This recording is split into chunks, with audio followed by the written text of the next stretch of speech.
Good morning, everybody, and welcome to the broadcast here today.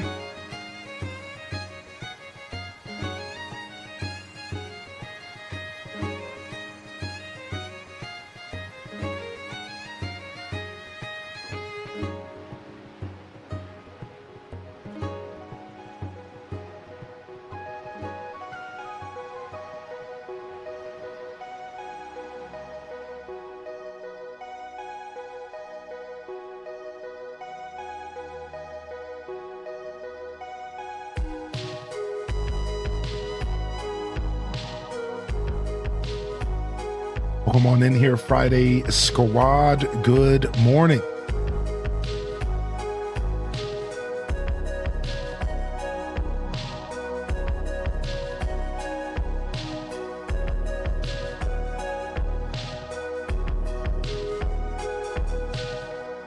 All right, Discord post has been made.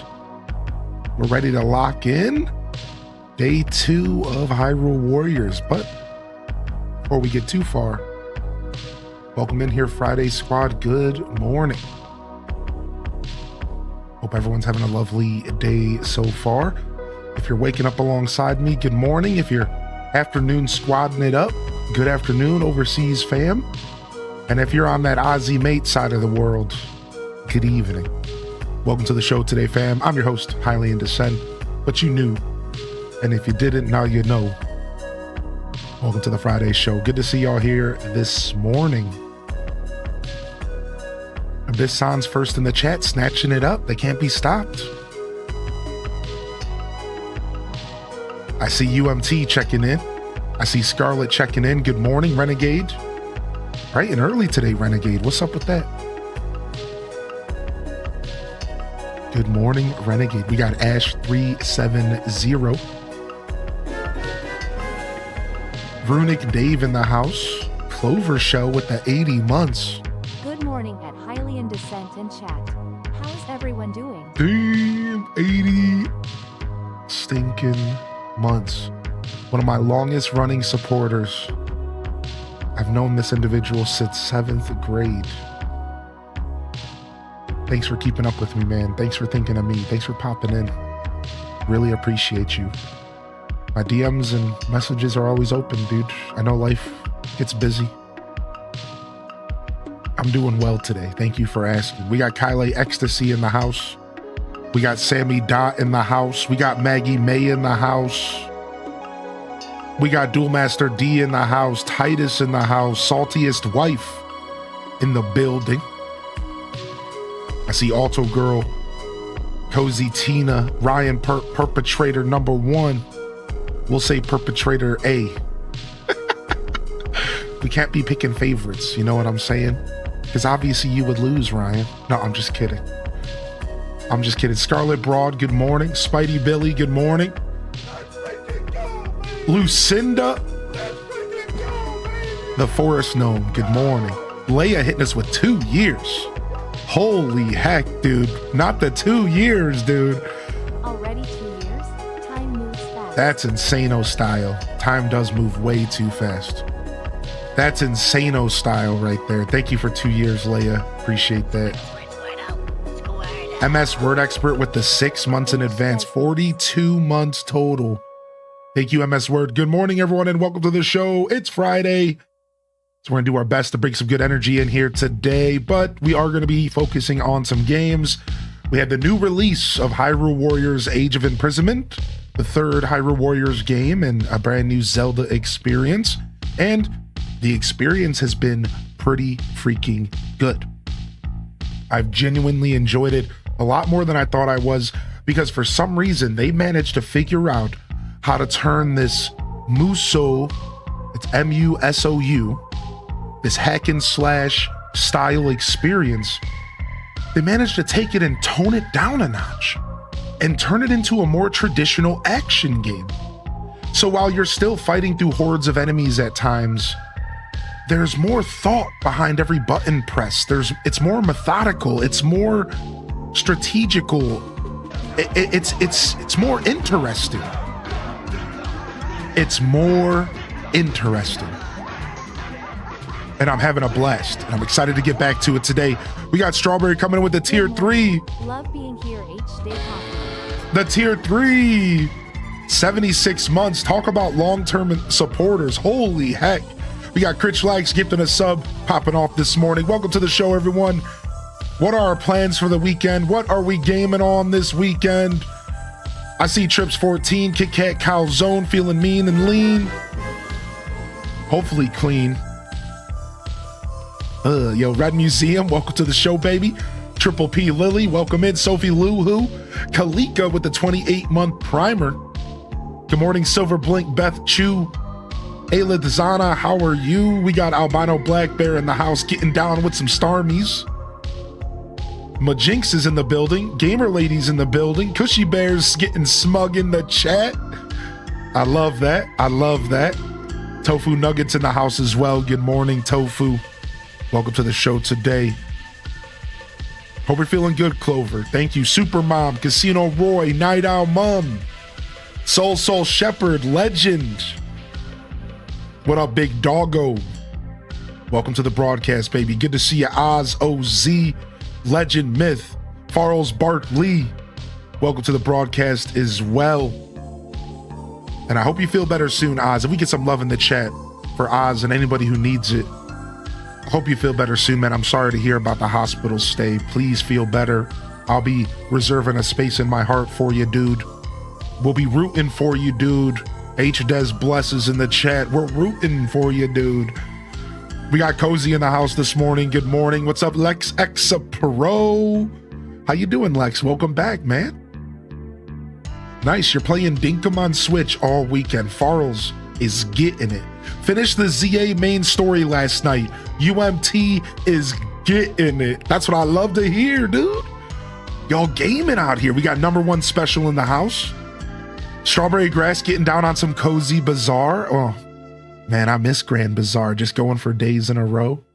Ain't nothing like playing a farming sim for weeks on end. I look forward to it on this channel anytime we get a chance. Petite Planet, nice, nice. I've seen it around and about.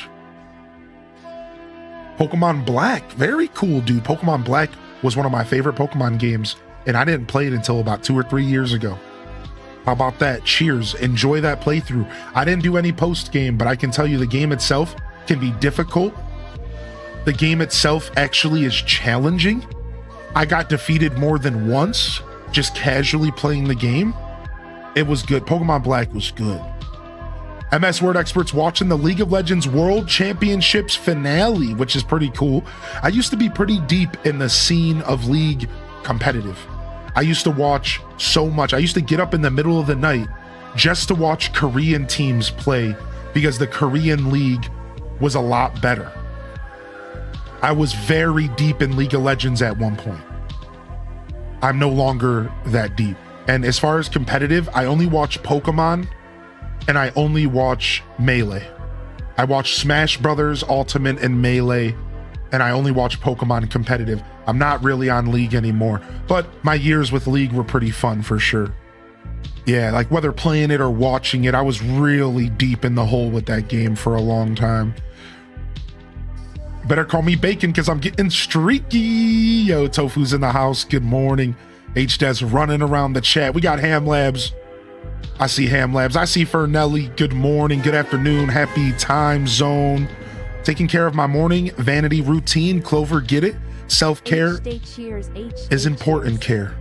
Self-care is important care. Thank you, Legend of Tay, for the 74 months. 74 months. We just had 3 over 70-month resubs on the channel this morning. I am about to lose my mind. This is crazy. 70 whatever months ago, 80 months ago, you would have told me that I was doing this. I would have laughed at you and said, yeah, sure. Okay. That's nuts, man. That's nuts, dude.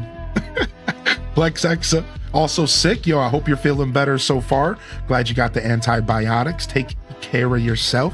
Be easy on yourself.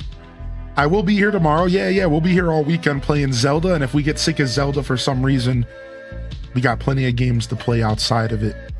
But I think we'll be playing Hyrule Warriors. I see Dazabound in the building as well. Daz. Voice crack. What up, Cozy Assassin? What up, Tab Flavor? Welcome to the show, baby. Up till 2 a.m. playing Grand Bazaar. You know it's a good farming sim when it doesn't put you asleep and you can play it all night.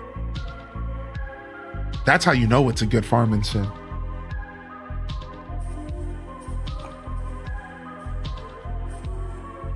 What up, Nug? Good to see you, my dude. Tam Perpetrator, good morning. Perpetrator number 1. Variant Hex, good morning. Nerdy Nurse, good to see you as well. Delivery day is a brutal day indeed. I've been there. And just know that I'll also be reserving a space in my heart for you. Hope you manage to find some time to chill, sit back, relax, rest your body. And if not, you got this, dude. Hopefully a day off is in your future. I am number 1, correct. Trying to not work, but work. Gonna go on a walk and get coffee with my partner. Then I'll be fueled up and ready to procrastinate work on a Friday. Getting fueled up with Farrell's Barkley, baby. Nice, dude. Very nice. That sounds like a good plan. Hope you enjoy your coffee this morning. I hope everyone's coffee is hot and delicious this morning here on a Friday. A crisp fall day. It rips, bro. A ripping crisp fall morning here in my world. I had some plants sent to me by a viewer. They took some clippings of their plants. So now every morning I get up, I have to go and take care of these plants and make sure that they're by the window. But then I have to take them back from the window because they're on top of an air conditioner and I don't want them to be too cold. So overnight, I take them away from the window and let them sit in like the somewhat warm house. And then in the morning, I put them in front of the window so they can hopefully get some sun. So they traveled to my house from stateside, over states. And one of them is a rubber plant and it got destroyed during the move. It was jostled and beat up and shooken up and half spilled, and all the leaves managed to fall off. So I think it was also kind of wilting a little, which is sad. So that one, all I have left is the stem. But the stem is enough. So we're trying to resurrect this bad boy. And then the other one is a pothos. And that one, a little droopy, but it seems like it's good. It's nice and it's got lots of leaves on it. One of the leaves are a little bit on the yellowish side, so one of them started to wilt, but all in all, it's pretty droopy and it's slowly starting to come back. But what an unfortunate time of year, because it's been gray for 2 weeks straight, basically here. And it's like, oh no, and I can't really put them outside to get more sun because it's cold. So we're doing our best, man, but I'm hoping that these babies will bounce back. I think they will. They're both really resilient plants. And I think they'll bounce back. I think they will, so. And then once they actually get settled in, we can move them to a proper planter. Because right now they're in a plastic planter, but. So that's how I spent my morning. I woke up and I took care of them. So trying to avoid that crisp morning air hitting the plants a little too hard, ripping. Thank you for the hype train, everyone. I appreciate the support coming in. Yeah, but it's extra crisp. I went out on the front porch this morning to check, and it was chilly. It was chilly. Yeah, in spring and stuff, they could for sure go on the front porch, right? But like right now, it's just a little too cold because we're already in like the low 40s. At nighttime, I think we might be getting into the mid 30s. We're talking Fahrenheit. So like, yeah, it's a little too cold to be putting them outside right now, unfortunately. So yeah, I was thinking about actually getting a lamp. Yeah, I was actually thinking about getting a lamp for them because there's just not enough sun this time of year. I actually have a lamp in my Amazon cart right now that I was thinking about buying for them. Because we don't get daylight is just as healthy as the sun itself, but the sun is obviously better, you know. I get frost overnight in the early mornings now. Yeah, we're getting frost. We're expecting snow Tuesday. Yeah, it's like that here too. Yeah. Got some pumpkin spice iced coffee to sip on. Let's go, baby. Let's go. We got Crust Worm in the house. What's up, Crust Worm? I hope you enjoy Mario Galaxy, homie. Mario Galaxy's cool. I'm hoping to maybe play it later this month if we get time.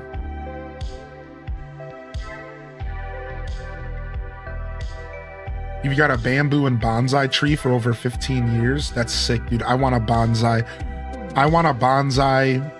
fruit tree, like a bonsai lemon or orange tree. That's what I've always wanted. Fernuli is continuing the gift sub they got from Hylian Descent. Yo, thank you so much, Fernelli, for committing over to that tier 1, dude. It actually all adds up and helps me keep my 70-30 split with Twitch. So thank you for that, man. Thank you for supporting my journey, man. We got Sammy Dot in the house. 9 years at my job in the credit union world. Feeling super thankful this morning. 9 years. That's stability, baby. That's stability, baby. Nice. Nice. Very nice. We got Rachel hitting us with a 45-month primer. Hey, Rachel. Good morning. I turned the heat on. Yeah, I've had the heat on for a couple days because it was getting below 50 in my house. And that's where I was like, okay, enough is enough. So I've been putting it up to like 65. It's not bad. What's up, Flying Torso Man? I'm liking Hyrule Warriors a lot, actually. A lot more than I thought I was gonna like it. We got Keisha in the house. Zelda Day 2. Yo, I hope the same for you. Stay warm, Keisha. Stay warm, dude. Thanks for being here. Good morning. I have a sub, so no ads for me again. Aw, appreciate you, Rachel. Enjoy the adless experience. Those pre-rolls are pesky. Really, because I don't run mid-rolls on my channel, I don't run ads here.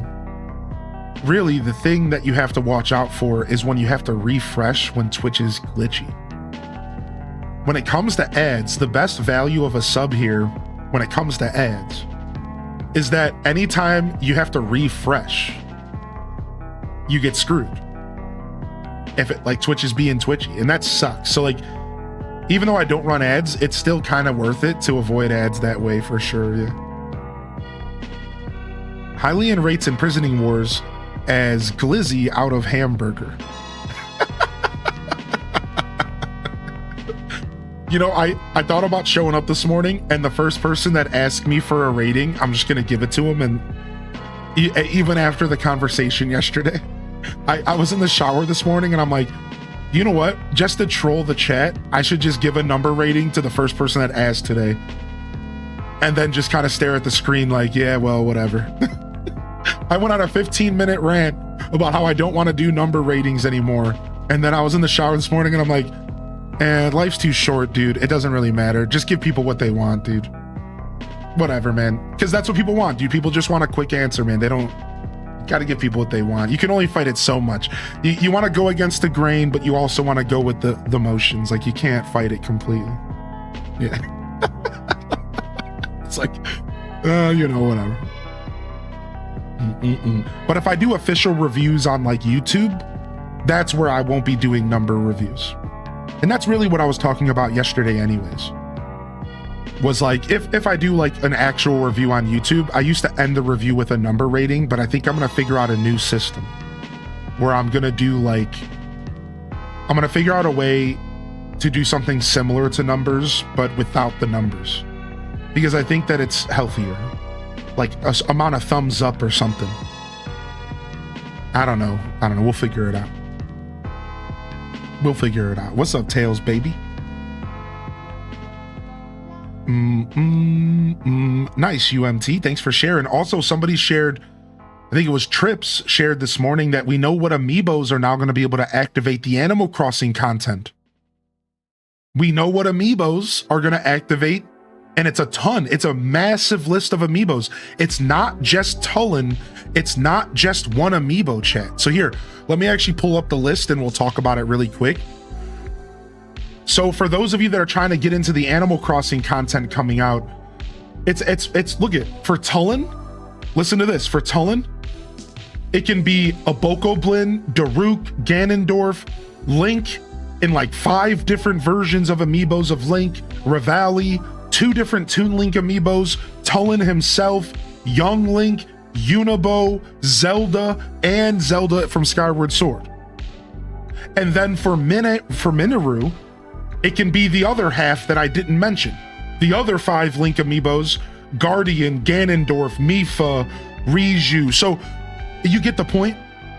It's like 15 for each character. So you're not gonna be stuck buying one specific amiibo. We were all worried about that, Casino Roy. Yes, we were all worried about that. Like, are they gonna make us buy one specific amiibo? No, they're not. And then the same thing for Splatoon. The Splatoon listing is like 10 or 15 each as well. So there you go. Now, we did get a confirmation through this, which is really, really sad. But maybe only one really. It's really sad, not double really. It sounds like we're not gonna get Wolflink. It sounds like Epona and Wolflink and Ganon are stuck, unfortunately, in New Leaf. I was kind of hoping that they secretly left out that information, but if you went back and watched the video, they made a point to make it clear it was just those 2 from Zelda. And I get it, like, you know, I was hoping that secretly there was more, but I'll take what I can get, man. I'll take what I can get. What up, JR, baby? Get that work lurk, dude. It is silly for them not to bring those characters back. It's very silly. It's the word that the internet would use is it's lazy. But because we don't know how their business functions, I don't think it's fair to call something lazy that you think should have happened. I really don't like that. It's a pet peeve of mine, and I don't think it's fair. We don't know what's going on in their businesses. I think lazy is a pretty ignorant word to apply to developers that might not have anything to say about what happens. If anything, they're ignorant, and the higher-ups who make the decisions decided to not give them enough time to do more content. That's likely the story. But to call the developers or whatever lazy is kind of lame, right? I think that word is a little harsh and should be used not so lightly, right? So, but yeah, it feels lazy. It feels weird. Like, why would they not do that?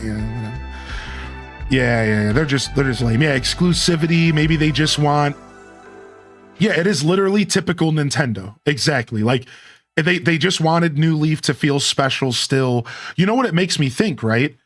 It makes me wonder if it means that if it gives us more of a chance to see New Leaf come to Switch, because, or does it mean that there's less of a chance that New Leaf's coming to Switch? Does this make sense? Because on one hand, it could mean there's more of a chance because they want to save those characters for New Leaf. But on the other hand, it means there's less of a chance because wouldn't they have worked on those characters if they were going to port New Leaf over anyways? I don't know. You could just sit here and think in circles with Nintendo. It's worth it to just not do that. Just don't overthink Nintendo. Who knows? Who knows, dude? Who knows? Yo, what up, Bird81? What up, Aaliyah Renee? So again, for those just tuning in, for the Animal Crossing update, you're going to have a choice of about 10 to 15 amiibos for each character that they're releasing to the game. So if you want Tulin, Mineru, Cece, I think it is, or the other one from Splatoon, you have a ton of amiibos to choose from. So you could probably go get an old amiibo secondhand. That's a lot cheaper potentially. You could find one of the Smash Brothers amiibos that maybe got overproduced and get one for $10 instead of spending 40 on one of the new ones, which is really, really nice for those on a budget. So,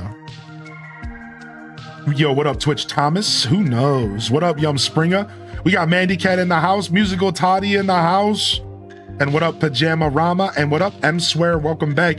Yo, get some waves in the chat and welcome them on in. And good morning, everyone, and happy freaking Friday. Welcome to the show. Yo, yeah, there is a list. Yeah. It's posted in the gaming news channel in the Discord. Yeah. Go. Gaming news will help you out. Go to your local game store, even online, and find those pre-loved amiibos. That's where mine came from, and it was $10. Yeah, like that's what I'm saying. Like you can get some older amiibos that are probably less popular, and you can still get these characters and a relatively affordable. So it should be pretty cool. I find it wild that amiibos are being brought back, to be honest. Yeah, same here.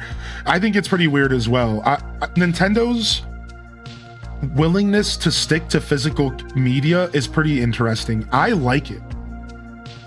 I like that they're still willing to do like cards and toys and stuff, because in a world where everything's going digital, I kind of like that there's still some physical media out there, you know? Anybody else? Like, I just like that there's still some physical media, man. I don't know, man. The digital world, listen, it's funny because I'm not even a physical media guy. Like, I don't own a lot of stuff. I've never been one to own tons of stuff. I'm not a big material kind of guy. But it's just nice that digital hasn't taken over completely, you know? Yo, what up? We got Tweediculous coming in with 12 months, dude. You ready for it? Nailed it. Thank you, Tweed, for sticking with us. Can you believe it? It's been a year, dude. That's crazy. A year of wonderful gaming discussions, dude. Thanks for sticking with me, man. In a world where everything is going digital, there is but one hero that can save them all from their digital dystopia. Clover Shell, lined up and ready to rock. Yo, what up, Gira bestie? Good to see you. Hello, Gira. How are you today? What's up, man? What's up, dude? What up, Piku, by the way? What up, Piku? Good to see you. So you said, would you do random topic videos on YouTube? I've thought about doing all sorts of stuff like that. Yeah. There's a couple things that have stopped me from just doing that kind of content. But yeah. I have like a ton of ideas for YouTube. I just haven't like pursued them for a handful of reasons: procrastination, imposter syndrome, whatever, laziness. But I have lots of ideas. The moist critical approach, where you just talk about random stuff, is totally a viable approach for my community because people do enjoy just me yapping. But if I did something like that, I would focus it on gaming. 100%. I would focus it on gaming, and I would always focus everything around gaming, or maybe music. The other option is music. Those are the two topics that I could talk a lot about pretty heavily.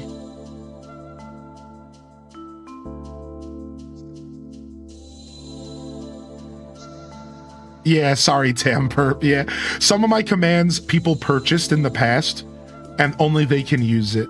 So like, I used to offer people to purchase sound commands. It was way in the past, and the people who bought them with channel points, they have unique ones that went away. I never fixed yours yet, Dazza. Sorry, dude. Because you know why? We talked about it. I should fix yours though. I do have the file. I'm so sorry. Here, I'll do it.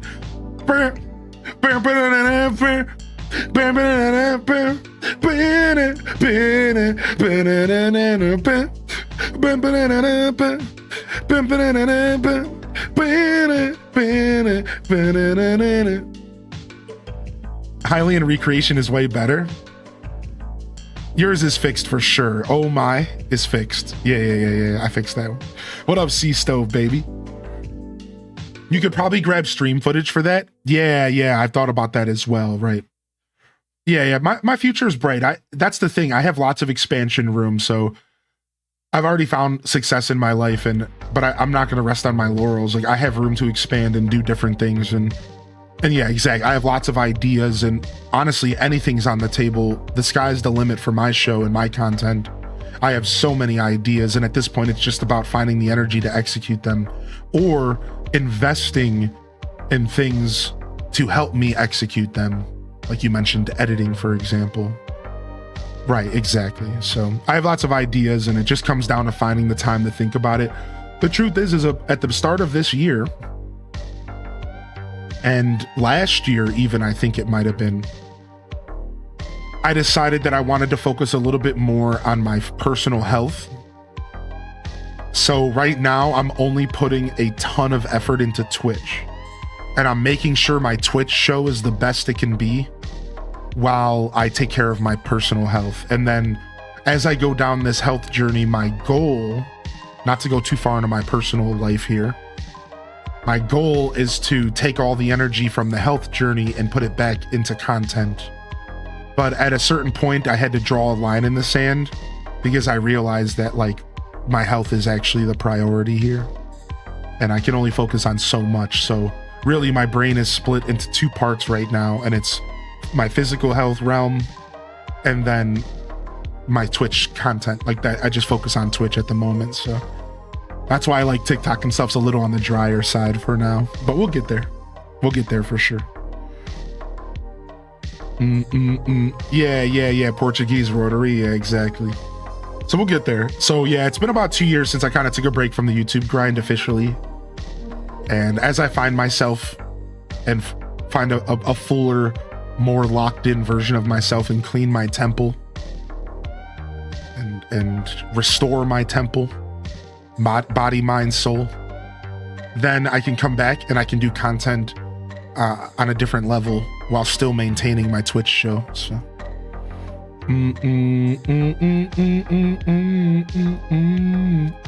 I mean, maybe Dazabound. I'm like somewhat in the market, but I wasn't planning on going into the market until next year. But maybe, yeah. Yeah, I'm always open to a DM. I'm always open to an email. Appreciate you, buddy. What's up, Spotify Premium? Dude, I think you'll enjoy this game, especially if you enjoyed the last Warriors game. Happy Friday, bud. Yo, what's up, Zella Zephyrah? You came in at a weird time? Oh, because I was singing? Mod, body, mind, and soul. Yo, good to see Wavy in the house. Welcome to the broadcast. Mansa Moosa's in the building. Good morning. Dweeby Gamer Mom K. And we got Card Shark in the house. How we doing? Happy Friday, y'all. Happy Kylie. I see Enchanted Ascari as well. And any other daily check-ins I missed. Jessica. Good morning, everyone. One more time, welcome. And happy Friday. Hope y'all are feeling good. We're going to dive into some games here shortly. So if you're avoiding spoilers, I respect that. And no worries. Hyrule Warriors has been good. We'll do a recap once we get in there. But quickly to recap this morning and our conversation, welcome to the show. How are you? Just been chatting about what our weekends are planned and what kind of games we've been getting on, and just, you know, our usual vibe here, especially for a Friday.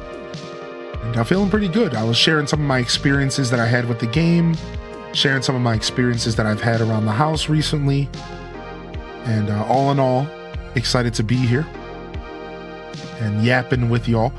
Man, this month is going by just as fast. I was looking at the calendar, you know, I saw that it was the 7th, and I'm just looking at like my plans for the month, and holy heck, dude, it's moving by just as fast.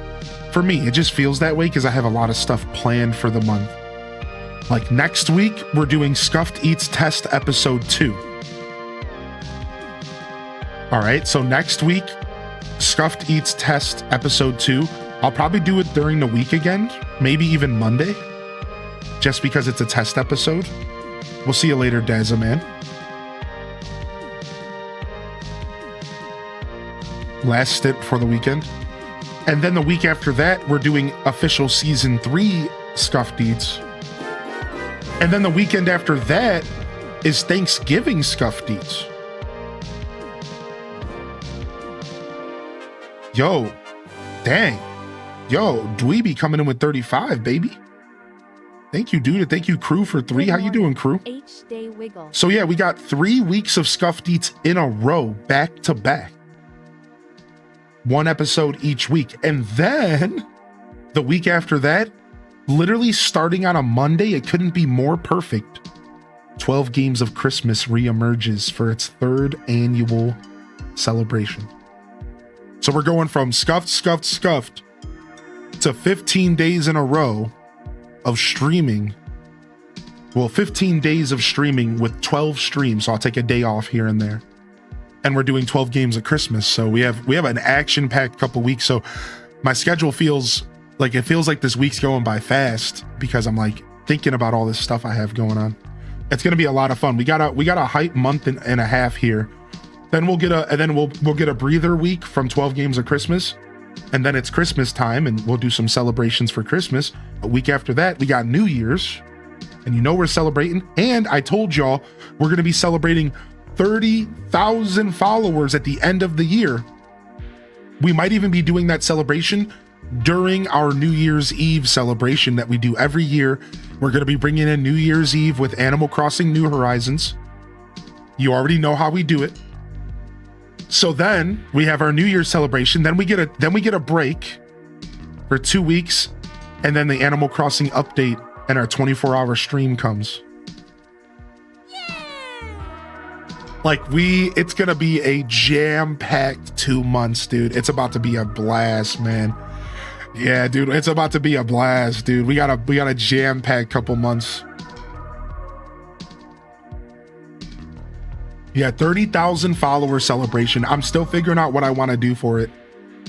I'm gonna try to make it special, but no comments for now.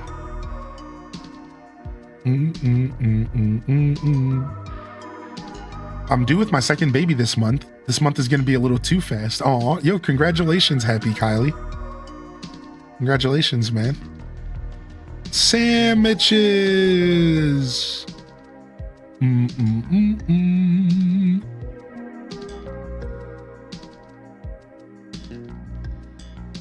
Yo, good to see you, Bobbins, by the way. Mods get fresh sandwiches. Yo, congratulations again, Happy Kylie, on the babe, dude. I think we chatted about it once before, yeah. Dude, super exciting. Maybe a little bit nerve-wracking as well. I imagine that's just how... Get that thing off the screen. What the heck? What's up, Petite Lapin? Good to see you here. All right, let's jump over and start playing some games. Before we do, I just want to say good morning to those of you on YouTube. Thank you, YouTube, for tuning in today. Hit that like if you're enjoying the show. Subscribe if you're new out there for more Zelda content, Nintendo content, Animal Crossing, Stardew Valley, all sorts of fun stuff, cooking shows. Honestly, we just really do it all here. We don't stop, can't stop, won't stop. Welcome to the broadcast. You'll find my Twitch link in the description if you're interested to come over and say hello here on the live show on twitch.tv. And that's right, Twitch, you heard me straight. I stream on Twitch and YouTube simultaneously every day that I go live. And you can choose where to watch me. YouTube offers captions for those that need the hearing impaired or those that prefer captions. However, YouTube does not have a chat at the moment, but I think as we go into next year, we will likely be bringing chat to YouTube to some extent. I don't want to scare any of those that like the lurker zone. We'll talk more about this later. I think the future does involve YouTube chat, unfortunately, in some ways, but fortunately in other ways.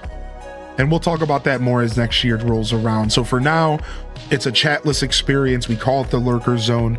It's a place for you to get some captions or just to enjoy the show on a different network. Sometimes Twitch is buggy. Sometimes you can't watch Twitch. Sometimes Twitch is rough on the bus. YouTube is usually a little bit better for those scenarios. So enjoy. The great thing about you is even though you have 30K, you still make us feel like we're a part of a small group. Aw, appreciate you. Appreciate you, Delore. What's up, Dem Daliz? What's up, Little Budum? All right. And then let's go ahead and fix our camera here. All right, here we go. All right, here we go. We're going in. The return of Hyrule Warriors.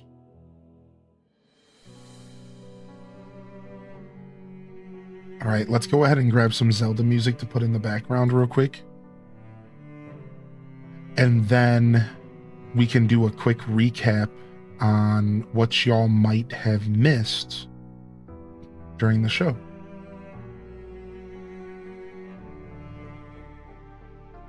All right, so quick recap for those that might have missed the episode yesterday. Again, this will have spoilers. A quick recap here on Hyrule Warriors Age of Imprisonment. For those that don't know, Hyrule Warriors is a hack and slash Musou style game. It looks like it plays like Dynasty Warriors. If you ever heard of that old IP from back in the day. If you haven't, that's okay.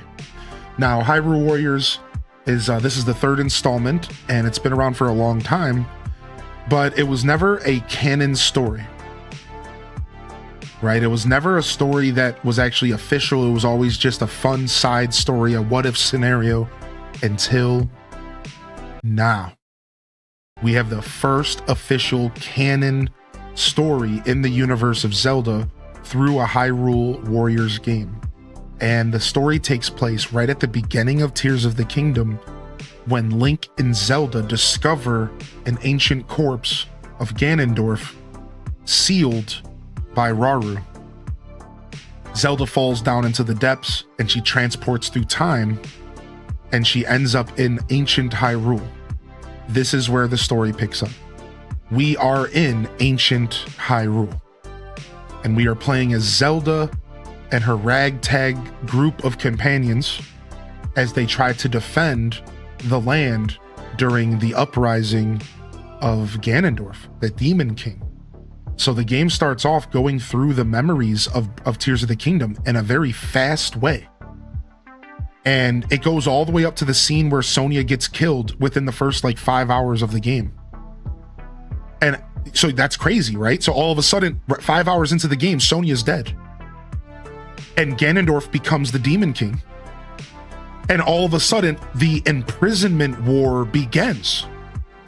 So we all got caught off guard because we were thinking this game was going to go through the memories slowly.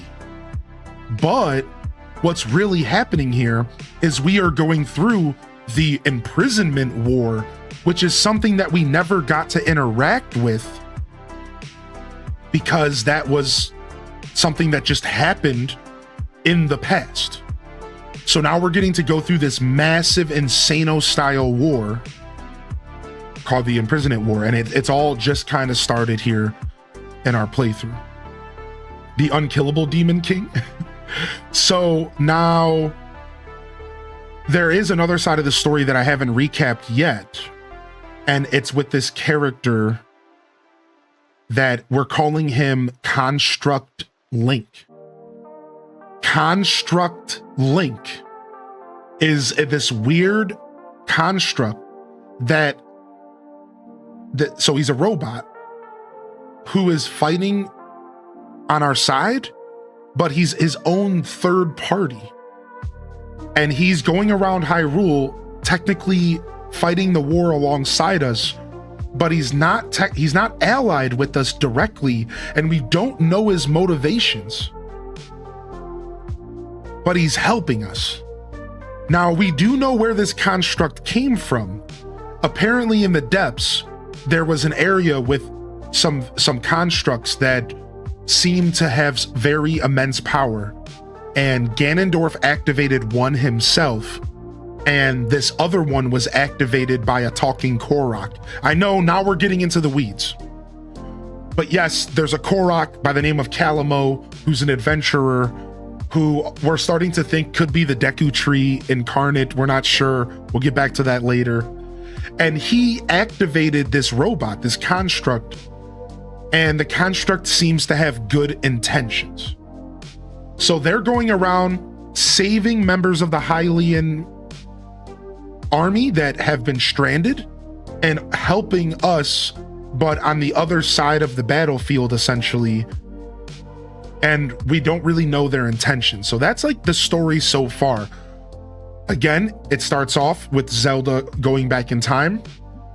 It goes through all of the story of the memories, where slowly Ganondorf weeds his way into the Hyrule capital, and then he attacks them and starts the Imprisonment War.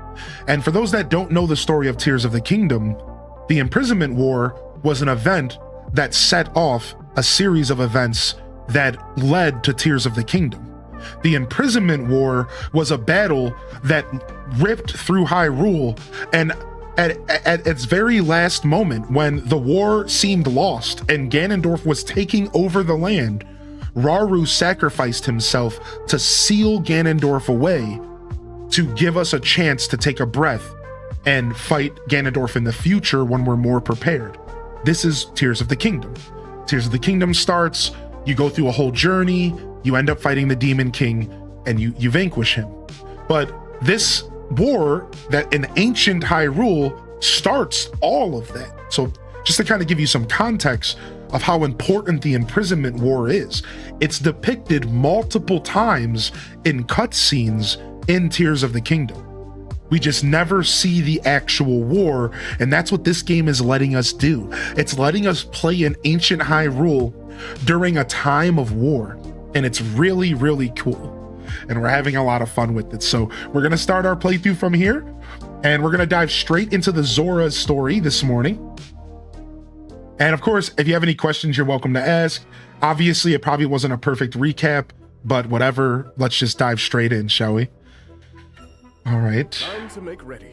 Oh, also this game is multiplayer, Clover. So if you want to hang out sometime, we can play couch co-op, split screen, like back in the day. And you can just hang out and play with me that way. We could even do like a separate save file and play through the game. That would be kind of cool.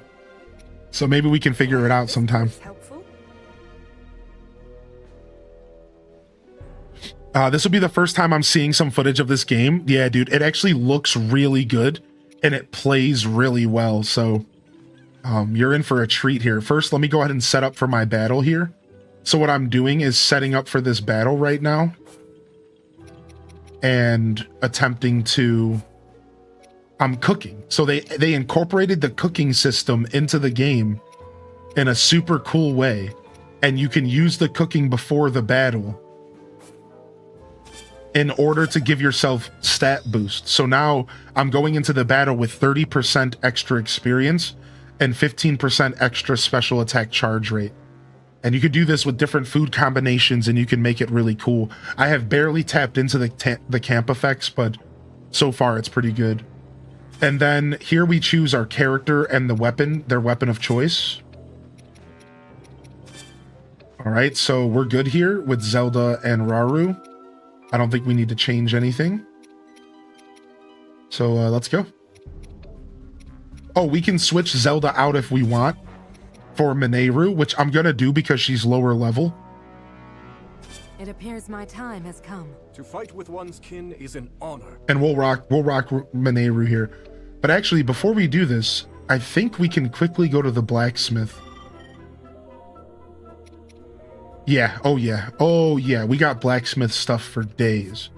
So let's quickly do some blacksmithing. What's up, Atomic Potato? How you doing, baby?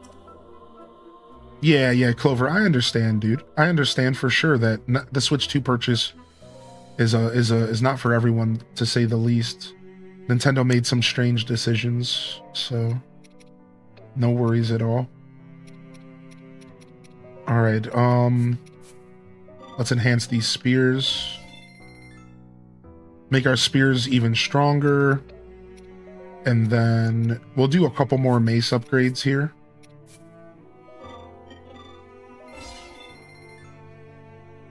All right, that's good. A little bit of weapon upgrades doesn't hurt anybody, right? All right, story time. We're about to start off with some cutscenes here. Story time. H-Des Ruffles in the chat. After a brutal battle, Rauru and his fellow escapees retreated to a temple in Tanagar Canyon for a momentary respite. Still, little hope remained for Hyrule at large, as the newly crowned Demon King's hordes left naught but ruin in their wake. Okay. As Raru's concern grew ever deeper, a scout returned with grave news. In the eastern region of Lanayru, the aquatic Zora were embroiled in a bitter conflict, one which had regrettably claimed the life of their king. Oh, wow. Thus, his daughter Kia had no choice but to lead her people in battle against a nigh insurmountable onslaught. Wow, the Zora King's dead. So Kia might very well be the champion. Unable to abandon a people in need, Raru came to a decision. He and his companions would set forth for Lanayru in an urgent quest to aid their allies. Nice. Raru steps up to aid his ally. What's up, Caffeinated Spirit? You've been enjoying yourself? All right, more cutscenes. It's not over yet. This game loves movies. This game should just be one big movie. I'm sure somebody will put it on YouTube and then you can just watch it as a movie. Yo, what's up, Didius, dude? We love some good Fat Boy Slim, man.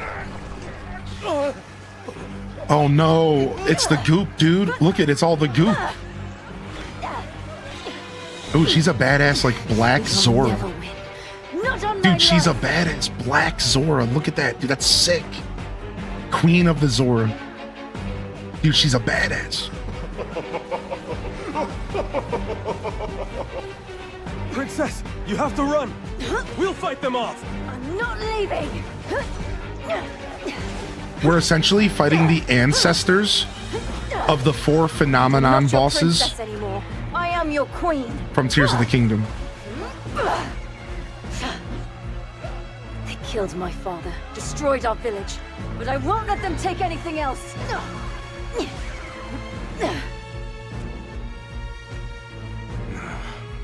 What is this? Over there! So Kia has taken up arms herself. All this after losing her father. How cruel.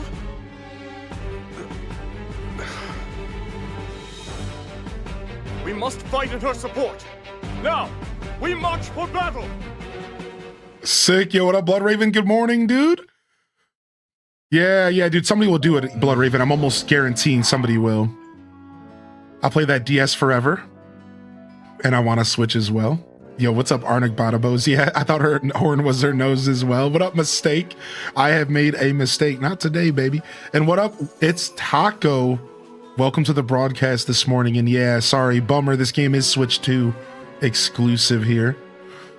All right, here we go. I wanted to say, so yeah, just real quick to touch on a plot point. This game introduces 4 enemies from Ganon. And Ganon spawns these enemies, and the enemies are almost strangely like the ancestors of the 4 enemies from Tears of the Kingdom. The 4 like big bosses. All right, anyways, let's go.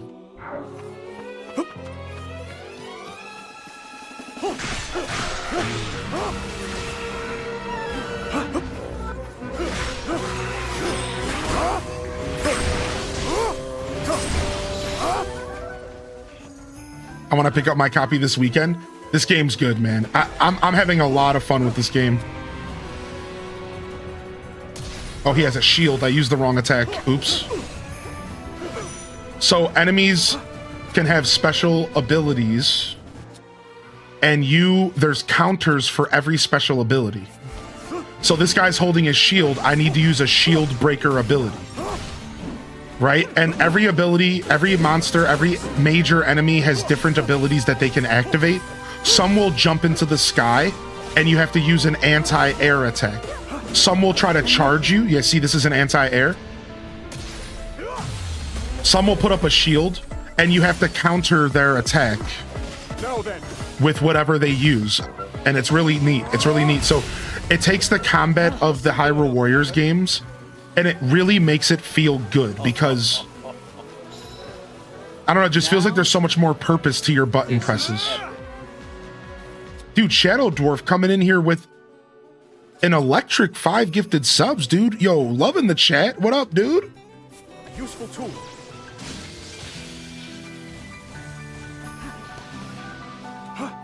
Thanks, man. Thank you, dude. What's up, Shadow Dwarf? What up, Tina the accountant? Good morning. I've never played anything like this game, but I could try it out since I'm a big Zelda fan. I can tell you right now, if you are going to try a Hyrule Warriors game, even though the older ones are cheaper, I think this is the best Hyrule Warriors game I've ever played. So I do have some advice for you. If you don't have a big gaming budget, consider the definitive edition. You can get it for like $20, and it'll give you an idea of these kinds of games. It's called Hyrule Warriors, the definitive edition. That one is worth checking out if you're interested.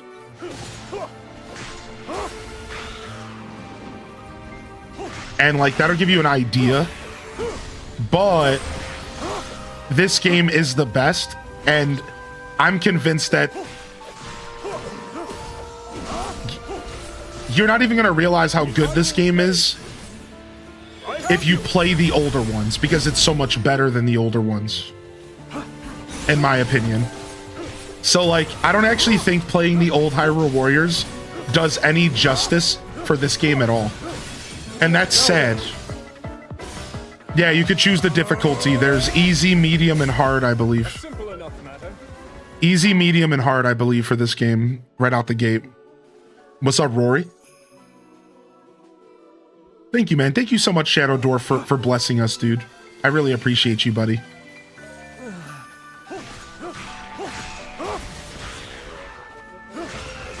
Ooh, nice. There's a Korok over here. Yaha. Yeah, same here, Didius. I'm not a big graphics guy, but this game is gorgeous, dude. Yeah, it's so gorgeous. Like, it's so smooth. It plays well. It feels good in your hands. It looks good.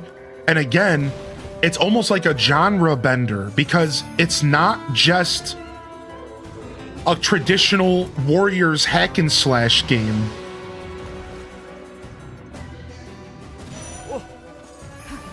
It almost feels more like an action game. It's real weird, man. They did a really good job. This thing's weak to water, but how do I get water? I don't think I have water. Yeah, I don't think I have water yet. I think they're gonna make me wait and give it to me later.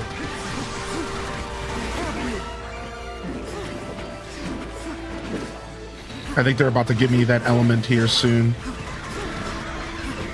Okay, he's throwing something. I think I want to use the fan. Oh, I don't have access to the fan on this character. No. All right, let's fix that really quick. I haven't adjusted this character yet. All right, we need the fan. How are we doing this? Yeah, fan on ZR. So I can use Zonai devices in combat, if you haven't noticed yet. The Zonai devices are so sick. I guess we'll have the cannon equipped here too. I can't wait to test this. What's up, Pixie Rose? Good to see you, man. Isn't frost water? No. It is gonna be a separate thing. No, we haven't gotten the Post Souls stuff yet. Yeah, not yet. Yeah, this is a Dynasty Warriors style game, correct. It's the same genre and everything. That's right. That's right.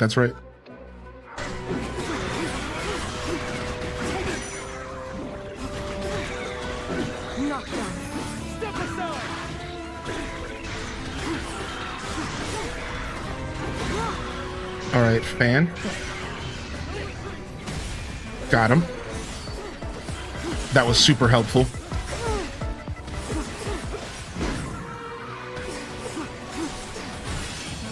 So I had to use the fan because I had to counter his throwing attack. So some enemies have a throwing attack, and if you use the Zonai fan, you send the item back to them. This battle could prove to be rather lengthy. Is our army prepared for such a struggle? Wonderful timing, Your Majesty. The preparations you requested are complete. Commencing service. Nice. So yeah. Oh, bonus exchange? What is this? A voucher given to those who excel in battle. Trade it for useful bonuses with the steward construct at the bonus exchange. At the bonus exchange in camp, you can exchange bonus vouchers for bonuses that will aid you in battle. The effects will only last until the battle ends.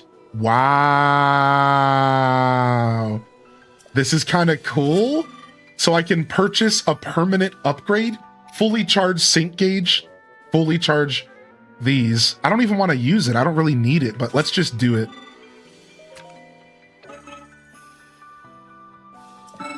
I am pleased to assist you. All right, thanks. Time-sensitive missions. Complete time-sensitive missions to receive bonus vouchers. While in camp, you can accept new missions at the bonus exchange that can only be completed during that battle. Oh, wow. What? That's sick. So, wait. So here they are. So I can do defeat 100 enemies, use 2 unique skills, perform 3 weak point smashes. So stuff that you're gonna do just naturally through gameplay anyways. Which I love that about this game. There's a lot of that going on where like, they're like, you can collect bonuses if you do this specific thing, but it's stuff that you were likely gonna do anyways. So like, it's not that big of a deal. They're not asking you to like, go out of your comfort zone or do something you weren't gonna do.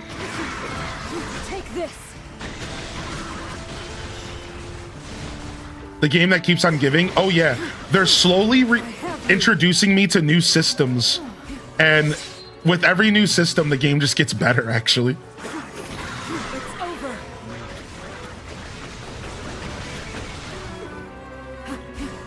quit making me want to buy games. I know, dude. I'm sorry. This game really is good though, and like it's better than I thought it was gonna be. Dang you, Nintendo! Oh, is it a like? It's a goop like. Gross. Sludge like. Ugh, nasty. Ooh, nice, Clover. More of these disgusting creatures. Let me handle this. Yo, also, Clover, exclamation point Minecraft, by the way. A new server got put up if you're interested at all. A new Zora Queen is a fierce warrior who wields the power of water as deftly as the spear. She commands the tides with ease to defeat her foes. Press 4 shorts after a weaks versus strong to create a whirlpool that draws in nearby foes. So she's my water. She's my water. What version? The most recent. I think it's 1.2.12 or something. I don't know. I think it's the most recent.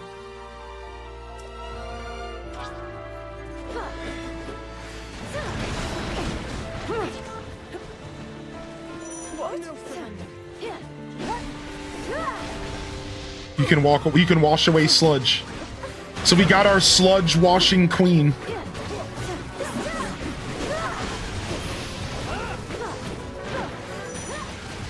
Fans are effective against enemies. Attacks lanced from a distance, right? I'm hip. Okay, so that's why they're telling me. Dang it, dude. This new character I don't have set up either. Dang it. All right. That goes here. Anytime they introduce a new character, I'm like, I gotta like do the thing, dude. You gotta give me some time. I gotta do the thing, dude. All right, here we go. Use. Oh, it was dashing at me. Rip. Well. Against my wrath, all will yield. Oh, nice. We got it weak here.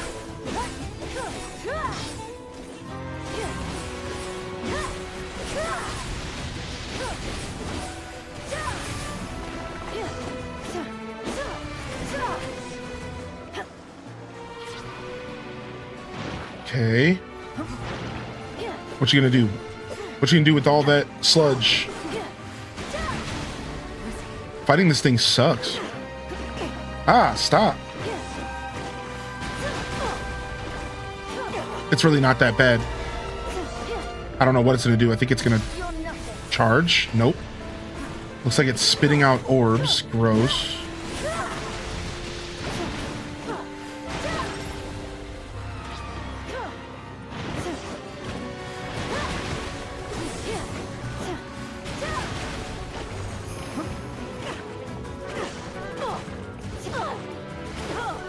Stop.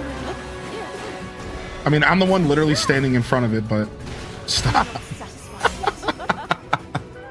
Mega poo monster? I mean, you said it, not me, chat. I mean, it's hard not to think it, though. Oh, we got the hydrant. There it is. So there's our water ability now. Thank goodness. We should probably actually just assign this. We're going to need it this battle, right?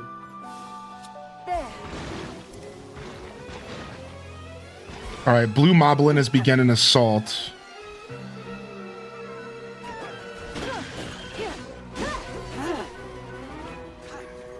All right, let's go this way.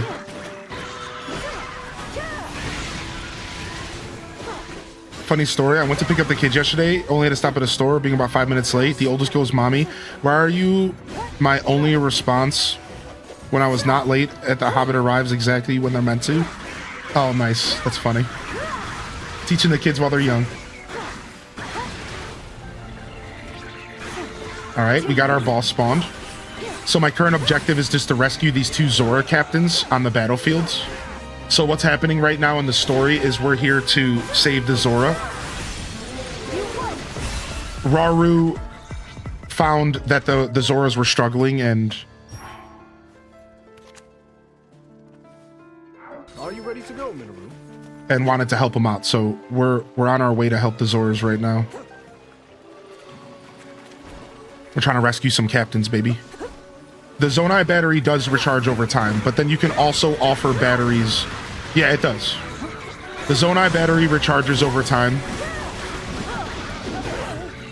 but you also can recharge it with a battery as well. So you have some options.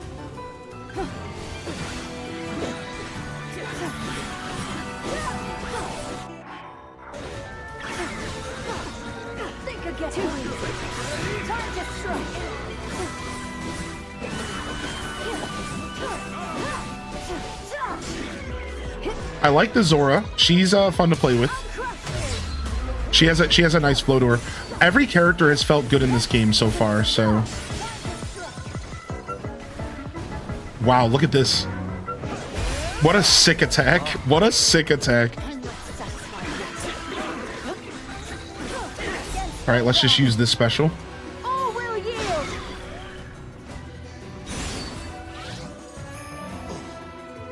Pointless resistance from a hideous army. It's time to learn that no hope remains for you. Here we go.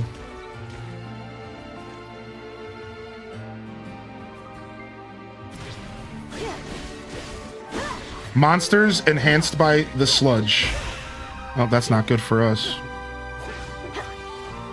All right, let's switch over to our other war. So you can have multiple things going on at the battle at once.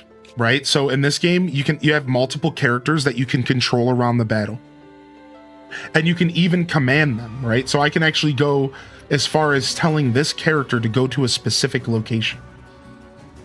Right, so you can command them, and you really have control over the battle.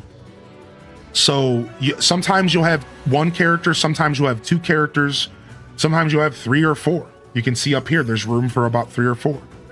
And you can control and tell them where to go. So I can give it an order, and I can say go to this location, and then it'll the NPCs will naturally battle and interact with that area. But the truth is that they don't really accomplish anything unless you take control of them. So while you can issue commands to help you around the battlefield, you really have to be controlling them at the end of the day. Like,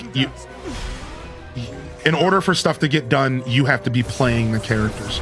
So you can issue them to go around the map and like stage the characters in a specific location to kind of like help you out, but you still have to switch to them to like actually accomplish whatever your goal is. Maybe taking a base, taking a camp, whatever. Challenge overcome. All right, nice. Let's go over here and take down these sludge boys. And then I'm gonna quickly readjust this, and let's add this hydrant here. We're gonna need this hydrant for sure.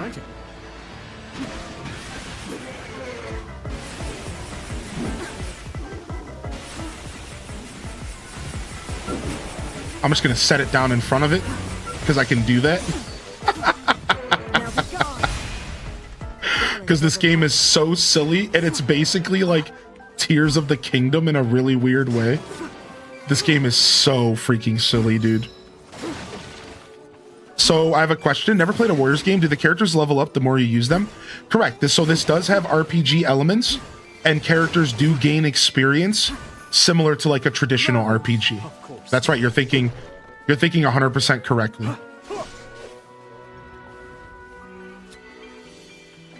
So let me go ahead and order. Kia! Let me switch to you, and let me order Rauru, who's just like stuck down here for some reason, to go to meet us up here. I don't know what you're doing, Rauru, but actually, I guess we're probably gonna end up. Let's just put you right here. All right, boom. And then same thing with Mineru. I'll have you just go right here as well. And then as the Zora here, we're about to fight.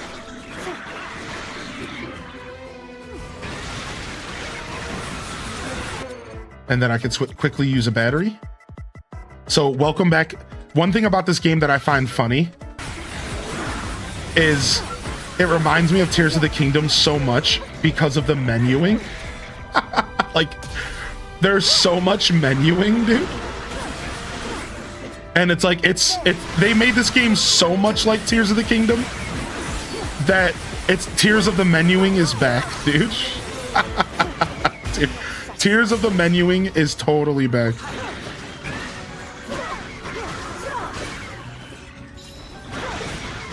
Yeah, I called her Mineru for the longest, but this game corrected me. This game actually corrected me and called her Mineru. Even though I think they corrected me in Tears of the Kingdom as well, but regardless, they called her, it's Mineru, it's not Mineru, but, you know, whatever. Kia!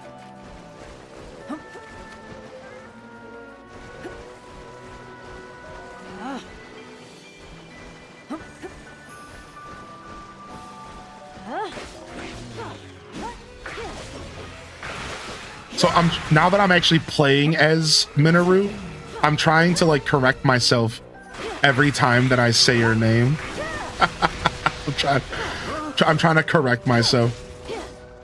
Honestly, the game looks so much better without all of the game looks so much better without all of the red HP bars over the enemies. But I'm not gonna lie, I kind of miss having all the red HP bars over the enemies. Because you don't know when they're dead. You just have to kind of guess.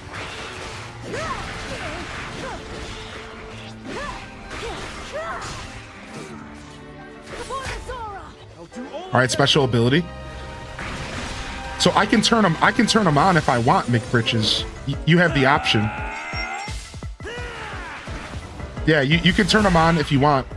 Right, the way I have it set up right now is that it's only the major enemies that have HP bars. But you could turn them, you could turn on all the, you have a bunch of actually little options. Like you can have it to where the combo guidance is always there, so you always know what character you're using's potential combos, which I really like that. It's right behind my head here, like on the screen. And then you can also make it to where the control guides will always be there, so you're always being reminded of what buttons do what. Or you can make it to where it just pops up when the game thinks you might need to know it. So these are all really healthy. And then right here, enemy gauges, you can have action prompts. And again, you can choose all this stuff. So if you're like, once you play the game for 100 hours and you don't need to see this stuff anymore, you can turn it all off.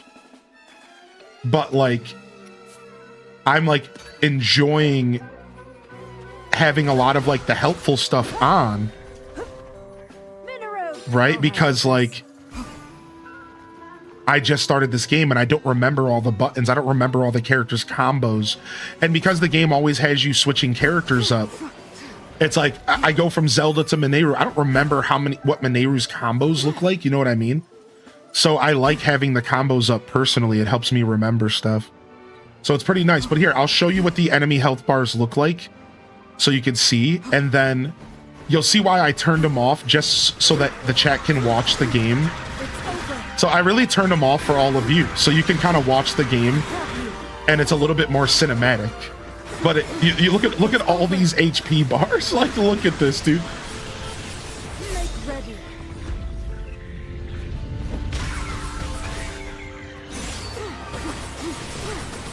So like, it's cool.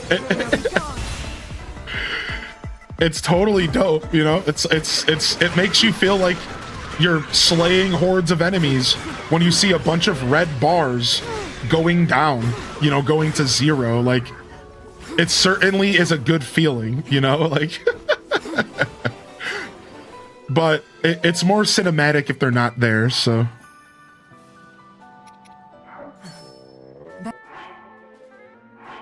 Bam, bam. More options the better, always. Always. If I missed any messages or questions, well, feel free to jump in the chat and repost your message. Dania, good to see you today. And Sammy Dot, good morning as well, by the way.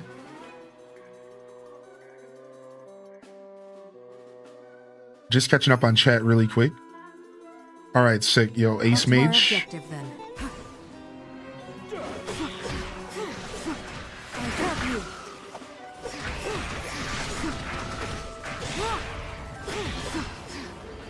All right, and then let's quickly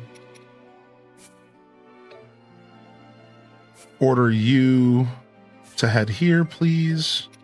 And the Zora, we want you to head here as well, because that's where we're all going. All right, and then let's do something about this.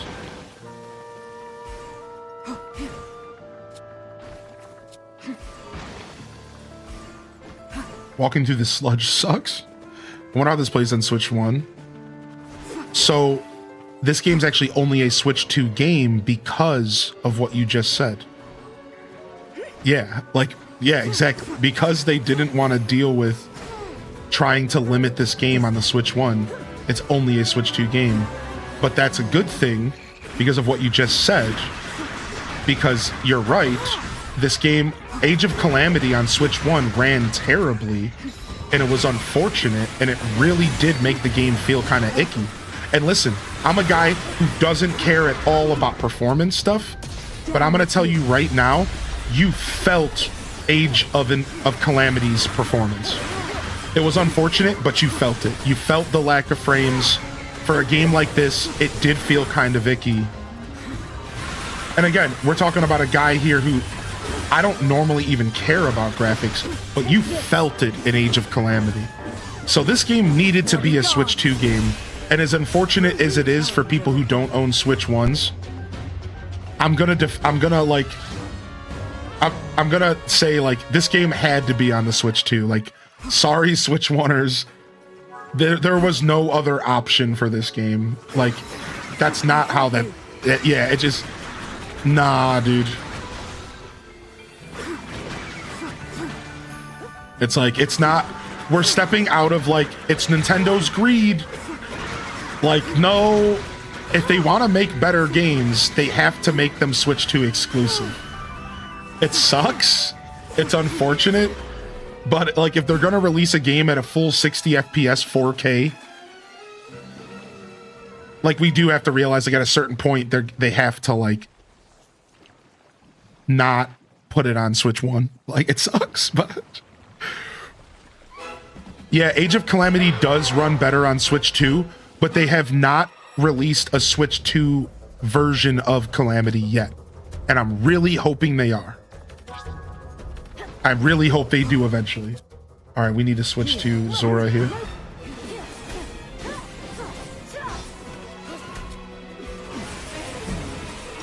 Yeah, I really hope that they do eventually. Dude, it's the same music from the Water Temple. It's so good. Grim Torok, dude. The Water Temple music.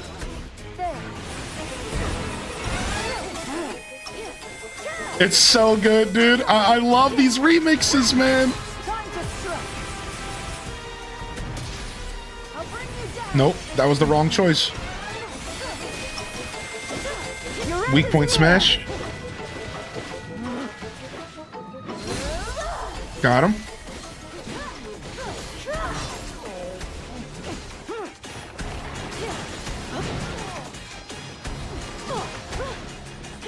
Yikes.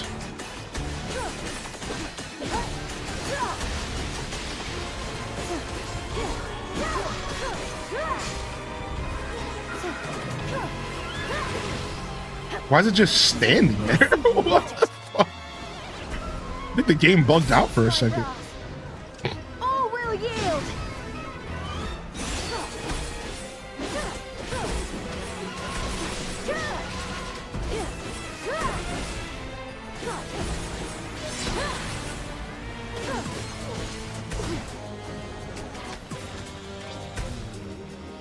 Okay, he's getting his Grim Torok back on.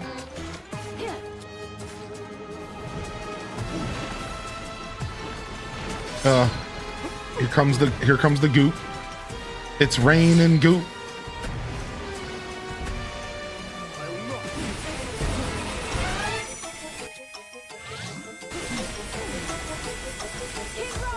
Ready anytime.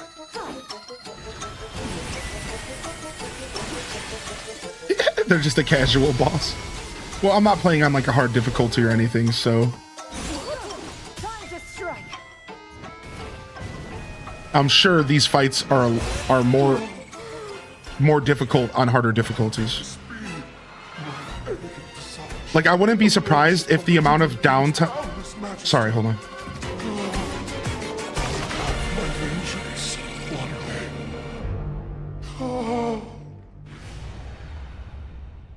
He said he was sad for disappointing his majesty.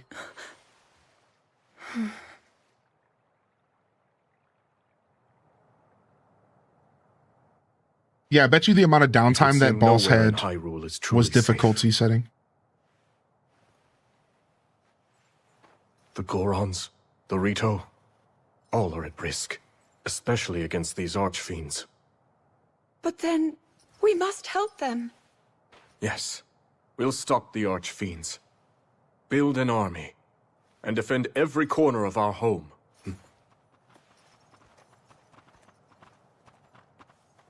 I can't thank you enough, King Rauru. If you hadn't arrived when you did, we would surely have lost everything. My strength is the least I can offer a sworn ally. And my condolences. He was a fine king.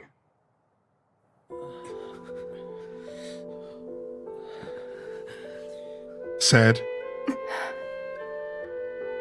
That foul construct was like none I've seen. The Archfiend alone couldn't possibly have defeated someone as strong as my father. But that construct was something else entirely. It tore through our ranks like they were nothing at all. Oh no. It's evil construct link. Dark construct link. But wait, that can only mean... Yes, the one that escaped our watch and attacked Rauru. One thing is certain. It must be stopped.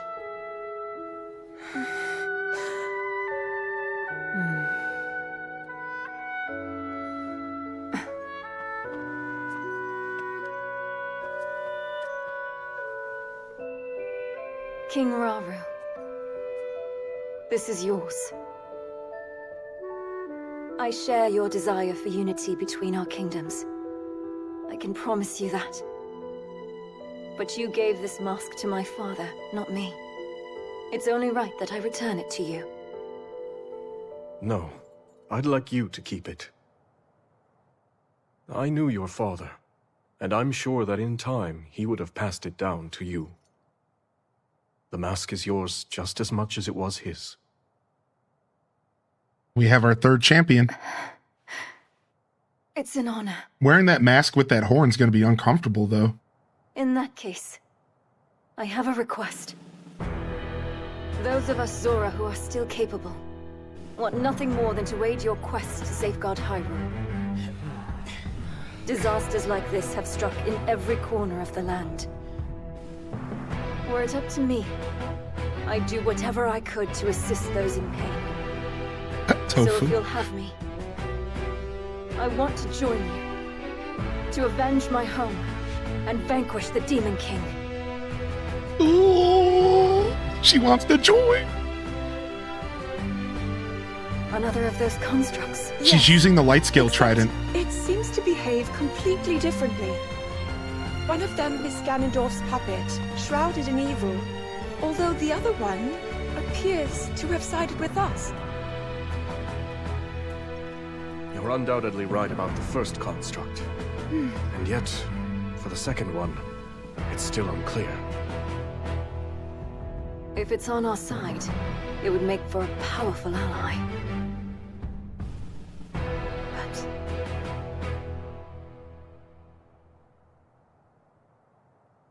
Bam, ba ba bum bum. Da da da da.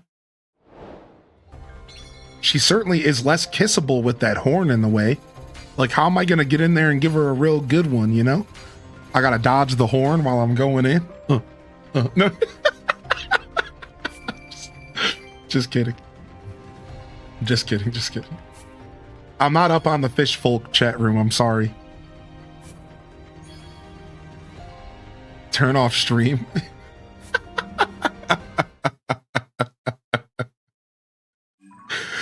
Yo, foes, thank you for 62. Good morning, foes. Here we go. We got Kia, Morning. the new Zora queen and a skilled fighter whose courage and valor inspire her people. She inherited the throne earlier than planned in the wake of her father's untimely death in battle. And the whole Zora's kingdom just opened up to us. Yo, thank you, foes, dude. How you doing? HDES waves in the chat. New information has been added to the map. Boom, boom, boom, boom, bam, bam, zing. Recommended level 24. Okay, we don't want to do this yet. All right, what else we got? What's Happy this? Friday, fam. Y'all made it. Cheers to the weekend. H-Day cheers. Yo, LPK's in the house as well, dude. We better keep those HDES waves rolling on in here, dude. If you got a free hand, don't be shy. We got LPK in the house, hitting us with 61, baby. Thank you, LP. Good morning, Mama Teller. Good to see you as well. We've recently found ourselves in need of a wide array of materials, and King Rauru asked to oversee their acquisition. Sure. Easy material here. expertly done. All right, so that opens up new quest for us. Hello? That's a lot of stuff. Lanalia has been put in charge of gathering materials for the army. Sick. All right, what's this? Reclaiming his homeland. So complete this challenge to liberate the territory. So if you guys haven't noticed, there's territory. Red is Ganon, green is Rauru and Hyrule, and blue is the special construct Link character that we tried to explain earlier. So sometimes you can liberate a territory by doing a specific event within that territory. So it looks like we're going to want to do that. What's this up here? This is pacifying Tabantha. Okay, so that mission was already there. Let's go see what this is. Urgent supplies. Gain use of the Kopiki Supply Depot. Let's get ourselves that. Remarkable. Have I missed anything big? We went to the Zora's domain, and we got ourselves the Zoras on our side. So we did do the second area. So we went to Tabantha first, Hebra. Then we went to Zora's, Lanayru. And we just got the Zoras on our side, and we fought the second boss. Yeah, you can play as the Robo Link, correct. So the game actually has multiple stories going. You can use rupees to buy materials at the supply depot in each area. Completing certain quests will unlock additional supply depots. Note that materials are restocked after each battle. So the game has two stories happening simultaneously. So while you're in the blue territory and you're battling with characters, while you're in the blue territory, or here's a better way to word it. You essentially have two teams. You have Rauru and Zelda and that team, and then you have Construct Link and Calamo the Korok and his team, and they're both slowly collecting their own army. It's actually really interesting. So Rauru just collected the Zoras, but Construct Link collected the Ritos. So when I play with the Ritos, I play with Calamo and Construct Link. But when I play with Rauru, I'm playing with the Zoras and Zelda. And right now the teams have not merged together yet. But they will eventually likely merge together if you just, you know, that's just how these types of things usually go, right? So, you know, obviously no spoilers. That's the first time I've had to say that with this playthrough. All right, let's see what this is. My prized treasures. Oh, we found our first use for the pose. A traveling merchant who specializes in rare items was dismayed to find that monster had ravaged his stock. He seems particularly distraught by the loss of his prized treasures. Okay. Most impressive. Gain use of the Tuscan Talon.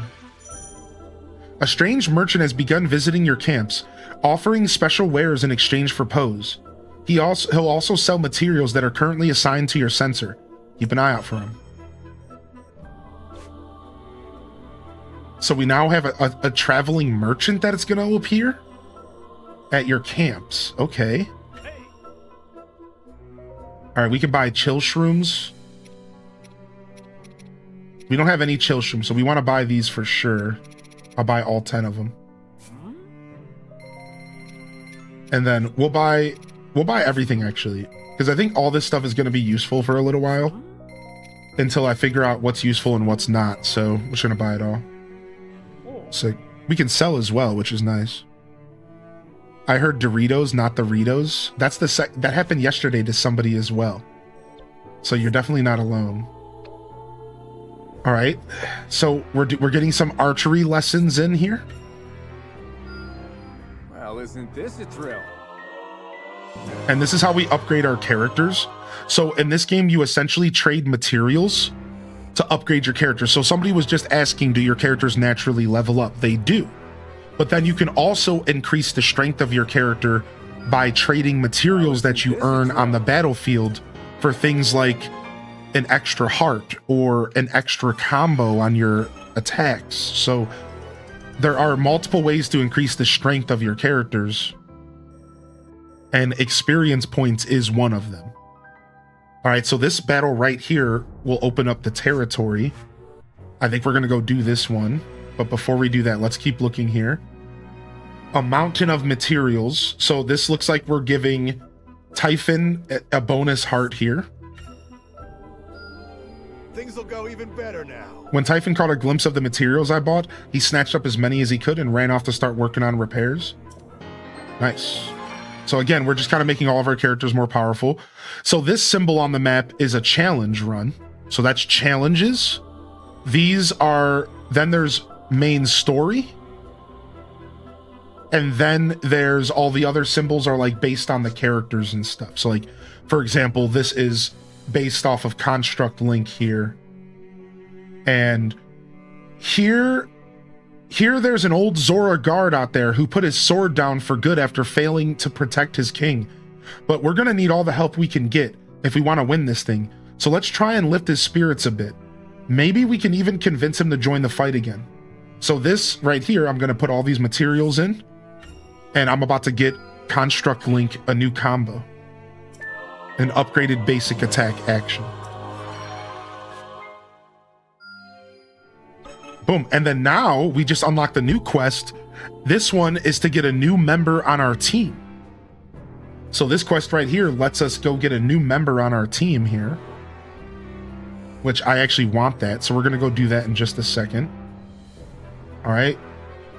Let's go ahead and give Kino some extra stats as well. Test my skill. Bam, bam, bam, bam, bam, bam, bam, bam. All right, what's this? All right, we need stuff. All right, easy bonus heart here for my Zora babe. I'm making good progress.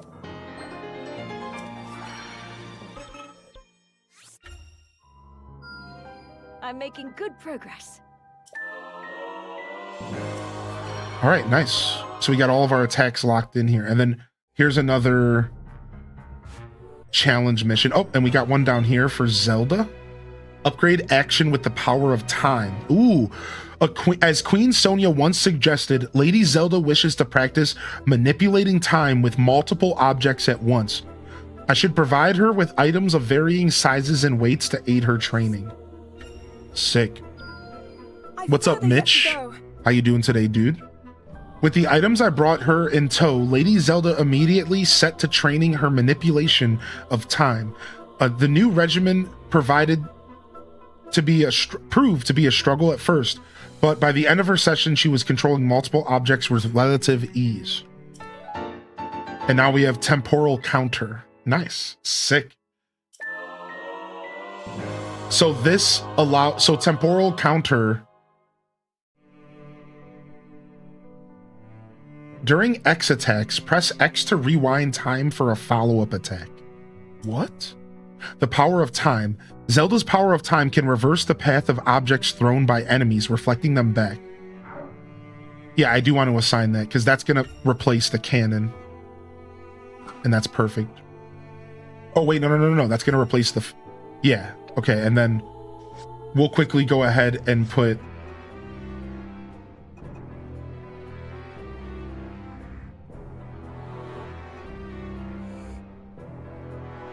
the cannon on ZR? Should do nicely. I'm not sure. So Mitch asked, can you give us a 30-second rundown about what the game's about? So this is Hyrule Warriors Age of Imprisonment, and it's about the Imprisonment War from Tears of the Kingdom, and it's set in ancient Hyrule, and you're going through the ancient Imprisonment War that's depicted in Tears of the Kingdom. So if you haven't played Tears of the Kingdom, you don't know what I'm talking about, well, go play Tears of the Kingdom. But yeah, the story is about the Imprisonment War that is depicted in Tears of the Kingdom as a part of a huge event that occurred in ancient Hyrule. It's pretty cool.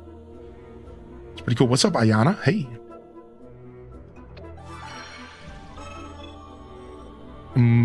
So I totally need to play Tears first. You don't need to, but it would certainly help if you did.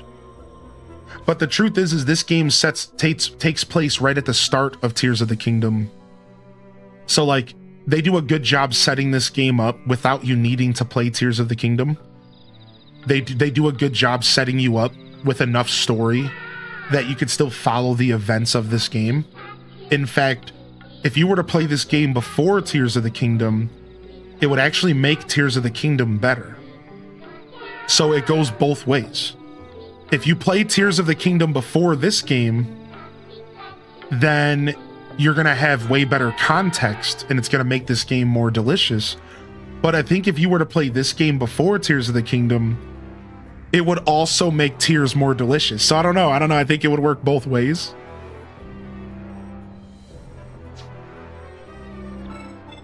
All right, boundless energy unlocked with Mineru. This is good. Yeah, I think it might work both ways. Nice. So she got the same ability as Construct Link, which is actually pretty cool. And I like that. We'll put it on ZR for her. And we'll go ahead and we'll put the fan on where the hydrant is for now. Wait to test this. All right, sick. And then what's this other ability she wants to unlock? Upgraded basic actions.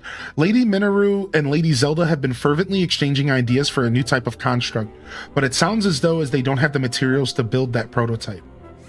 Ooh, she's trying to build her construct she's going to put her soul into. I can tell this will come in handy. Very cool. And then we have this challenge mission in the name of research, level 8. In the name of research. All right, let's go ahead and do some side missions, and then we'll continue the story. And we're going to start off by doing this side mission here, where we can unlock a new character. We're going to have to fight a Lionel up in this piece. So we're for sure bringing Construct Link, but I might not bring Calamo. I think I'm going to go ahead and bring Vence instead. He's a little bit low level. I don't know. I really like Calamo. I kind of just want to bring Calamo. Hold on. Let me quickly see what our side missions are looking like.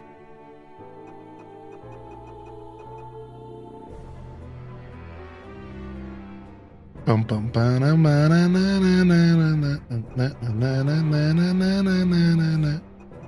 right, let's go ahead and bring Vence into the battle. Let's have some fun and bring Vence in. We'll bring Calamo later, because Calamo will be forced on us in the story. So that's fine. All right, we have the Feathered Edge. Rito Craftsman designed this double-edged sword to be extremely light so the warriors could soar unhindered. Honestly, you might just be better off wielding the soldier's broadsword, the high guard sword. And then let's go ahead and adjust your stuff here, buddy. Because you need some adjustments made, I'm sure, here. We'll put the fan here. We'll put the bomb here. We'll put the cannon here. Easy peasy.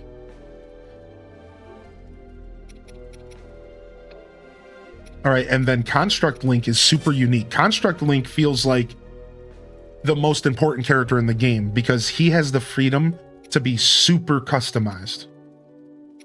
Like, he has the freedom to be super customized. So it's funny because they made a game that was set in a timeline where unfortunately Link couldn't be a part of this timeline, but then they managed to fit Link into the timeline anyways by making a story based around this construct. So it's really strange what they did with this game. It's so funny to me how they were just like, yeah, we're gonna make this game without Link, but then we're gonna make Link be a part of it anyways because we're just badass like that. Like we're gonna just fit Link into the story anyways. We don't really care what you think about that. It's pretty funny. But we gotta have a Link. Yeah, exactly. Yeah, the construct can use anything. He can use spears, two-handeds, or one-handers. Correct. It's super cool. Yeah. All right, let me quickly go to the blacksmith real quick. Wait, what is this again? The training camp? Let me go to the blacksmith real quick so that we can enhance our new spear. Ooh, and we can give it a special damage, which is nice. Nice. He can even use a branch if he wants, which I am considering giving him a branch. Yeah. He can even use a branch if he wants. That's right. And we're even considering giving him said branch. All right, the high guard sword. So I got a special sword in the game because the game gave me a special sword, chat room, because I had Tears of the Kingdom save file on my Switch. And I don't even know if this sword is like that much better than other weapons in the game. I don't think it is. I think it's just visually. I think it's like a skin. That's why it's cool. It just looks cool, and you can't get one. I don't think you can get another one in the game. Can't wait to All see right, what happens. let's do our camp effects. Let's get some wood going, and then now insects and meat have a bonus. And let's go ahead and get plus experience again. That's our goal always. We're a plus experience kind of group here. Dang, we don't have any bugs with plus experience. That's not good. All right, so instead of doing that, what about ores? No, meat. Let's see, do we have any meat? But I only have one meat. Okay, we'll do the whole raw bird. Yeah.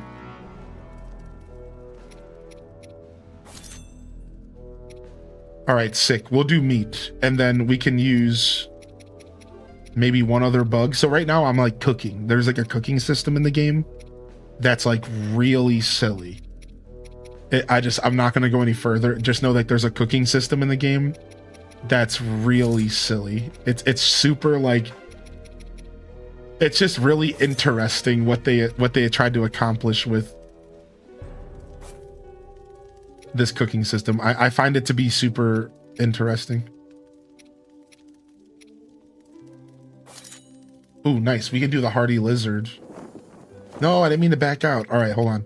So wood, raw bird, whole bird, and then actually none of this is organized. That's why. Sort by, okay, never mind. I can do this up top. I see. Nice. Okay, we have sorting options. I repeat, we have sorting options.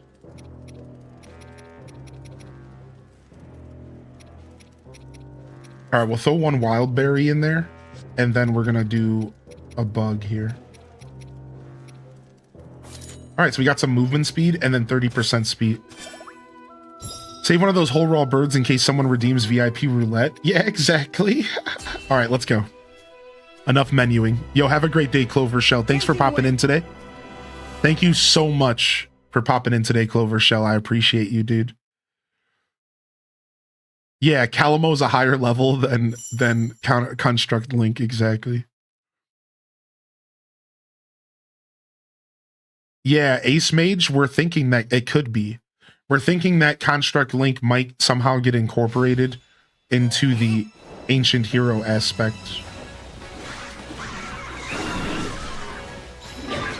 All right, now I'm gonna have to do more menuing because I want to make sure I understand what I'm doing.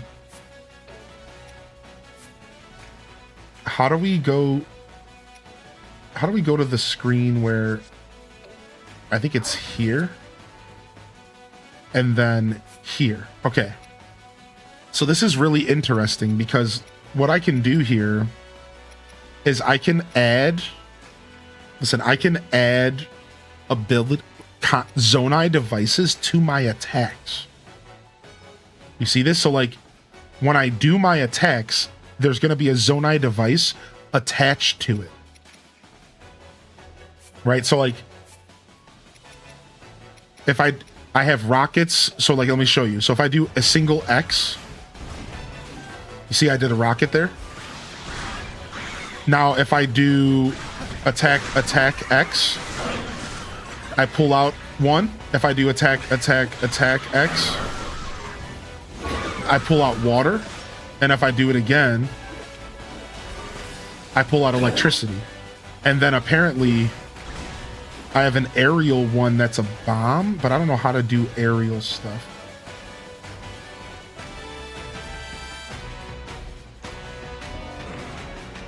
Long as it may have been since I held my blade, I never expected to struggle against enemies such as these. All right, here we go. Let's brawl.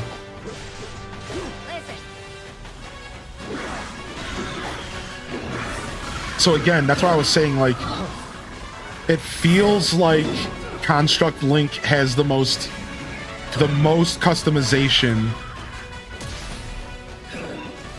Helping out.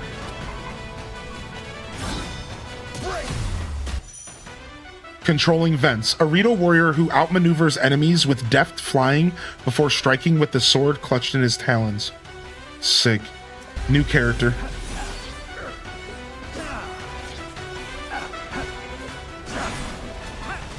Let's check out his combos.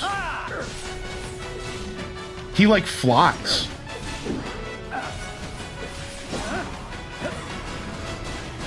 Creates tornadoes. Dude, look, I'm in the sky fighting, dude. This dude's sick. All right, let's combo.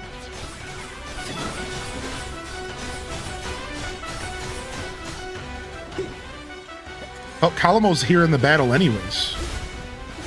Just as like an NPC, I didn't even realize. Watch and learn. Yo, what's up, Random Reject and Code Hemi, dude? Good morning, y'all. Yo, what's up, probably Minda? Wait, I didn't transfer my Age of Calamity data over. Is there another secret if I transfer Age of Calamity over? Oh, frick. I gotta transfer Age of Calamity over. Is it just like another weapon? Yeah, I can do that later. I never transferred that save file. Ooh, we got Lago, a veteran soldier who served the late King Zora King. With sword in hand, he strikes with expert techniques and impossible speed. His unique skill, Reversal Wave, can ward off enemy attacks with proper timing. Reversal Wave? What does this guy think he is, dude? Who is this guy? All right, Fan goes there. Rocket goes there. We'll do electricity here. All right, new character. Let's check out. We have 2 new characters this time. Oh, sick.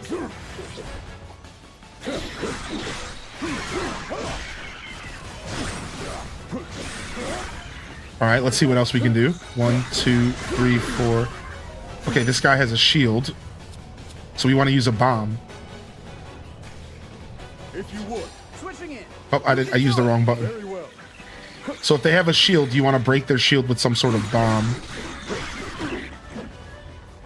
Not yet.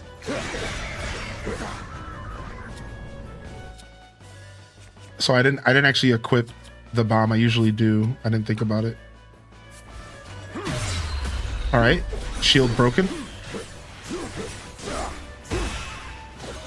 All right, 1, 2, 3. All right, I'm gonna see what 4. I think not. Ooh, wow, that's a sick attack. That's a sick attack. All right, let me quickly read the log. I want to see what this dude's been saying. Reminds me of the wretched fiend that attacked our home and cut down our king. Perhaps you and your construct should go without me. I suspect I'll only be an impediment in your aims. Aw. This guy's super down on himself. Alright, rescue the Zora captains. Alright, Zora captain rescued, I think? Oh, wait, I'm in the wrong area. I was looking at the wrong part of the map. I beseech you. Here we go.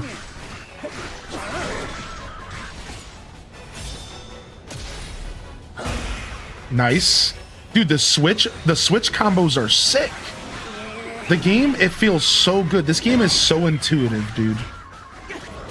They have these moments where if you have another character on the battlefield, you can do like a switch combo if they're available to activate the counter to whatever the enemy's doing. It's just so nice. It feels good. The game just feels fluid.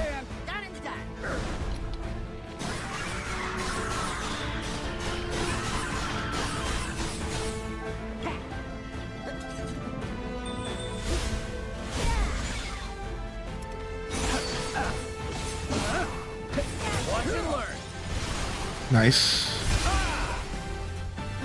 So much for them. Dude, crazy. This bird's nuts. He actually has so many cool attacks. Dude, he's actually so good. I actually really like Vence a lot. This game has so many characters that I really enjoy. Back off! Gotcha. Gotcha. Dang. Defeat the blue Bokoblin boss and his allies. All right, let's go. Take it from here. Whoa. I'll not hold back. We got a Lionel. We got a blue Moblin over here.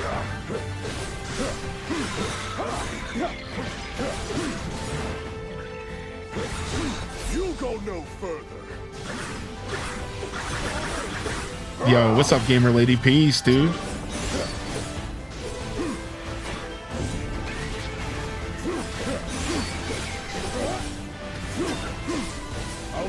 All right, we have a combo with Construct.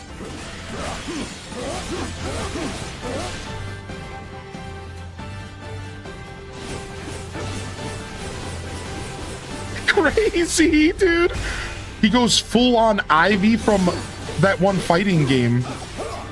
His sword turns into a whip. It's crazy cool. Stand down. Or else. Stand down or else. All right, definitely Heavenly Tide smash. Seems we've done it. If you would. Switching in. Let's go.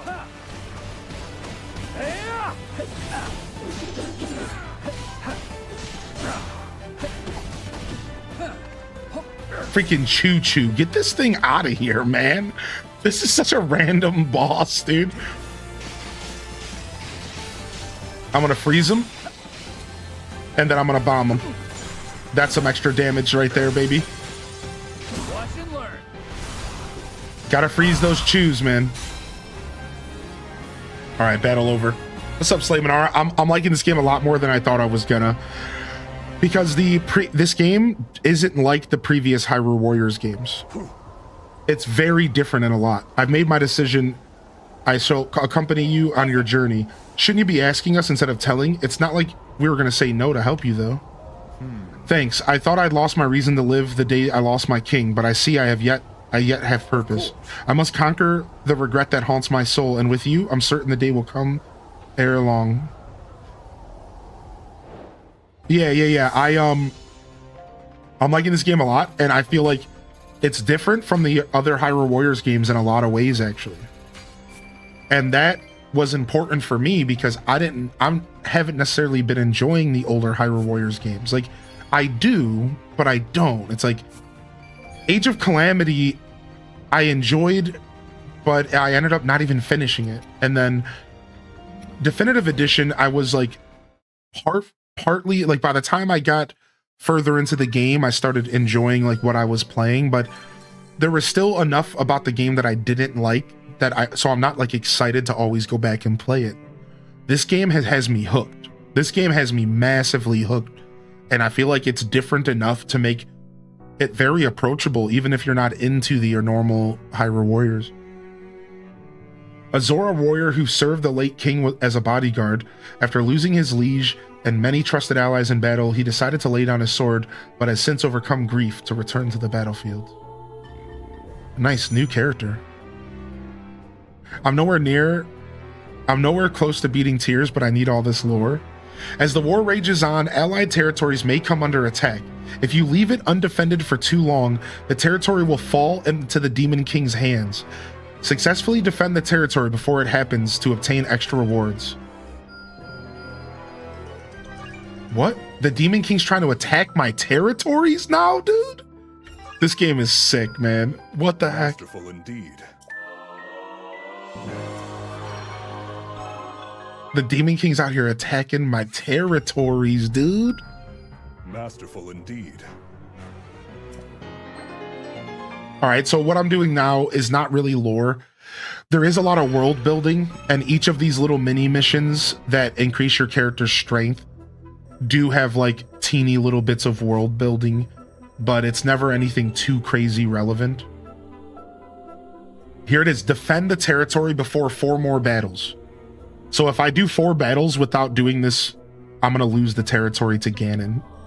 That's so interesting that that's even a thing that can happen. You know what I like? Isn't that cool, dude? Like, all right, let's go liberate this territory right here. We're doing some territory liberation. We're going to do some territory liberation here.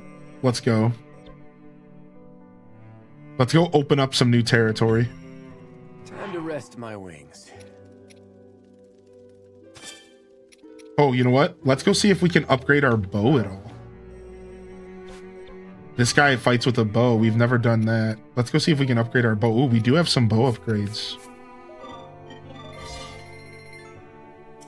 Nice. Now we're cooking here. All right, boom.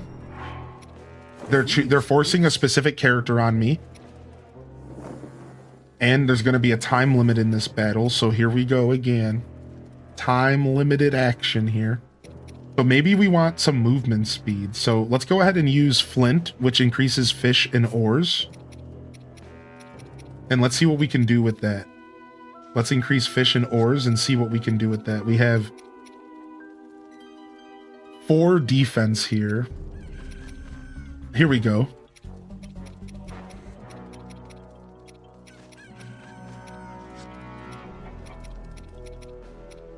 All right, is there anything that's not just defense? Here we go, okay.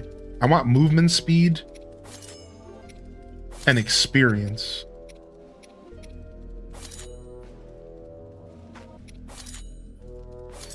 Nice. Perfect. 12% movement speed, 30% experience.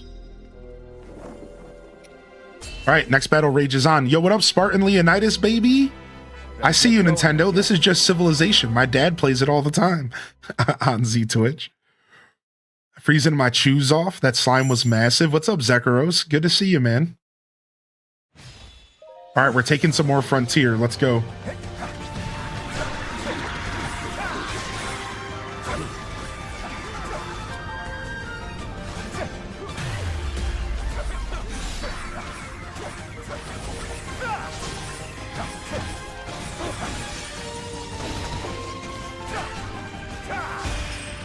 All right, shredded. Too easy. This guy also needs bombs. Ready for this?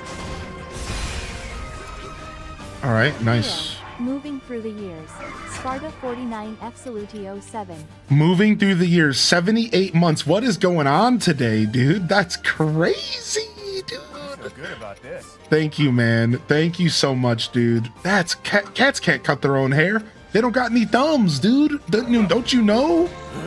You can't be cutting hair. You don't got no thumbs, homie.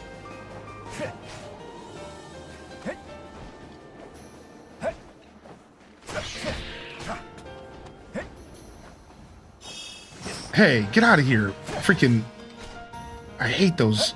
I hate Octoroks in, dang it, stop.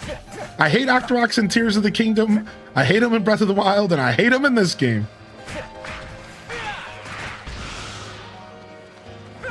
You're done.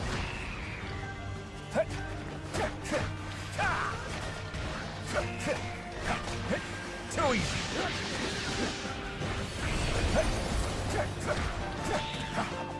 Music slaps. Music slaps, dude. I know. They did a really good job making it feel so good. Like Tears of the Kingdom stuff, man. We have an Ice Hinox, huh?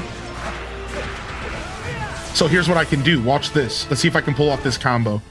If I pull out a fire device and then use my tornado attack, I can make a fire tornado if I can do it properly. It's tough to do though. All right, let me see what this guy's doing first. Ow, he got me. All right, we have an Ice Chew over here as well.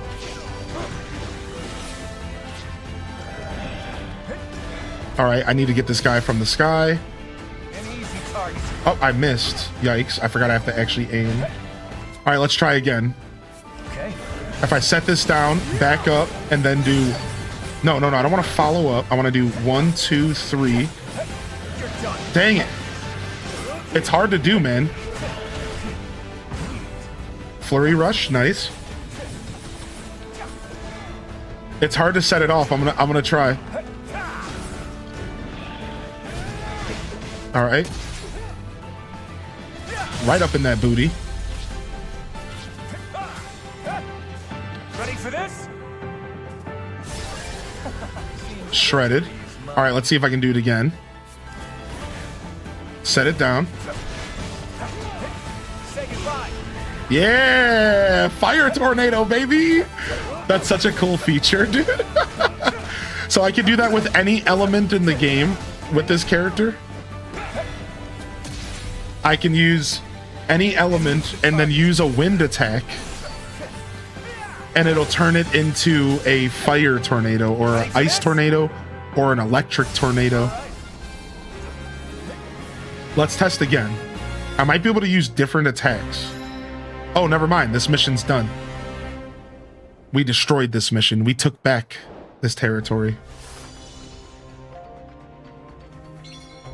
Nice. Level 26. Some of the missions are bite-sized, which I like that.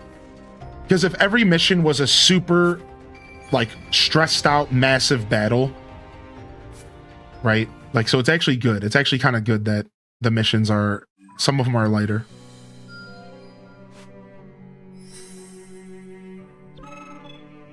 Nice. New territory unlocked. Forgot that the supply depot restocks every time. All right, we don't need to keep buying stuff from here. At least not yet. And then I can't do any of these yet. Okay, these are all done. Now we only have 3 battles left before we have to defend this area. And then I wanted to quickly do something. What was I going to look at? Oh, this.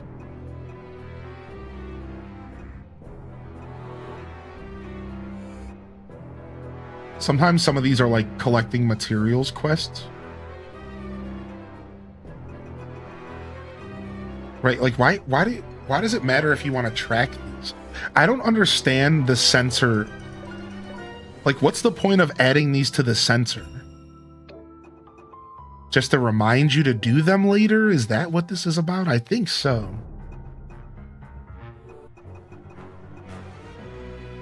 Oh, here it is. Collect 3 golden apples. We want to put that on the sensor. Okay, so that makes sense. That one makes sense. Bam, bam, bam, bam. All right. And then we're going to skip this battle again. Defending Tabantha. Actually, no, we won't. We're going to go do this. Because we can put any heroes we want in here. Take a look at this. We can do any heroes we want. This is our freedom battle. So we're going to put Mysterious Construct.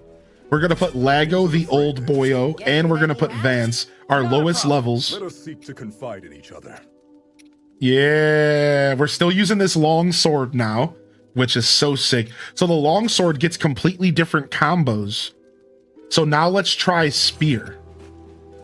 Now let's go ahead and try the spear out. Since we have completely different combos now. Whirling Tornado. Hold on, let's see. What was it when I did the longsword?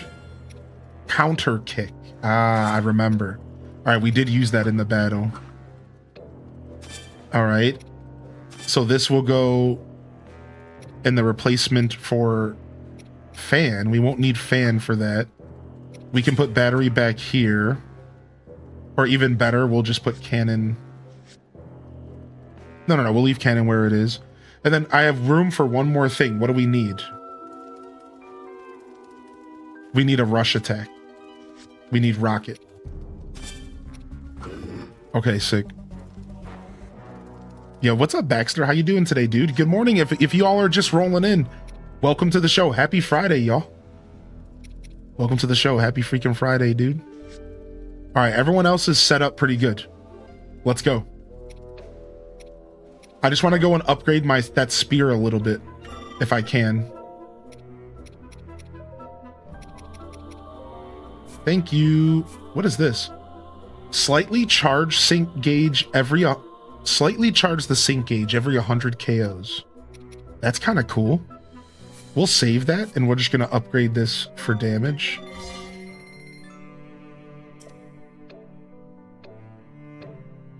All right, into the battle we go. So as you can see, there's like a good amount of prep and stuff for this game. This game has a lot of strategy behind it. As you can see here, vegetables, herbs, and fruit. What's up, Mandy Roots? As you can see here, this game has a lot of systems and stuff going on. It's pretty cool. Vegetables, herbs, and fruit. Vegetable, herbs, and fruit. Okay.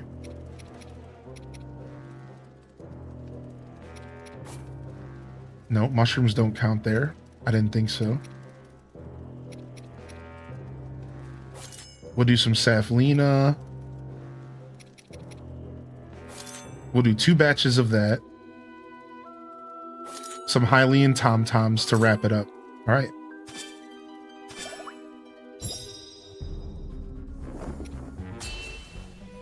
Vents here too. Yep, we're using vents right now. Look at them. both at once. And he's really good. He's really fun to play with.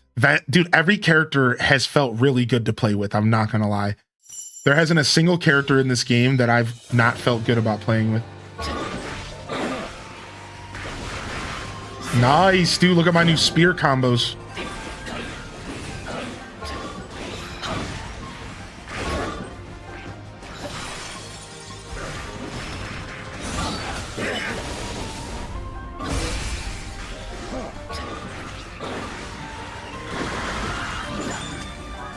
Oh, got me. All right, so don't I have fire equipped somewhere? I don't. Okay, let's see if we can fix that. We need flame emitter here.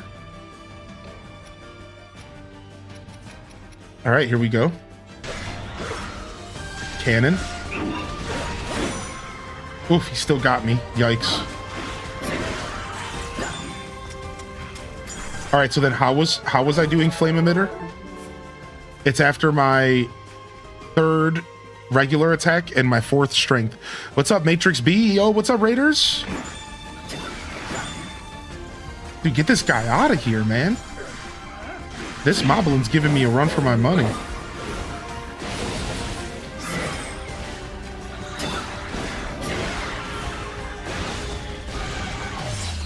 Got him.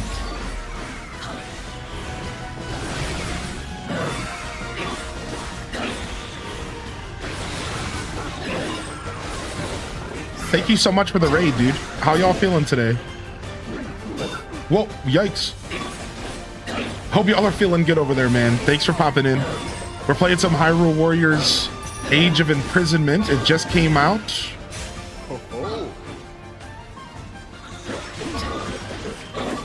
It just released. And we're having some fun with it. We're jamming out. We're jamming out big time. What the heck? Oh, big time battle. Big time battles going on here. All right, let's switch to Bird Boy in a second and play with him.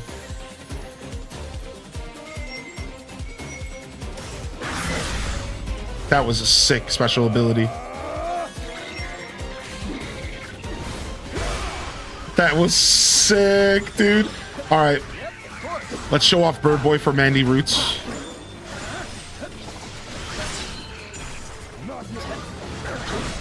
All right, what's he doing? He's going above us. Windmill cutter. Got him. All right, what we're gonna do is we're gonna run over here. We're gonna put the fire device down in front of him. And then keep fighting him.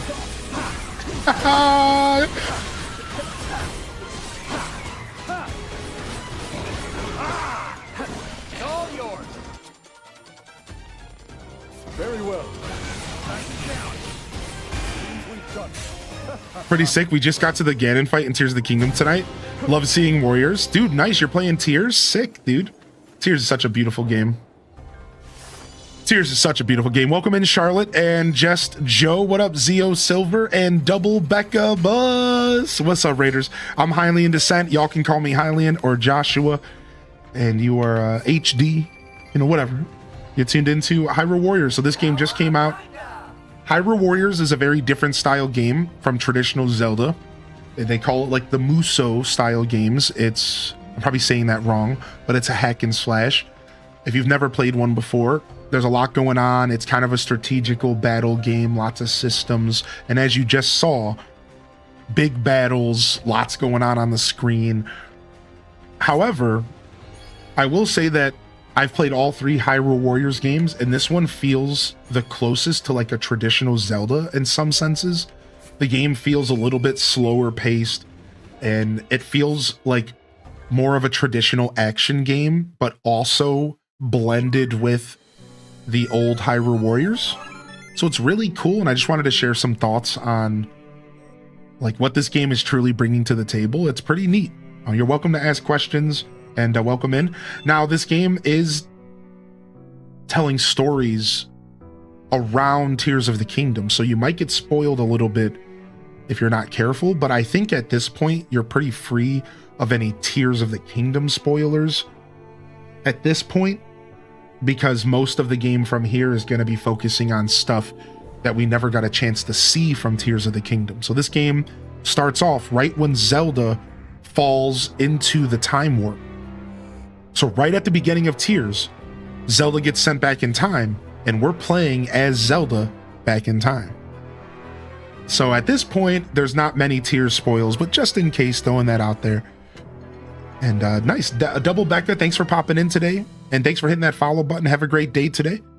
Unlikely Nerd and Brinstar, welcome in, dude. And what's up, Magic 8 Bean? Good to see you, dude, as well. Welcome in, everybody, dude. We're just jamming out, playing some Zelda, man. This game is actually a lot of fun. And even though it might not be your vibe because of the style of game, it's a lot. It actually is a lot of fun. What's up, Ghostface Killer? I hope you enjoyed that redemption. I hope you enjoyed that redemption, dog, because it was fun. Oh no, what happened to our bot? Chill's not working? Woo's not working either? Are they both dead? Oh no. Oh, I see. All right, hold on. Let me refix this real quick. I guess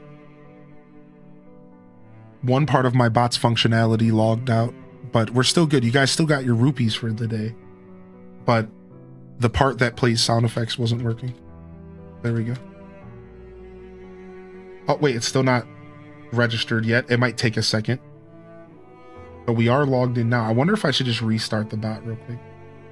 Oh, we're in. Okay, cool. That's the first time that's ever happened to me since I started using this bot. So now I know I have to be careful because there is a chance that could happen. Cool. I'm gonna have to raid and lurk. Of course, dude. I raid and run all the time, man. Of course, Matrix. Thank you again for the love, dude. And have a good night. Go get some rest. Let me make sure I'm dropping you a follow. I wasn't following you yet. Well, I just fixed it. All right. And I'm going to go ahead and do a shout out for Matrix. If y'all haven't ever checked out Matrix B, they've actually came and joined us before here. And they're doing some Zelda content. So if you're here for Zelda, check them out. Maybe you'll find yourself another creator to enjoy on this platform.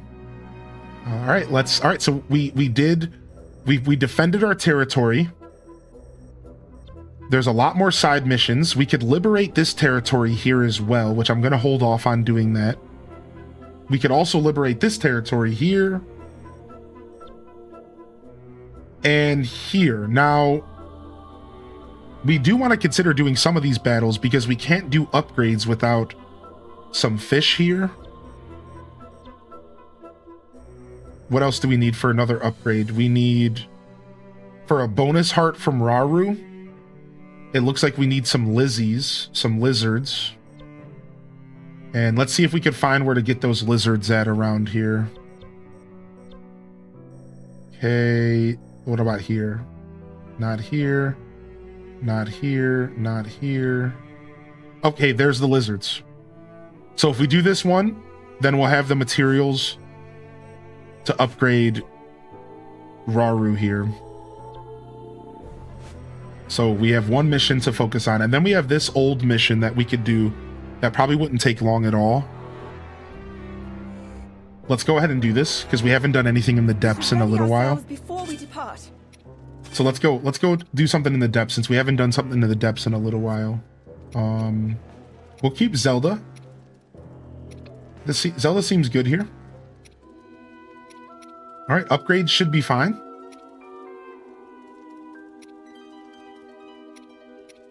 Zelda might need to be adjusted here.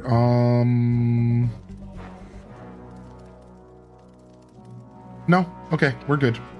We could just jump straight into this battle, and we'll just do some super lazy materials here. Oh, nice. There's symbols to show you that it's for a side quest.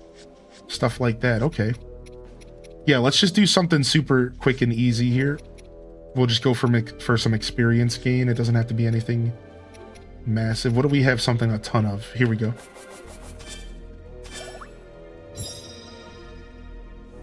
Plus 20% movement speed. Nice.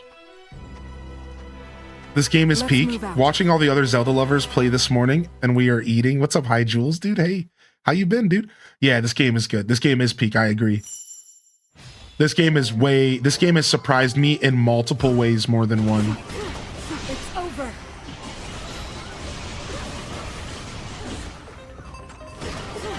I have you. Like, genuinely has surprised me. All right, what about this? Wow, that's cool. That's super cool. Take this. A show of might. It's over.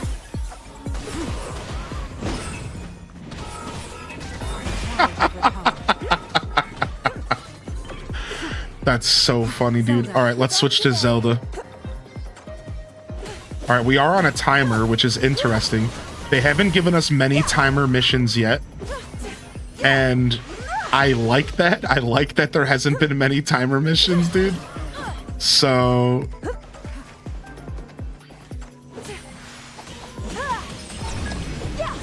Wow, I just brought my weapon back. How cool is that? That's so interesting. What is that, dude?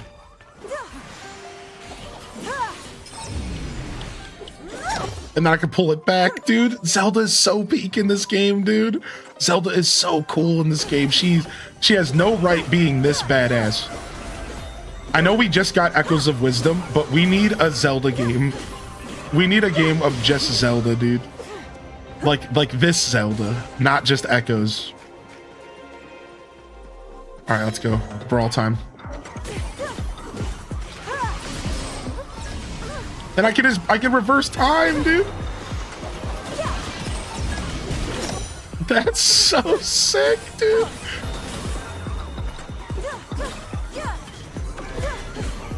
By my power.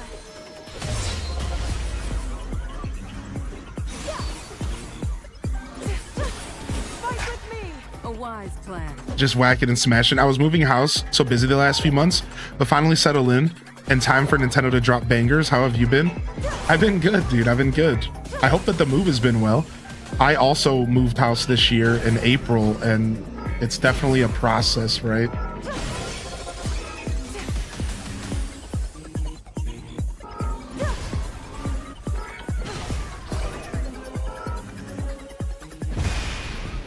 It's definitely a process. A hard-won victory. But once you're all settled in, it feels pretty good. So I hope that's your opinion of it. I hope you're feeling pretty good about your move. And yeah, thanks for asking. I'm doing well. Oh, we're fighting a boss, and they're playing the music. Ready?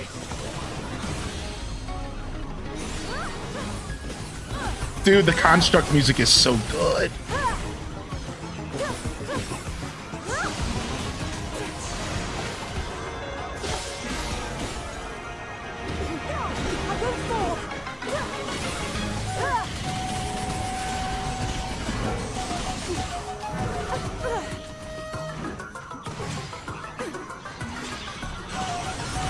Got him.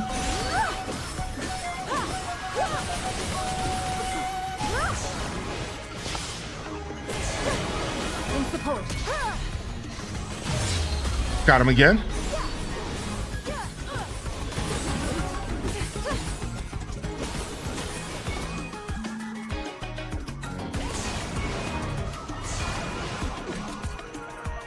Well then.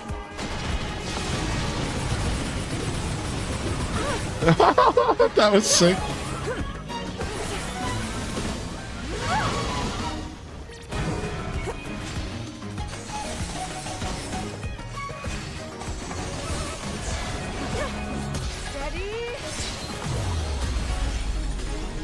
Whew. It was a move. My car was stolen and we had a few other issues. But I think the universe was getting the bad energy out to make room for the good things. That's certainly the healthiest attitude you can have about something like that happening. I'm sorry to hear that, man. Cheers to you for having the courage to look at it in the face and say, you know what? It'll get better. Because that's not easy. Yo, and you get your adulting on, Mana, Mama Teller. And what's up? What's up, Manny Charmed? I would like that as well, I'm not gonna lie. Where Zelda saves Link.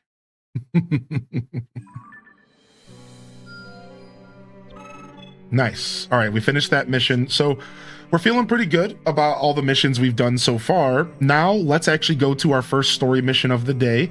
I just wanted to do some extra content because this game is going to nudge me towards doing this content anyways, and it's good to keep pace. So let's go to, we're doing another flying mission, I believe.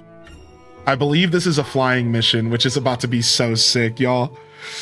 Oh yeah, we'll be here for another 8 to 12, you know. We'll be doing the 8 to 10s, probably closer to 8 to 10s throughout the whole weekend while we smash on this game. Yeah, that's right. What's up, Exhaustion? So I should be around for most of the day. So if you got to step away, come back and look out for me. I'm thinking 8 to 10 is kind of where I'm targeting this week. Calamo and his construct partner Story time. fend off the horde of monsters, thanks to the aid of Rafika, the About to play some Star Rito Elder. Fox.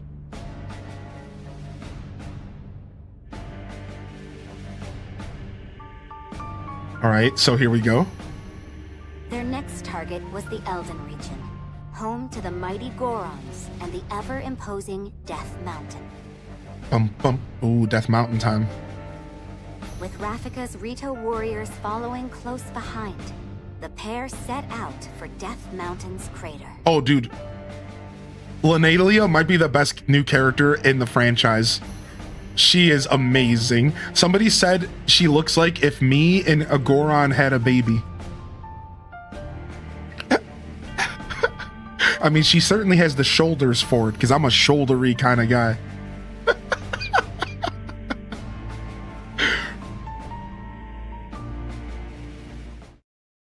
What up, Supernova? All right, here we go. We're encroaching on the Elden region.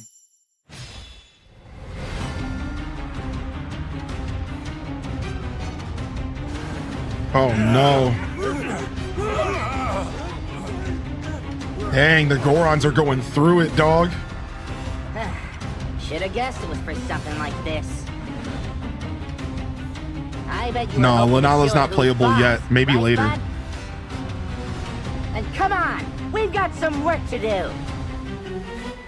We got some work to do, baby. It's time for a flying. This mission was so fun last time. I cannot wait to do another one of these. Woo!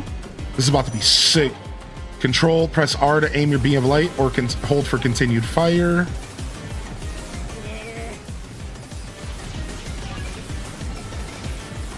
Got our cannon. Got our cannon, baby.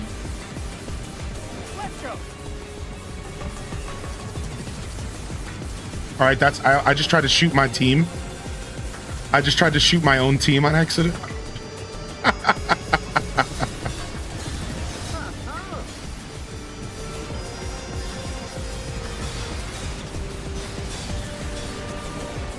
So I guess we're trying to stop the rocks from hitting the ground, maybe. Got to cover if we want any chance to get close. Come on, let's take a little detour. All right, sick. I always knew this place was trouble. Just imagine what it'd feel like falling into that lava. Dang it, there were some enemies I missed. Dude, they brought the balloons back. No way, dude, the balloon enemies. Whoa. Yo, these dudes are throwing bombs at me, dude.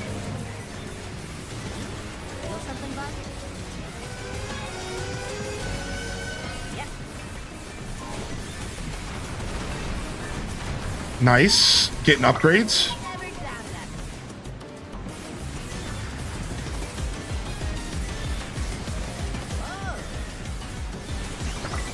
Nice. I killed a stone talus.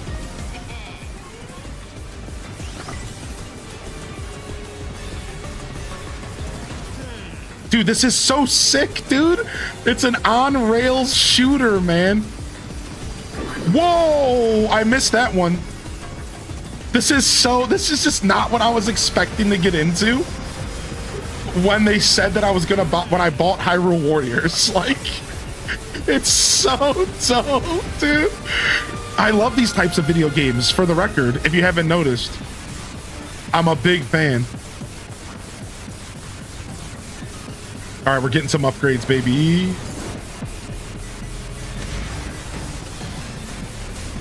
All right, now we can lock on. Our rockets have the ability to lock on now, which is perfect.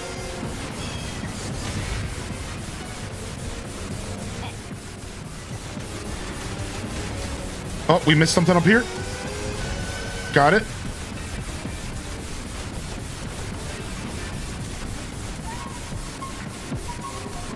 Dude, we got 3 shots. We're almost at the crater, bud. Here goes nothing. I'm scared. Dude, what's up? How you doing today, Chase? Or Chosh? Chosh?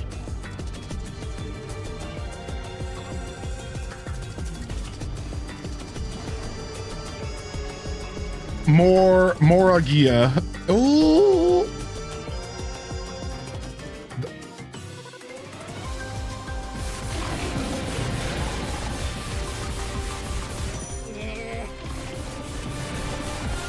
Reflect enemy projectiles by dodging at last minute with B. I remember that. I remember that. Break the giant boulder to stop the attack.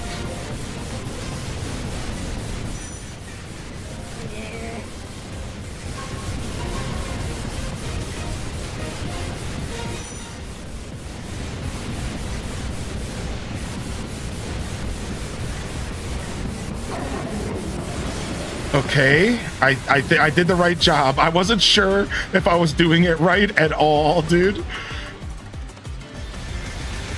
Ah, one head down, dude.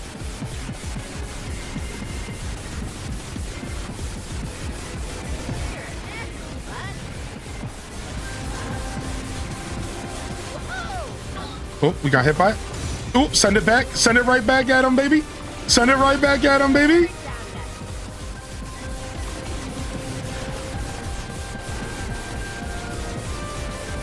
Send it right back at him, baby.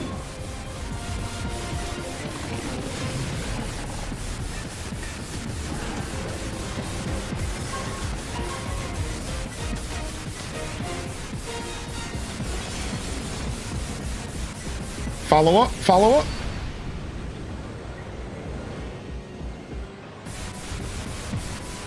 Whoa. Whoa. Whoa. They're throwing big boys at me, dude. That's not nice.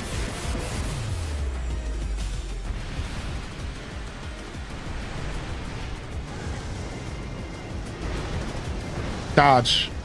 Get him. See ya. See ya. He threw a puff shroom at him, confused him, disoriented him, landed on his back, shut the fuck up. What? Pulled the boulder down with his whip sword. Oh my god. That was the most anime-ish ever. Yeah, straight God of War mode. Yeah.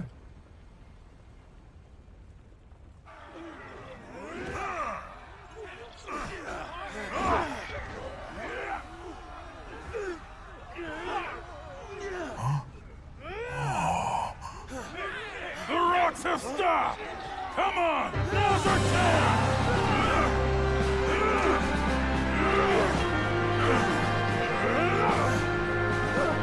He's a diva just like Link, yeah. That's Construct my butt, Link. all right. Tougher than steel, true as an arrow, and he can fly. Ha. Yep, I sure know a winner when I see him. But listen, from now on, maybe don't go charging into danger every single time you... Hey, Calamo! Huh?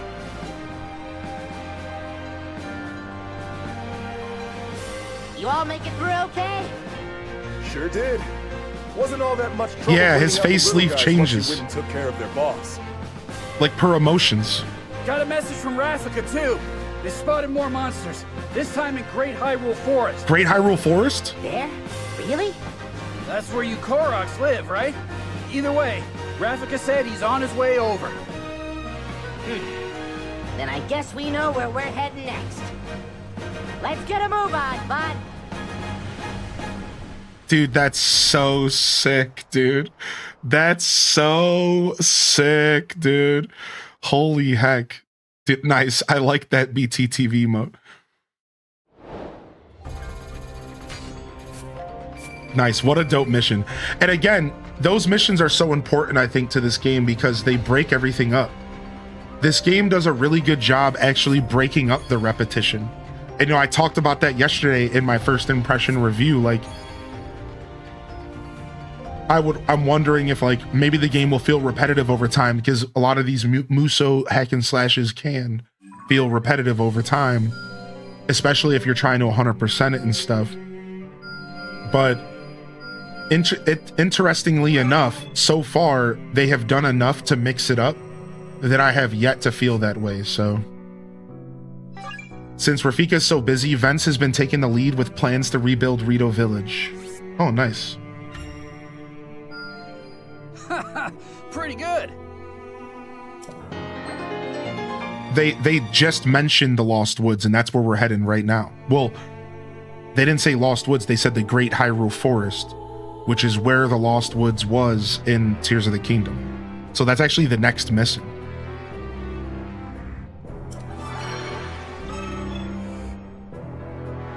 All right, nice. What about this? We need 10 chicky nuts. We really gotta go get some chicky nuts, don't we? Here's 10 of them right here. Yeah, we really do gotta get some chicky nuts here.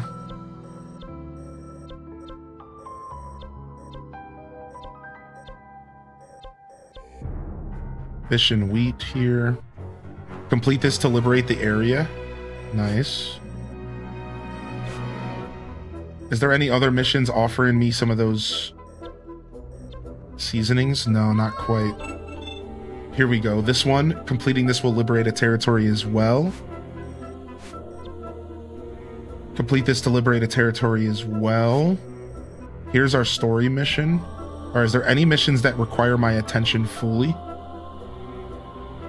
Not quite. Oh, nice. We got some extra sky missions.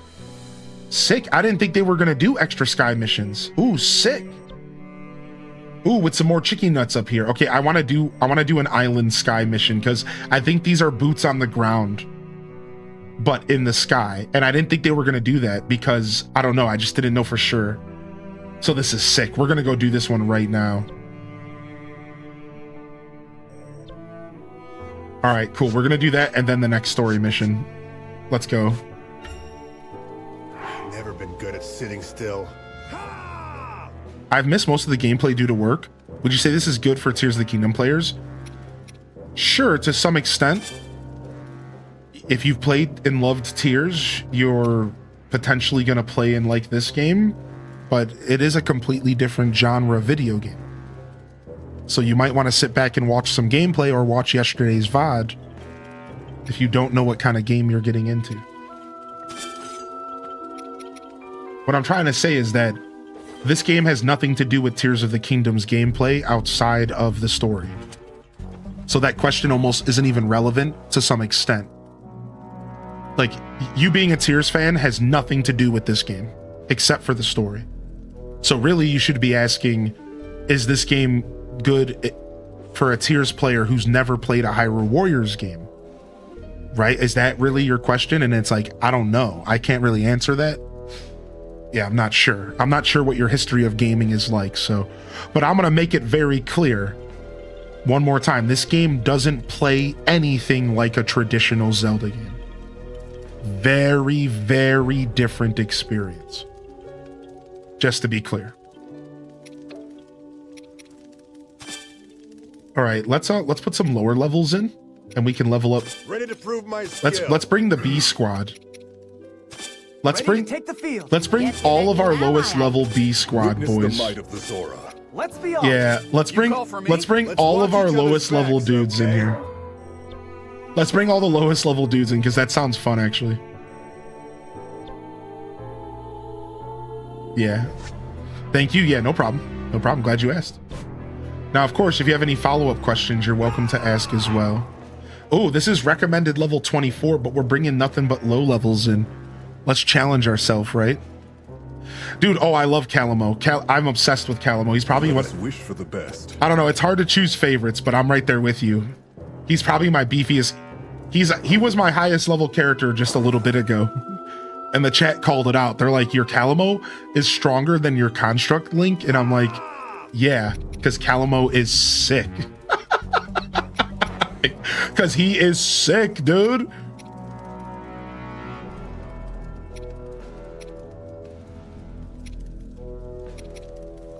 All right, let's try fishing ores again. And let's go for support one more time.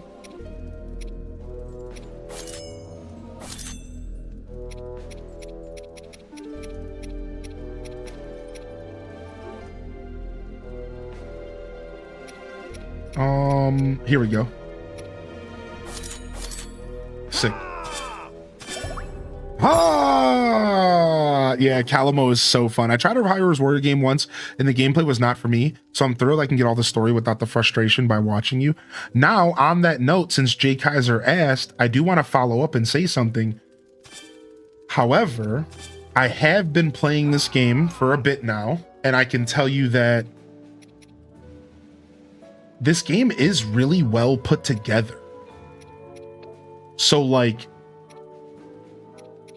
it's different. It's not just a Hyrule Warriors game. It feels like it's a genre bender. So it feels like it's like it's like the next level. It feels like they took a traditional action game and blended it with a Musou hack and slash. So while you're playing the game, I can tell you as somebody who doesn't actually like the normal Hyrule Warriors game, like they're okay, they're fun, but like they're not my favorite. I can tell you that this game doesn't all the way feel like the other Hyrule Warriors game, like not at all actually. It feels very unique. It feels very different. It's as if they found the perfect sweet spot between the genres. It's like the perfect sweet spot between the different genres. And it doesn't feel as overwhelming, and it doesn't feel as sloppy. It feels more purposeful, and every time you press a button, you can feel the weight behind your button presses. Instead of just running headfirst into battles and just spamming buttons to hope that it works and getting frustrated, I'm playing on the easiest difficulty because I just wanted to have a smooth experience because of everything I just told you. And this game feels, there it is, way more engaging. The combat feels more weighty. The interactions in the game feel better. Everything feels so much smoother than any other Hyrule Warriors game. Wow, we're on the Sky Islands for the first time officially. Wow, look at this, dude. I'm so excited. This is so sick, dude. We're on the Sky Islands.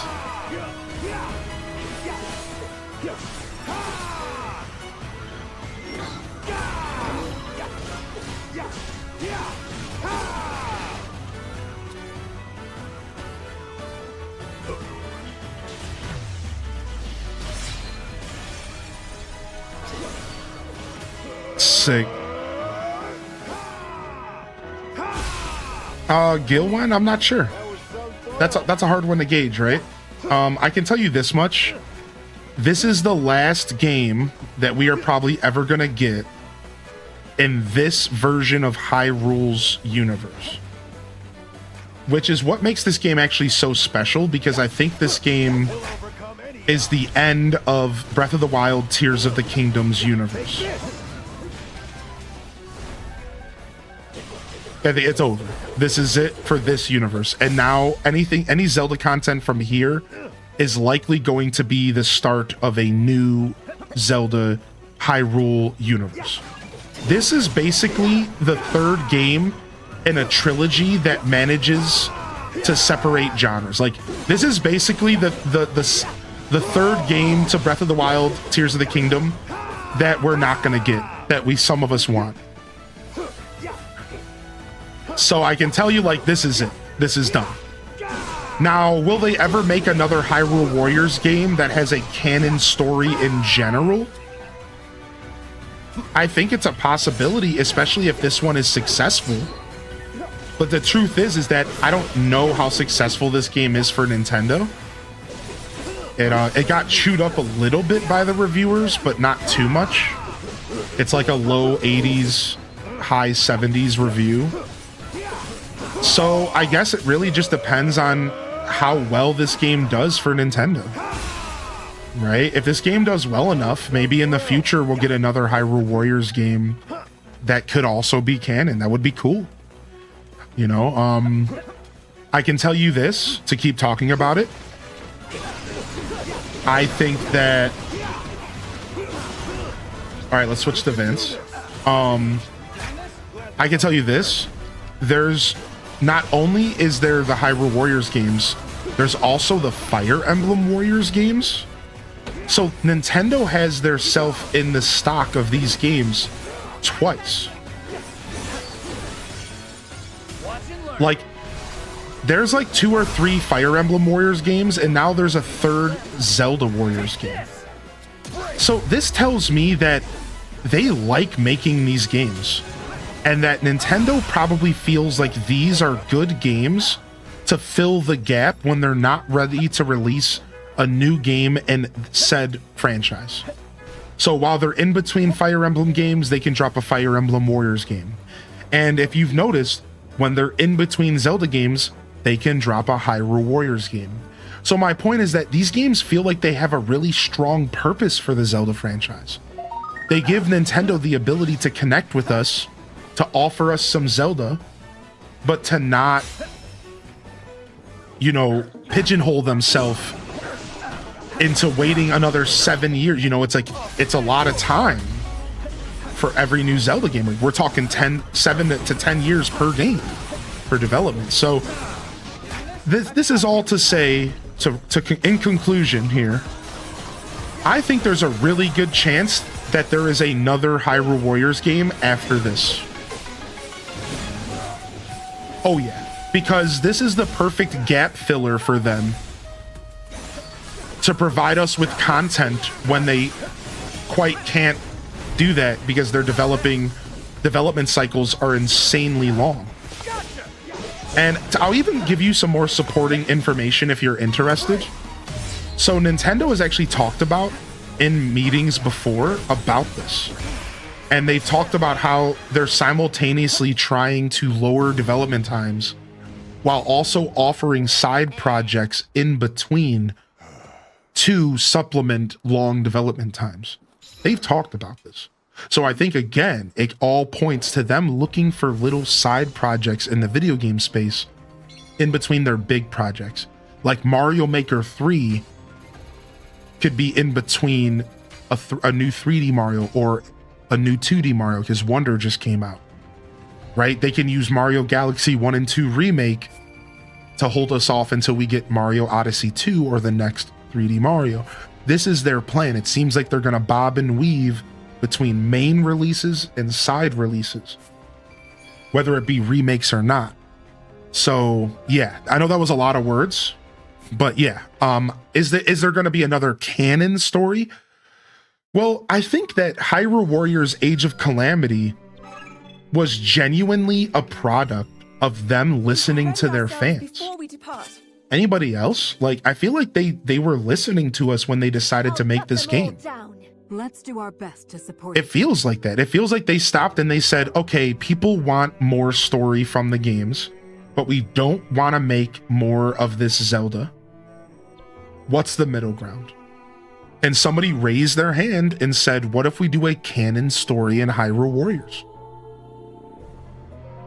And it was a great decision on their part to give us more story in a universe that they were done designing a game in. So what I'm trying to say is like, I think maybe, dude, I think you might be onto something. Maybe the next Hyrule Warriors will also be canon. But instead, like somebody said earlier, what if they go back and they do the original Great Hyrulean War from before Ocarina of Time? Or what if they go back and we see another part of the Zelda story before we ever got like we're talking gap fillers. What if we get a chance to see gap filler stories in the Zelda timeline with Hyrule Warriors games? This could be the start of something really special. Yeah, I think it's a possibility, right? I don't know, man. Super good question and super great discussion idea, right? And again, somebody mentioned it earlier yesterday about how they could do games about other parts of the Zelda timeline.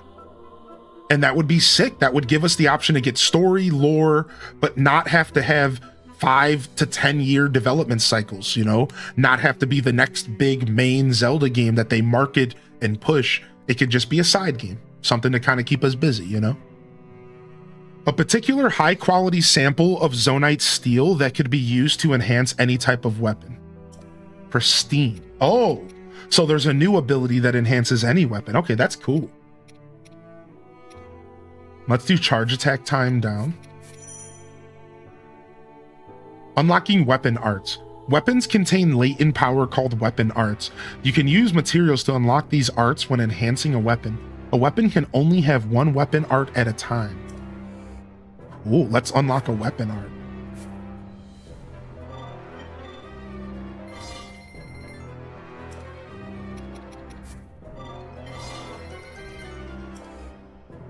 Silent Princess times 20. That's what I need to unlock the weapon art. So we need to go get some Silent Princesses. All right. And then we're taking Mineru with us as well, I think. No. We were going to take Fish Girl. So let's go ahead and upgrade her trident.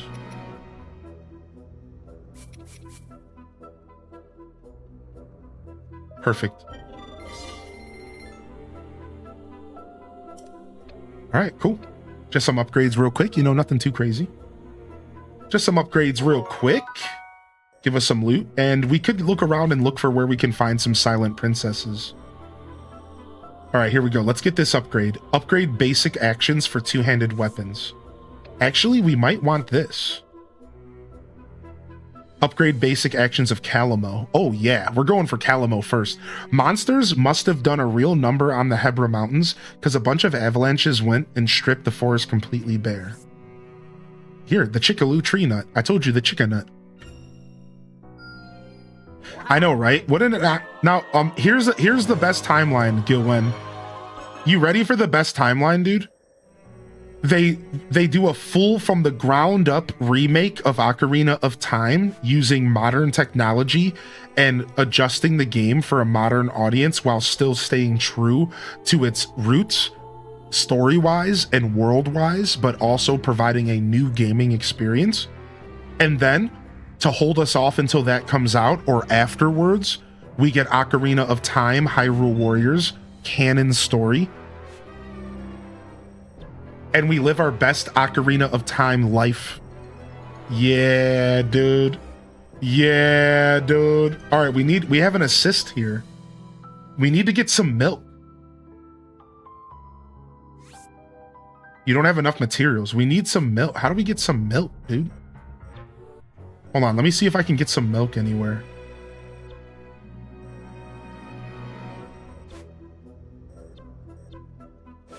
Oh, there's the Silent Princesses right there. Shielding the Hylian soldiers. Okay. Boy, need some milk. No milk here. No milk here. Nothing down here as well. All right, let me check the shop. Are you selling milk, buddy? No.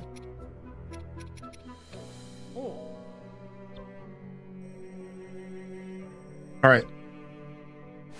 Let's go up here. Let's go do this mission. Yeah, pre-Ocarina of Time story could be sick, right? I hope this goes well. All right, same thing here. We're just going to go for support stuff. Let's just do one of these, and let's do insects or meat.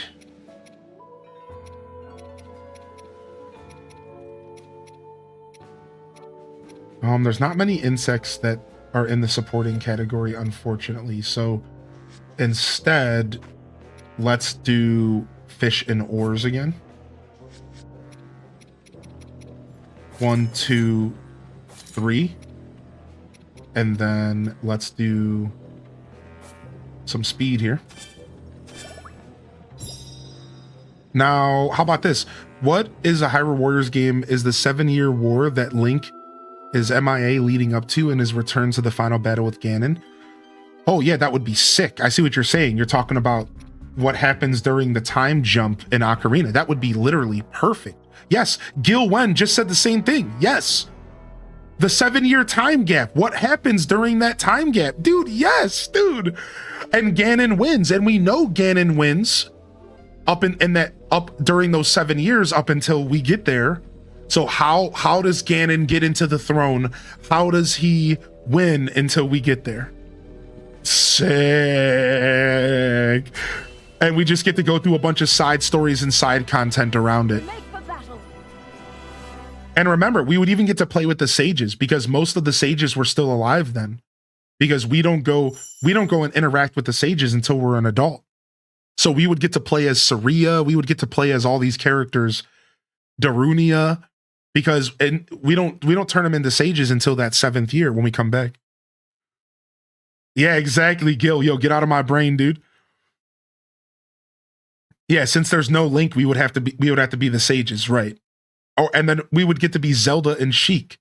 So like Sheik could maybe be the main character. Maybe, I don't know. All right, let's do this side mission. Look at the blood moon above us. All the music seems so nice. This is about to be a sick mission, dude. You see the blood moon?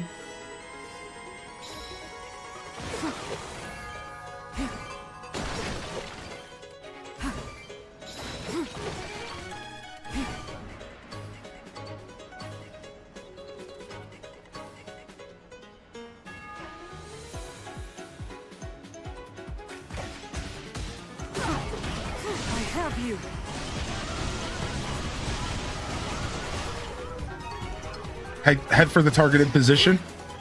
Dude, I'm so happy we're on the Sky Islands, dude.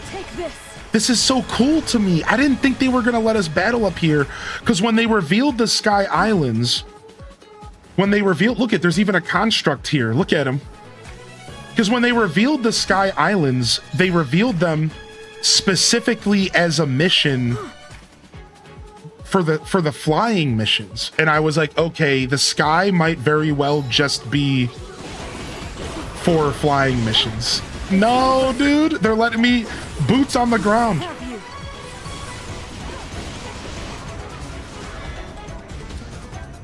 Must take aim. Got him.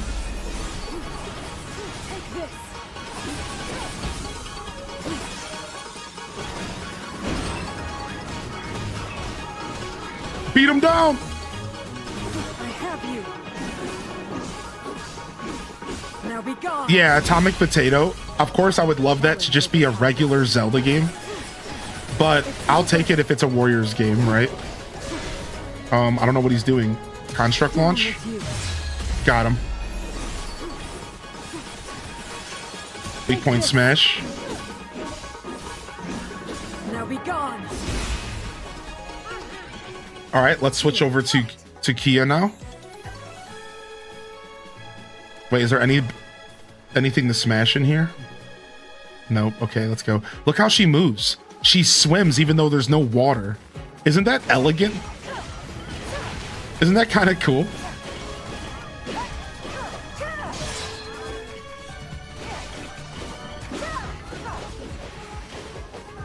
Dude, her combos are super sick. Oh, we got a Chew here. I choose you to perish.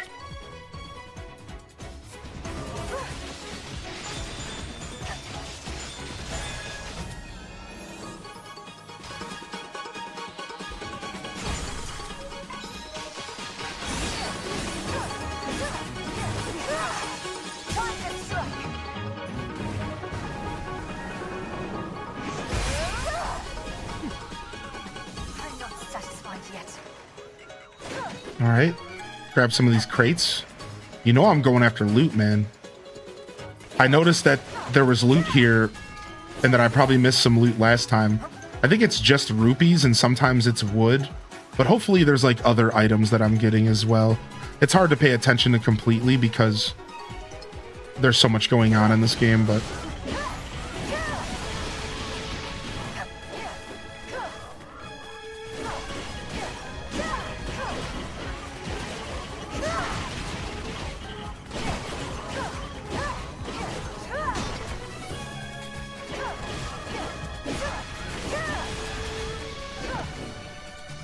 it's just so cool seeing Tears of the Kingdom in this light, seeing Sky Islands in this light. It's all so rad to me.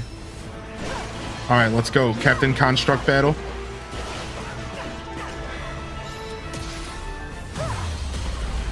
Oh, I'm gonna shred you, dude.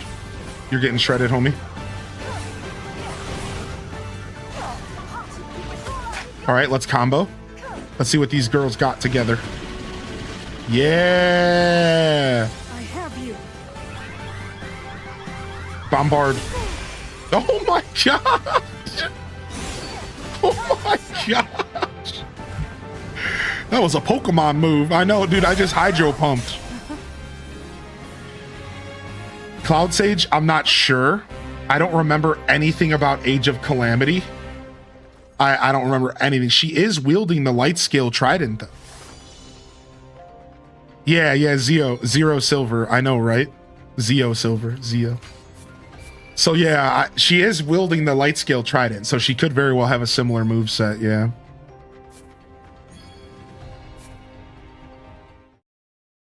Nice. Give me the loot. Give me the loot. I was thinking classic JRPG Zelda. Oh, that would be cool. I would like a classic JRPG Zelda as well. There's definitely a lot of potential. All right, so the game is kind of hinting towards me. Oh, this is because I have a tracker up. Yeah, because I have a tracker up.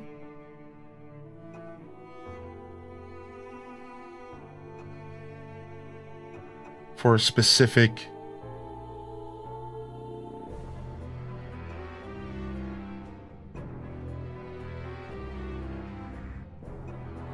I have to do certain things. I don't have to do anything, but like if you do certain things, you get rewarded. Sometimes it's like collecting items. Sometimes it's like killing a certain amount of enemies. But it's pretty cool. It's pretty cool regardless. And the game will help guide you. Like for example, this mission right here is blinking because this mission's going to offer me something that I need. That's cool. You can go back and do the missions again. And then look at it, tells you the missions for the different difficulties. Look at this. So this game has 4 difficulties. So you see how it's like easy, normal, hard, very hard. And you get a different bonus and stuff as you go. So you can actually play on 4 different difficulties. So this game has a lot of room for people to go completely Insano style on. If you're the kind of person who wants to go completely Insano style on a game. Because I wasn't a big fan of the older Hyrule Warriors, I enjoy them for what they are, but I'm not like the biggest fan. I wanted to play this game on a lighter difficulty, which normally I'm a challenge seeker as a gamer. For those that are new out there, I like to play games on the hardest difficulty when it makes sense. But as a streamer, I've started realizing like, we're playing this for the story. This playthrough is for the story. So I wanted to have a smooth journey through the story. And then maybe in the future we could do more content on higher difficulties. Or even in my free time. Alright, I really want to do this next Sky mission because I love the Sky mission so much. But we're going to hold off and we're going to go do the next story mission. We're going to Death Mountain, y'all. Ready to go?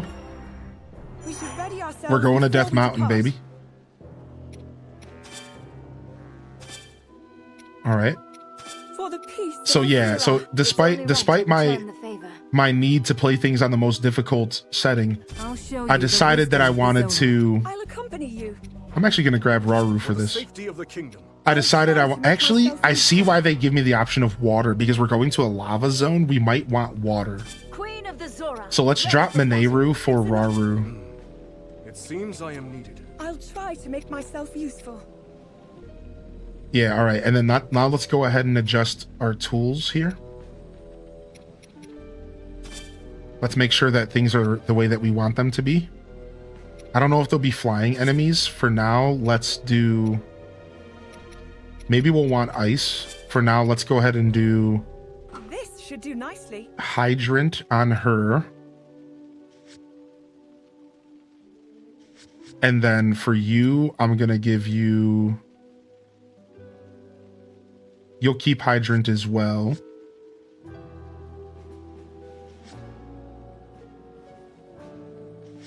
Okay, everything looks pretty good here. All right, sick. Show time-sensitive missions.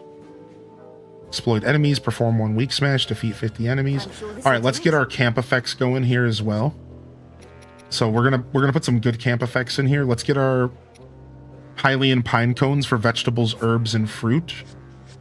As always, we're going for experience gain. That's just what we do.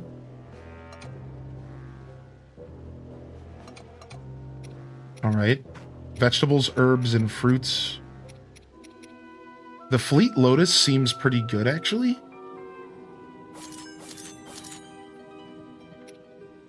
And then we just need one big push for support. I need like a 3-er. I need like a good 3-er here.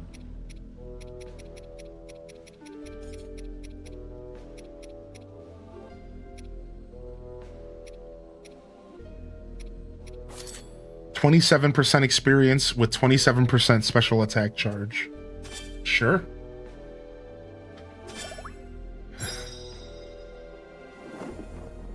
What's up, Aether Vortex? How you doing, man? I never played the Warriors games. This looks like the closest visually to the mainline games. Yeah, it does. Yeah, this game is the closest gameplay-wise to the mainline games as well. It's both. Not just visually. To battle. Zeo Silver, well, I'm glad to have you here, dude. Did I miss something? I'm not sure. Oh, story time. Zora from peril. But before they had even a moment to celebrate, they learned the Gorons needed assistance in ridding Death Mountain of a powerful monster. All right, time to fight the boss of the Goron area. Oh, yeah, I don't think you missed much, Aether. Good to see you today. Good morning. Yeah, this game definitely learned a lot from Age of Calamity. Cloud Sage for sure. Thus, Rauru and the others made for the mountain with all haste, only to find that the monster had been defeated before they could even arrive. Wait, what? Alas, their luck was short-lived, for the monster onslaught had only just begun. With hordes of enemies closing in, the brave Gorons once again found themselves in dire circumstances. Okay. All right, here we go. Death Mountain. I'm excited.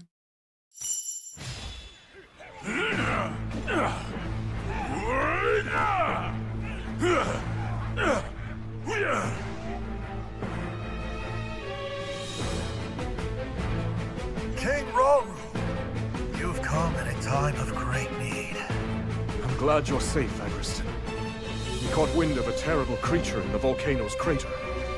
Yes, my realm was besieged by a rain of fire. Our strength alone could never match it. But when all hope seemed lost, a strange construct appeared and vanquished the beast. A construct? No. Such questions will have to wait. Indeed. Every time we lay one of these monsters low, 2 more rise up to take its place.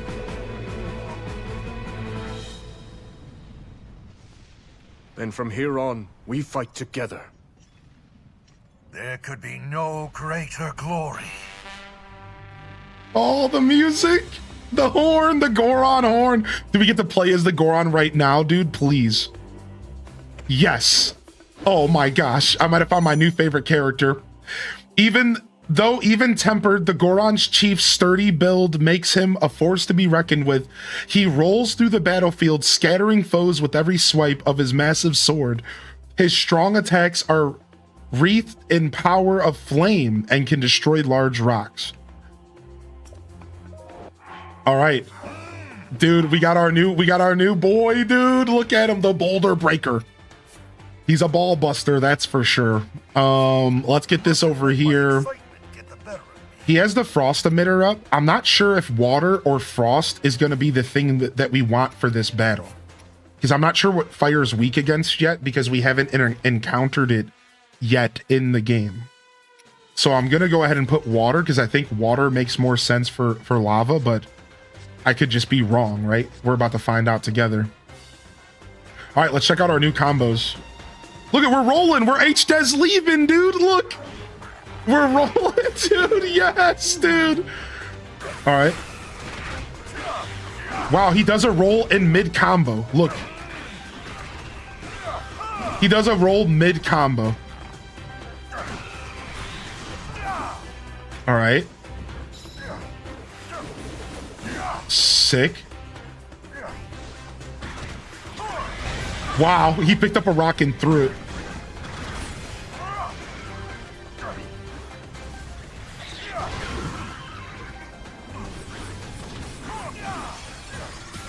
Smash.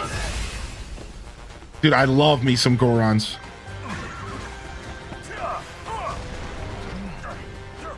Seems our paths have crossed again, Lady Zelda. I appreciate your bravery in coming to our aid. Whoa, what was that? I have a freaking volcanic strike. Look at this. Hold on. I'll do it proper. 1, 2, 3, 4. Dang, the roll's throwing me off. Dude, I'm like a fire druid in freaking Diablo. All right, let's go. Seems like one of our characters are left behind. So let's have you go here. I think the game did that on purpose. We'll do a two-pronged attack here, and we'll switch back to Rauru as we need. Now, where's my purple icon at?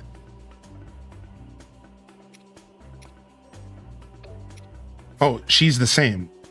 All right, let's send her up to the enemy outpost. All right, let's go.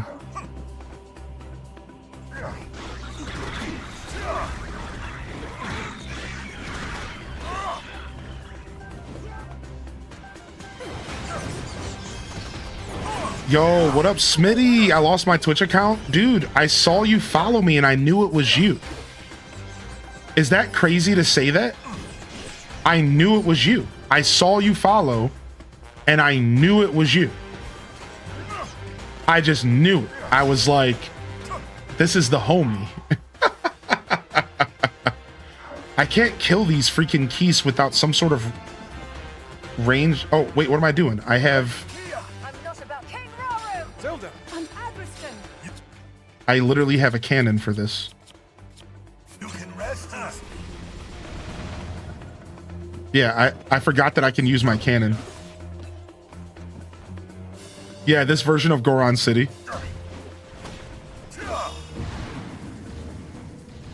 All right, let's go.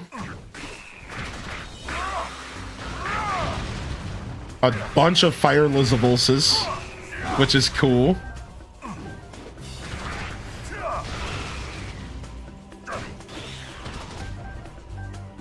Only people in real life that don't call me Smitty is my partner and my parents. That's it. That's cool, dude. Ooh, nice. We found a secret area. What? All right, now we can finally see what this freaking... Oh, okay, it's water and ice, it says. It's weak to water and ice, so it's really our choice. Sick. So bringing our Zora babe makes sense.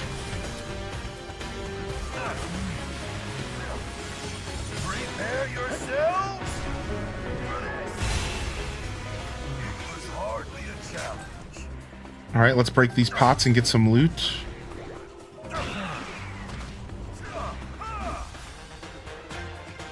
Set up camp. Yeah, dude, only one Smitty, man. I knew it was you, man. I knew it was you, dog. I was laughing to myself. I'm like, is this Smitty? I hope everything's okay.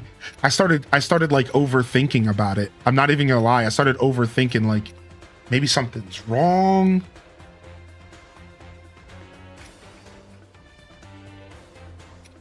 Fully restore health upon defeat. So these little bonuses are super cool. Display the location of hidden chest on the minimap. Display the location of Koroks. I love this. What? Hidden chest? What? I'm a loot kind of guy. Increase the materials that drop from enemies? Let's go, dude. Ready to go.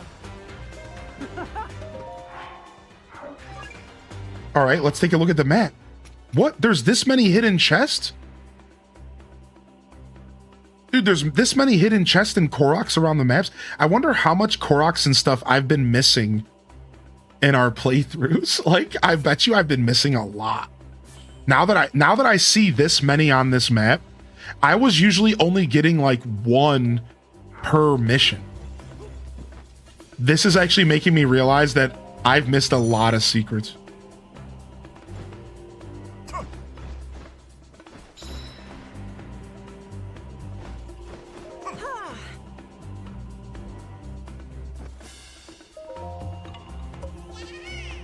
Yeah. Yo, what's up, Chaos Queen? How you doing, dude? All right, let's order you to go up here as well. Actually, let's send you to this hidden chest. Yo, thank you, Cozy, for gifting a sub over to Smitty, man. I'm not sure what happened to your account, dude, but I hope everything's okay, man. You know, sometimes you have to contact Twitch to try to get your account back and stuff. So I don't know if you've tried everything, but if you need any help, you can let me know. But if you're just giving up, I get it. You know, it is what it is.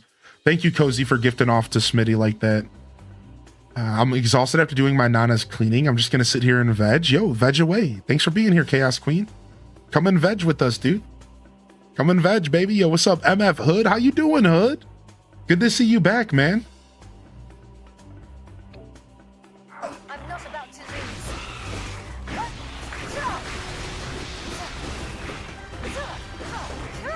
These homies do not like my water attacks, I'll tell you.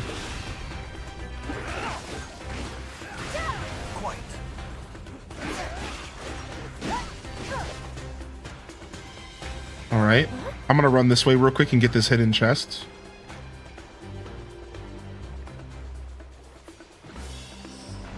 Yeah, we're missing loot and everything.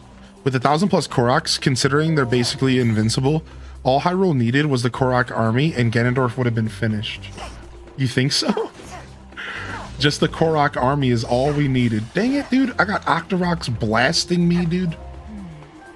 I mean, I'm getting a bunch of good materials, though.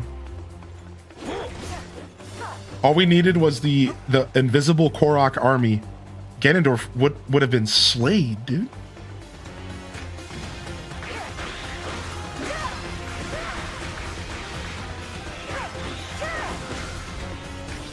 Well, it's good to see you, Smitty. We're playing Hyrule Warriors, man, and it's pretty good. It is Switch 2 exclusive.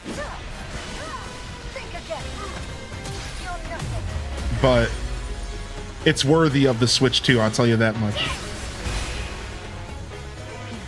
All right, set up another camp here.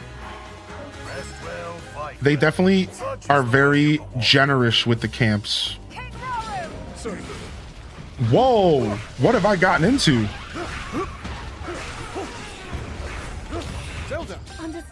Wait, I'm not done with King Rauru yet. Okay.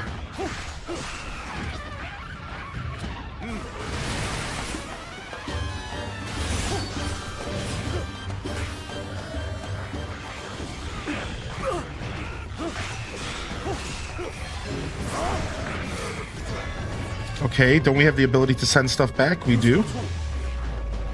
Punch him right in the mouth.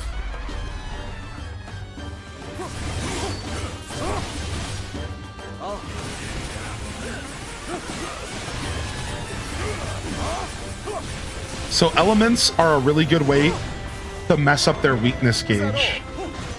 That's what the elements are all about.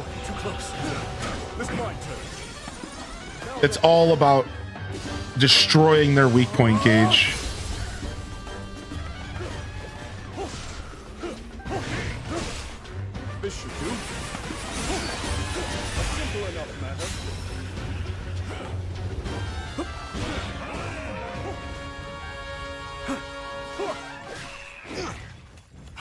Oh, bear down, bear down, bear down, down. All right, let's go back to our boys to get the secret chest real quick. Hey, I can't believe we've been missing all these secrets, dude. All right, and then we're gonna go to Rauru here, and then we're gonna order everybody to go back here. Very well. I hope the rolling in the next Zelda game is actually effective mechanic to dodge attacks, like the Souls games. That'd be cool. What? What's going on over here?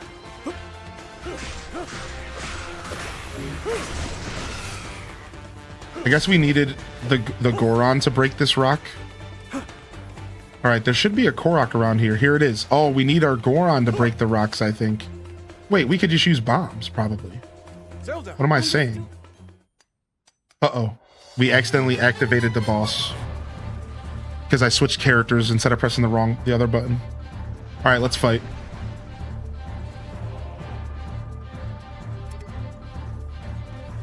King Rauru! I've got it! She seems to be a good fit here.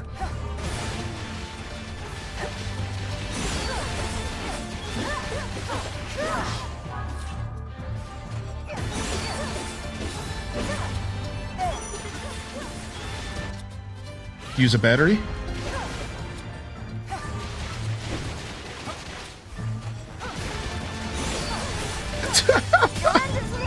Shredding this dude. Look at that crazy attack.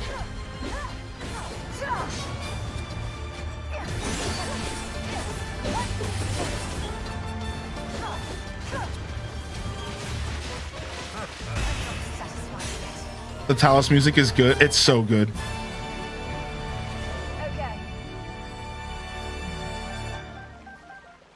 Bam, bam, bam, bam, bam, bam, bam, bam, bam. Nice. All right, we're still going. Good. Because I was sad that I missed some loot. So.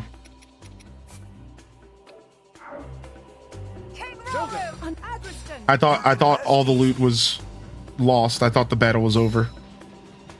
Not quite.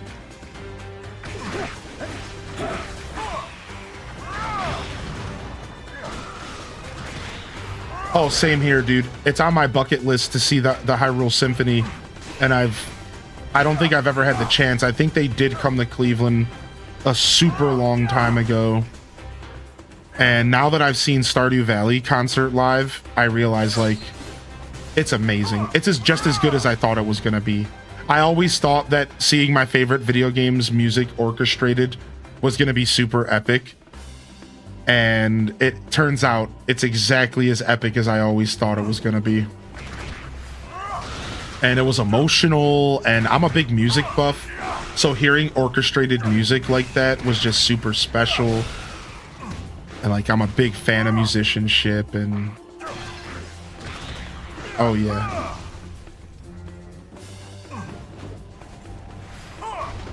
Nice. Korok saved. You can't get past me with that Korok, dude.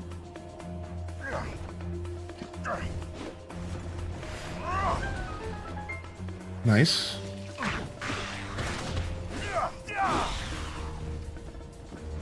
Yeah, I absolutely cannot wait to one day. I also I missed the chance to see. I missed the chance at one point, not missed the chance, but again, like, just didn't pursue it, to see the Sonic Symphony, which I think it was like a state over, and I didn't want to schedule like a whole trip around it, you know? And the Sonic Symphony would have been just as sick to see. Oh, it would have been so good to see, dude.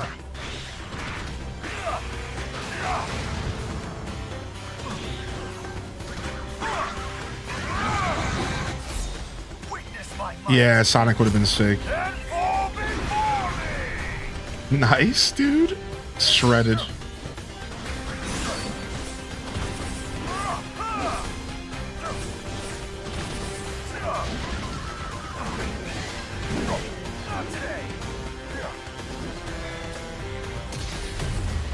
You can't dash at a Goron. You don't think you're gonna get H-Des leaved on, dude? You don't think you're gonna get rolled on, son? Homie tried.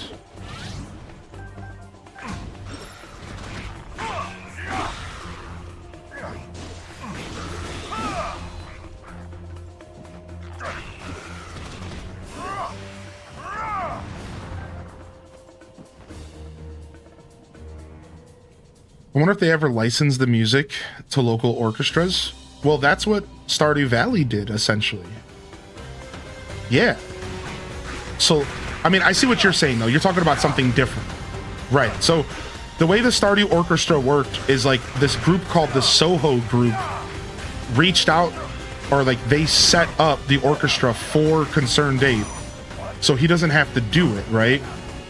And then they contract musicians in the local musicians per area. The musicians don't travel a ton. I think there are some musicians that do end up traveling, but from what I understand about the Stardew concert, the people who played music for me in Pennsylvania were people who were a part of Pennsylvania orchestras. Yeah, it's not like there was one group of people touring the country. They contract local people. Right, the conductors probably travel. Yeah, so interestingly enough, they're already one step removed from just licensing the music out entirely. Right, so you're on the right track. Exactly. Like, it's like they're only one like step removed from doing that anyways. It's just like a little bit more official than that, you know? So that actually blew me away when I learned that. When I learned that about the Hyrule Symphony, or the Stardew Symphony, that actually kind of blew me away a little bit, because I was under the impression there was like a tour bus basically, and this massive group of musicians were just touring the country, you know what I mean? Like, no, not exactly. Some of them might stick around. Like you said, maybe the conductor might like be around, but like it's not quite what we think, you know? It's not like a band, right? Oh, yeah, that's interesting, Arctic Bonobos. So the Soho company might not like make that information readily available always. Maybe you can find more information at like a website, or if you do some deeper research. Yeah. It was the HGG Symphony. I mean, true, dude. True, we locked down that place, dude. We had Little Pudd'em was there. Dude, it was sick. It was sick.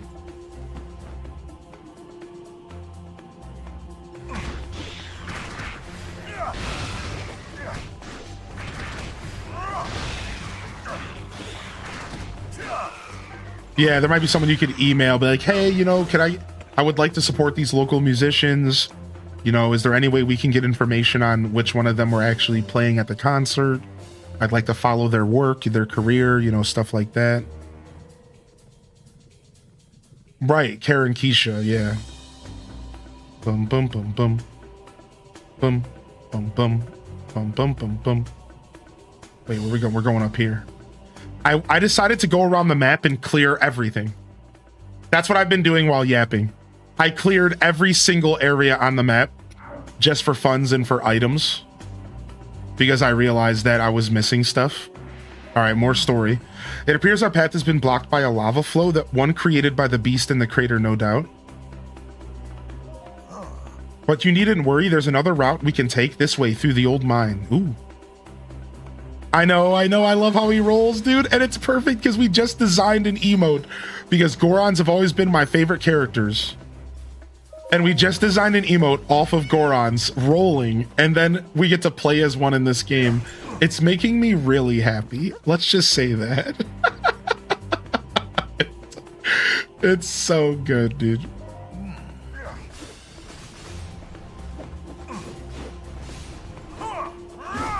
Bum bum. Bum bum bum. Wait, before we go there, there's a chest. Now I know what I'm doing at every campsite in every mission is I'm instantly gonna make it to where Koroks and chest can be found. Ooh, we haven't seen these enemies yet before. Not in this game, rather.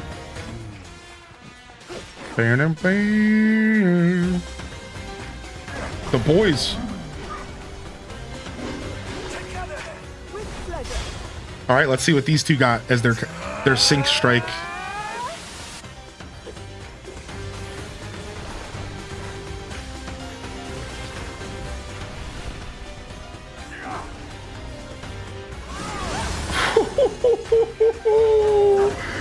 Now that's a sync strike. That's a sync strike right there. Zelda softened him up so that big boy here could lock in. The lady from the store yesterday surely had relations with a Goron. What? Explain yourself. Explain yourself.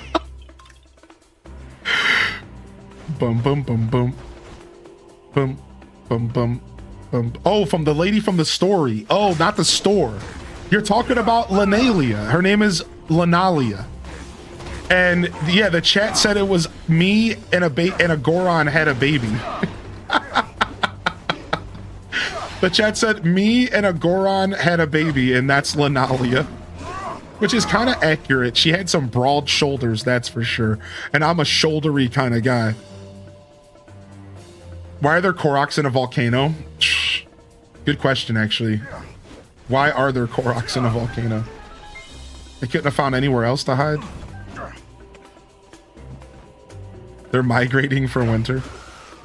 Boom, boom, boom, boom, boom, boom, boom. Yeah, Lanalia is queen, and I love her, and she might be one of my favorite characters in any Zelda game. She's just so charming and goofy and cute. And she's totally getting laid by Gorons. It is what it is.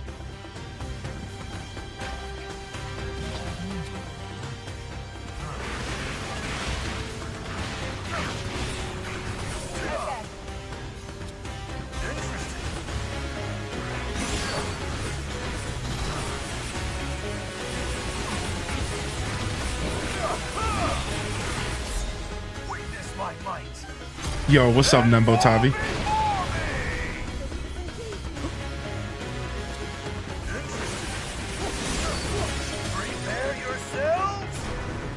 Koroks are scary, powerful, and can withstand lava.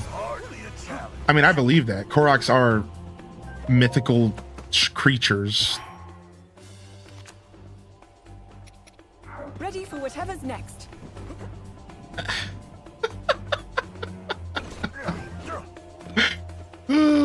I've already pushed it enough. I'm not reading that one. Sorry. Yeah.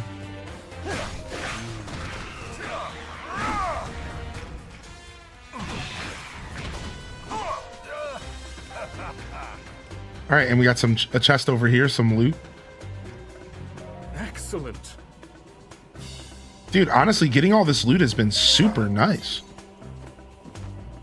Like, some of it's been like items I need for upgrades. Some of it's been weapons. All right, here we go. Finale time. Here we go. This has been a longer mission because I decided to do everything. Whoa. Fire line. I love the design of the Lionels in this game. They're sick.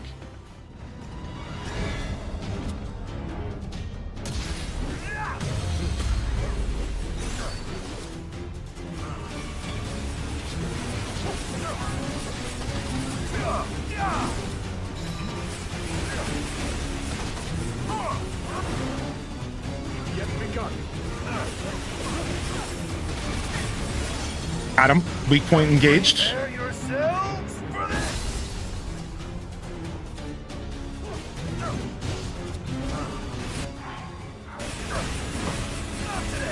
Ah, he's starting to hit me, dude. Yikes.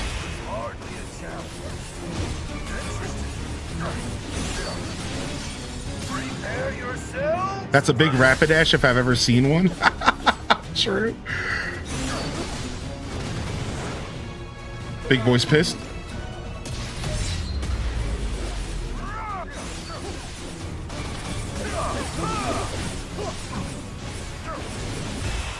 Nice. Give me them Lionel guts. We'll use them in a soup. We'll put them in a tea. We're rolling out.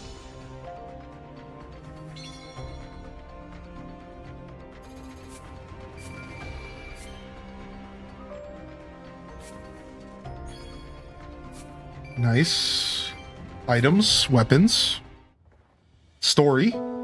H-Des Ruffles. I'm going to stretch while this is going on.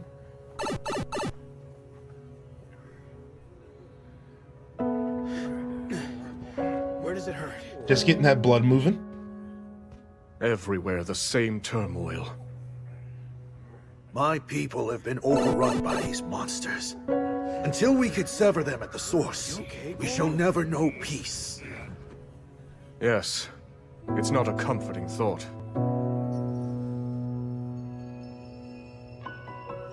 Be that as it may, we face it together. By our sworn alliance, the Goron's might is forever yours, King Hyrule. I thank you. Together, we will strike down the Demon King. Look at his little hand compared to Goron. We have to prevail, no matter the cost. Right. If only we had a way of reaching that construct. Perhaps it would be willing to join our cause.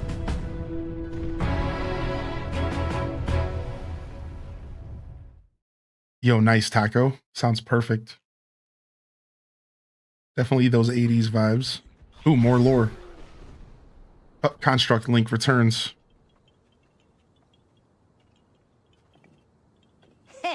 Would you look at that? These guys never stood a chance against you. Oh, we're in the Hyrule Great Forest. Huh? Lost Woods. Ooh, I just caught on. It's good to see everyone safe. Yeah, I'm glad we all made it out okay. The Gerudo Desert? That's what I'm assuming. I mean, look at him. We barely catch our breath after cleaning up here, and he's already got his eyes trained somewhere else. By the way, bud, that thing you're pointing is supposed to be mine, remember? We'll go wherever you want to go, I promise. So just put it down, okay? A Gerudo spear, huh? Interesting way to communicate, I have to say. If he's really that set on the desert, it's probably because the place is crawling with monsters. Everywhere this guy drags me, it's either that or more of those creepy shades. What's up, text? Hmm? Why not let him go alone if you don't like it?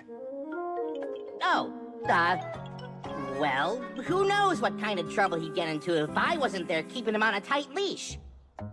I've got some friends living out in the desert too, so I really should go and make sure they're doing okay. Calamo's such a goob. Ah, so that's how it is. If your mind's made up, you should go ahead and get moving. We'll stay here and keep watch, in case the monsters decide to come back. That's kind of you, but the forest will be just fine without the help. Couple of little softies like that won't go causing any trouble. This place is practically bursting with sacred power. That's why us Koroks call it home, and why no monsters or shades will ever touch it. Maybe that's true, but the same can't be said for Tabantha. Or just about anywhere in Hebra, for that matter. Yeah, fair enough.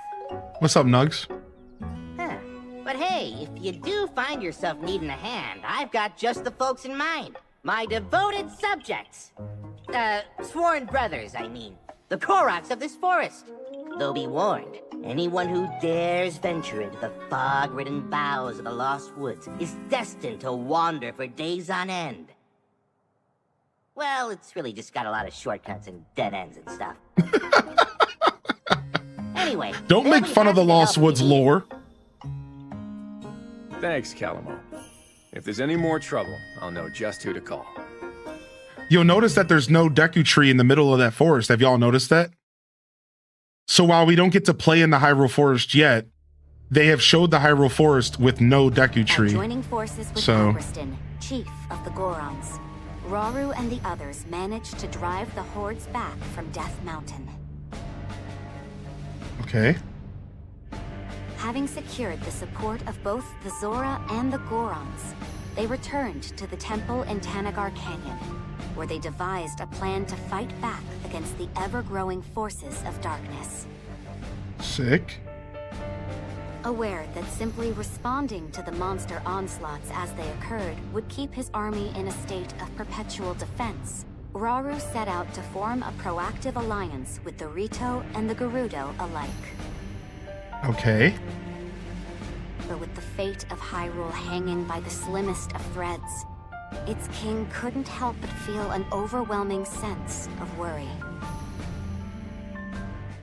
Yeah, so we have technically 2 of the races are working with Rauru right now, but I don't know if the other 2 are yet. I think we're going to do that soon. And we got some more lore. Let's go.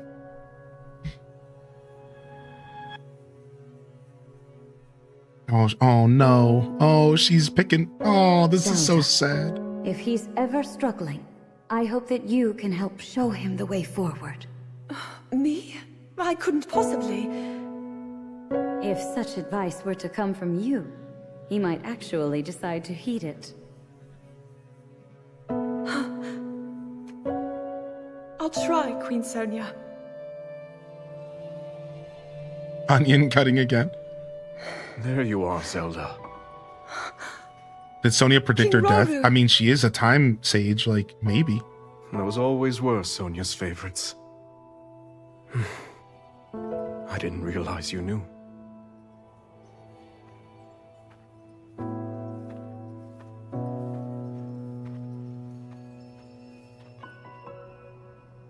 She loved this kingdom, wanted to protect it from the bottom of her heart.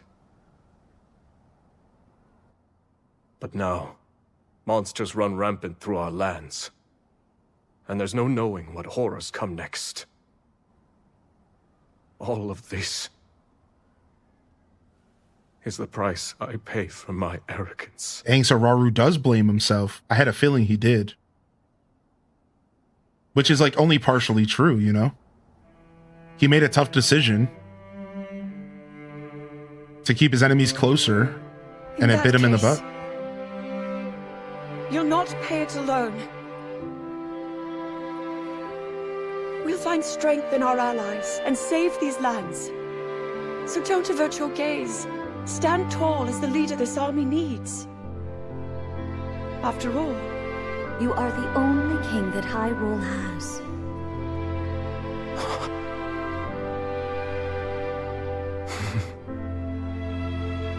I can't argue with either of you. Oh man, this got me. Who's cutting onions, dude?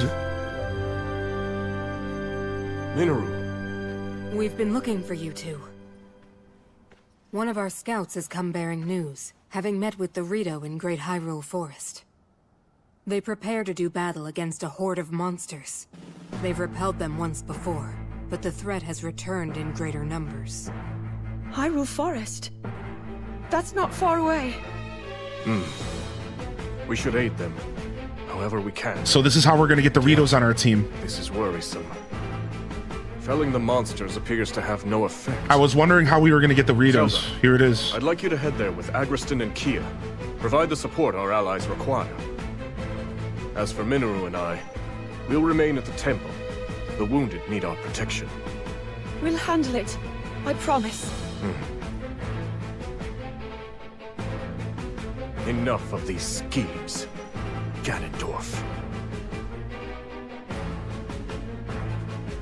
Ganondorf be scheming, dude. He be plotting and scheming, dude. All right, sick. Nice cutscenes, man. Nice cutscenes, dude. That one got me tear jerked, dude.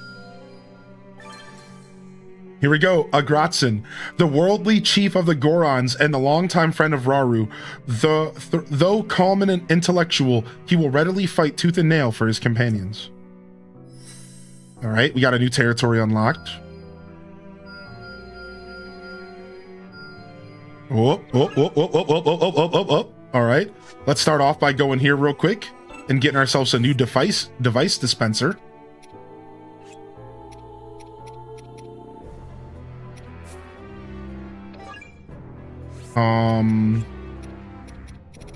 Let's do 55 of these. 50 of these. Oh, that's all we need.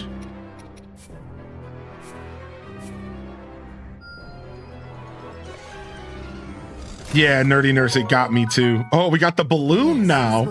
What is that going to help us do? These Zonai devices let you instantly travel to an allied outpost. After using one, select an outpost from the map to fly there. Sick! Fast travel. It's like the owl statues from Hyrule Warriors 1. Cool. Cool. Very cool. That means they're going to start giving me timed missions. Now, that means they're going to start giving me timed missions, and that's not cool, and I'm not ready for that. All right, we're going to the Hyrule Forest. We can see what's going on with the Deku Tree. We have some territory to claim here. It looks like we have a new shop to open up, which is perfect. Yep, that's right. We have a new shop opening up here with the Gorons. Expertly done. All right, perfect.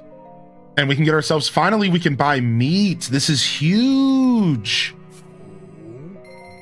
I haven't had meat in this playthrough at all, dude. Raw gourmet meat. Yeah, like the meat has felt very scarce. Like it's not, oh, and rock salt. Let's go, dude. And then Goron spices. We just need 2 of those. All right, very nice. I'm happy we did that. Now we have this upgrade here for Agratzen. Smashing rocks is a daily training item for Lord Agratzen, so he tends to get rather frustrated when expeditions take him to lands lacking any kind of substantial outcrops. Having heard of this, Lady Zelda's wondering if we might be able to help.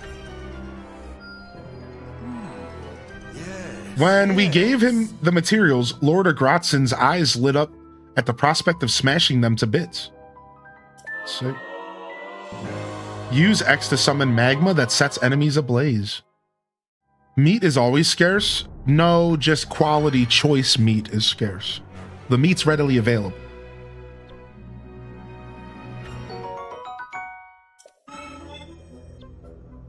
Recent battles have left a vital territory for harvesting rock roast buried under volcanic rubble. And Lord Agratzen doesn't know what to do. Dude, some rock roast? Let's go. All right, more upgrades for the boy. All right, what about here? Can we afford this upgrade? An extra heart for Rauru. Oh, we can finally get this extra heart for Rauru from the beginning of the game that we ignored. We ignored that from the beginning of the game. And then here we have a bonus heart for our Goron as well. We might as well. We're losing our hydro melons, but I just got actually. You did. That was not my intention, but you did. You did. I'm sorry about that. All right, the game still wants us to go here to get our golden apples, which we might have to go do that. It looks like we have another territory battle over here. Now, are we being attacked on any fronts? We are not. So we're okay in that department. We're not being attacked. So we can just go straight into the story here. And we still have this mission up here that we could do as well. All right, on to the next story mission. We'll stop and liberate some territories and stuff later. I'm just down to move into the story here. But first, let's decide what tools we're gonna upgrade. Boulder Breaker needs some upgrades. Let's go. All right, Boulder Breaker. We got you on these 2-handers, baby.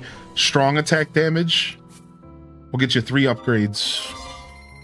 Yeah, you get to play with other people. Correct, Detective Rach. So every mission has different pre-selected characters. So this is a list of every character that I have right here.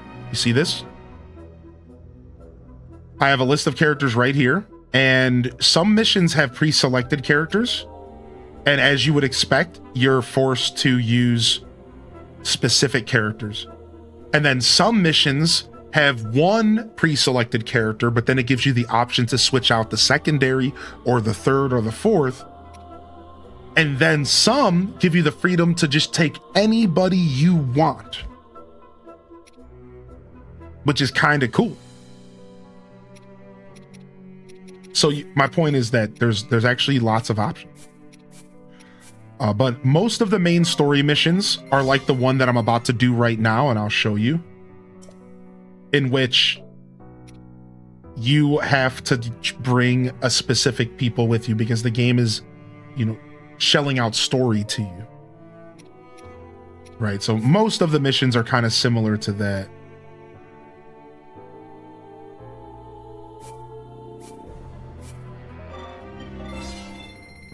All right, we're broke now, but we're upgraded. So yeah, so like, for example, this mission right here, you see the arrows? That means that they can be cycled in and out. You see that? So, but then if you look at this mission, you see no arrows. That means I have to take these 3 characters. But then if you find a mission like this, I have to bring the first person, but the other 2 are my choice. Since I only have the first Switch, is Hyrule Warriors good? Yeah, sure. Hyrule Warriors Definitive Edition for Switch 1 isn't a bad game at all. And it's similar to this one in some ways. It's just the first Hyrule Warriors game they've ever made. So it's not as clean. There's not as much quality of life. Does that make sense? Because it is the first one they ever made. Whereas the difference is this one feels pretty good. They've gotten a lot of experience making these games now. Right, so like they're a bit cleaner. Fish or meat? All right, we're gonna bring some fish or meat here. Boom, boom, and then let's grab some meat from up top. We just got some new meat. Boom, and then we could do one more. Let's go for movement speed.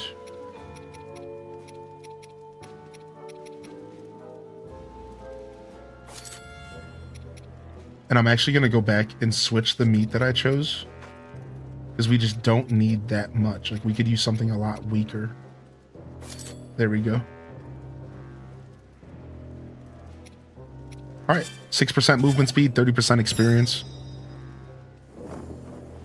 Yeah, so Detective Rach, there is multiplayer, and look at this. There's game share local. So if one person has a Switch 1, you can game share to a Switch.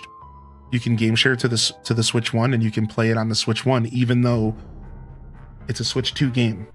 Then there's also game share with game chat, which is the same thing I just described, but over the internet. So it's even worse. I've heard nothing but bad things about game share, but I don't know, maybe some people make it work. And then you also have split screen co-op, which is what you're asking about. That beautiful, juicy couch co-op, right? That's the good stuff, so.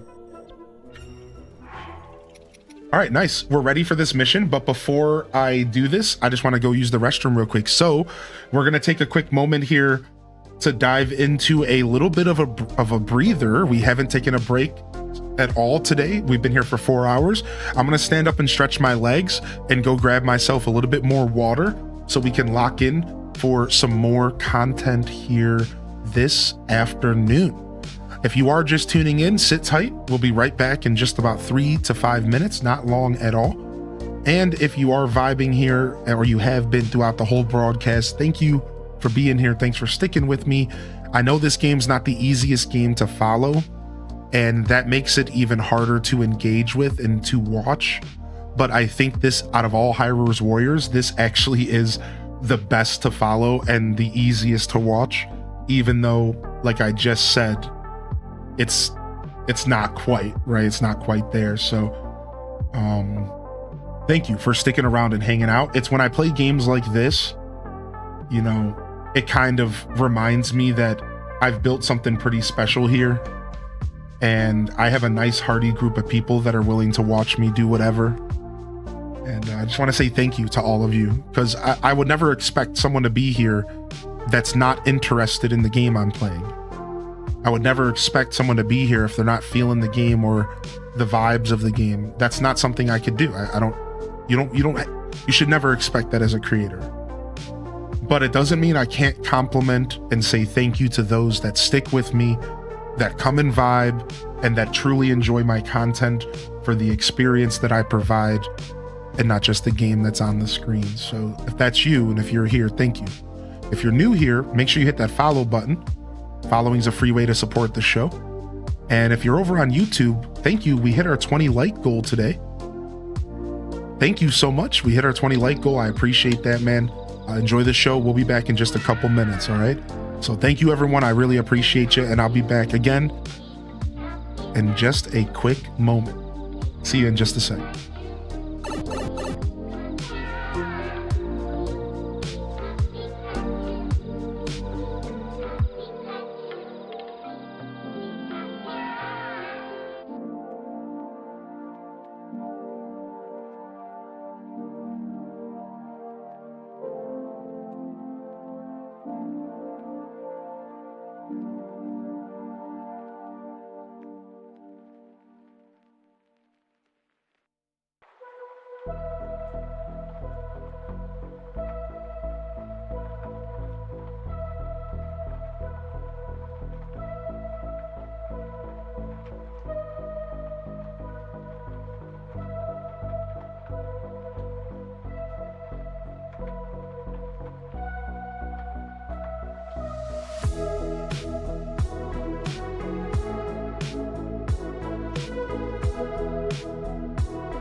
Nice, man.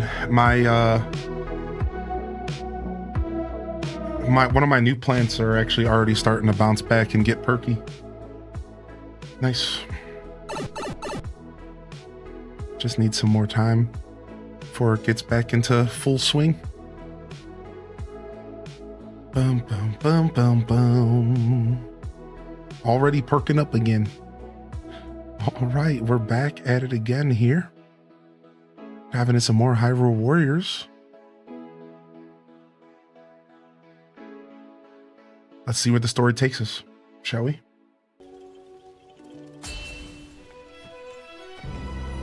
You know we're about to get hit with some more lore. You know we're about to get hit with some more lore, dude.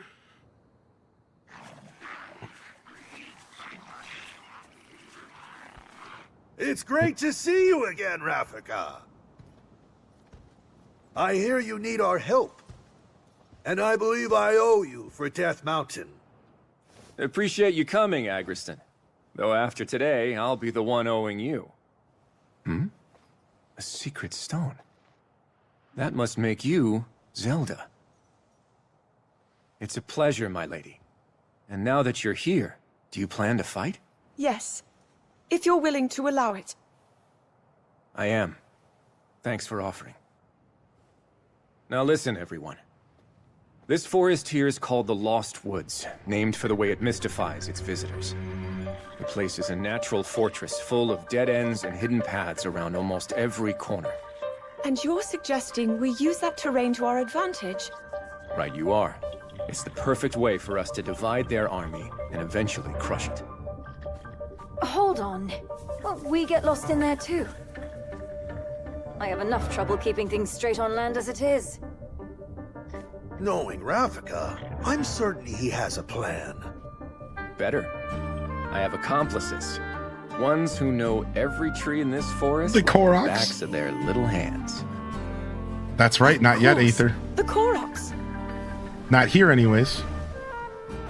The enemies in the sky will be a nuisance, but my Rito can handle that.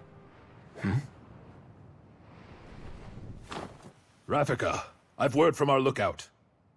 An unknown monster has entered the forest, bearing striking red hair. What shall we do? Red hair.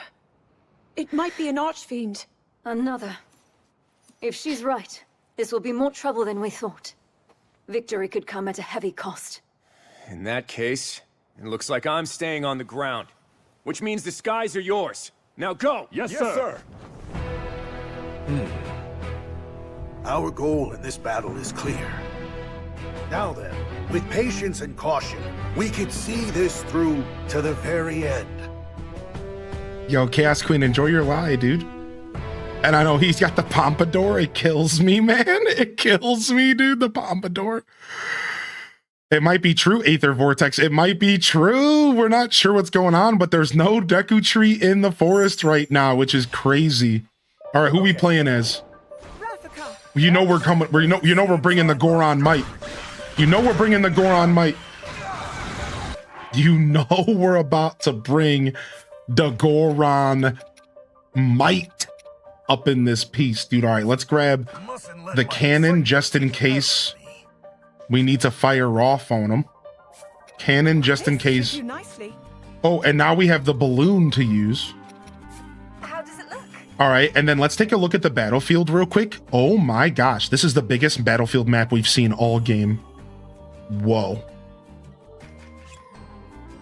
So our goal is to we're split up. We're 2 and 2 right now. We're 2 and 2 right now. So we have to lead these two here. So we're gonna grab Zelda. Okay. And we're gonna have these two go here. And then we'll have these two go here. Bird Boy, and then I'm gonna be following Bird Boy. Let's go. You know what? I bet you there's a secret right in the middle of the map. Right there. Waiting for me to grab. You know they're gonna do me dirty with the secret all the way down here. And they're gonna make me run all the way back to get it later. I'm just gonna go right now. If there's no timer on the screen, I'm just going right now.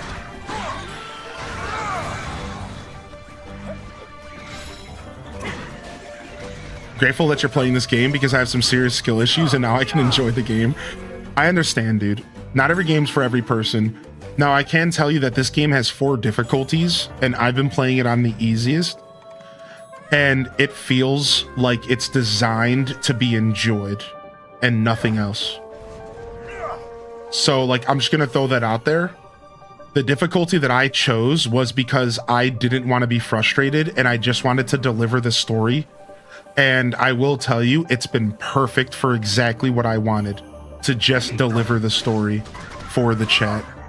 I'm not sitting here stressed out of my mind. I'm not forced to try multiple times because the battle failed because I didn't precisely strategically move a character to the right position. Like, I'm not dealing with any of that, and it feels so nice. I am liking this game enough that I would like to play it at a higher difficulty. Stalfoses. I would like to play it at a higher difficulty. I think it would be worth it to truly strategize with this game. But like, as of right now, for the show, this is really nice.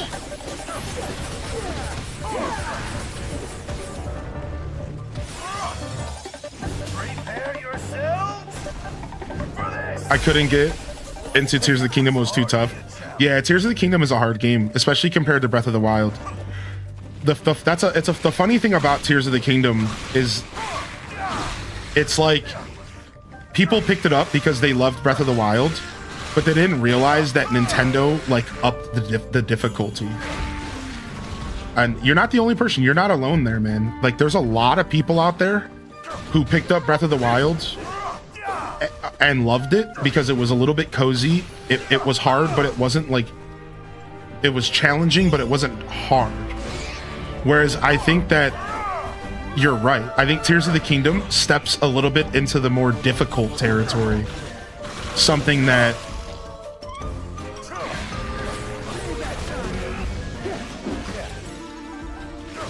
was unexpected for a lot of people. So I just like to tell this story because I like people to know they're not alone, man. Like, don't sell yourself short. You might not be like the best at video games, but like you're far from alone, dude. Like, yeah, Tears was tough. Tears was tough for a lot of people. Hopefully one day you can go back and enjoy Tears, but if not, you can always watch the content, baby. I got a 45 episodes on YouTube, ! YouTube. And that goes to anybody out there. If you're out there, if you're new to the channel, check out my YouTube, please. We got tons of content, Zelda content included. I'll be releasing a Breath of the Wild playthrough soon. Look out for that. All right, let's get our bonus purchases.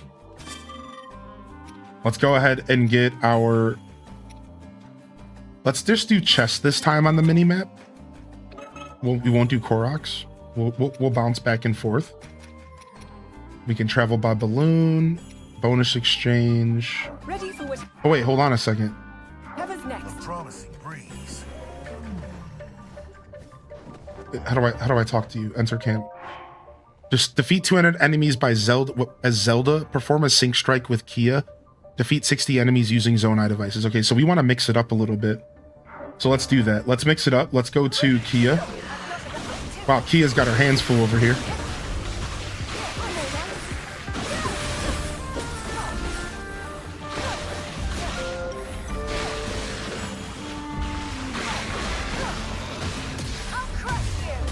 I'll crush you. Tell him. Follow-up switch attacks. Sometimes allies call out to assist when an enemy is downed or staggered. Press up to have them rush in and perform a follow-up attack, which you will automatically take control of them and receive a boost to both characters' sync gauges. Oh, nice. All right, Kia and Zelda Link.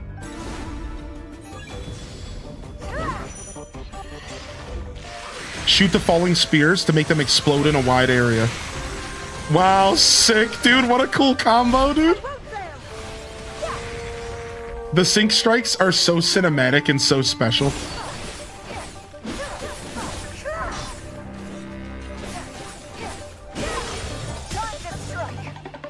Much as I love Tears of the Kingdom, I do think it has a steeper learning curve for high tier combat.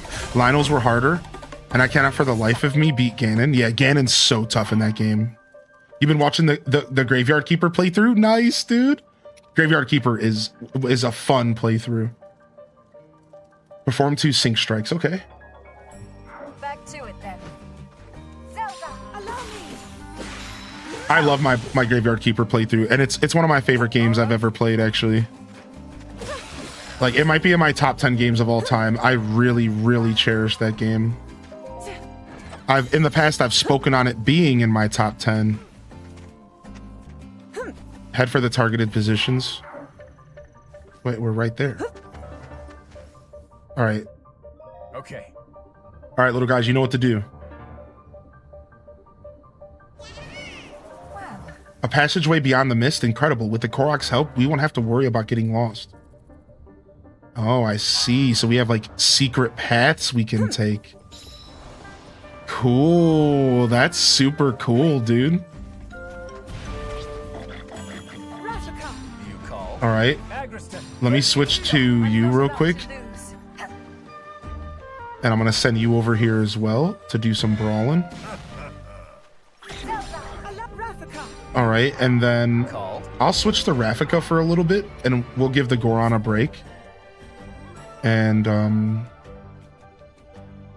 oh, the Goron started already walking over here by default. Okay, that's fine. That's fine. We'll do the rest with Rafika.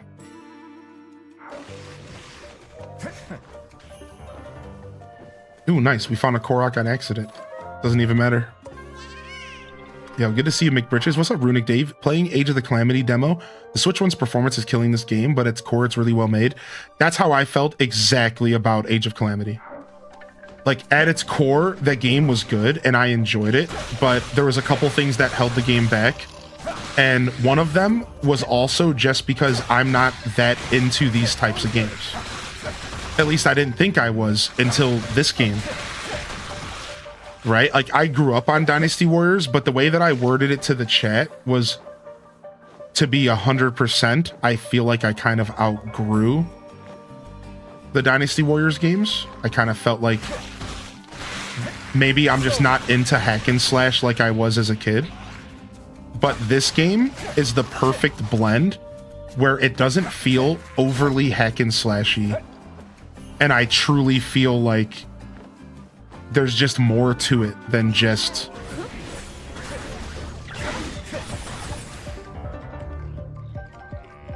Okay. Ready for this? Than just the traditional hack and slash. So it feels really good. It seems I'm up. All right, nice. Where are we going next, baby? We're going up.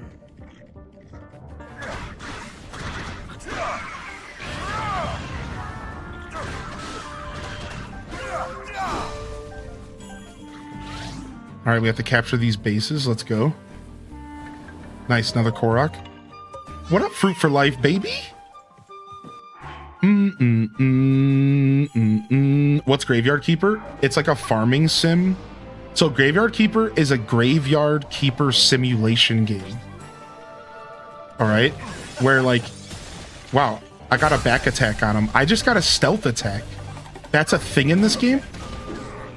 So Graveyard Keeper is a simulation game where you are a graveyard keeper and you have to manage a graveyard and you have to deal with dead bodies and corpses and you have to bury them and you have to develop like a nice graveyard while also handling the actual bodies.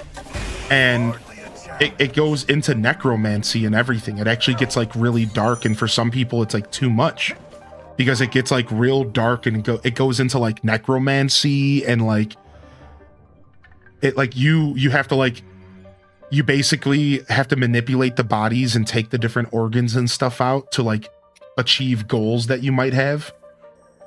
So the game is like really unique in that sense. It's really, really unique because of everything I'm just listing off. But at its core, it's a simulation game, and it's a really good simulation game. Like at its core, it's really well put together. In that sense, it's like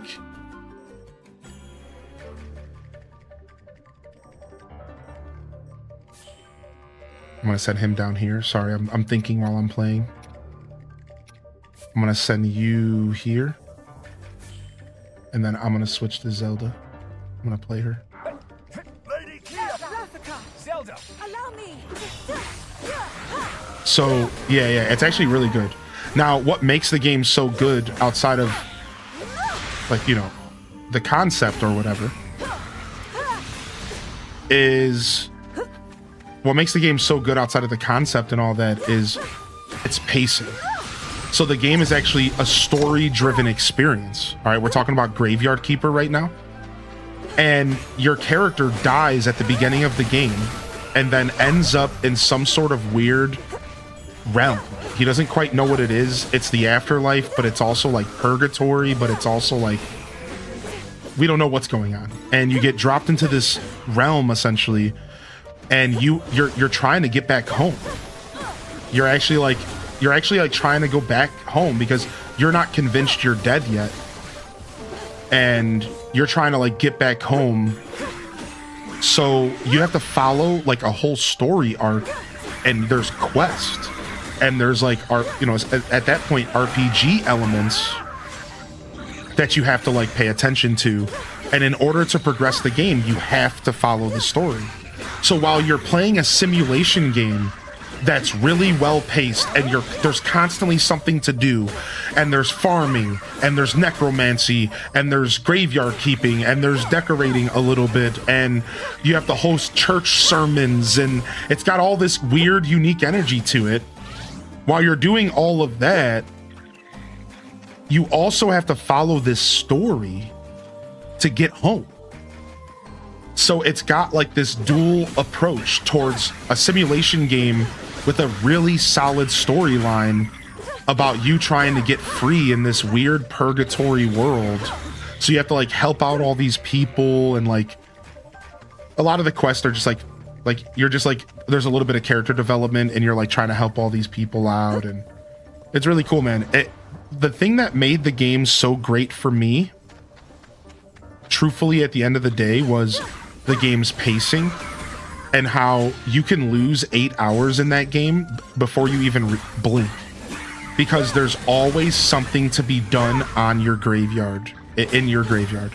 There's always something to be done. So if you like a video game, a simulation game that really keeps you moving, and there's always something next, okay, I need to go do this, okay, I need to go do that, and it's hard to kind of keep up and pace with it, then like that's the game for you, because it's so well designed in that sense. So it's pretty cool, and one day we'll go back and play more, because as Aelith mentioned, I haven't even done the DLC that makes it even better and makes the game make even more sense. But one day we'll get to that. Yeah, super enjoyable experience, dude. I recommend Graveyard Keeper to a lot of types of gamers that are into sim games, specifically like sim gamers, but I will say that like I think the themes are off-putting for some people, because you're like, again, you're literally like taking apart corpses and resurrecting them as zombies to work for your farm and stuff.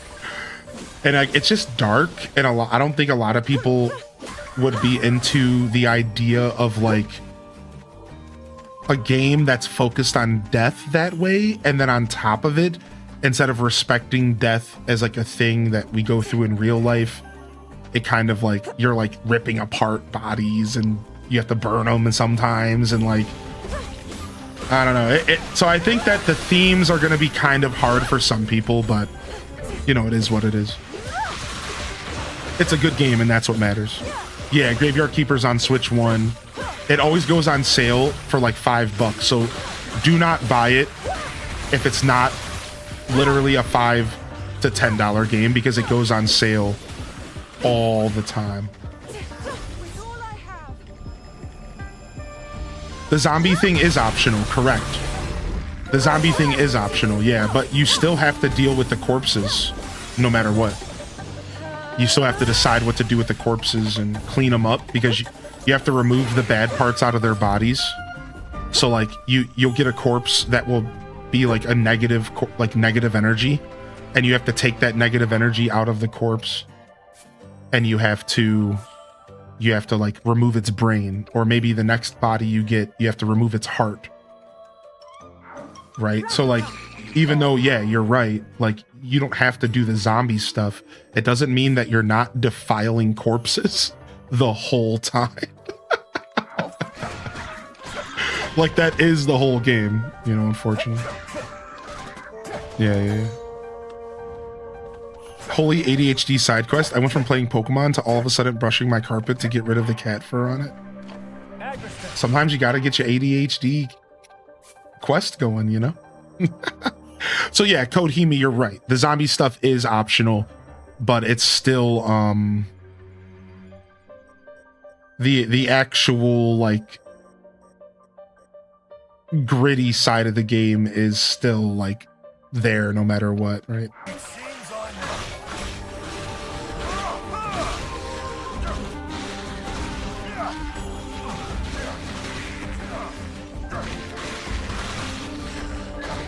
Yeah, it's cool. I really like Graveyard Keeper. Witness my might and fall before me. Yep. And Goron is just way too strong. What's up, Dazza? Dazza's returned. Welcome back. Good to see you. We're getting H-Daz Gritty in the chat. What's up, Ryan Herp? Yo, ladies and gentlemen, it's the weekend. Just a dash of cannibalism too. Oh yeah, because you could take the meat and serve it to the city, which is really messed up. I forgot about that part. Yeah, just a dash of cannibalism as well. Delicious. What's not to make your skin crawl while you play that game? Time to depart.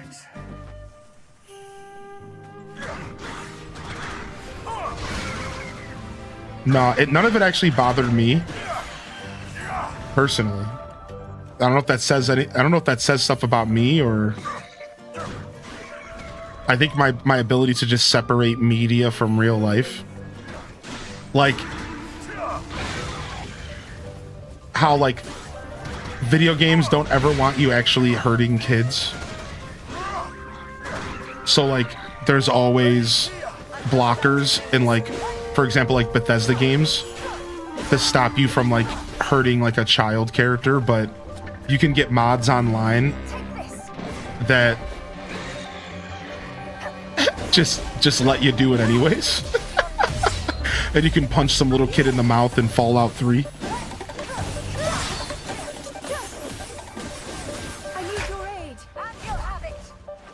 Yeah, soundtrack for Graveyard Keeper was so good, Mike. How you doing, man? Good to see you, bud.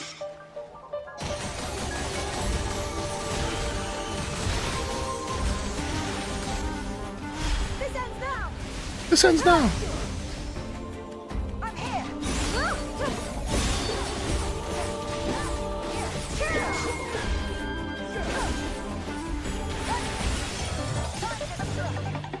Very empathetic person, but I'm also unbothered when it comes to media. Right, same. You just described me to a T. That's exactly me. It's like, I might be very empathetic in that sense, and like, if we drive past an incident on the road from like a little critter, sometimes that can like put me in a funk for a little bit. So like, believe me, like I do know what it's like to have an unfortunately endless amount of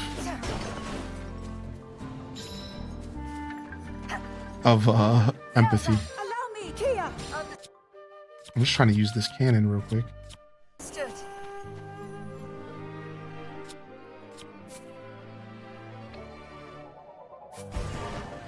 No, wrong thing. Frick. Am I even paying attention?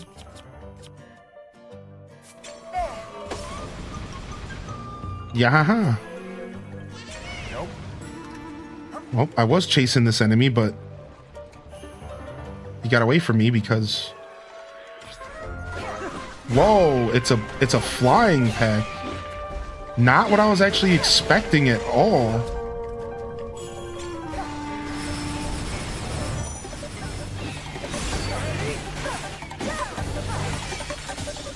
Fire Arakudo.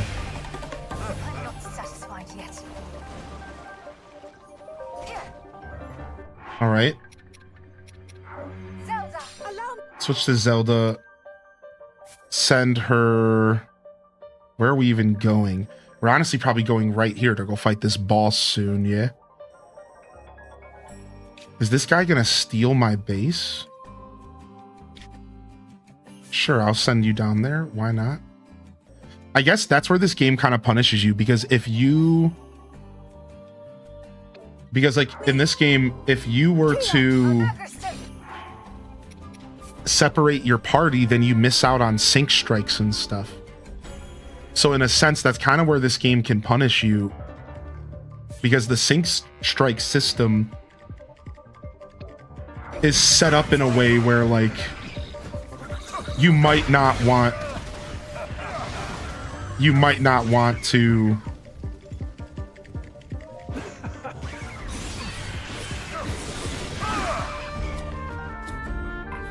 Oh, I'm out of batteries. Okay, we can fix that. You might not want to be separating your party too much, but obviously the game's going to force you to set up a party sometimes. are to split up your party sometimes. You know what I mean? So like, it's interesting because I can see where this game on like very difficult or whatever could be super tough, because like you're gonna have to choose between splitting your party up and not, right? And like the benefits of having your party together.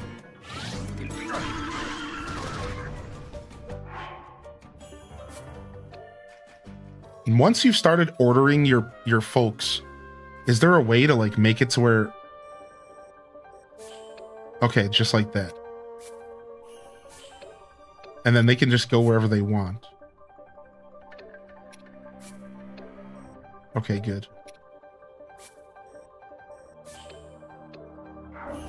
I'm not about to lose.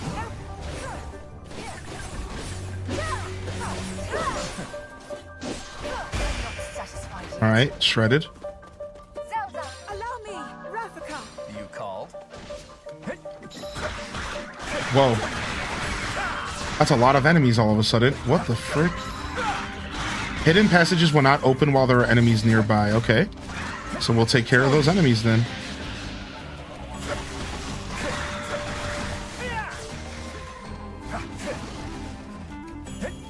Easy peasy.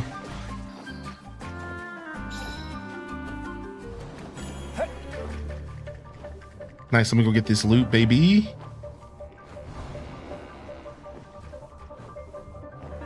No way, is this a Great Fairy? No. What the heck is that? It's like somebody's little hangout spot. Somebody put a Korok mask on a Zonai device. Look, what the heck? Somebody made a fake Korok friend in the forest. What the heck is going on in here? Someone's little hangout spot, dude.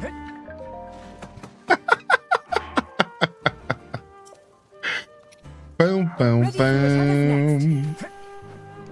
All right, there's another chest in here somewhere. There it is. It's like a little resting area. Oh, you know what this is?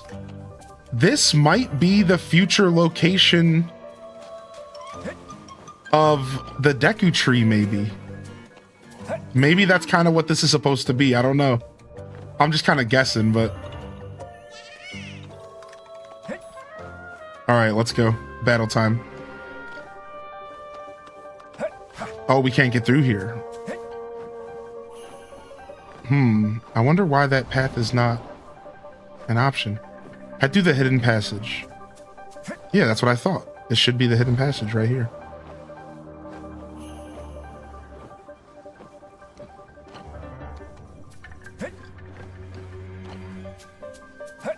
Maybe I need my other characters to show up. Yeah, maybe I need Zelda over here. Let's go. What's up, G-Ski?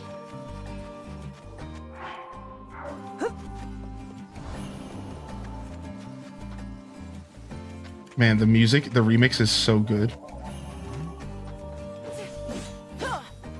Okay,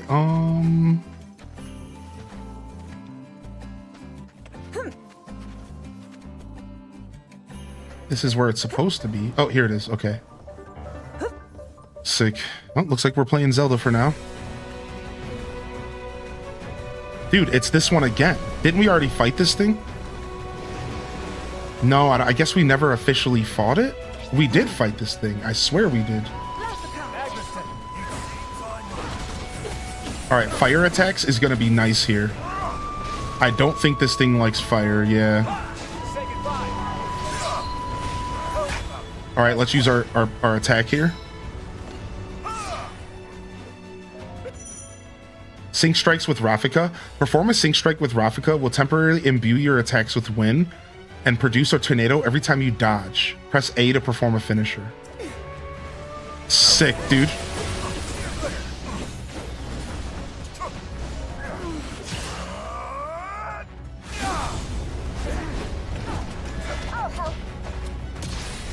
I completely whiffed that attack, but it is what it is. All right, let's go ahead and grab the fire emitter.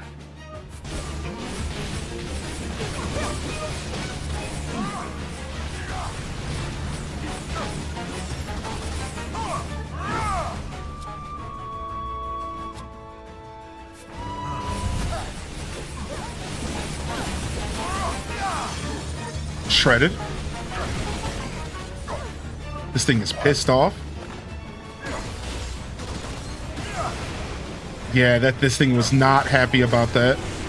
It was not happy about that. So did it lose its fire weakness now?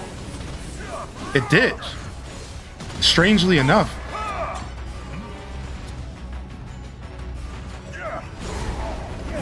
Oh! Okay, I don't know how we dodged that.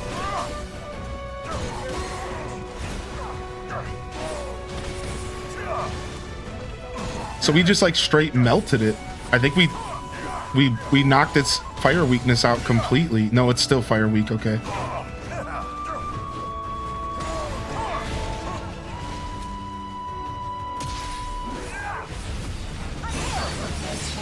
Switch strike.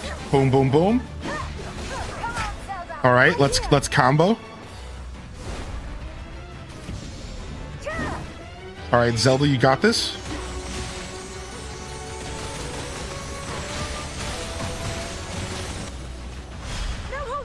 This game's so cinematic and fun, dude.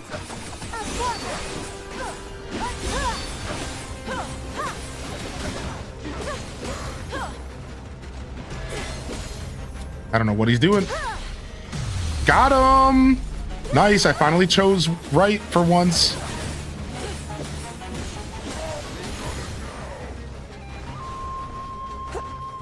Let's try this.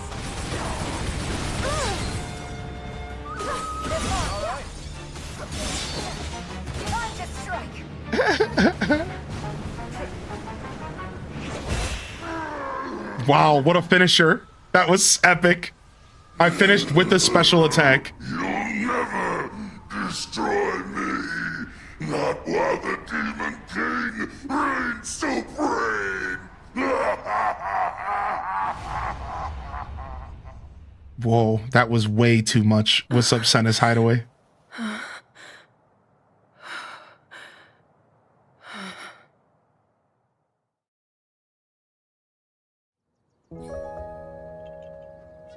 That was too much. That thing was scary. You'll never destroy me. Oh, It sure wasn't easy, but we did it. We have you to thank, my lady. A bit of a drama queen. It was your plan that led us to victory. Please, I can't take much credit for that. I told you, I had some help.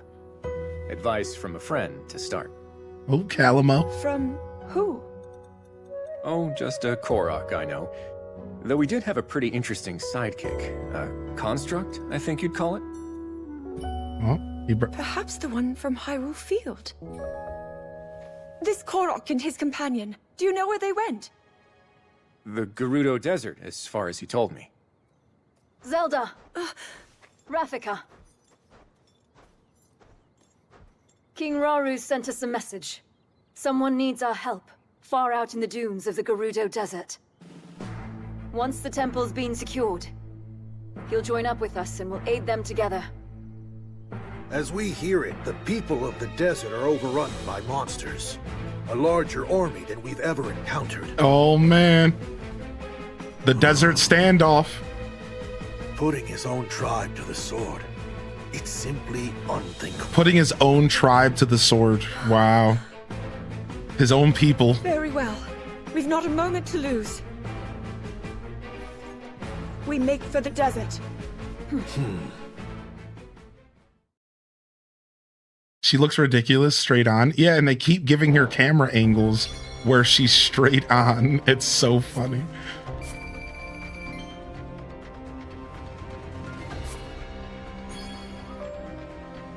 All right, nice.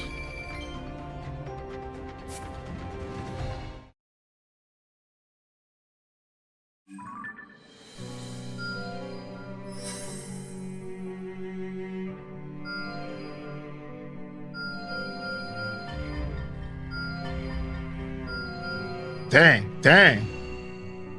Dang, a whole new region of the depths? Dang, dang, dang. Sometimes you just unlock a bunch of stuff, dude. All right, looks like here we have the unsung spearman. and we can unlock ourselves a new person. Upon hearing that monsters are attacking civilians, Rafika asks Calamo and his bud to support the Rito warrior. So that's a new Rito unlock. Okay, we have a new defensive territory. If we don't defend our territory in 4 battles, it's going down. Oh no, dude. We better defend our territory quick. Yikes.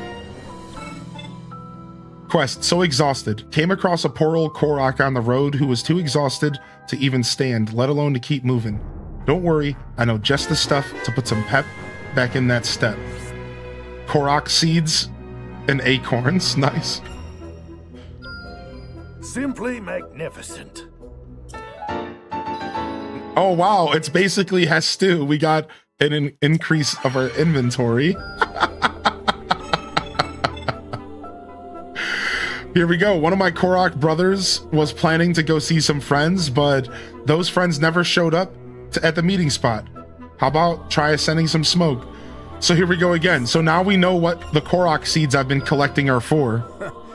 Not bad.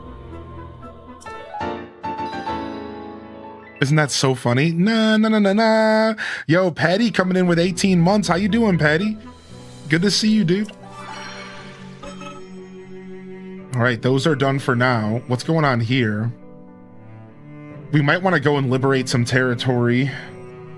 All right, what do we got over here? Another territory liberation section. And same here. All right, looks like we could finally do this one to give a bonus heart to Lago. Sure. No, I'll hold off on that. Are there any others we can do that don't involve too many of our rare materials? Looks like right here. 5 stam bulbs, an extra heart for the mysterious construct. We'll take it.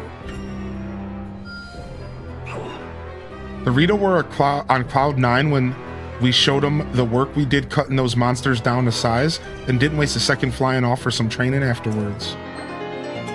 All right, nice. All right, more upgrades happening. And then we have this one we can't do either. We need some bright shrooms up in this piece. All right, so let's go do the recruit mission. I think the recruit missions are nice. Let's go ahead and liberate some territory.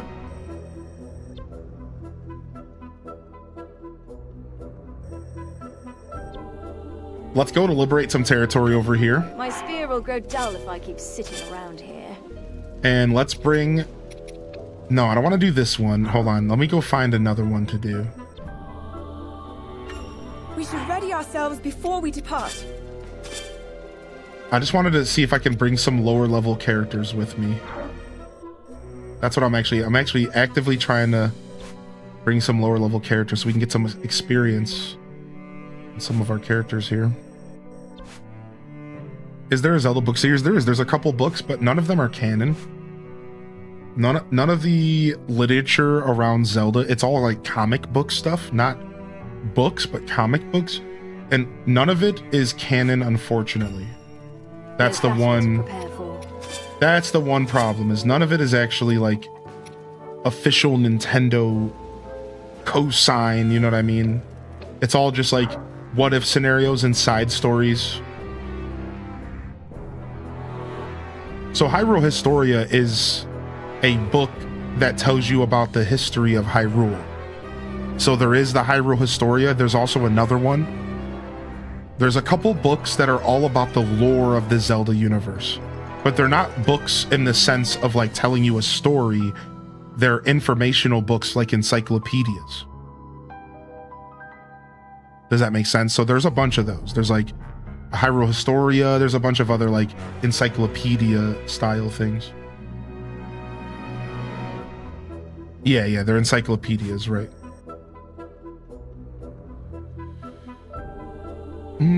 But we're not talking about like story books. We're not talking about like novels. None of that exists. Only comics, and the comics are side stories. A moment's preparation, is it? Interesting. So I can only use so many characters here. Still haven't found the milk, unfortunately. All right, we will have to defend our areas here. So let's go ahead and do our defend matches. Let's just do them both back to back. Yeah, let's just do our defend matches back to back. Let's lock in. I can use this time for some repairs. So we have Rauru and Mineru is who we're going to be using. So let's go ahead and see if we can upgrade their tools real quick. Rauru the Spear Boy. Nothing really to upgrade Raru's Spear right now. Sag, alright. What about Mineru? We got some one-hander stuff? We do. Charge attack time, damage at full hearts, damage at 30% hearts or less, special attack charge rate, slightly charged special attack gauge every 100 KOs. Let's do this. And this. And then this to bring it up to level 6. 1,200 bucks. We're broke, baby. We might want to start selling some stuff. All right. First defensive mission. We're a little under level, but that's okay. And let's just go for experience gain, shall we? So let's do meat and ores are going to get a boost. And let's go ahead and make it happen here. Now catch up on chat. Give me just a moment. Meat and ores, huh? Right here. 1, 2, 3.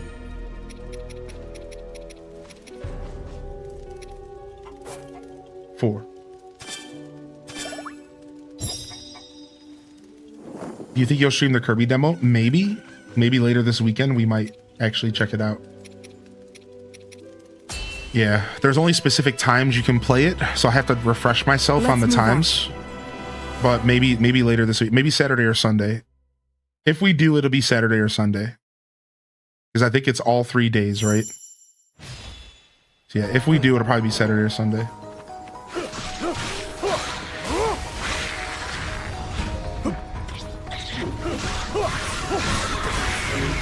Oh, let me turn down a little bit. We don't need it to be that loud.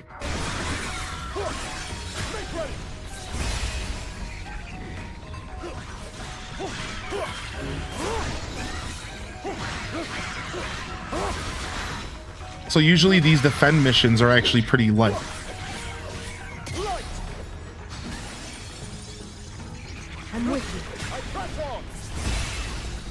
Yeah, they're actually working on a movie actor, or a Zelda movie, that's right. So it's a live action, which is not my preference in that regard, but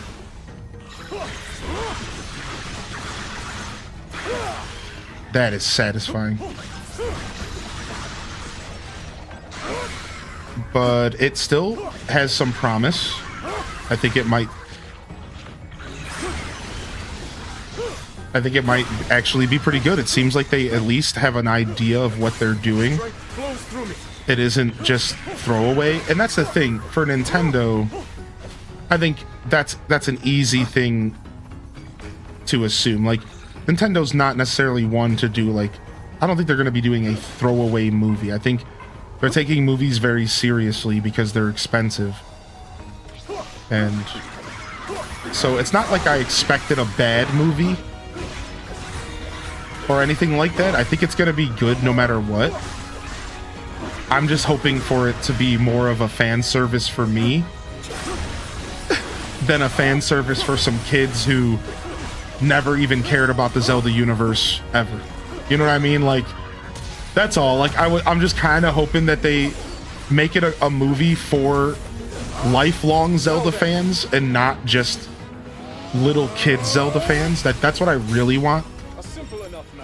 That's really my only worry, is like, it would be nice if they keep the adult fan base in mind for the Zelda movie. It doesn't have to be little kid friendly. It really doesn't. It doesn't have to have a ton of gore and stuff, but like, it doesn't have to be little kid friendly. So I really hope that they respect their middle-aged audience, and I hope that they also respect the kids, because nowadays stuff gets dumbed down for kids and kids don't even want that, dude.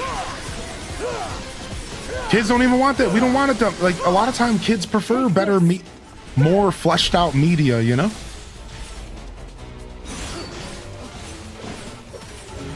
Yeah, kids aren't stupid, exactly. So I really hope they respect the audience and they create a cool movie, man. I hope it's good. I hope it has a fun plot. Again, I'm not expecting it to be Lord of the Rings. Why I do want it to be Lord of the Rings, that would be amazing if it was Lord of the Rings. I understand that it's not gonna be Lord of the Rings, but it would be really cool if it was like a middle ground between something lighthearted that's approachable for a child and something Lord of the Rings-esque that's mature and has a nice foundational story to stand on. So I'm hoping they find the middle ground.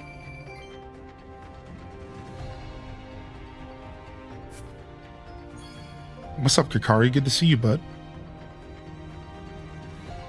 All right, nice. We defended. So the defense stuff is super important.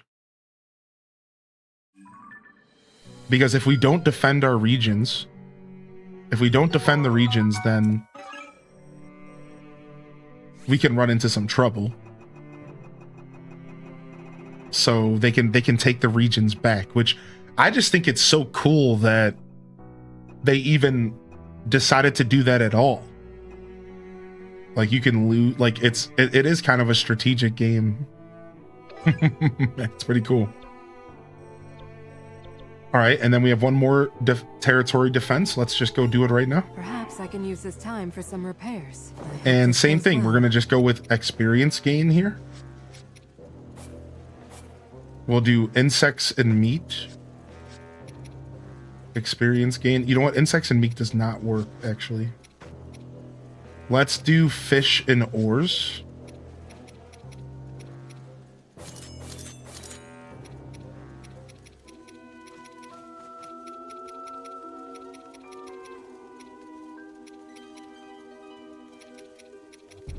I guess there's not a ton of ores. That's fine. We'll get some movement speed. Perfect. You seem to have me having fun. Yeah, I'm having a blast. Enjoy your lurk, dude. Thank you. I feel like the Zelda live action movie is going to lean more towards Lord of the Rings than the Mario movie. Yeah, I agree. Right. I think the Mario movie is obviously something that's going to be towards kids. I think that Nintendo's smart enough to know that Zelda doesn't instantly equal children. Mario does, though, right? Even though obviously there's a bunch of adult Mario fans, I don't think anybody who is an adult who loves Mario was expecting them to turn it into some mature, weird 90s Mario movie like successor, right? Like, nobody wanted that. Nobody wanted Bowser and Goombas and weird live action, like, not that I don't like the 90s Mario movie, I actually do like it. You know what I mean? Like, I don't think any Mario fan was expecting that, but I do think Zelda fans are. I'm gonna say it. I think Zelda fans want something that's a little bit more mature, and I feel like Nintendo understands that. Maybe not, but I think so. All right, let's play with Minoru this time, since we played with... Take this.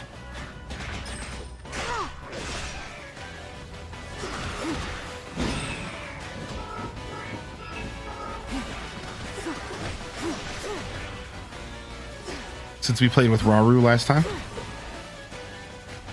Diddly-doo, diddly-diddly, diddly-doo, diddly-doo, diddly-doo.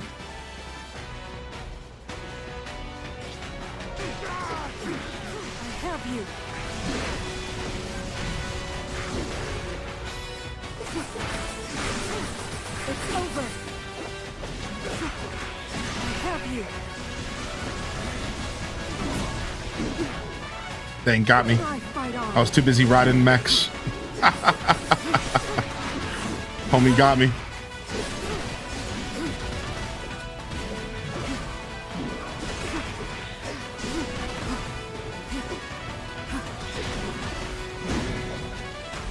Show of might. Got him this time. Challenge overcome.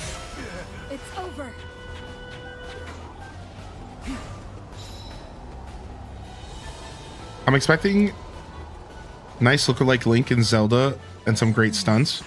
Yeah, I think it'll be good. I think there's one thing that's for sure gonna happen, and again, this is okay.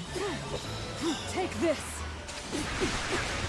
Is I think we're for sure gonna see, it's gonna be lighthearted. Like, I think my prediction for the Zelda movie is a serious plot that really does create some stakes and require the Link and the Zelda in this story to grow, just like every Zelda and Link game.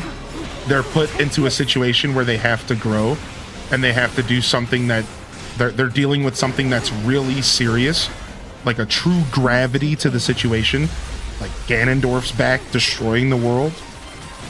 But they're gonna have plenty of moments that are lighthearted throughout the movie, where Link runs into a character and, you know, plenty of lighthearted, excuse me, princess moments. So even though it's gonna be a serious movie, they're gonna fit in plenty of like, excuse me, princess moments. I think there's gonna be plenty of that in there, and they're gonna do a bunch of fan service references. Just like the Mario movie, there's going to be at least a handful of solid references there. So I think that's probably that's my prediction. It's going to be a very serious plot with a very lighthearted tone. And they're going to like have fun and let the characters just be goofy and silly and whatever. That's what I think is probably what's going to happen, because they're going to have to keep it somewhat light, but that doesn't mean that you can't have a very serious plot. That sometimes the movie's gonna break into a serious moment where somebody gets hurt or dies and it's like really scary. And then they're gonna have a lot of lighthearted moments where they're traveling on an adventure and Zelda falls off a horse or catches Link looking at her butt or something, and it's like, ooh, and like it's funny and silly and lighthearted. And like I think they're gonna be like, there's gonna be a good blend of that where like a lot of it is lighthearted, but they do have a serious story. Yo, what's up, Kizamaru? Good to see you, dude. Yeah, we're talking about the Zelda movie, that's right. All right, we defended our capitals. We defended our land. What's this? A Lanayru excursion. All right, land has been defended.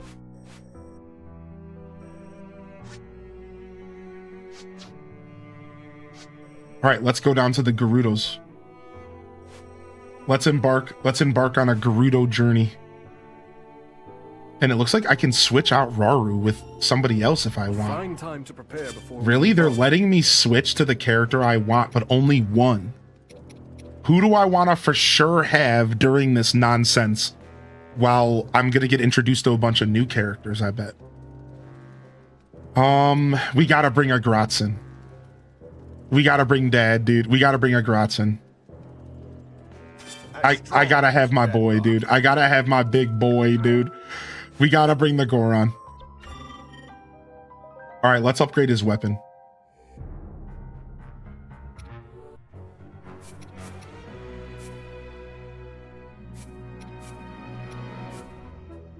One, two. All right, we're just going for level 4 here. I don't think I have enough to go any further. Do I? Wait, I do have some pristine steel. Actually, maybe we do. Not quite. Oh, we do. We could just go in. Let's just do it. Sure. So pristine steel lets me upgrade any weapon. It's not just specific weapons. Nice. All right. Now our character is looking at. All right. Sick.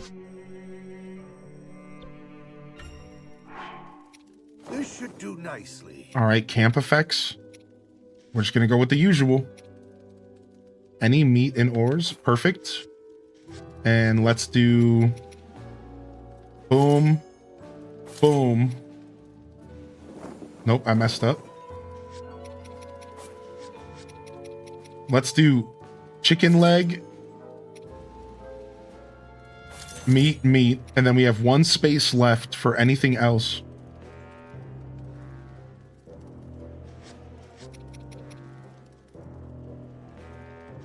Let's do a ton of special attack. No. Let's go movement speed. Can we get some movement speed, maybe? Maybe... Here we go. Yeah, this is perfect. Our luminous stone.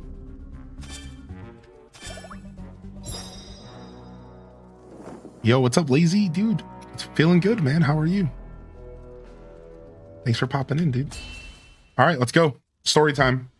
We're going to save the Gerudos, which this is probably the first of a couple missions in the Gerudo region.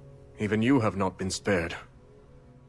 The villain has a massive army of monsters. None are safe, including all of those who put their trust in his leadership. It's selfish of me to ask you this, after raising arms against you, but please, we need your help. I have little reason to distrust your words. And I know your attack on the castle was merely a result of Ganondorf's manipulation. But I do have a question for you. Why did you not seek our aid as soon as the battle was finished? Our Gerudo pride wouldn't allow it. Oh, that's After Saiyan our pride. defeat against the Hyrulean army, Ganondorf tried to wash his hands of us.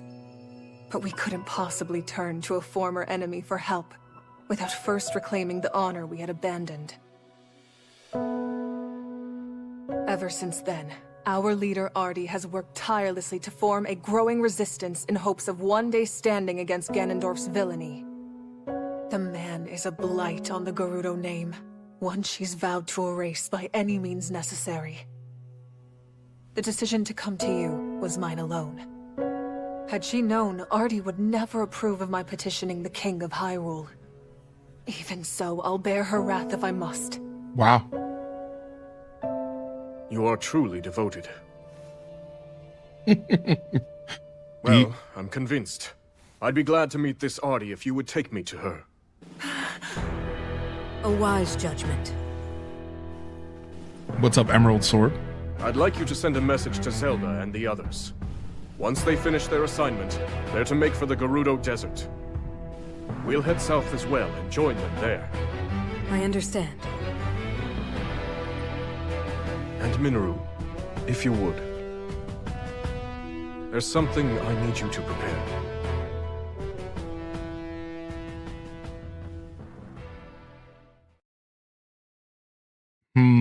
Interesting. What's he trying to get her to prepare? Upon receiving a request for urgent aid, Rauru asked Zelda and the others to rendezvous with him and Minoru near the Gerudo Desert, where he promptly headed next. The group then reunited at the edge of the desert, and were taken to meet a fierce Gerudo warrior by the name of Artie. All right, Artie.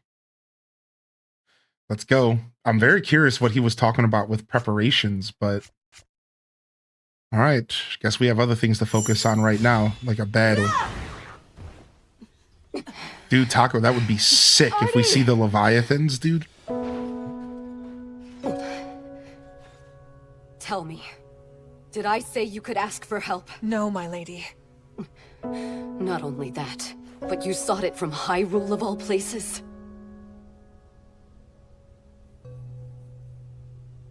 There's no need for anger, Lady Artie. She came to us with you in mind, and your people too. First that Korok and its bizarre contraption. That's right, and now Dweeby. you all meddling in our affairs. That's right, Dweeby. Contraption? By chance, are you referring to a construct? You know of it? Yes, that's what it was called. The same technology that killed my father is here. If I may, are they still nearby? They went for the monsters, unperturbed by the immense danger. We deserve far less, yet somehow... We've no time to lose. We might still make it if we hurry. Wait! No one fights our battles but us. For the Gerudo! Yeah. Oh, we're about to get a new character, dude, for the Gerudo. And she has the dual scimitars. She's about to be nuts. Oh no, she has her shield. Oh, new character, baby. The Gerudo warrior swings her curved blade with skill and grace, imbuing it with power, the power of lightning to cut down her foes. So she has the power of lightning, just like our Goron has the power of fire, and our Zora has the power of water, and our Rito has the power of wind. So they brought all the elemental stuff back into this as well. While holding ZL to guard, press Y at the right time. Oh, she has perfect guard, just like our other character, Typhoon.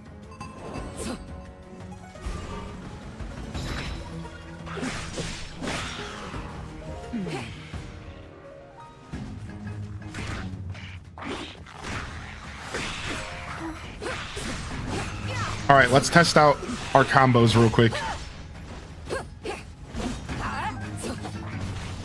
Okay.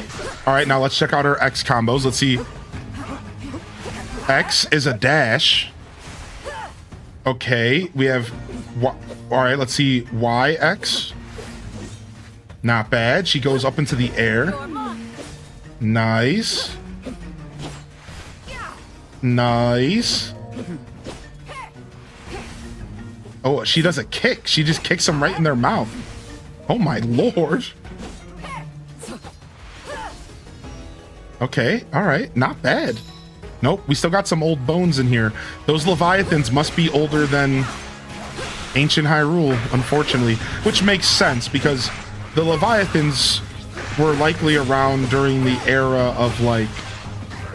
Yeah, it makes sense. I think the Leviathans are probably older than this version of Hyrule. Probably.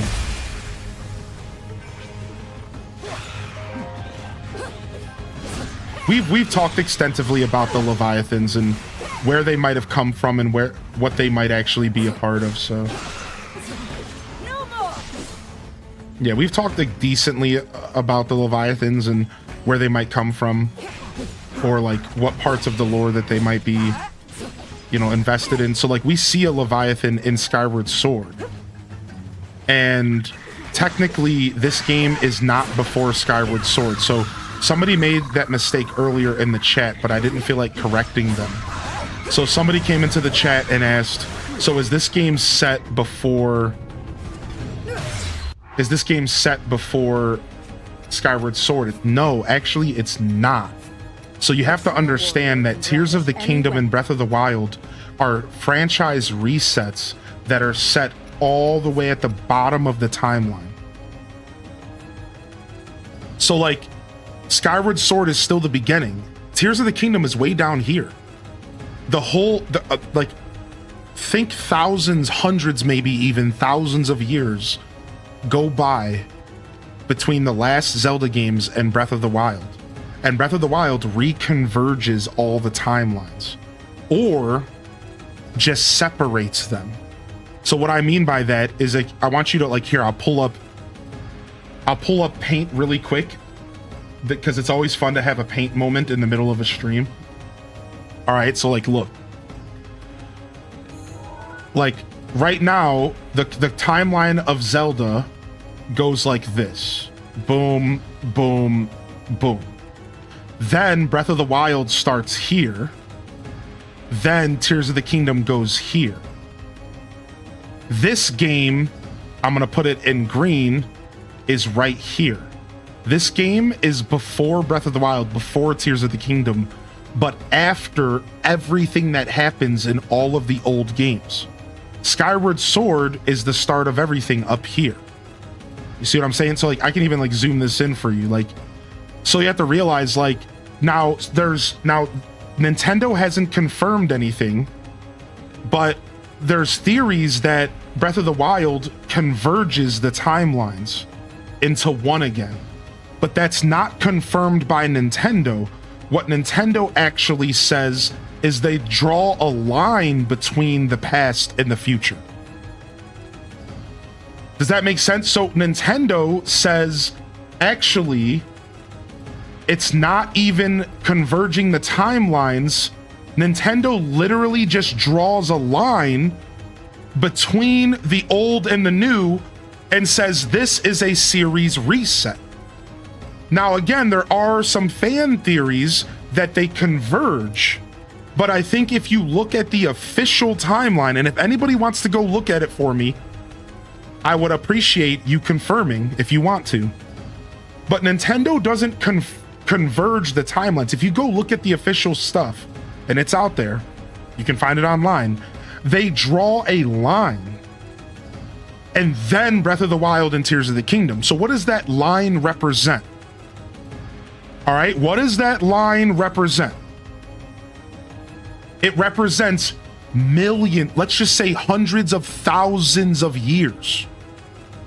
Does that make sense? It represents hundreds of thousands of years is what it represents. That it's not, there is no longer, like, look, like right here. All right, so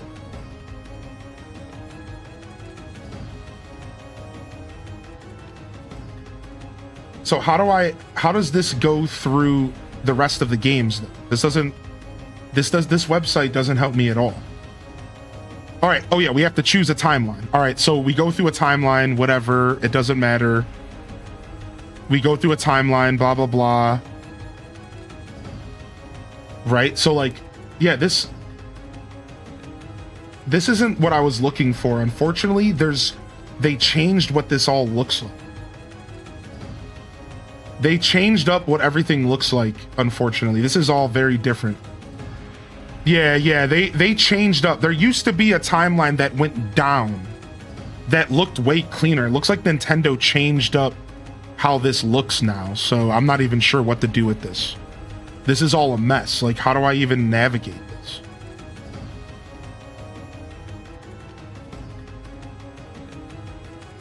Okay, do I go to the adult era? Like, have they just confirmed where Breath of the Wild and Tears of the Kingdom goes? Child era? Yeah, this doesn't even work at all. Like, Breath of the Wild and Tears of the Kingdom is literally not even on this list. I don't understand at all what this is supposed to be. Yeah, like, this doesn't even make... Where's Tears of the Kingdom and Breath of the Wild? This is the official website, and it doesn't even, like, do anything for us.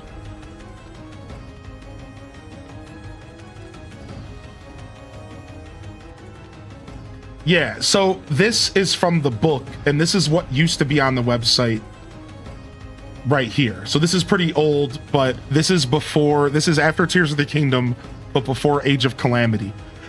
So the thing that I'm trying to show you here is I'm trying to show you the line. You see the line that they draw? They don't even say that the timelines converge. They literally, like, look at this. They literally just draw a line. Like, look at this right here. They literally just draw a line, and then it says Breath of the Wild, Tears of the Kingdom. So all I'm trying to call out is that this line is supposed to represent hundreds of millions of years, potentially. Thousands to hundreds of thousands of years. We don't know. All we know is that so much time has gone by that nothing of the past is relevant anymore outside of myths, bones, and randomly you can find the armor in Tears of the Kingdom in the depths, and it's weird and it's confusing. Right? So there is no timeline convergence. There is no connection between these games in the past. We're supposed to assume that the only connection is that way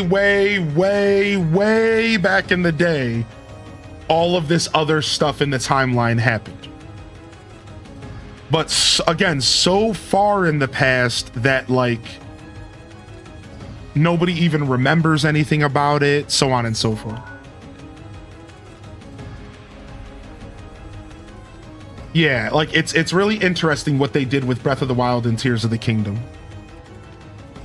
We're in grim darkness now. Yeah, yeah. timelines can't technically converge. There's no way that a future where 3 separate timelines existed simultaneously. If I make a choice today to eat a hot dog and no a burger, there can't be a future where I ate both. There can, however, be a future so far in the future that those options are irrelevant. There was millions of years of history and then yada, yada, yada, Breath of the Wild. Yeah.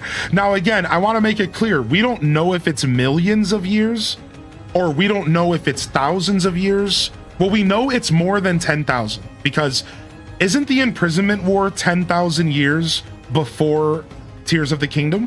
Right? Like, so we do know enough. Like, we do know that the Imprisoning War,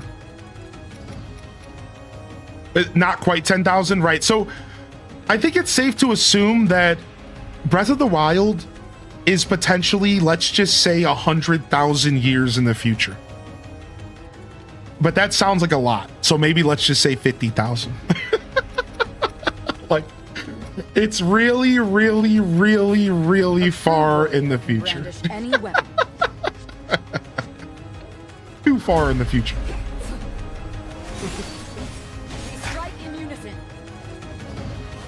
Now, there are some really cool fan theories that actually make things make more sense. Oh, wow. Okay, so I get water attacks. That's cool. Wow. So now I can do lightning and water with this combo. That's cool.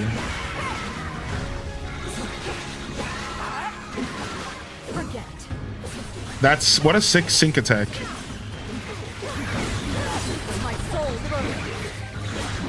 Yeah, that's actually pretty interesting. That's actually pretty cool. Thanks for having that conversation, everyone.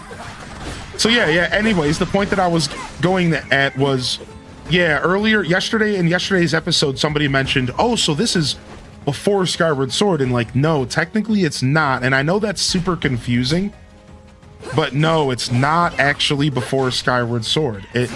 Nothing is before Skyward Sword, and nothing probably ever will be before Skyward Sword. Maybe at some point they'll do something, because Echoes of Wisdom did strangely put some like ideas out there that there was maybe something going on before Skyward Sword. So if they ever want to expand on what Echoes of Wisdom was like attempting to like bring to the table, then like, what the heck? This Hinox is rolling around. It's like, I don't know, they could maybe do something, but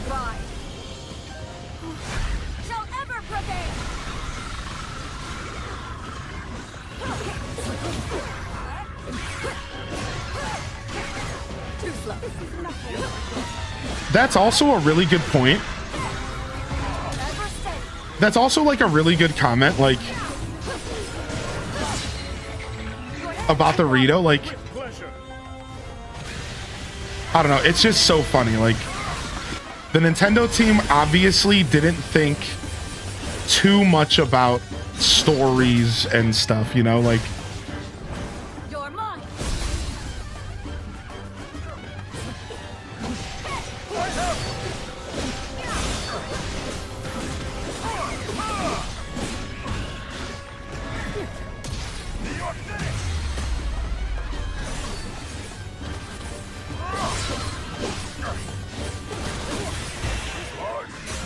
yeah, technically the Zora turned into the Rito, but there are still Zora left. So it was basically just like a side thing, right?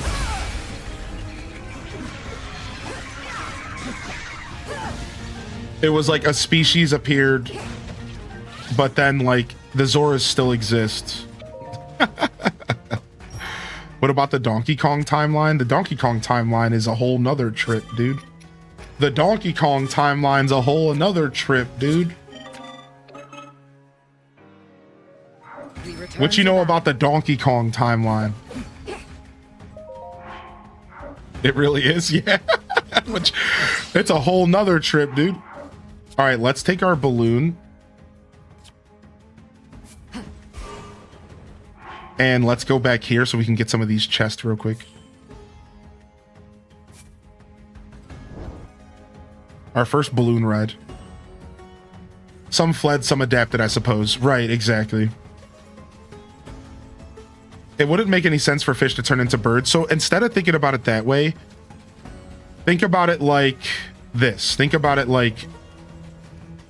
So the fish adapted, right? Like evolutionary wise, they evolved into the bird people. And this happens over thousands and thousands of years. However, there was still a group of Zora that were hidden away, and they didn't evolve.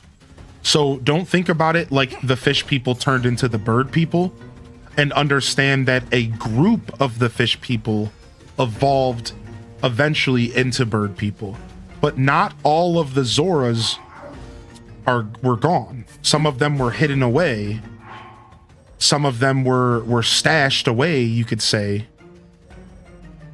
And they still went on to produce and make babies and all that. So don't think about it necessarily like one day the fish people turned into bird people.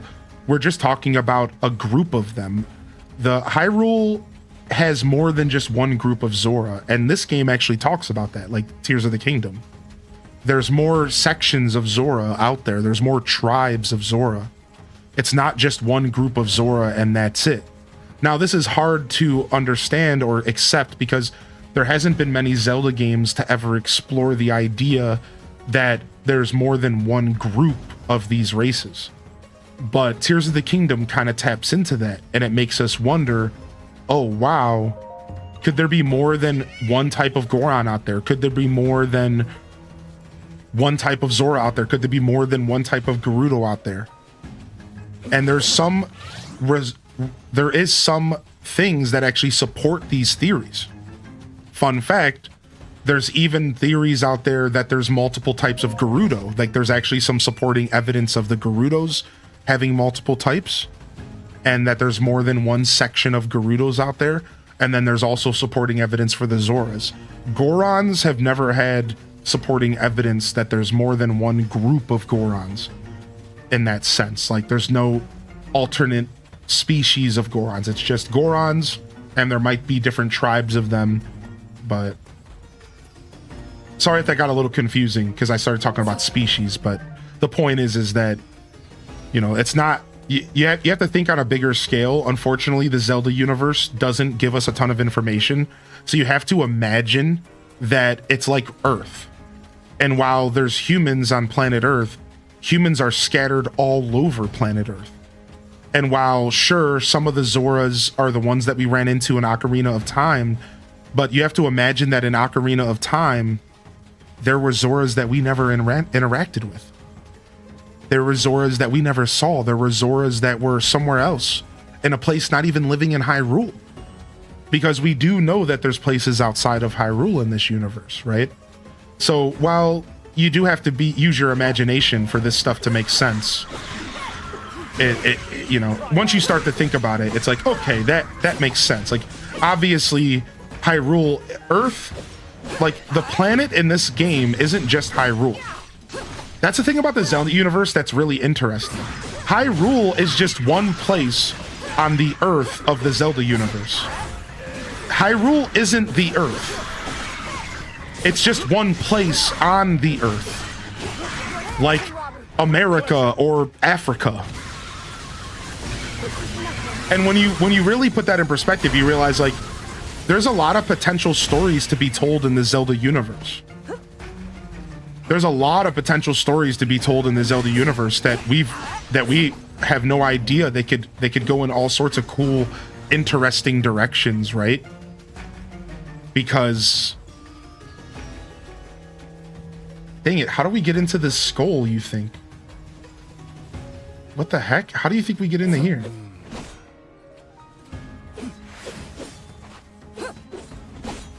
That's why, like, one of my favorite theories out there is like, now. Whoa. Uh-oh, Molduga time. One of my favorite theories out there is that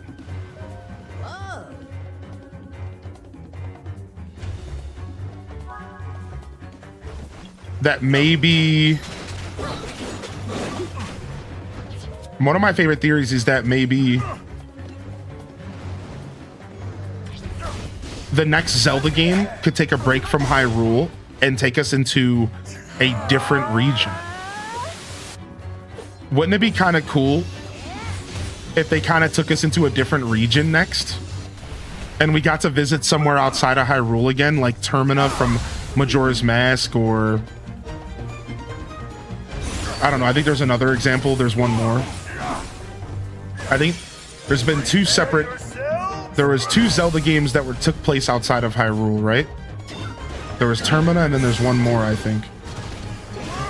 Yeah, Link's Awakening's on Koholint Island, right? Yeah, I think it could be really cool, man.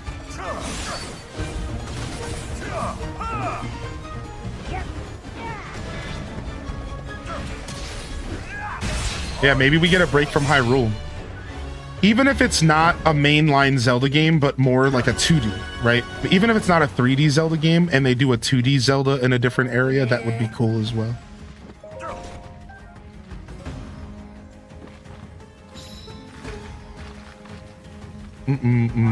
Oh, that's interesting, Atomic Potato. I like that. Give us a sequel to Twilight Princess where we're in the Twilight Realm. Yeah, anything like that would be totally welcome, I think, by a lot of Zelda fans.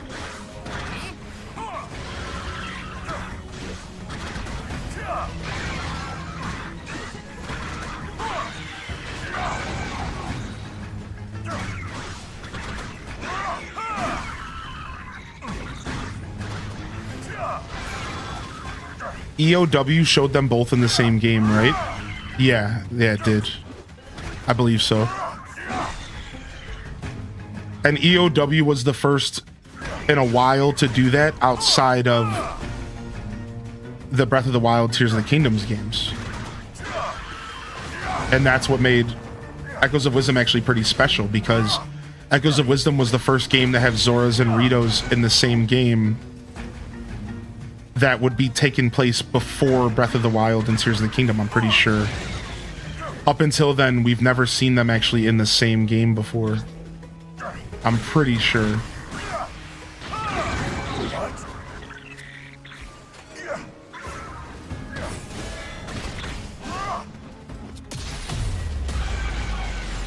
I can't remember. Oh, both species of Zora. Yes. There are multiple species of Zora, and they were both in Echoes. Yeah, that's what we were talking about, but I just said Rito on accident. Yeah. I knew what you were saying, but I misspoke. Yeah. Yeah, exactly. Yeah. We're talking about the two different species of Zora, right? Zelda 2 is tough, but it's got the lore. Someone theorized that Link's wish on the Triforce at the end of Zelda 2 reunited the timelines. That's kind of interesting. I like that. What was his wish at the end of Zelda 2? All right, I was just catching up on chat really quick because I missed some things. Yeah. I'm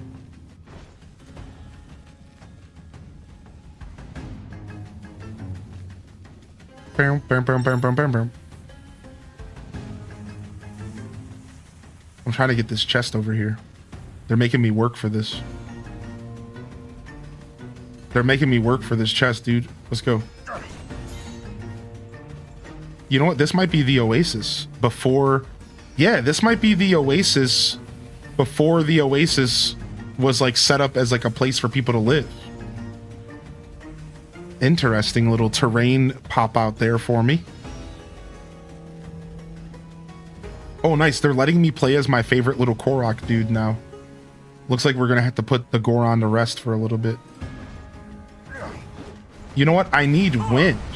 I see. No, wind's not doing it. Oh, wait, hold on. Can I just climb in the window?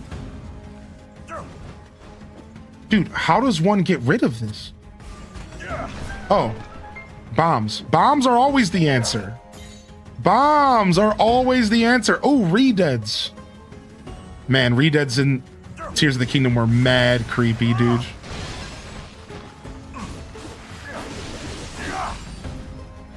Oh man, they might be the creepiest redeads in the whole franchise. They're really, really creepy, dude.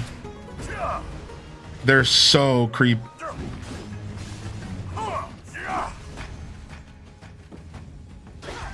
All right, let's go.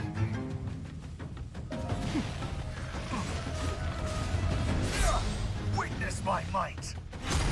Restore the kingdom of Hyrule. The theory suggests that the goddesses are being like benevolent genies and doing more than Link could have hoped for. That's cool. That's a cool fan theory on how the timelines converge while still considering what Dazabound just said on how technically there couldn't be a convergence outside of some sort of divine intervention. Right. And it makes sense. What the gods would say, you know what? We actually should probably just converge. Like, there's been enough damage done. We should probably just converge these timelines. And then that would make Breath of the Wild and Tears of the Kingdom make more sense. Because Tears of the Kingdom and Breath of the Wild has all these relics of the past. And I think it would just make a little bit more sense. I think there's a bunch of fan theories that make way more sense than the actual Nintendo theories. It's so funny to me how, like, there's some of the fan theories are actually way better. All right, let's fight. Oh, the mushrooms, dude. The mushrooms. Yikes. I hated these things.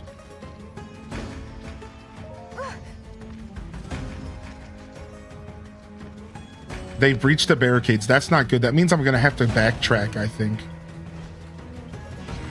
Let's give him a good smashing. Oh, I just got fire damage added to Calamo. Let's go, dude. Calamo, let's go, dude. Artie can destroy Gibdo hives in a single strike, okay?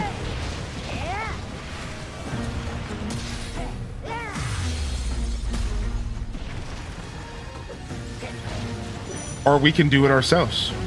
Interrupting a dangerous attack from a moth Gibdo will send them flying into a nearby hive. Okay. That's nice to know.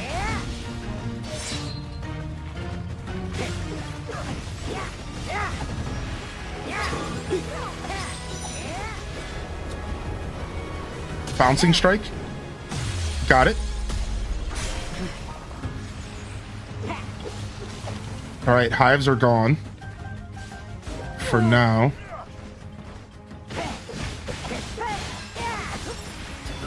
What was the trick to killing Gibdos in Tears of the Kingdom? What? Didn't you have to hit him with like elemental damage or something first? Wasn't that the trick? The Dazzle Fruit, that's what it was. Because we can do that in this game, like, especially with Construct Link.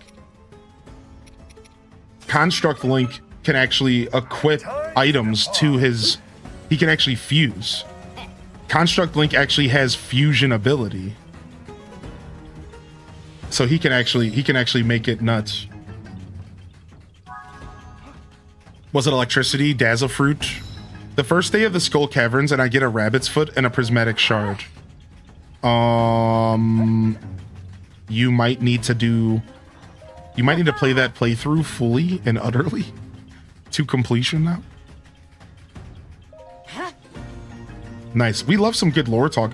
That's what I was hoping, that when we played this game on stream, that we would all spend time just sitting here and talking Zelda lore and yapping about Zelda lore. So I'm super happy to chat with y'all, dude. Nice. Keep your eyes peeled. All right, let's fight these punks real quick. See ya. Go.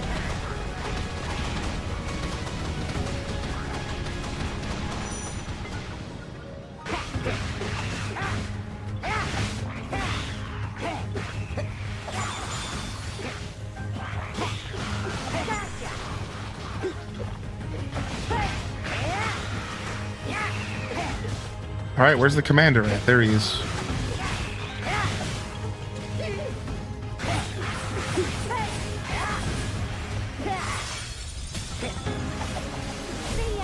Dude, I'm tempted. Buy a lottery ticket? Yeah, for real. The Korok again? Yeah, the Poe souls are used for upgrades.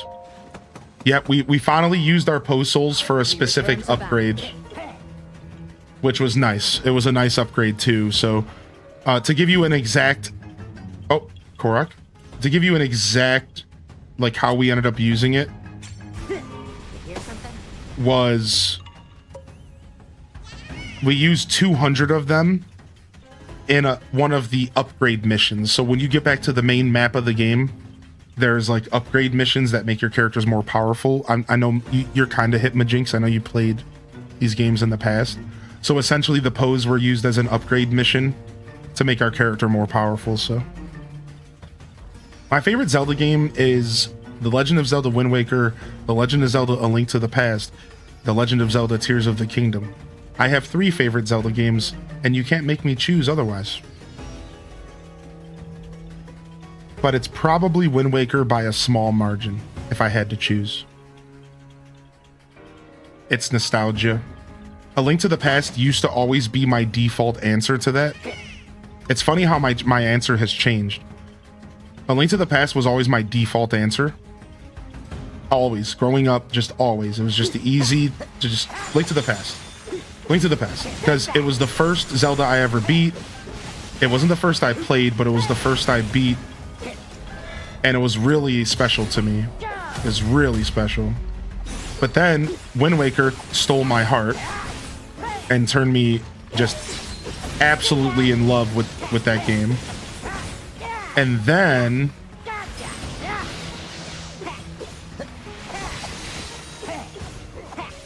Tears of the Kingdom came out, and I realized, like, that I really like Tears of the Kingdom. So much, in fact, that I'm willing to admit that it's my favorite Zelda game. Or at least one of my favorite Zelda games. I realized that Tears of the Kingdom actually changed me as a person. And I know I'm being over dramatic, but Tears of the Kingdom was the first time that I realized and accepted it was Dazza Fruit. Look at that. It was the first time that I realized and that I accepted that, like, I don't want all my favorite stuff to be old stuff. This is just a personal thing. I don't want all my favorite stuff to be old stuff.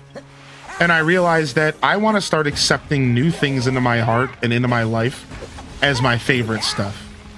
And I loved Tears of the Kingdom so much that it was the first really great step.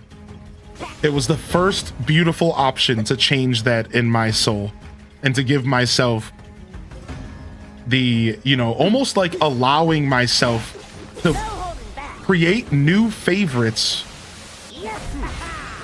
in life and not just have my favorite things be the oldest stuff that I interacted with.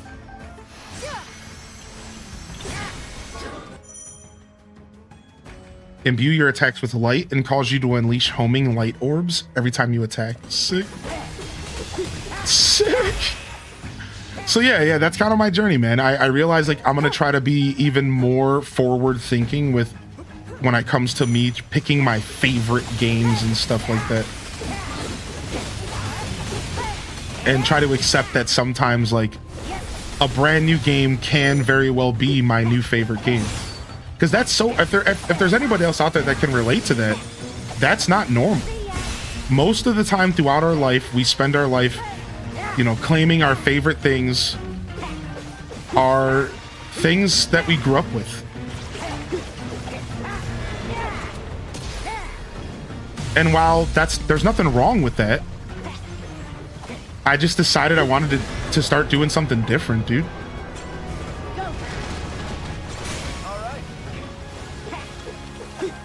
Obviously, I'm not going to force it, because that's weird. Who cares? But just in case somebody's thinking, like, so you're just forcing yourself to choose new, like, obviously I'm not forcing anything. Like, if I like something that's older, that's better, then I like it. But, like, I really started soul searching, and I was like, Tears of the Kingdom might be the best Zelda game ever made. But that's going a little too far. So instead, I'm just going to say it's my favorite Zelda game, you know? But still, anytime somebody asks me this question, I have to bring up Wind Waker, and I have to bring up A Link to the Past. So I'm not winning this battle entirely, all right? Let's just say that.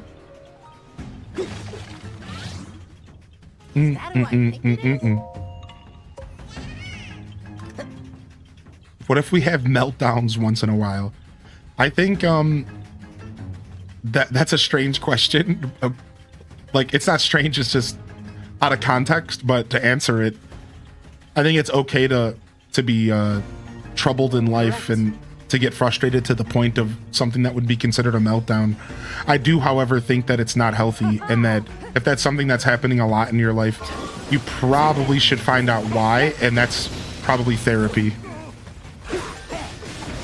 But, you know, we're not here to give it life advice, just to play video games. Oh yeah, there's not just Koroks in this game. I am playing as a Korok named Calamo that also could very well be the Deku Tree before he set his roots. We're really not sure because the game's not quite being honest with us.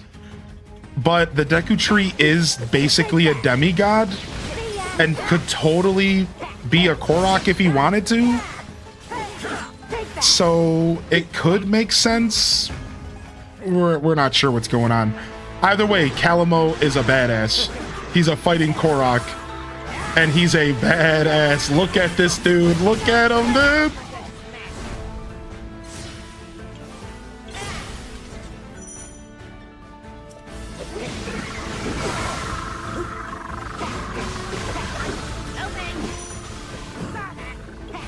What did he rush?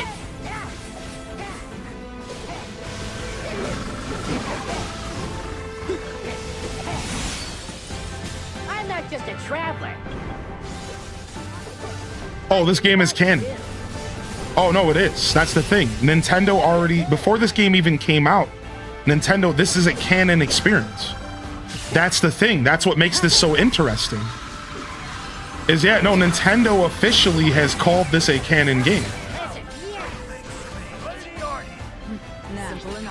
Ah, wrong button. Yeah, no, this is a canon game, dude, which makes it even crazier.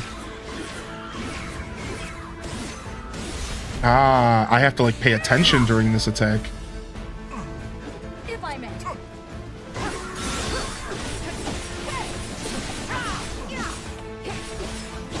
They're not faking out with the Age of Calamity thing. Yeah, no, they're telling a story of the Imprisonment War in Tears of the Kingdom. So like, if you play Tears of the Kingdom, you know exactly what I'm talking about. So they're telling the story of the Imprisonment War, and if you played Tears, you'll know that the Imprisonment War was something that we never really got to see. We only got to talk about it. They showed little cutscenes, but like, we never got to see the actual war. This is the actual war. Right, it's Zelda's point of view when she went back in time, right? So, and it's all canon, so not only are we getting a chance to see the story of the Imprisonment War, we're also getting a bunch of little canon details about Tears of the Kingdom. Just like little teeny canonical details are being spread through the story, and we're getting like little insights into stuff that happened in Tears of the Kingdom. But it's all very subtle. Everything that we've seen so far has pretty much just been about the Imprisonment War and about this own little isolated story that's being told. But as things develop, we're starting to see little speckles of things that could really be important to Tears of the Kingdom. There's a character named Construct Link. That's a robot version. We call him Construct Link, but he's like a robot construct, but could very well have like the soul of like the Aspect hero from like the Tapestry, or we don't know what's going on with this character, but he could be important to the lore of Tears of the Kingdom. We also have engaged, like I just said a minute ago, with this Korok that could very well be the Deku Tree.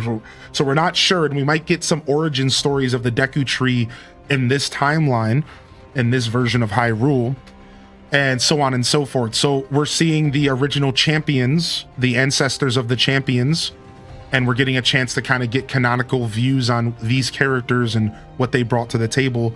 But as far as stuff that would affect Tears of the Kingdom, there hasn't been a ton yet, but I think it's going to start slowly developing over time. I think we're going to start seeing more like, oh wow, so this is why this happened this way, and oh wow, you know, the big one that people are constantly asking for is, oh wow, this is why the Divine Beast disappeared, which obviously I don't think we're going to be learning anything about Divine Beast in this game, but there's potential for some cool stuff for Tears of the Kingdom lore here as well. Yo, it's ridiculous. I've actually knew that. Surprisingly, I knew that.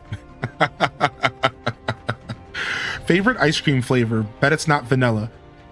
My favorite ice cream flavor is actually buttered pecan, but I have a couple favorites. Favorite comfy game? Animal Crossing GameCube.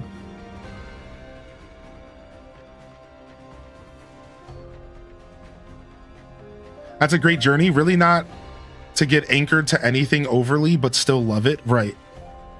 I realized I wanted to pull my anchor up, and I didn't want to keep being anchored to the past. As much as I'm always going to go back and play my favorite games, I wanted to let my heart accept new experiences as its favorite experiences. And I'm always going to be nostalgic, you know, but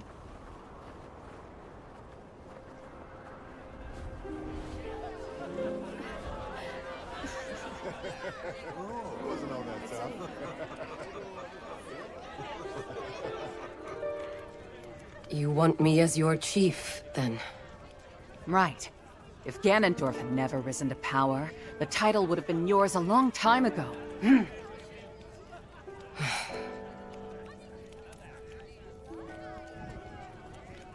And yet, we've still not rid ourselves of him.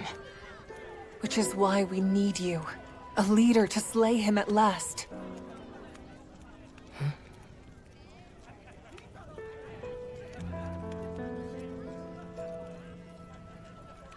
You've made your opinions clear. In that case, I shall be the chief you desire. My lady! Finally!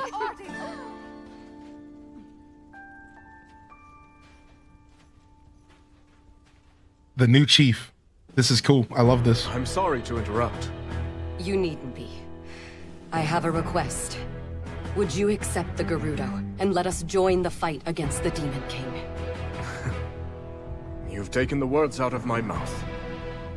In truth, if you were so willing, I plan to seek the same alliance. From this day forward, we stand together in the name of good. Truly? You've no objection? Even before our armies crossed blades on the Great Plateau, I knew you would someday aspire to this unity. But how?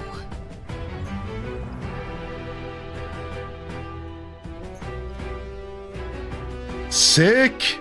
Dude, I love this. I trust in you, and in the Gerudo. Even when cast aside by a foul tyrant, you never failed to protect your people, no matter the risk.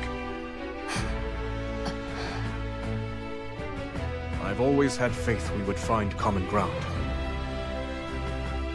I present you this mask as evidence of that faith. The fourth mask. What's up, Cryptic baby? Your kindness astounds me.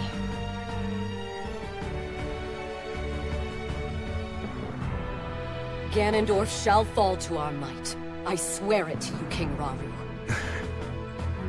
Your words do the Gerudo proud. Your compassion, your strength is all your people could ever need. If that is your belief, so it shall be. Yo, sick. We got the four champions on our side. Let's see where this goes from here, right? We're about 15 hours in. Not even, honestly, like 14, 13. So this is where you've been? Huh? To be honest, I was hoping to thank you for everything you've done for us. Huh? Hey, I know you. You're the Princess of Hyrule or something, yeah? Should be getting something good out of this. Oh, I'm actually nothing more than a distant relative. By the way, is this construct here your traveling companion? What's up, Tay doing Disney? Yo, welcome in, dude. Pretty great, right?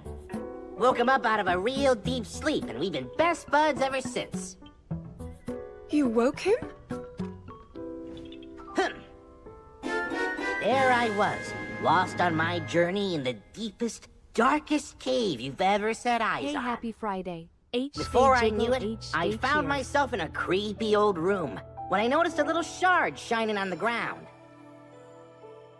A guy like me knows treasure when he sees it, so I did what I do best. Went and snatched it right up. Then all of a sudden, this guy just, whew, yanked the thing clean out of my hand.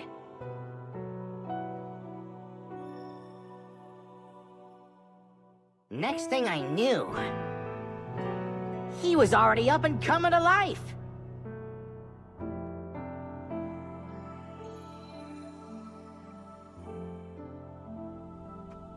He's a real handful, I'll tell ya. Always sticking his neck in other people's problems. But hey, at least he never tries nagging me or bossing me around. A shining shard? That means my theory was right. Wait a second. Wait, I just hit it too. Oh, it's a piece of the Master Sword.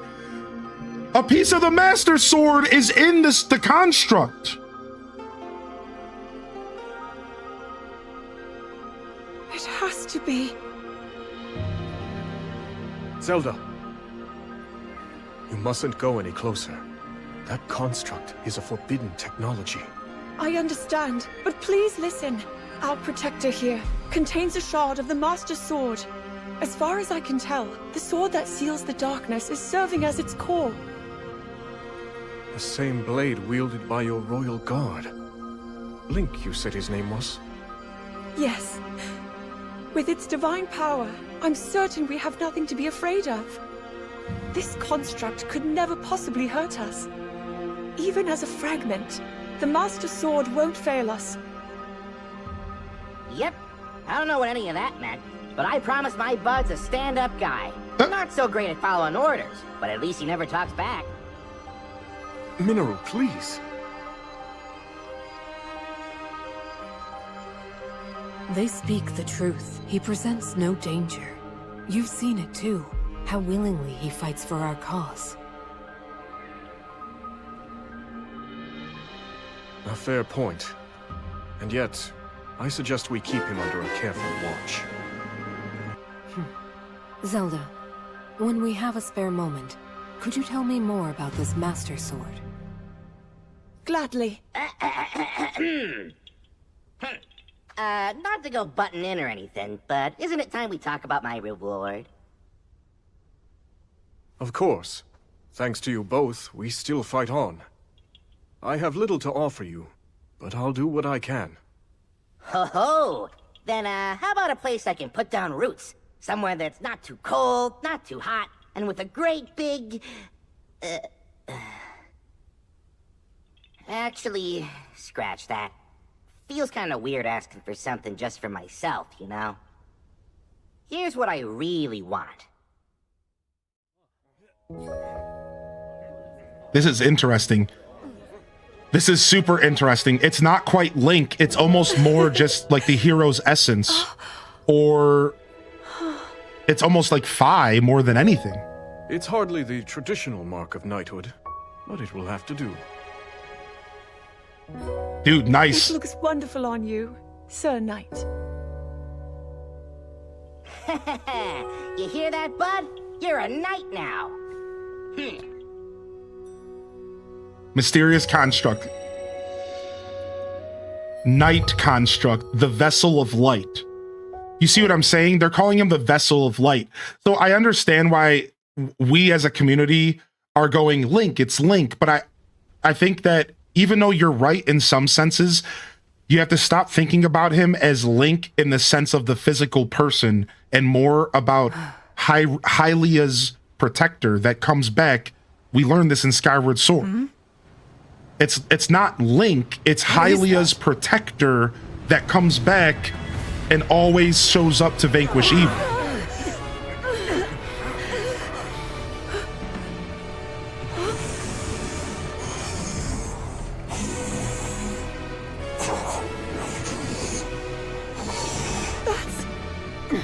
And this is dark. This is the dark construct. You can't defeat it.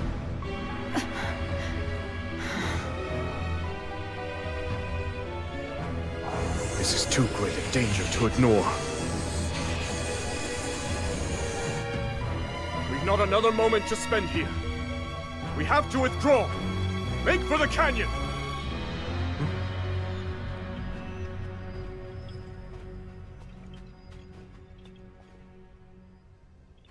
Hang on, bud. You can't be thinking... The fight is yours. Would you have it?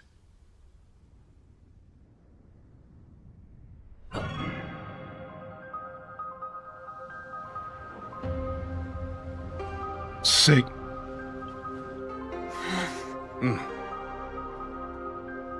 The construct will cover our escape. Fall back at once. With me! Sick. It's time to go. You've gotta be kidding me, bud. I'm not fighting that thing. No way, no how. I told you I'm not...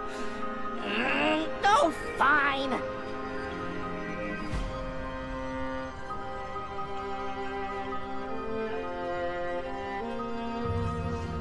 Mills Art, no, thank you so much for 45, dude. Giggities, thank you for 44. Thank you, Cryptic Cast, for the 29-month primer. Welcome to the show, y'all. Thank you very much for the support.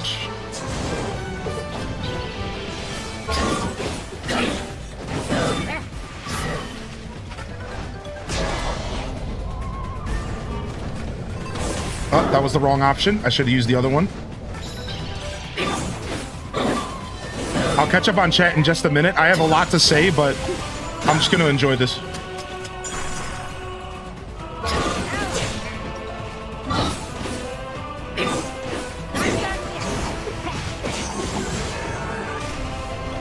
Dude, that's crazy.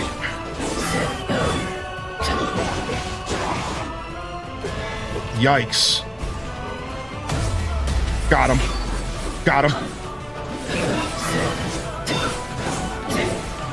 I'm still using the spear. I forgot. I gave him a spear. I forgot that I gave him the spear, dude. I'm still using the spear, too.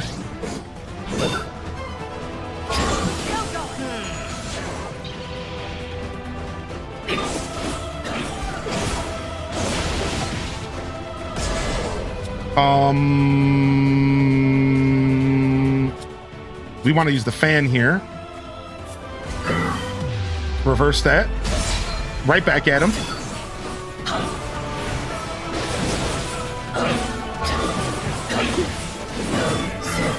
All right, let's sync up.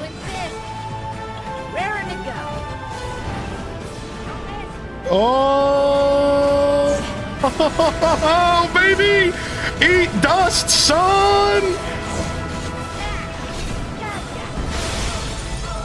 Shredded!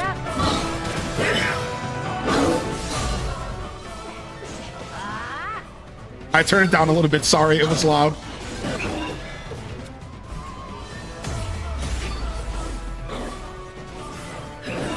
Honestly, I wish I had my sword and board.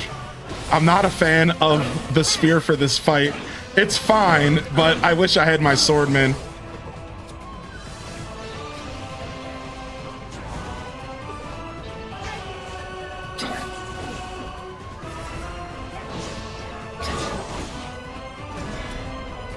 Cannon. Got him. Nice counter.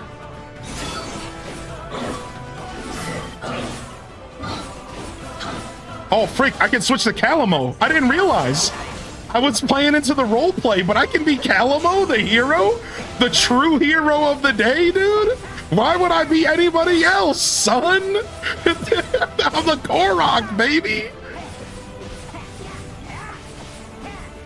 I didn't realize I had an option. I thought they were forcing me to be Construct Link. Raring to go. Get her.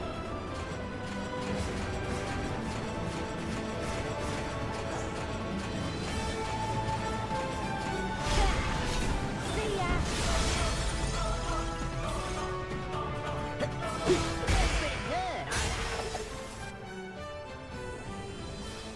Sick, dude.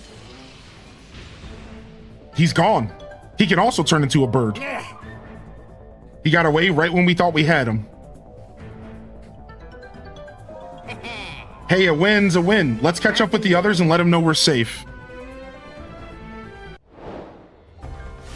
All right, mission accomplished, dude. Nice. That was cool, man. That was a fun mission. And then they threw in the random boss fight. And that's what I said, man. This game doesn't even feel... Oh, nice. We unlocked a stick. A sturdy, long stick, dude. Nice. Like I said, this game doesn't even feel like a traditional Hyrule Warriors game. With the way that you fight bosses, this game's like an action game blended with a Hyrule Warriors game. It's really interesting. The compassionate chief of the Gerudo, though she was once bound by Gerudo law to serve Ganondorf, she has since been chosen to lead her people in the wake of the Demon King's ascension.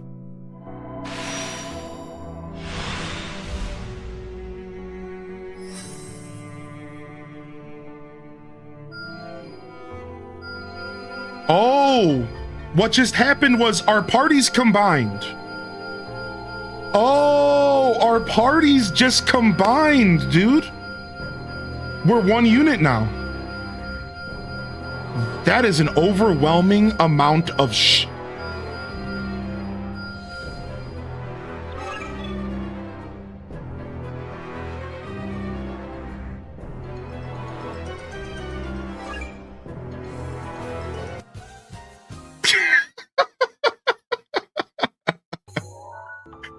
What the heck? Holy heck. All right. So let's quickly chat about what just happened on the screen. So first off, we just found out that the construct has a fragment of the Master Sword in his chest. Now, to be clear, the shape of the construct was already predetermined. I saw a comment about that. The shape of the construct was already predetermined. If you missed the story, these constructs were deep in the depths, hidden.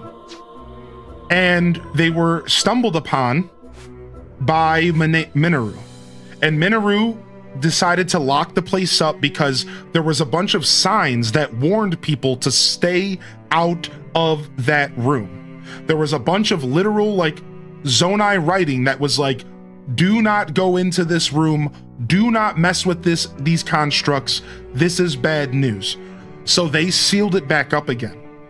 Well, they didn't realize, but our Korok buddy had already found that place and had already activated the Link construct and had already been there. But she didn't know that because they didn't want to mess with the technology, because they were convinced that the technology that was in that room was the same technology that the Zonai used to destroy themselves. Well, now that being said, guess who else discovered the off-limits room of technology? Ganondorf. Yeah, but they noticed one was missing, right? So Ganondorf shows up in this room and activates one of the constructs with his dark gloom magic. That's the one we just fought. The construct that activated destroyed the whole rest of the room and the rest of the constructs and left. So these are the only two left of this technology. The shape that Link construct has taken has nothing to do with the Master Sword. It's the same shape that the other one took. It's just the shape of the construct. These were just powerful constructs that were created to do something. and now they're reactivated. Now, how, at least to my understanding, like maybe I'm wrong, maybe there's something we're missing, but the game has not given us any reason to think that this piece of Master Sword is the reason why our construct is resembling Link. That's obviously just a meta tool that the developers used to give us a character like Link in a story that Link couldn't be present. That's obvious, right? They just wanted to give us a Link-style character, so they did it. However, I think that when we go back into the game's lore and the canon, we shouldn't make assumptions on why he's the shape he is. So we'll hold off on that until we get more information. Now, that being said, we just found out that our construct has a Master Sword piece in him, and that Ganon's is filled with gloom and evil. Now it makes sense why one's attacking and one's not. Now, let's get to the conversation of what does the Master Sword mean being inside of the construct? People are saying it's Link's soul. Not quite, but you're almost there. I don't think that the Master Sword being in the construct has anything to do with Link physically, because Link is a person, the Master Sword is a weapon. The only thing that the Master Sword represents is Fi.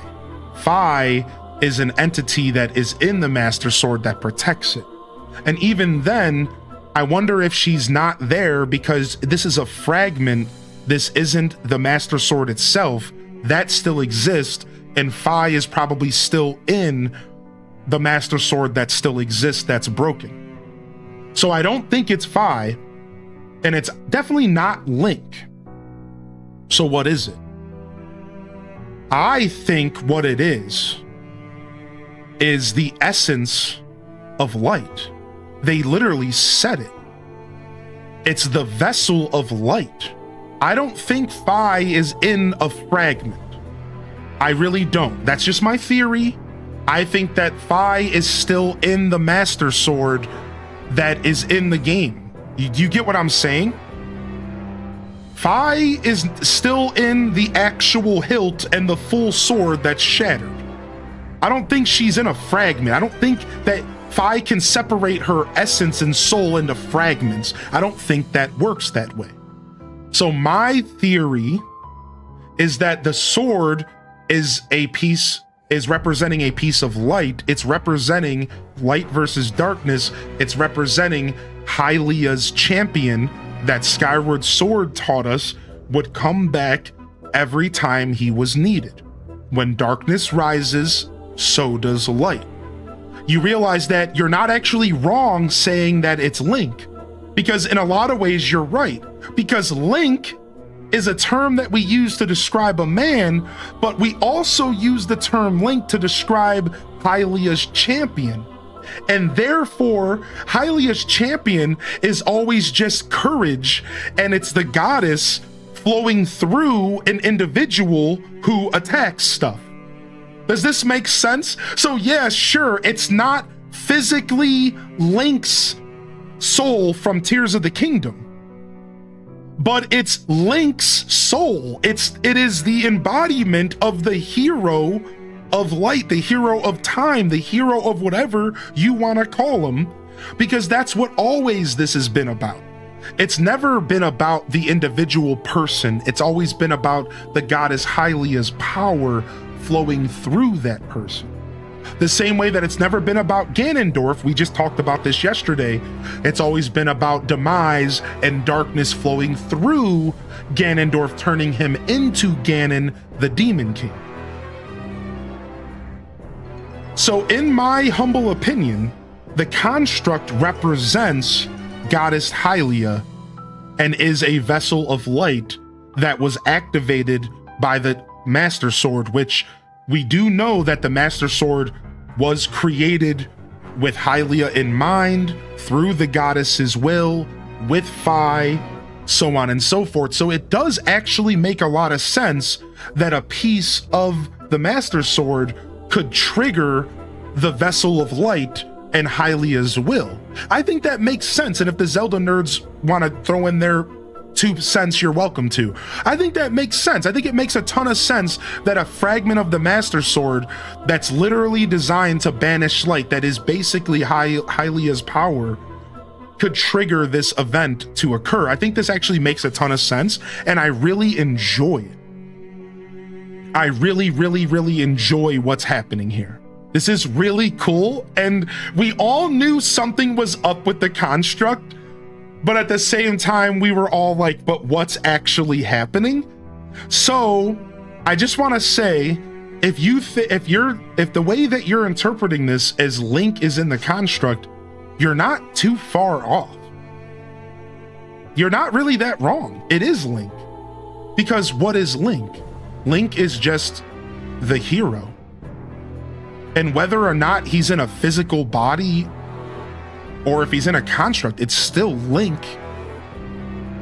And that's really cool how you're right. You're actually still right, even if that's your, but I wanted to break it down and give you a more logical solution. I wanted to break it down for you so that you better understood that even though it's not Link from Tears of the Kingdom, it's not Link from Breath of the Wild, but it's Link in the sense of the hero of time. Because he always shows up in the time of need. So it's really cool how they did that. And again, you know, Slope called it out. Obviously, this is also a tool for the developers to give us the chance to play with Link in a game that doesn't have him in the story. Cool. Good plot move. Good play. I like it. I see what they're doing. I see what they're cooking. You know, and it's really neat, man. So yeah, I just wanted to kind of talk about my theories on what just happened.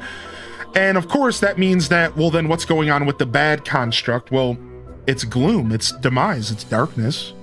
And it's kind of neat that they gave us a dark Link and then a light Link, because this is kind of neat what's happening here. Because we kind of have some classic Zelda Dark Link action going on. And that really tickles my Ocarina of Time fan brain a lot. I love that. So here we are, dude. Nice, dude. That was a massive lore drop and a big pivotal moment in the story. So let me catch up on the chat. So Cryptic Chaos, you do not have to play the prior games to enjoy this one. But if you play Tears of the Kingdom, that might help give you context. Cryptic Chaos hit me with the 29-month Prime, and I want to say thank you so much, Cryptic. Giggities, don't mind me. I'm sorry, Giggities. I scammed you. Scams in the chat. But I forgot to mute. The freaking alerts. Don't mind me. During the cutscene. I forgot to mute the alert, so that was my bad. So thank you, Giggities, for 44.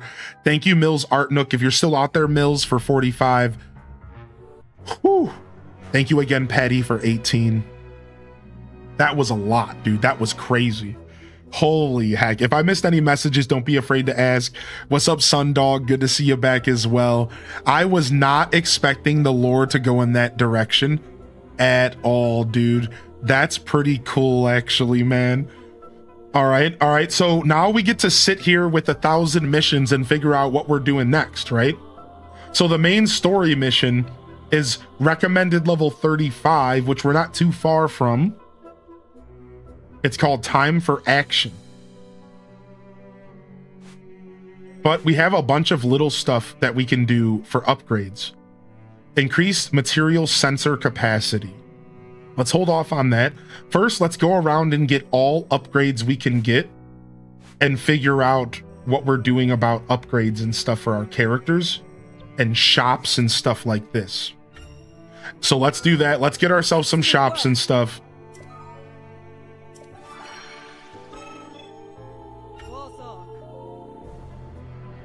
Dude, how cool, man. What a crazy lore drop. What a crazy lore drop. The Master Sword, I realized it as soon as she started flashing back. Did y'all notice that?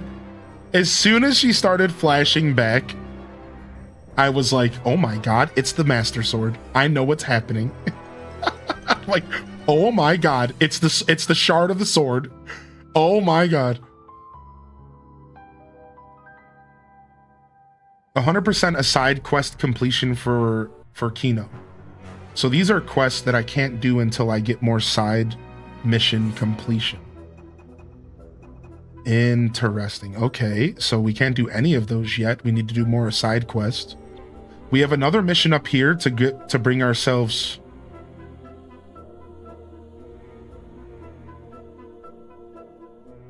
It looks like maybe a Gerudo. Looks like we have a Gerudo maybe here to recruit. We can liberate territory here. We have another recruitment down here with a Zora. And this looks like enhanced strong attack for Lago. We're going to go ahead and do that.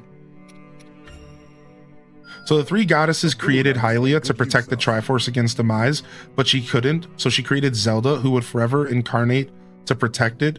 Does that mean she created Link too, or another goddess did? So she created Link, but again, she created a hero that shows up anytime darkness rises. Correct. And Skyward Sword does touch on that a little bit, even if it's like a little convoluted. Yeah, so she created, once she put her soul into Zelda, she put her spirit into Zelda, she also created the concept of like the champion. It's like the light. And Skyward Sword sets off a perpetual set of events that can never stop. The yin and the yang. Anytime darkness rises, light will rise, and that light is Link. So yeah, that started in Skyward Sword, and that started with Hylia. That was Hylia's doing. She started that path in motion, and there's been a Link in every time that one has needed to show up outside of a few situations where the Link of that timeline wasn't available because he got lost in the Lost Woods or, you know, some other reasoning. Will my previous save transfer to the game? Yeah, if you get the Switch 2 version, you can transfer your save file. That's right. So I hope that makes sense, but I think the answer to your question is yes, Exhaustion. I think Hylia was the one who created Link, technically, like that hero, that goddess. And let's just call him Link, because like I just want to make sure we know what we're talking about, but obviously we do. So let's just call him Link to make things easier. That's a lot of items to give this guy a special attack gauge 1. That's a lot of items. Barely even used that dude. That's a lot to upgrade him. Here we go. This is what we need. I have word that a Hylian soldier's hot air balloon is malfunctioned, forcing him to an emergency landing at the bottom of some cliffs. Apparently the Zonai device which provided flame to the balloon failed. So if we send him a new source, he should be able to return to the skies. So this is going to increase our max energy? I don't even know. So like battery energy? Sure. Let's go. Most impressive. Missed today's streams? Have we met any of the sages? Yeah, we met all 4 champions today. Well, technically we met one yesterday, but yeah. All 4 champions have been met now. And they're all playable. I can play with them all. All right, I don't want to give up my Hylian pine cones yet. Ooh, what about this? Upgrade basic actions of my knight. Let's do that.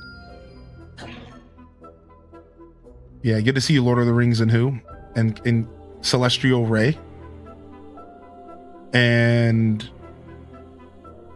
Verda Dero? Can I call you Verda? Is that okay?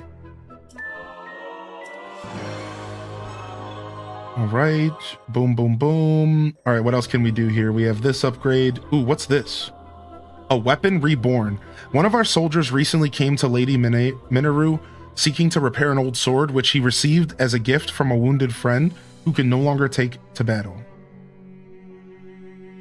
Gain the ability to remove a weapon seal. Oh, that's actually a big deal. We're using all of our flint, but I think this is worth it. Now that's how you do it. Oh, yeah, Slope, that's something that they're slowly rolling out on Twitch. They're slowly rolling out the ability for everyone to do that, but for now, it's only subs or turbo users. But they're slowly rolling it out to everybody. Ooh, we can get ourselves a discount for weapons research. I think I want that discount. Heck yeah, I do. It's about time. It's about time. You got that right, dude. The Rito are just as affected by this war as anyone else. Oh, wow. Because I filled up this bar in Central Ohio, I just got a bunch of bonus gifts. Which is massive because I just got a gift to upgrade my weapon. Yo, we can upgrade Zelda's weapon, dude. Silent Princesses. Recover hearts by defeating enemies. Ooh, she heals herself. What? Dude, sick. She heals herself. All right, what's this? Upgrade basic attacks of Artie. Easy. Central Ohio. Did I say Central Ohio? I meant to say Hyrule. Did I say Ohio? Oh, there you go. I got Ohio brain. That's a classic Ohio brain maneuver, trying to take over Zelda. Got that Ohio brain, dude. All right, let's get some more upgrades. Someone clip it. Got that Ohio brain, dude. We're out here rotten. Uh-oh, we have an area we need to protect in 4 battles or we lose it.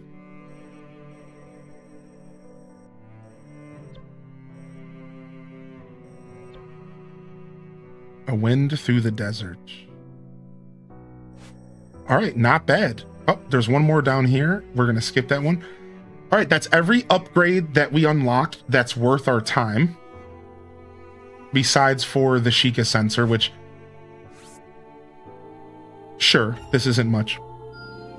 Excellent work. I thought I was hearing things.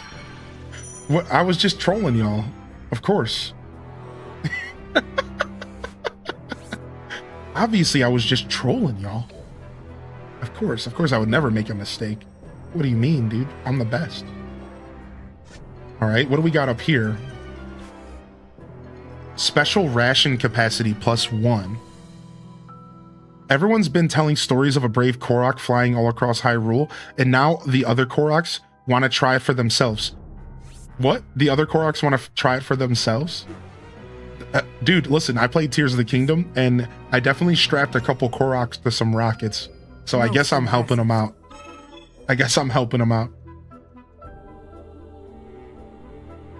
Gibdos are a real pain as it is, and now we've got a bunch of flying ones wreaking havoc out in the desert.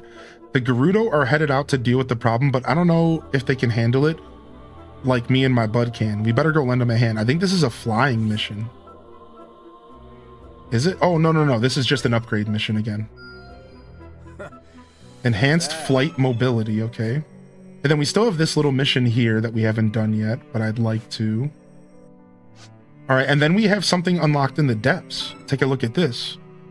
Night Construct unlocks a new skill for one-handed weapons. Ooh. Yoink.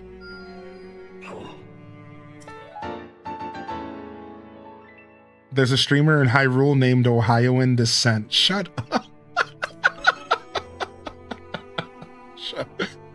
Shut up, dude. Ohioan Descent slayed me, dude. Ohioan Descent.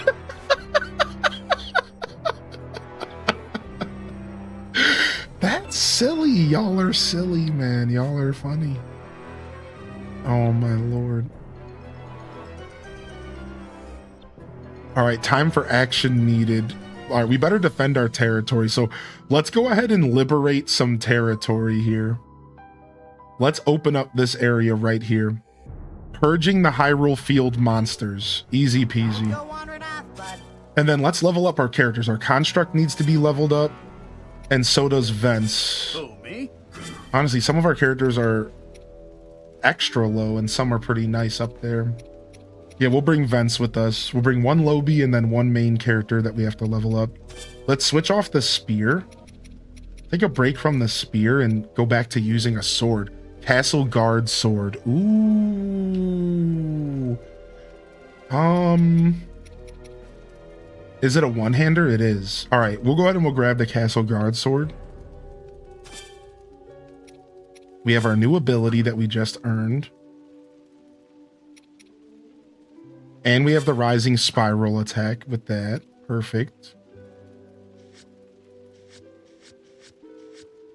And then we're going to want the cannon to deal with flyers. No, we'll want the fan here. Okay.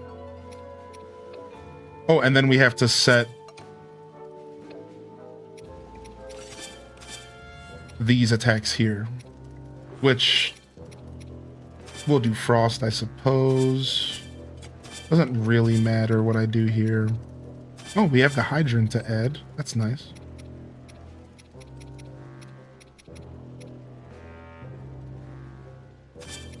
We'll do frost.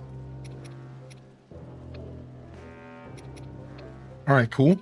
And then while we're at it, we need to adjust vents as well. So he's using our high guard sword, which is nice. And then is he good here? It looks like he's doing well for himself. Okay. And then let's go back and do some work on our weapons. No, weapons don't break. No, they don't. I think the answer to that is for sure no. But I had to think about it for a second. Charge attack minus 7%. Regular attack damage plus 4%. Ooh. Strong attack damage plus 4%. Honestly, regular attack damage plus 4 sounds nice. Since this is a new weapon, I don't want to put any of my really good stuff on it. Let's just put charge attack. We'll bring it up to level 5. Dang, 678 bucks. Whew. Or 75. All right, level 4, and then we could get it up to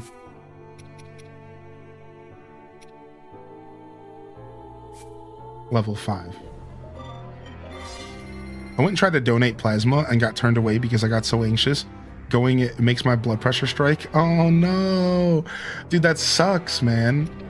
I guess it makes sense that they can't do that for you if your blood pressure is up. I guess that makes sense. I never even thought about that. Yeah.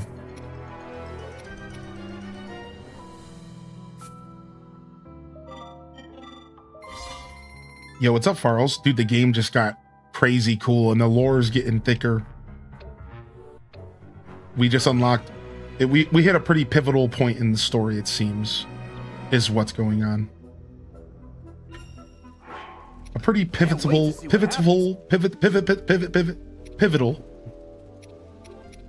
Sorry, I was about to start rapping for y'all but then I decided not to. Pivot. Fish or meat? Okay. Boom. Boom, boom. All right, we got the plus 30% experience. Let's just go for movement speed from here. Wait, is it meat and fish?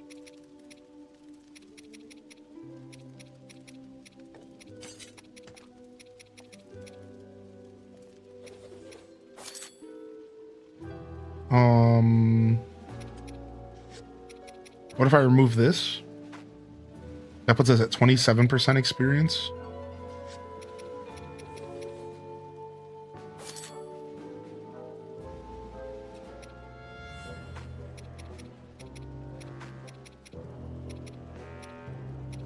Dang, I was hoping like...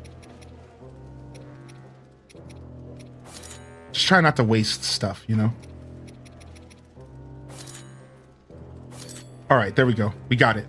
Plus 30% and then plus 12% movement speed. Perfect. So one thing about this game that I'm liking so far is that a lot of the side missions and stuff that they send you on, like side quests and side missions, they don't take that long. They're all pretty pretty lighthearted, and they know that there's like the game accepts that they're side missions and doesn't make you do a ton when you go on these little mini missions. Like, look at the map. This is the size of the map for most side missions. You run through, you slay a bunch of monsters, you collect some loot, you leave. You're still playing the game, you're still engaging, you're still playing with your characters, you're having fun, but you're not stuck on like an hour-long mission for a couple items. Like they don't do that to you. So there's a lot of real lighthearted, smaller missions you can kind of pump out. Which is nice. Yo, what's up, Pin Scorpion? How you doing, bud?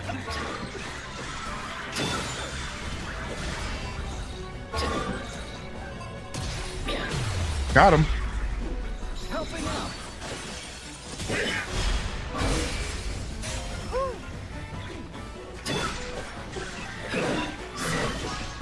All right, so what does it do if I hold this?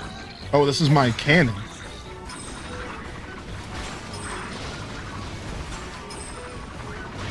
Okay, and then what if I do this?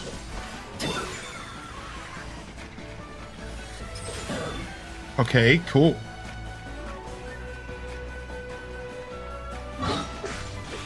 Similar locations in Breath of the Wild? Sure, there's some of that stuff going on. But this is ancient Hyrule, so there's familiar locations, but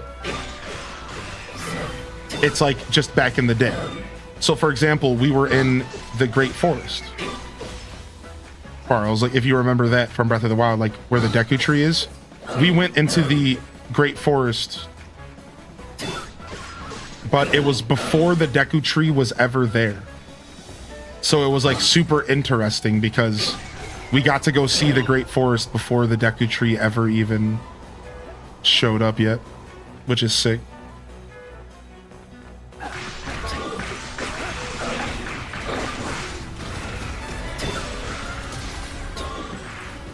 Dang, I missed.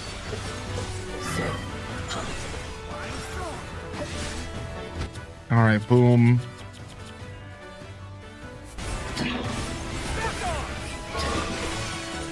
Got him. Yeah, before the Deku Tree. So we got to see the ancient forest with no Deku Tree in it. At least not that we could see or make out. And like, usually the Deku Tree sticks out of the top in a pretty big way, you know? So like, I feel like we would have seen it. You know, I feel like we would have seen it, dude. We would have known, man.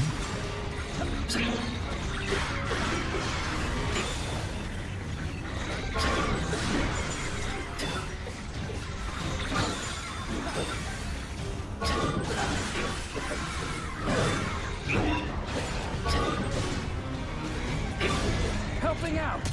Dude, leaping Lionels, man. I'm right here.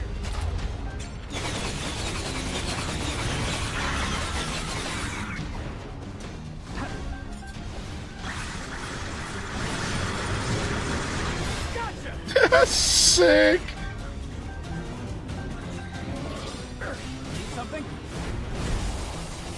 How many years before Tears of the Kingdom would you say this?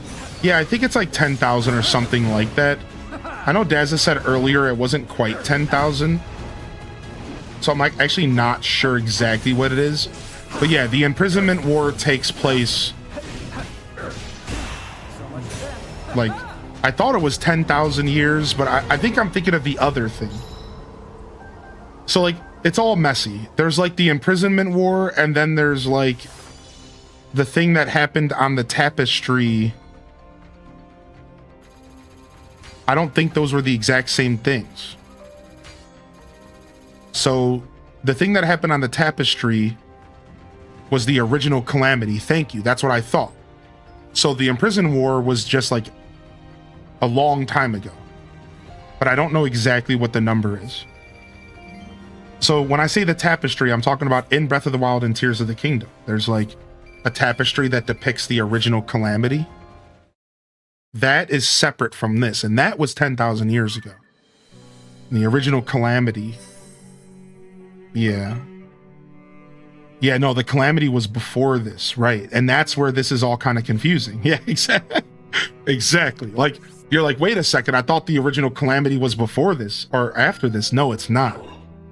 So the original calamity that was depicted in the murals and stuff in Breath of the Wild and all that, if I remember correctly myself, the original calamity was something that happened a really, really, really long time ago.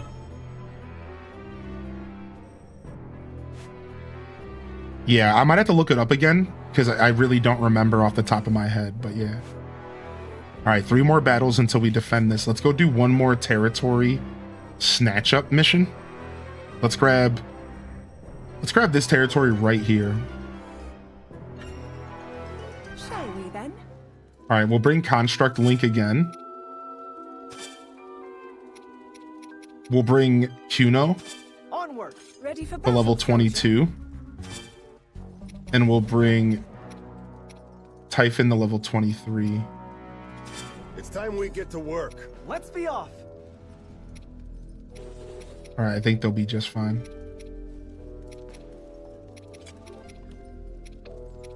This could work. Yo, what's up, Alto?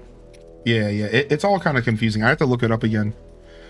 And you're welcome to do that and come and drop knowledge on us as well, of course. But yeah, it's all a little confusing. And Tears of the Kingdom definitely ruffled some feathers as far as like...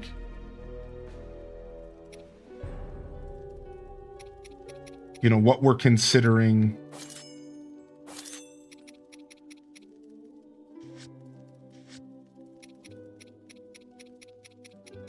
And like how we go about this nonsense.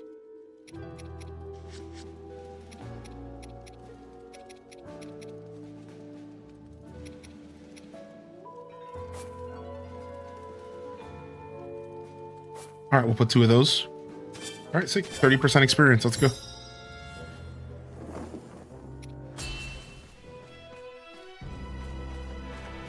On my way.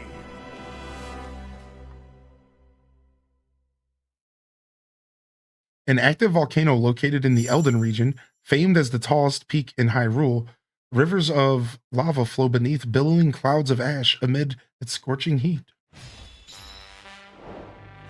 What's up, Gil?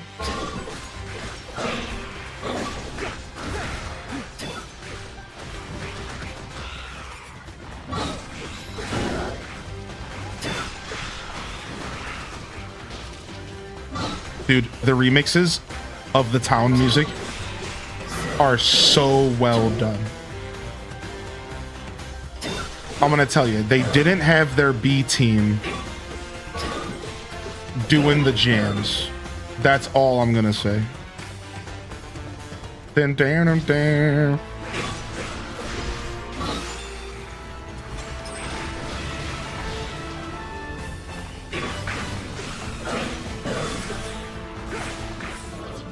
Oh, I didn't mean to do that. Let's grab Frost.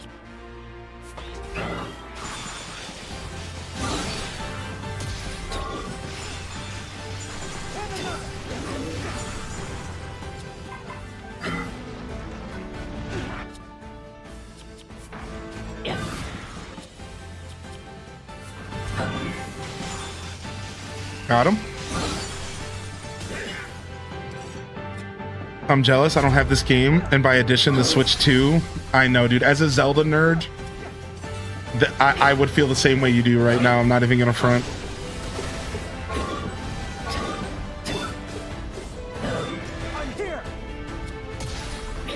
I'm not even gonna front. I would feel the same way, dude.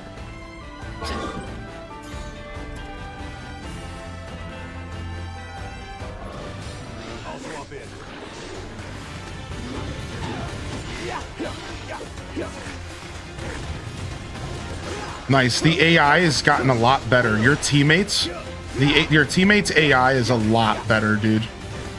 It's pretty nice, actually. They will just naturally start going towards objectives and stuff. It's so nice, actually. Is he summoning more people? Stop. I got you.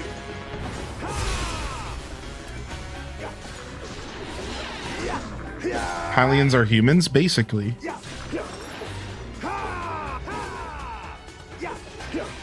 Basically. And Link is a sausage. True, actually.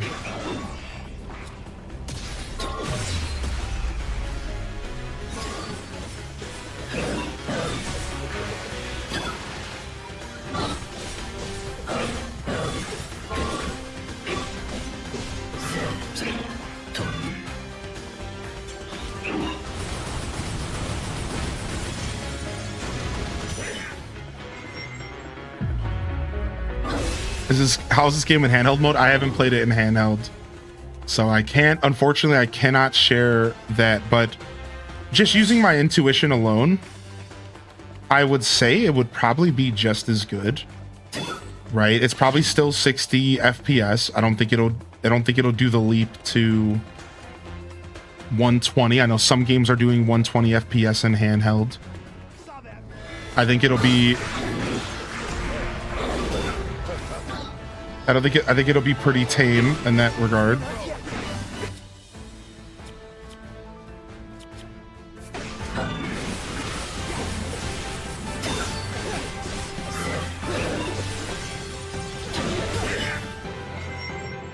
But I haven't done a lot of handheld. I can do it tonight after the stream. If you wanna pop back in again tomorrow, I'll be here doing this game again. Rituals. Obviously, you don't have to do anything, dude. But I'm just letting you know. Yeah, after the show today, I can sit down and handheld a little bit and actually give you a review about it. If you want to pop back in tomorrow sometime, I should be here all day tomorrow.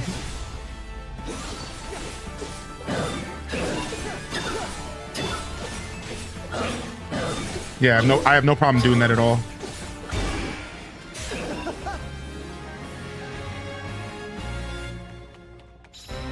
I'm down for a little couch sit and checking out some of the side missions in this game off stream. It might be nice and relaxing because I don't do a ton of handheld gaming, so.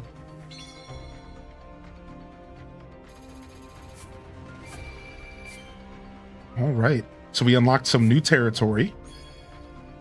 Got some new weapons.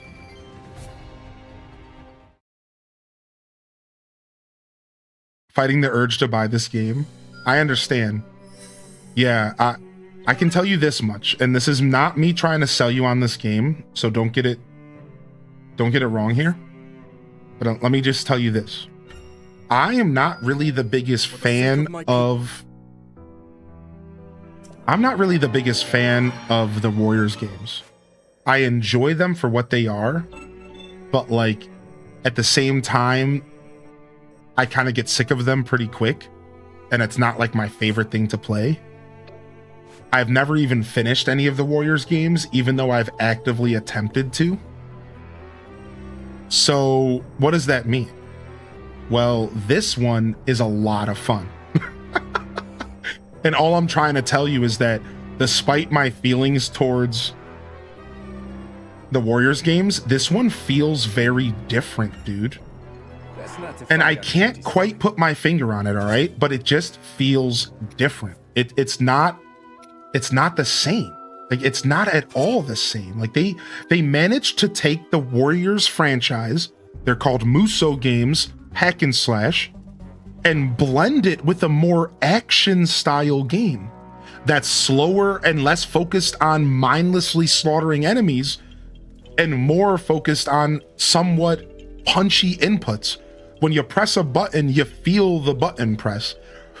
I know I'm kind of getting a little out there with my explanation, so I'll stop there. But just know, like, they actually did like a really good job with this, and it doesn't feel like I'm playing a Warriors game, at least not the way that I have come to know Warriors games. Like, not really. It feels very different. So This could work. I feel like that's worth noting. You know, take it or leave it, grain of salt status. You know the deal here. Meat or insects. Yeah, take it or leave it. You know the deal here. But I do think that's worth noting, because as somebody who wasn't the biggest fan of the Warriors games, I'm finding myself having a genuine blast. And I'm liking this game more than I thought I was gonna. You know, somebody told me yesterday that the best review that I could give this game is this right here. And I started off playing this game yesterday. And in my mind, I told myself, well, I'm not gonna have to finish it. If I really don't want to, if I really don't like it that much, I was telling myself this to pump myself up. Look at worst case scenario, Josh. You can just finish. You can just skip it. You don't even have to wrap it up. And here I am. I can't stop wanting to play more. I haven't been able to put it down. So despite feeling pretty on edge about playing this game because I'm not that big of a Warriors fan, this game feels better. And to give you a better explanation of what really is going on here, it's basically Age of Calamity, but with better graphics, better performance, and in my opinion, smoother gameplay. They took Age of Calamity and they made it even better. So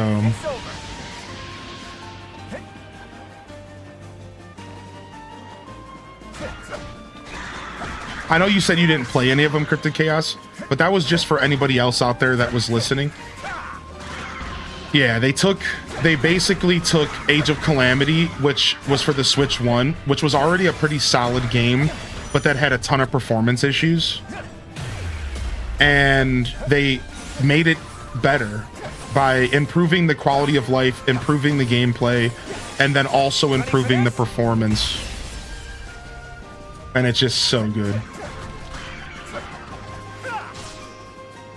Yo, what's up, Brittany BCH? Good to see you, dude.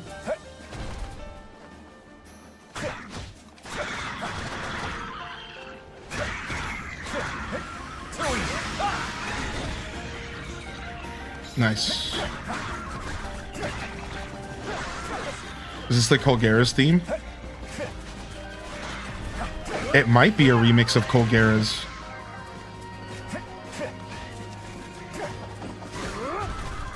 Kirby Air Rider's global test ride can be downloaded. Nice. Yeah, I have to go look up what the times are.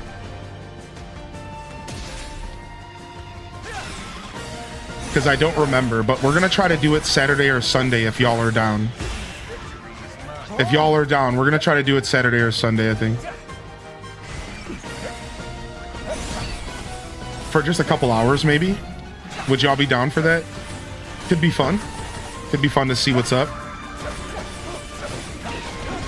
If we don't get to it, it's not a big deal, but...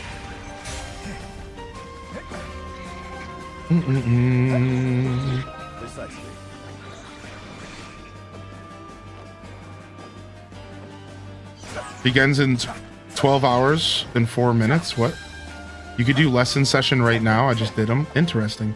Yeah, there's multiple time slots that they're going to be available, right?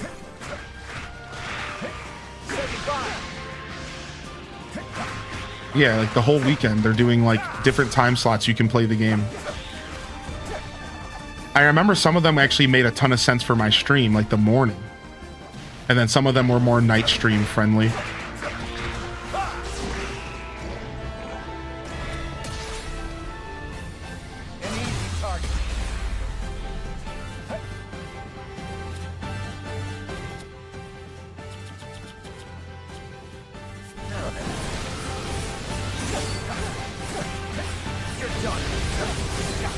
Nice, got that fire tornado going, baby.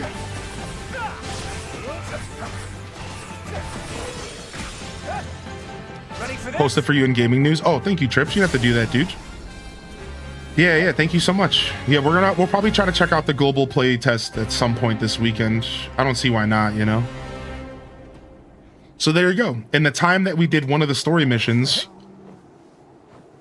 in less time than one story mission, we've done 2 side missions.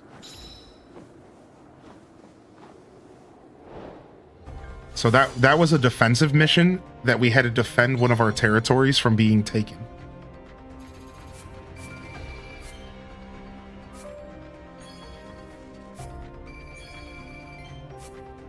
Which is cool. What do you think about Kirby Air Ride? What's up, Team Nintendo, man? How you been? I have a lot of mixed feelings about Kirby Air Ride because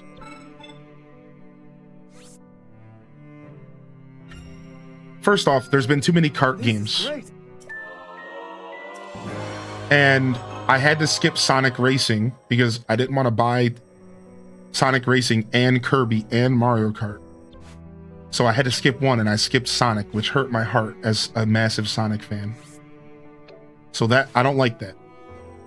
And I just wanted to get that out of the way since you asked what I thought. Now that that's out of the way, I can tell you that I'm actually genuinely looking forward to I'm genuinely looking One forward can never to be Air too Riders prepared for battle. because I am a big fan of Sakurai, and Sakurai we trust. And I know that no matter what project he works on, he is going to put his passion and love in it, and he's going to make it a wonderful experience. So I have zero doubts in my mind that it's going to be a wonderful experience. And because of that, like, because I'm so convinced that it's going to be a wonderful experience, that honestly, like, I'm really excited. Like, I'm really, really stoked about the Kirby Air Riders. So, and I know, and the best part is that it's going to be more than just a kart game. It's going to be a lot more than just a kart game. And if you've seen any trailers or watched any directs, then you know that that's probably the first thing some Kirby Air Rider fans were thinking in the chat. Wait, hold on. Actually, Hylian, it's so much more than a kart game. Like, yeah, I know. I know. And that's the best part, because despite me not wanting to have more kart games in my life,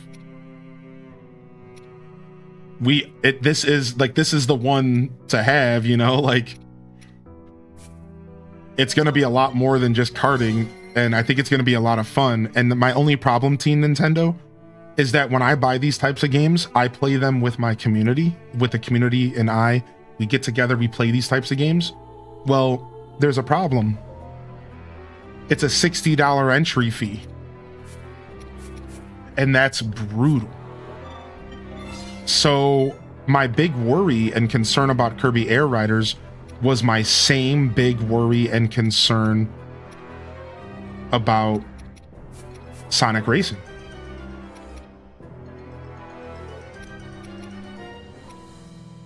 Wow, enhancement experience 150%? What the frick? What, this guy gets a bow enhancement that increases his experience gain by 150%? What the frick? All right, hold on. Can I sell some stuff to make some money?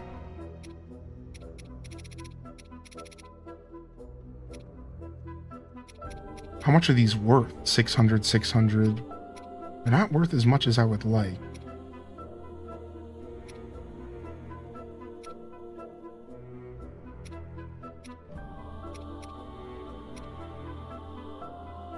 I'll sell this. I'll sell this.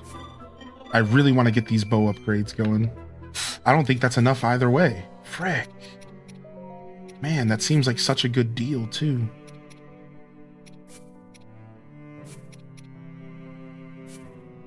$1,800. Oh, it's too expensive. All right, well, let's just give her... Let's maybe give her an upgrade up. She can't really either. All right, I guess I'll just upgrade him to level 4. That's fine. We'll come back and do more upgrades later. What's up? How you doing today, Albust? I'm doing well.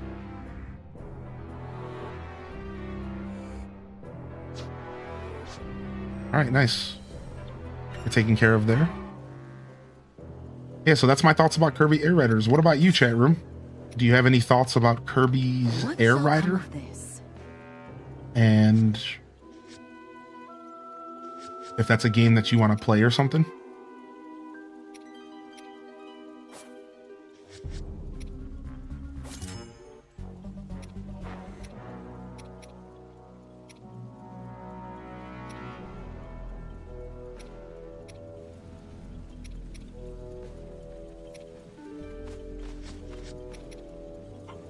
Insects and meat.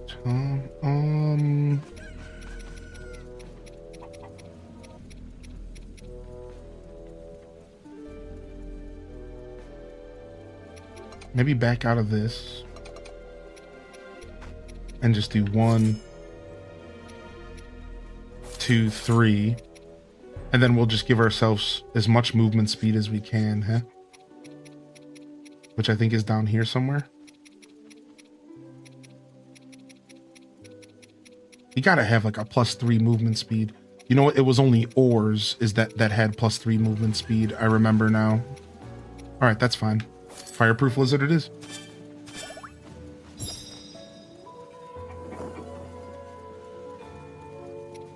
It's a skip for me. Yeah, full price game.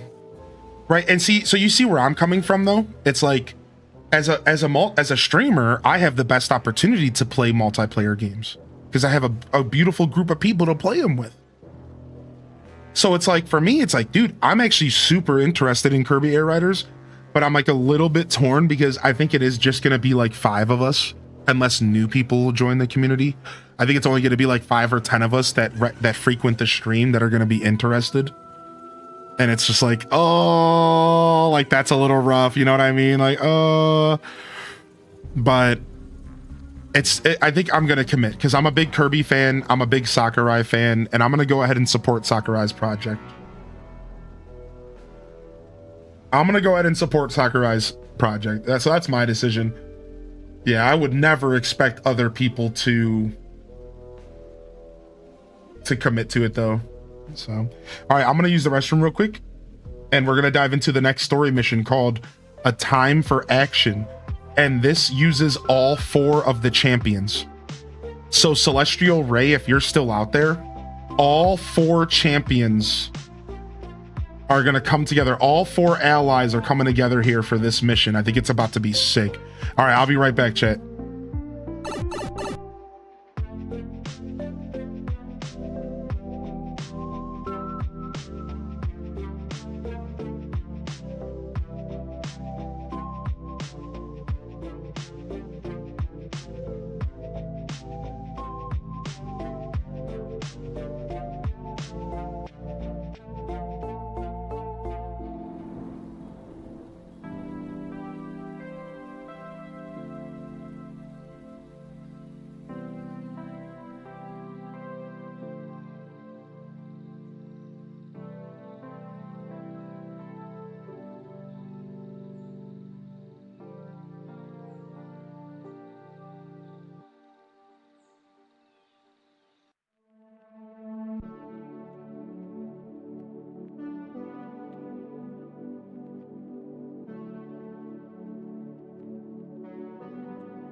All right, we're back. Thanks for your patience, man. Yo, thank you for streaking out here, dude. What's up, Albus? Thanks. Welcome back, man. Very nice. I appreciate you, man. Thank you very, very much. The streaks are an interesting system on Twitch. It's funny. I made a fun meme for the Discord. Let's check it out. Let's check out our meme real quick.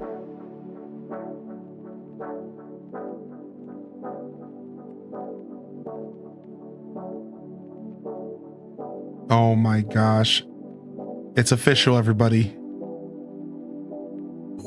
I'm changing my tag here tomorrow. Oh my, look, he put the hell is real sign in the corner of Hyrule. Oh my god. You put the hell is real sign in it. Oh my god. Oh my god. You deserve 30 days of VIP for this beautiful recreation of Ohio, dude. You deserve. Oh my god. This is amazing. This is absolutely amazing.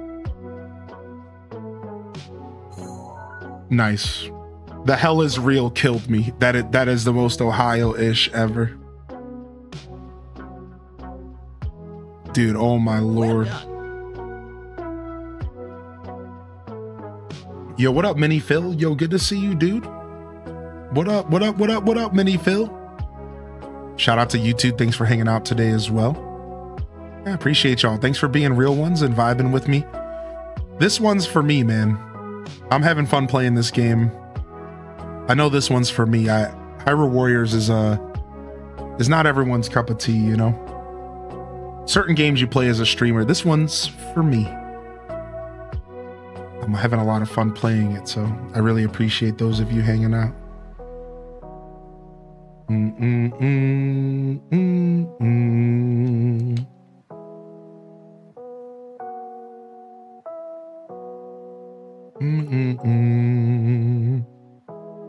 All right, we ready to do this?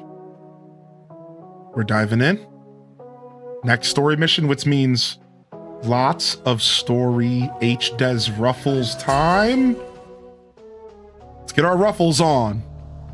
As the Hyrulean forces celebrated their victory, a wicked construct descended from the sky, almost as if drawn to the Night Construct's sacred power. Alas, its might proved too great for Rauru and his allies, who had little choice but to flee the desert.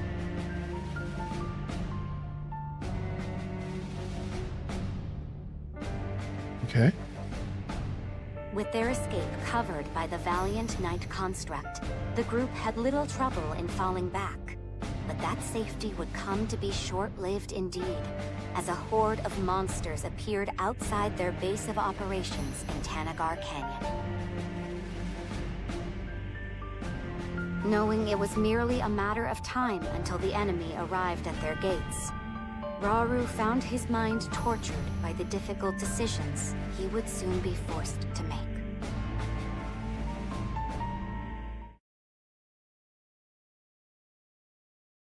Okay. Serious business. Serious business. Oh, it's Hyrule Castle.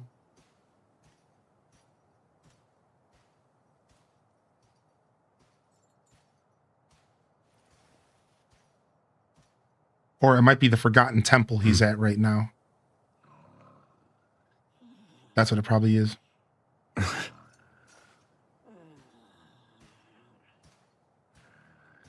This construct's just standing there, dude.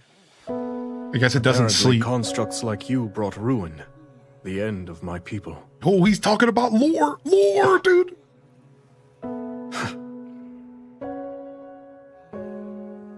While I'm certain you can't possess a soul, I must admit, your disposition appears to be rather different from that of the other construct. Almost confusingly so. It seems you can be used for good or evil. Just like the secret stones. A power that great tests the very depths of its bearer's soul.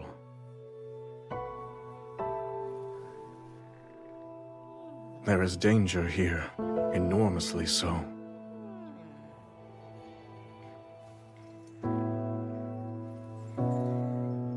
And what of me? Is my soul a good one?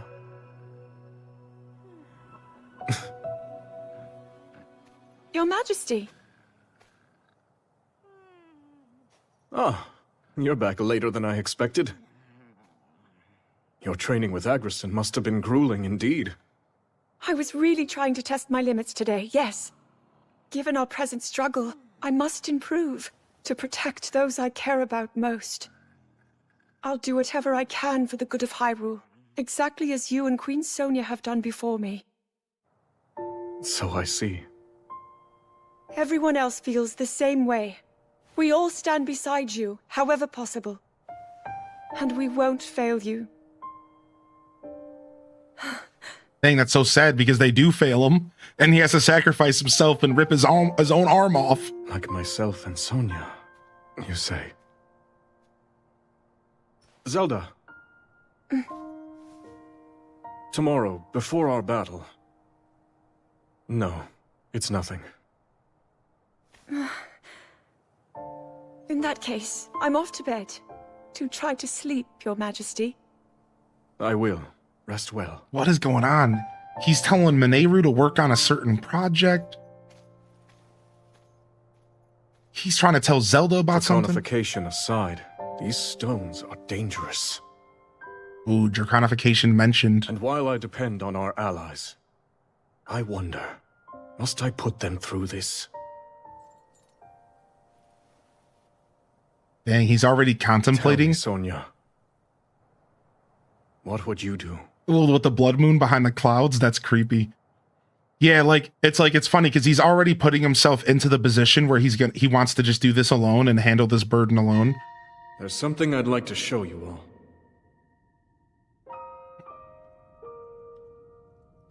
No way, dude. This is the room in the back of the Forgotten Temple. Look. Ooh. No way, we're going in there, but in the past?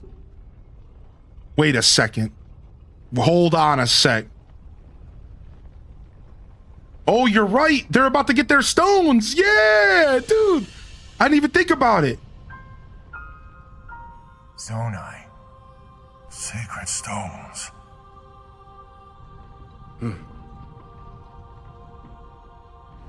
Stand with me. I need all your aid.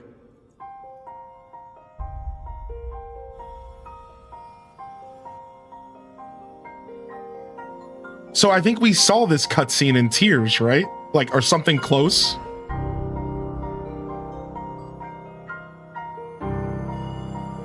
Water. Wind. Lightning.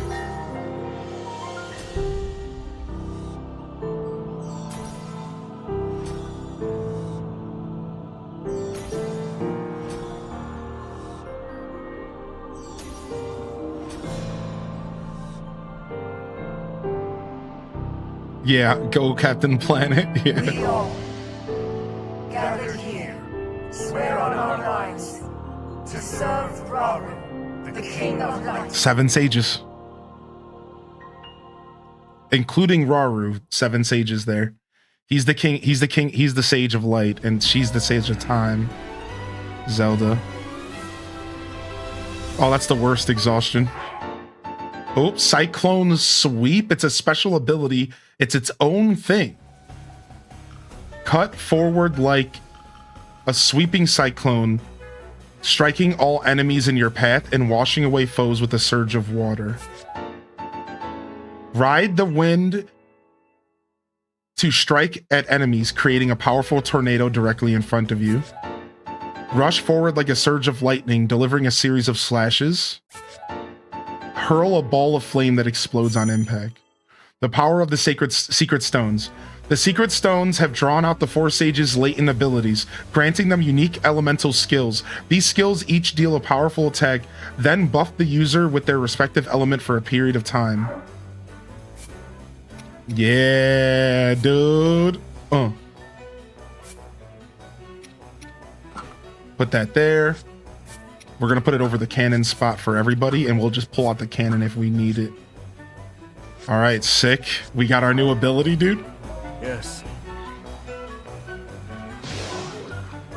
Make use of your secret stones to overcome this foe. All right, we're going to the big boy. We're going to our big boy, dude. We're gonna turn it down a little bit. Hopefully the volume's been good all day. Trying to keep the music and stuff going, but not have it be so crazy loud.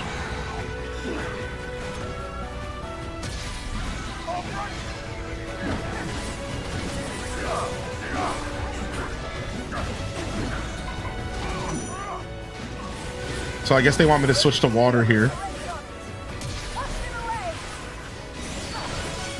Yeah, they're gonna really be focusing on the elemental stuff for a little while. I can tell, like, it's not gonna just be play with my favorite character. It's gonna be go with the character that makes the most sense.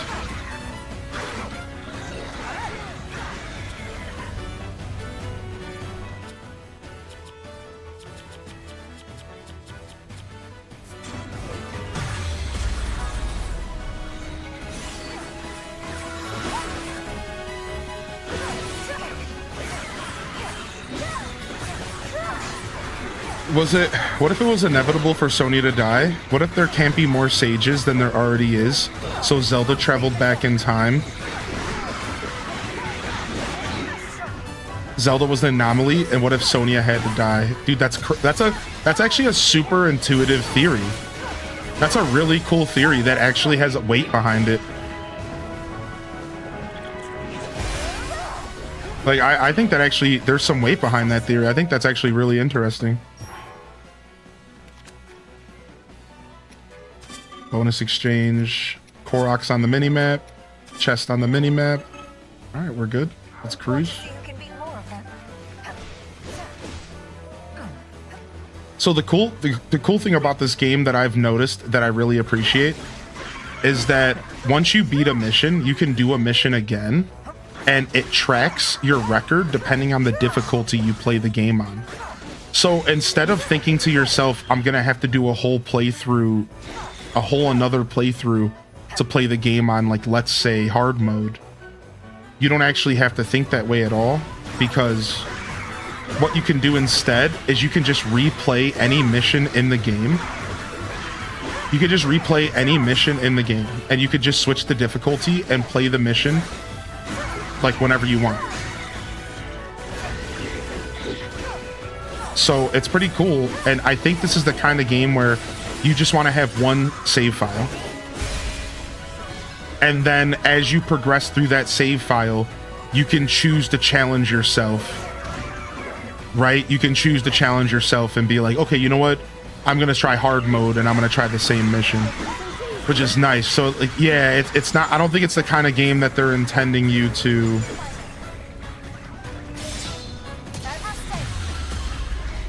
I don't think it's the kind of game that they're intending you to do like a ton of playthroughs, but instead just play the main game the way you want.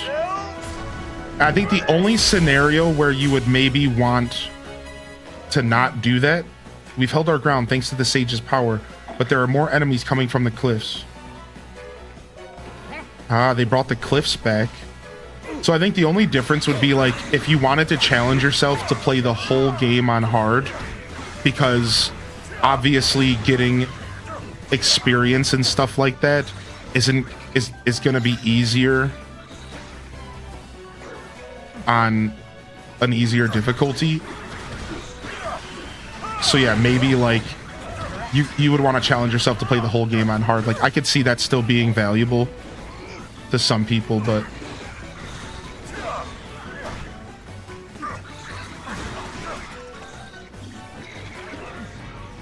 otherwise, I don't think it actually matters, which is pretty cool. What the heck? We got this construct on our team over here?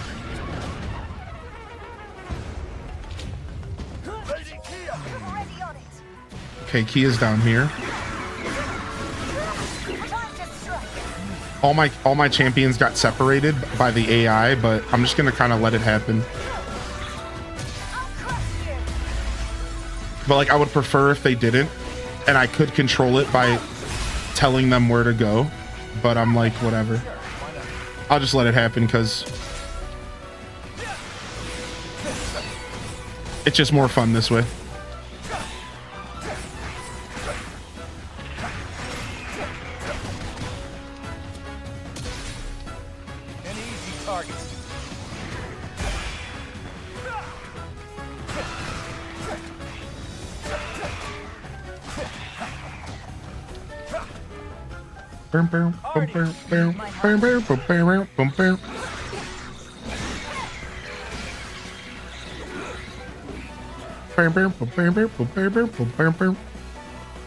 Like, what if Hylia knew Zelda had to be in the past and there couldn't be two sages, so Sonya had to be the sacrifice? Dude, it's such a fun chain of thought, actually.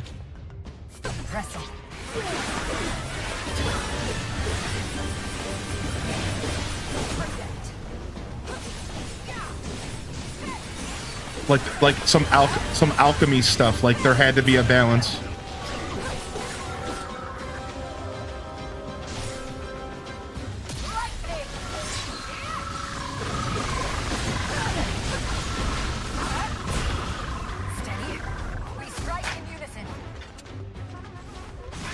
Is it difficult? So there's 4 different difficulty settings,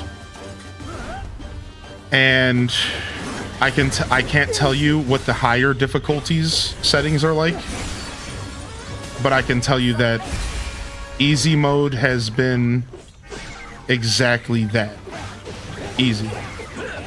Now, you know, my gaming prowess might be different than yours. So what's easy to me might not come easy to you.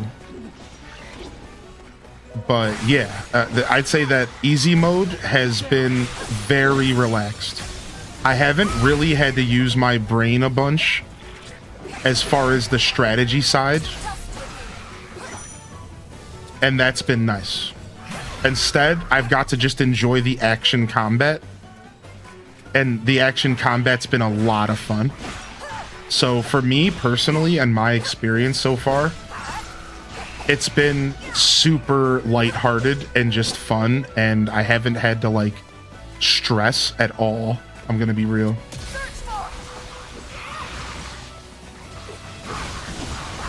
Like, not even a little bit. I've just had nothing but pure fun.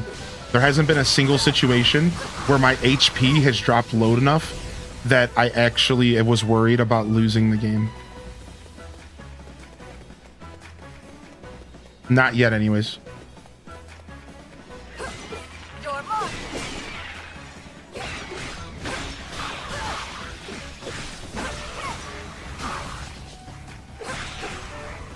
Glad that Zelda was able to learn her powers from Queen Sonya. I thought that was super sweet. Yeah, isn't that cool?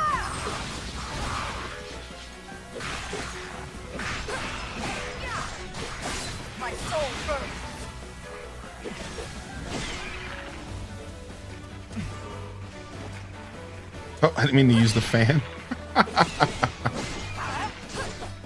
Gonna lurk it up? Yo, get that lurk on, dude. Thanks for hanging out, man.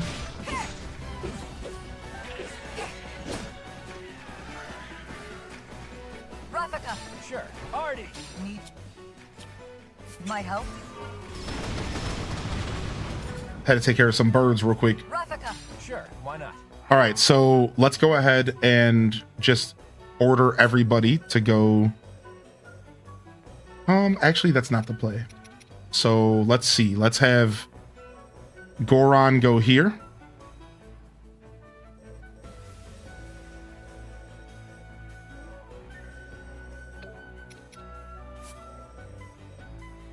Oh, there's no path there yet. I see. Okay, so I do want to order them all. Okay, good. There's no path there yet. So this is where we're headed. Okay, cool. And then I'll take Bird Boy and I'll go and I'll get some loot.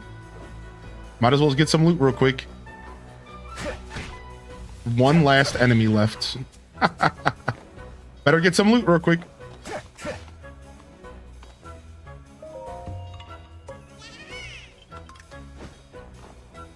Oh, nice. And we have a camp. I didn't even realize.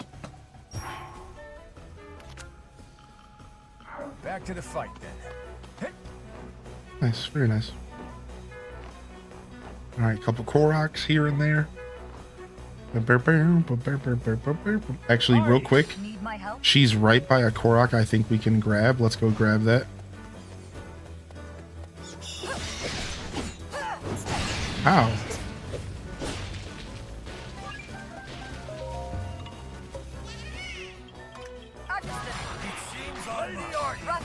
Sure, why not?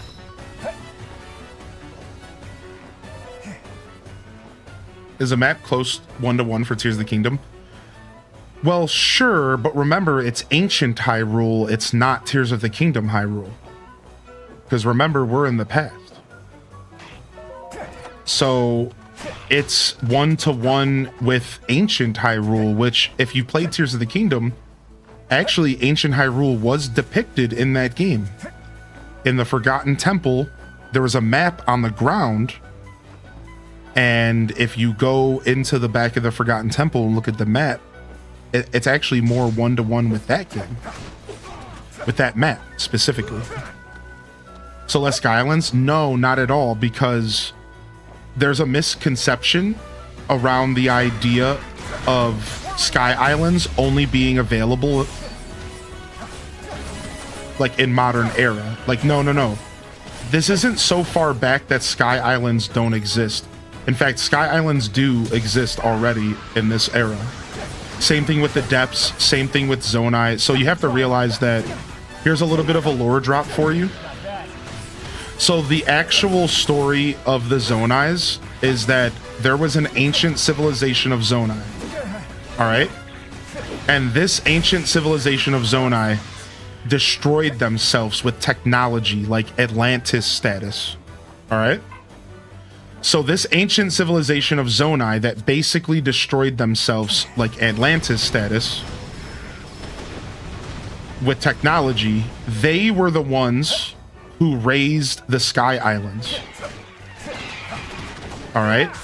So this ancient civilization, they killed themselves with technology, and then they had to flee the Earth because the technology took over and like was killing them. So instead, what they did is they raised a bunch of stuff into the sky and they fled to the sky. But the Zonai eventually went extinct, and the last ones that are left is Rauru, and the last ones that are left is Rauru and yeah, that's it, Rauru. Oh, and Mineru, his sister. So eventually Rauru and his sister comes back down from the Sky Islands, all right, and reclaims the Earth and establishes Hyrule. And that's where ancient Hyrule begins. So ancient Hyrule isn't as ancient as we all thought. And actually the depths and the technology in the depths and all that stuff, that's all been there for a lot longer than we thought. And it's pretty interesting. So hopefully that helps with that. And yes, I have gone to the Sky Islands a little bit here and there. Yeah, a little bit. And it's cool because some of the Sky Islands aren't like as dilapidated as before. So it's actually kind of neat because we got a chance to see the Sky Islands before they're completely destroyed. They're only like half destroyed. I don't know about the Koroks in this game. That's a good question. I'm not sure quite yet, actually. Yeah, good question. I don't know. I wonder how many they put in the game. I wonder if we could still earn some poop.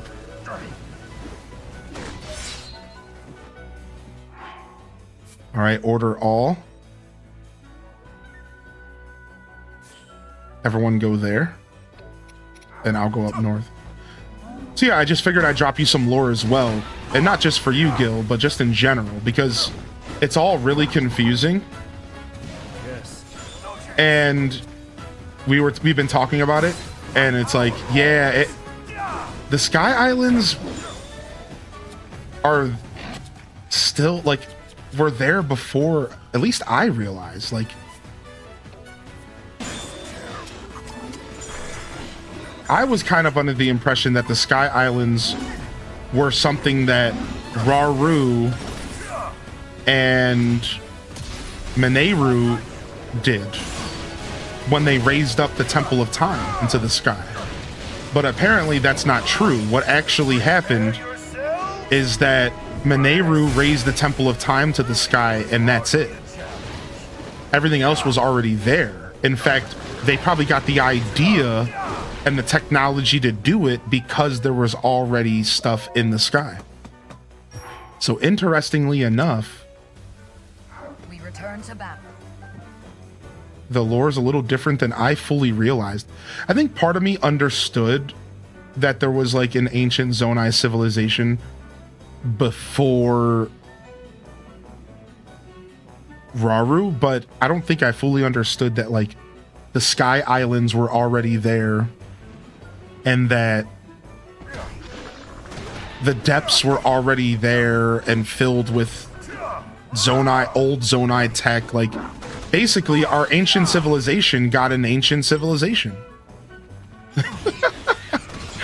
Which is like that we were like making jokes about how it's like real life and how like the pyramids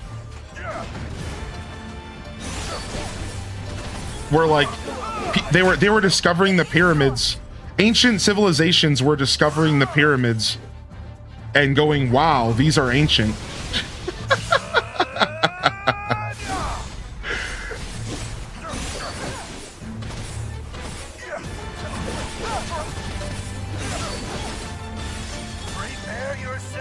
Did they have a lot of special gold trees up there?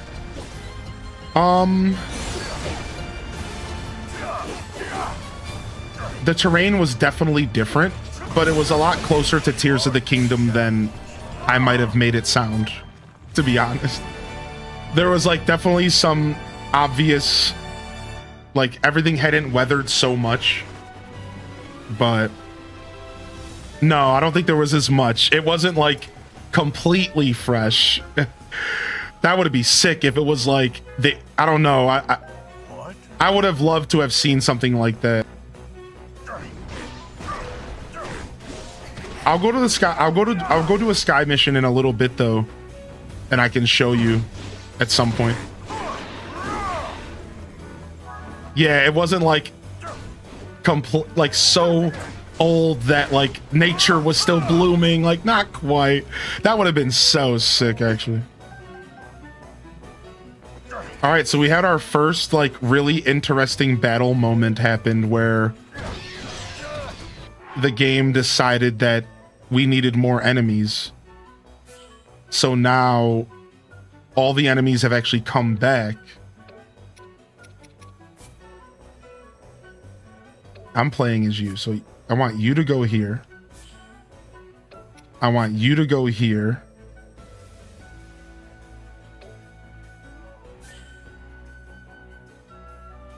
Yeah, you guys go here. Okay.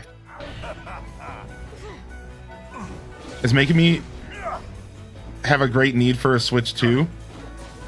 Dude, you know they're trying to get you, man. You know they're trying to get you, dude. You know they're trying to get you, man. Oh, man, we missed a Korok. Oh, well. Hopefully we don't need 1,000.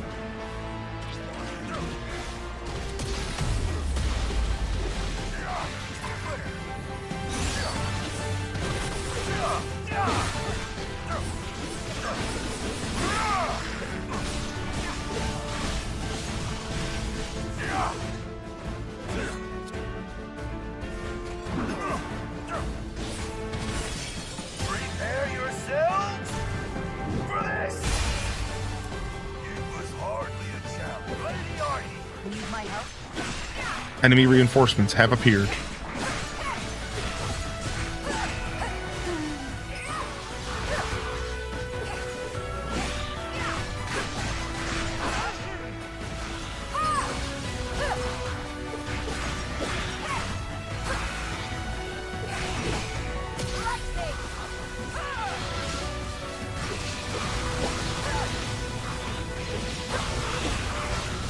Dang. Artie is pretty crazy.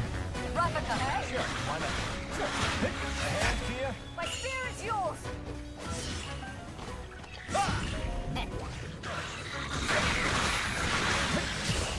Too easy. Too easy. Dang. 1200 KO.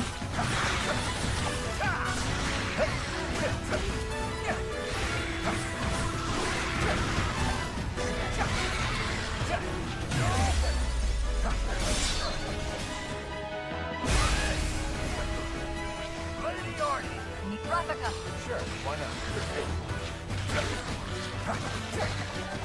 All right, and then Lady Artie.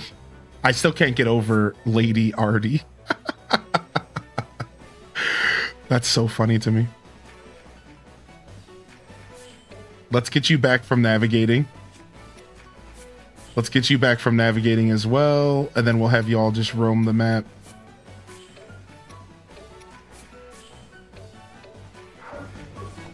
Artie, Agustin. It seems I'm up. It seems I'm up.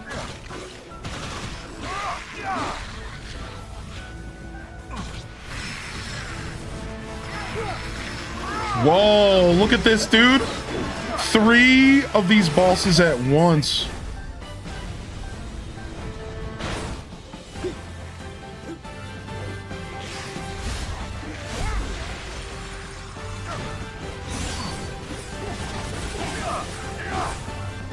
This is crazy.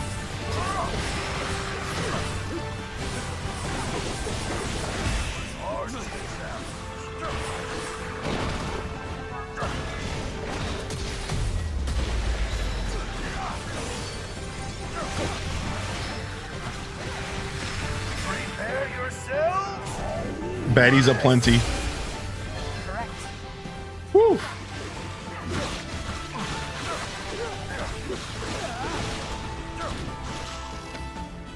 Dude's crazy. Defeat the white-maned Lionel allies. Flurry rush. You're finished, dude.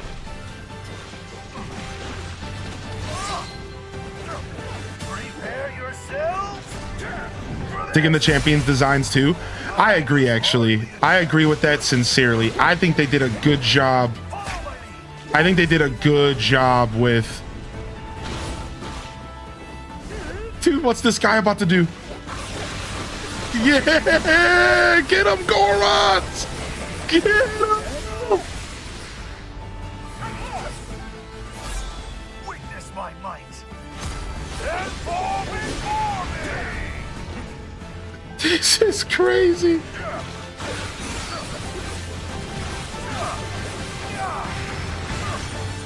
Prepare yourselves for this.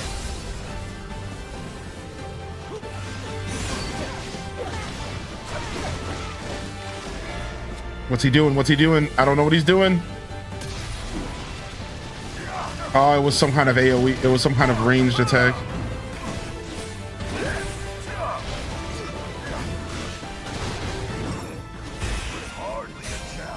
Whew. So it's like that battle we just had. This is what every Hyrule Warriors 1 battle feels like. And every Hyrule Warriors 2 battle felt like. At least that I remember. Where it was like these super long-winded, crazy, like 30-minute to an hour-long battles every time. Whereas, like, I feel like this game's pacing's a lot better. It's like you get that battle every once in a while, and then it's so much more about story.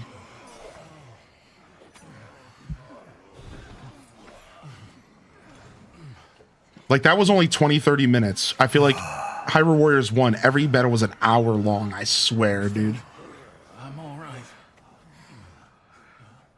What's going on? My allies, you fought bravely. The significance of this victory cannot be overstated. Nice runic.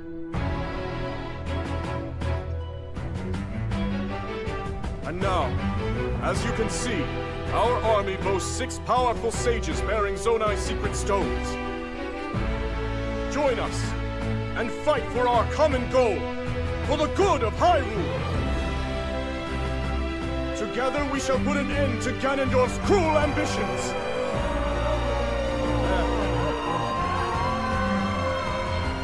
Are you with us or not?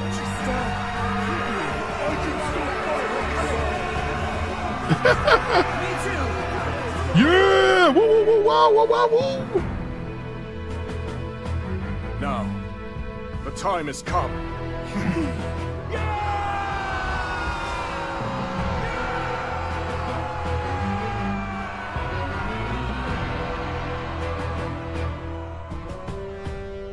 Dude, this is sick. Dude, I like Rauru.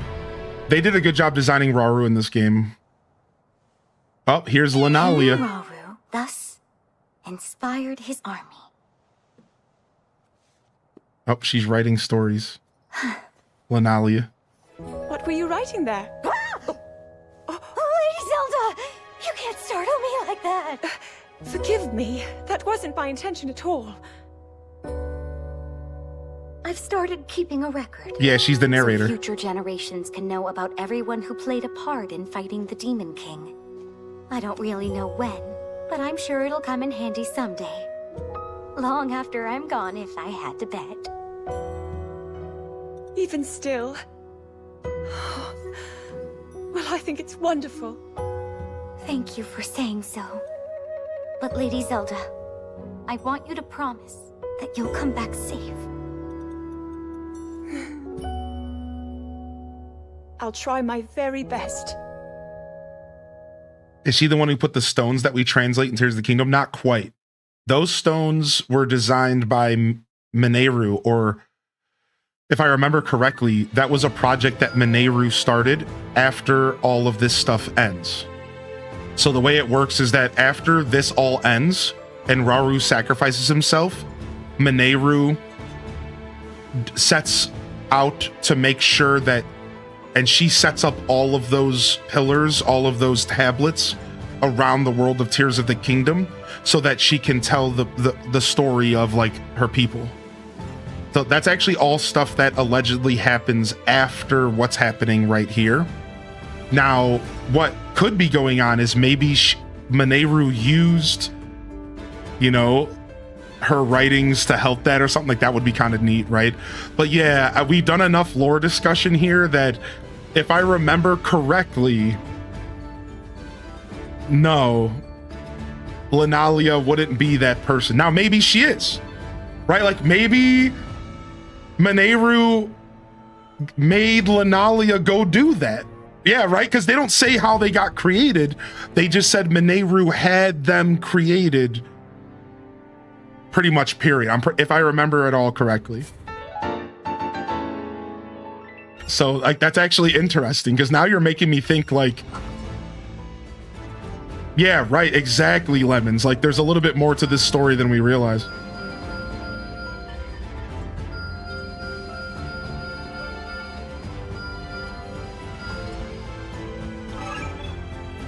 All right, the Counter-Strike. All right, that's the next main mission. We have another character down here.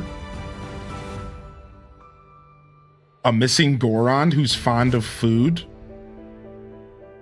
A new cluster of Gibdo has been discovered down here. What's this? Liberating the Gerudo Desert. Pacifying the Gerudo Desert over here. What's this? Liberating Demel Forest. The strength to protect. Purging Demel Forest.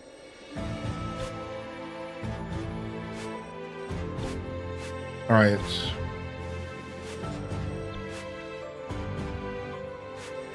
So what's this new symbol we just got? Oh, I can't do it yet. It's right here. I need some fish.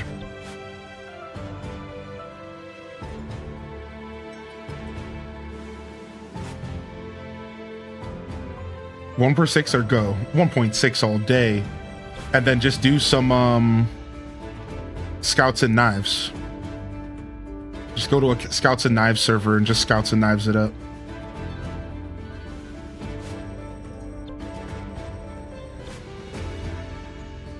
Vents, basic attacks upgraded. I'll take that. I'll soar even higher now. Yeah, dude, as a Zelda nerd, they've done such a good job with this game.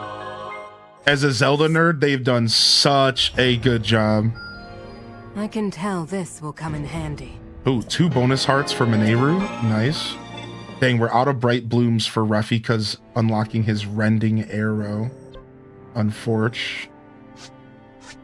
Yeah, here's the sky area. We have a mission here. Valuable treasures hidden away on the Sky Islands.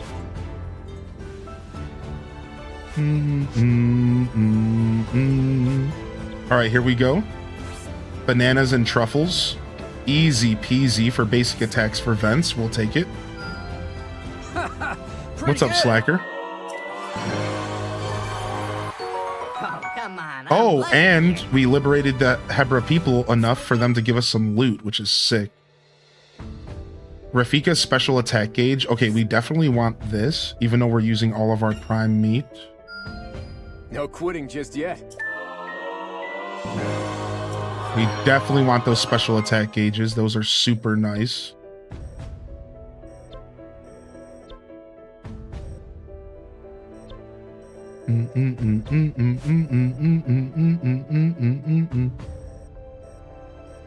Central Hyrule.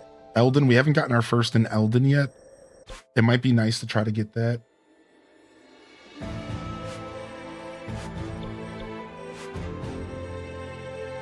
It's cool. Started playing Definitive Edition last night. What's up, Nadine? How you doing, man? All right. I'm thinking... Dude, I'm so lusting over the story. I just want to do more story content, dude. I'm like lusting for this lore, dude. I'm getting lorny over here for some lore. That was actually pretty good. I'm pretty proud of myself for that. That was actually pretty good. Not too bad. I'm a pretty funny guy sometimes.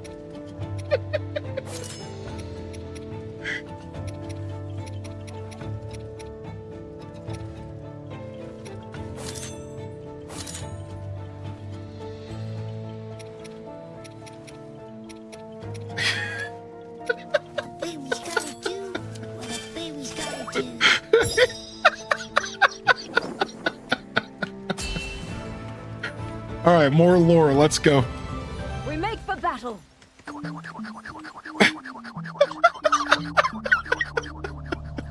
Rauru entrusted secret stones to Kia, Artie, Agriston, and Rafika, who together with Zelda and Minoru vowed to defend Hyrule as its 6 sages.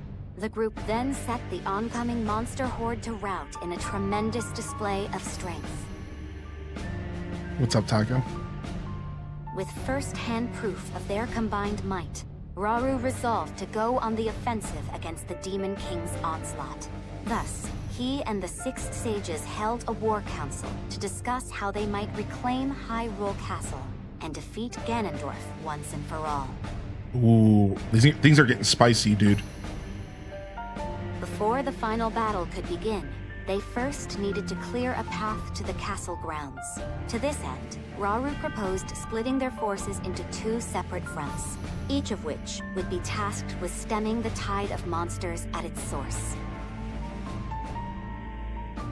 The Knight Construct was charged with launching a surprise attack on the enemy forces stationed in the depths. Meanwhile, Rauru and the 6 sages would set out to engage the ever-growing monster army awaiting them in the Ceres Scablands. Okay, nice. So we have a dual mission here. We're going to be doing a flying mission in the depths, I think, while we're also doing a regular mission. This is about to be sick, dude.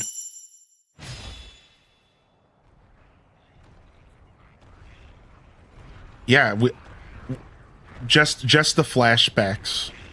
Dazabound.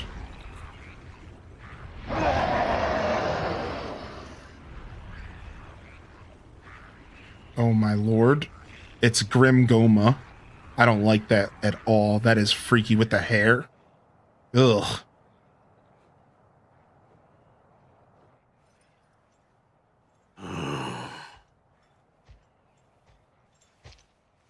So the day has come. I'd like that beast for myself.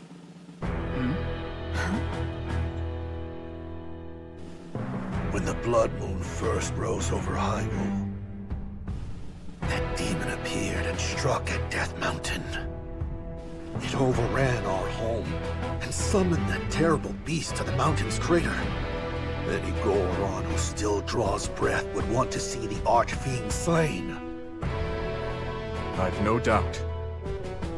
Tonight, we shall finally have our vengeance. Ooh. I've long awaited this moment. I wouldn't dare miss it. In that case, perhaps you'd be willing to hear my plan. What is it? We'll take them by surprise and decimate their ranks from the inside out. Ooh, good idea. Except, how will we do it? One of your Zonai arts, I presume? If that's what you call it. Now, we make for the nearby caves and take position beneath the enemy. If we can just reach the surface, they'll be ours. And I know the perfect shortcut to get us there. Oh yeah, same here, Gil. Oh yeah, the way these cutscenes have been. Wait, what's this shortcut? What's happening? Dude, he's ascending. Yo, sick. Dude, what an entrance, dude. And the music sounds so good. Let's go, baby. Dude, sneak attack. Sneak attacks are actually a thing in this game. That's so sick.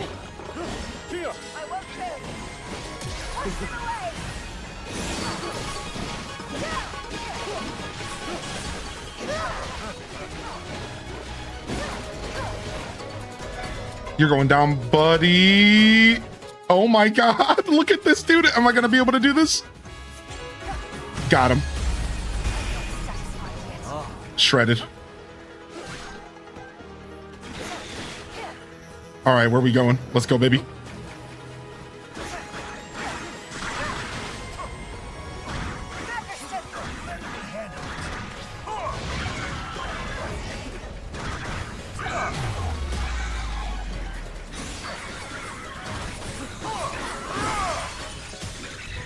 This game's so good, dude. This game is so good. Just shredded. All right, we got ourselves a stone talus. We're about to shred this dude too.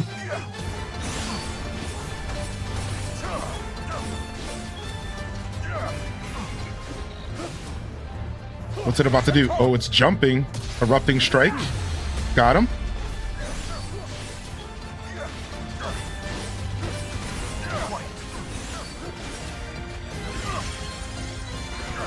And the thing is that everything you're seeing on my channel with this game, you just have to know that there is 4 difficulties in this game.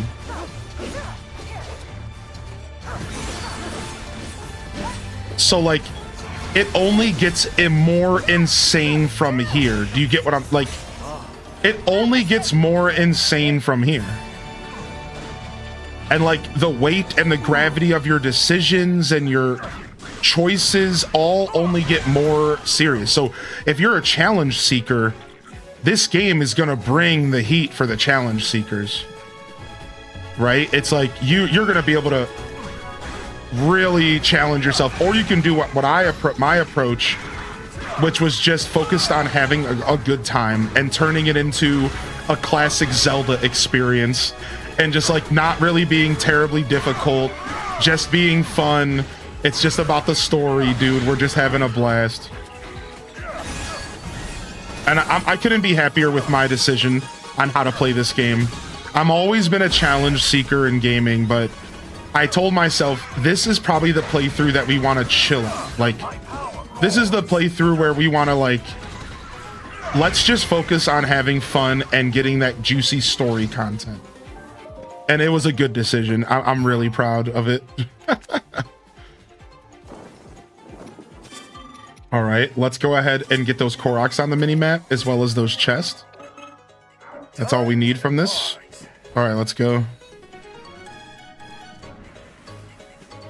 All right, my other characters are down here, so let's go to them.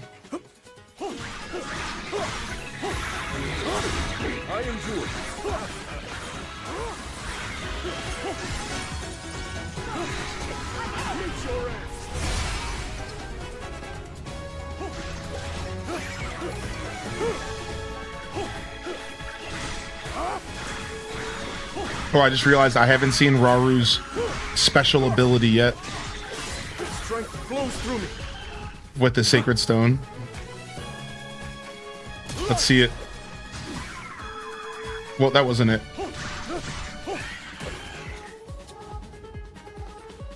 Yeah, I used the wrong thing. Oops. Still cool, but not quite what I was looking for.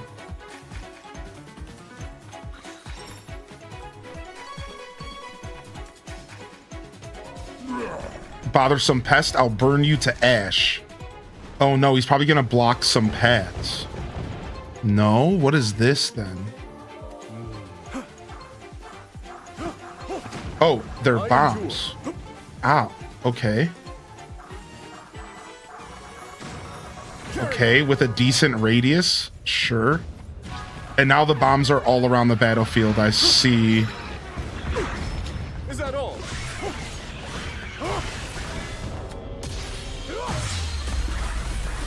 All right, let's see what Royal Surge is all about here in a minute.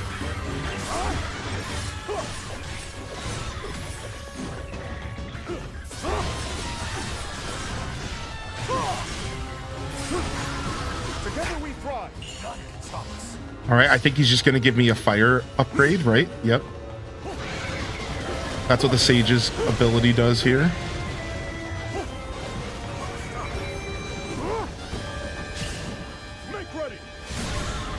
Nice.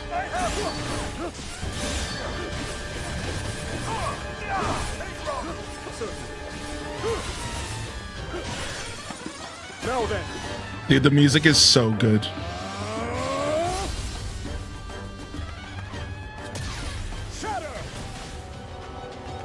Okay, wow. That was Royal Surge. It was like Final Flash from Vegeta.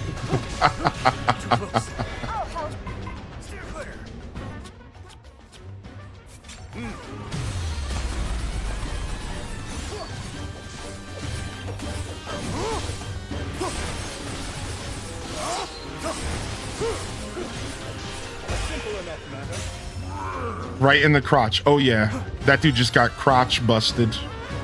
That's what it must feel like to have a child. Just like 1,000 spear jabs right into the coochie. Allied reinforcements have arrived. Yo, sick, the boys.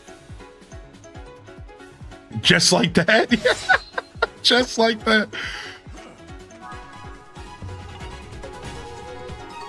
You're on one today?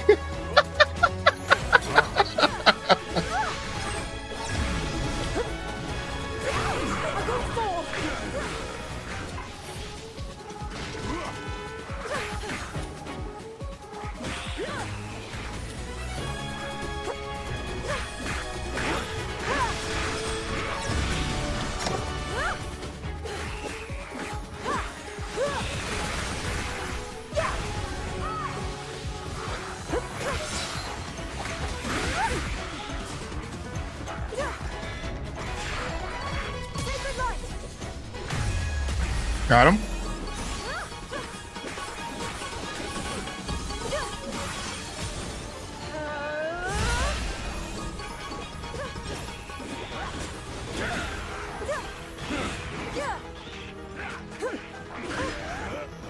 All right. Oh, we're back in that Black Enox fight again. Oh no, this is a Black Boss Bokoblin.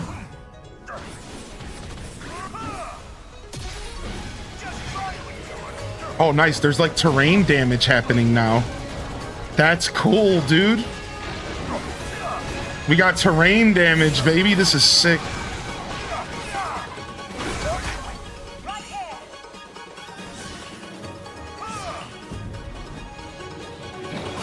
Nice. Now I'm fire and water elemental combined.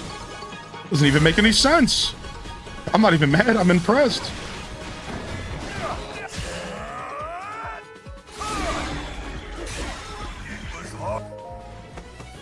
All right, open up this campsite real quick. Ready for whatever's next. Oh, wait, we got to go back this way because there's some chests we missed. Let me get that loot.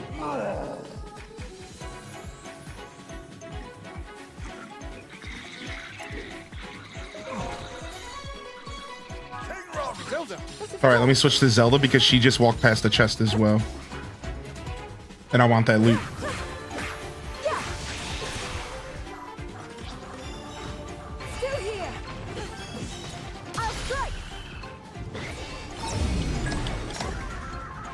Shredded. Let me get that chest real quick.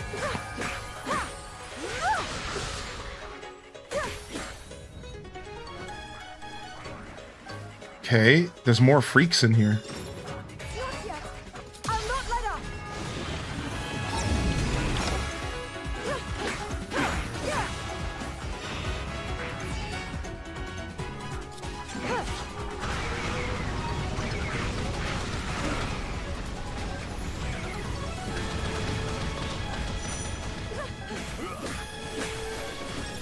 Nice. It's cool because they did incorporate a bunch of Tears of the Kingdom isms into this.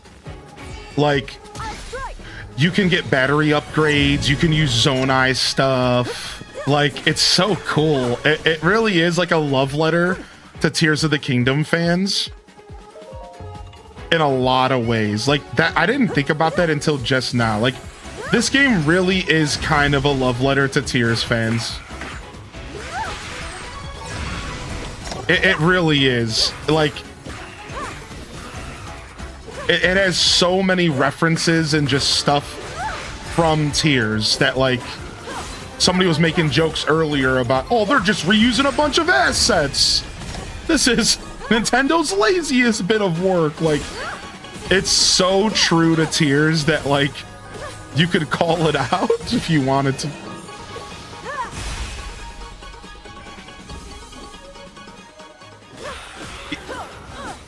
Yeah, Quake. Let us know what they say. Now, to the task at hand. All right. Fire Lionel time.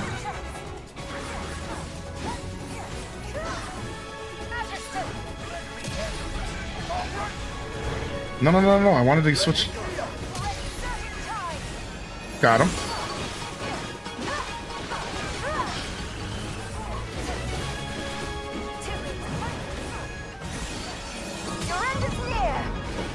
You gotta get out of here, Fire Lionel.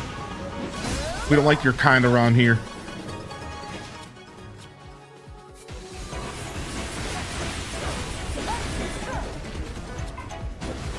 Oh, you got me.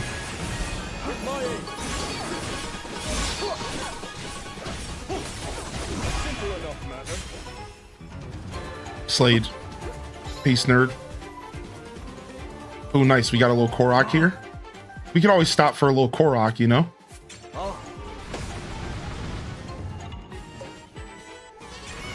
Didn't we say the same thing about Tears of the Kingdom and Breath of the Wild? Wait. That Tears of the Kingdom was a love letter to Breath of the Wild fans? Well, the difference is that was a sequel, right? So if we did say the same thing, that's kind of expected when it's a sequel. Whereas, like, this is like a game that's a different genre and everything. So, like, for them to make the effort to make this game feel like really special and make it really friendly towards Tears of the Kingdom fans, like, I think that's worth noting, and I think it's a lot different than Tears of the Kingdom and Breath of the Wild. Kind of a different conversation. We're not even talking about the same development team, right? Like nobody that worked on this game has anything to do with Breath of the Wild and Tears of the Kingdom that we understand. Like, it's a separate studio and everything. Like, this isn't a Nintendo game. If you didn't realize, like, this is a third-party game by a development studio that works with Nintendo. So while obviously Nintendo's there telling them what to do, but that's why I said that. Yeah.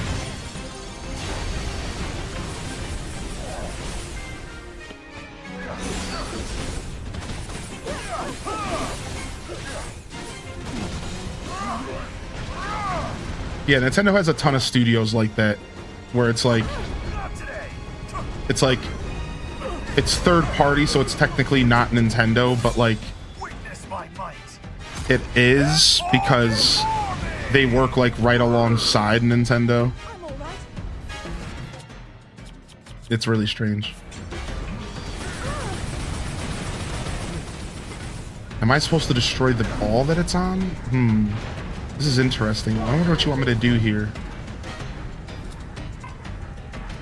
All right, I need batteries. Oh, you meant about the reusing of the assets. That is what people said about. Yes, okay, I was talking about something different. Okay. Yeah. That is what people said, Taco. Yes. I thought you were talking about something else. I wasn't sure.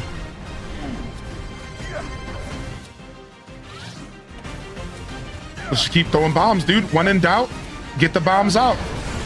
That's literally the most Zelda thing ever. Like, I'm telling you, this is a Zelda game so much more than any other Hyrule Warriors game ever was. Like, this game does such a good job. Like, bombs are the solution. Like,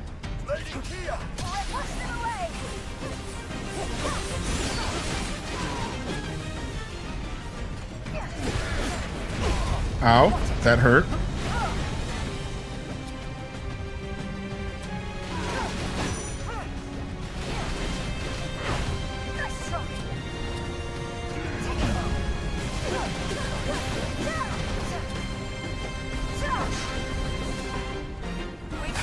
All right, we're teaming up with Zelda here. This is actually a really fun attack. I'm a little close. I have to like shoot the bubbles falling from the sky to do damage. It's really interesting. Yeah, dude, I totally misunderstood what you meant, Taco. Yeah. You're okay, dude. You're fine, man. Context is a B word sometimes with Twitch. King shall devour Hyrule. Oh, the fact that these things are sentient and can talk is mad freaky. And you'll die. Like, the fact that these things can chat and like talk with me like is weird. I hate it. As we planned. Yeah, and it made for a good diversion too.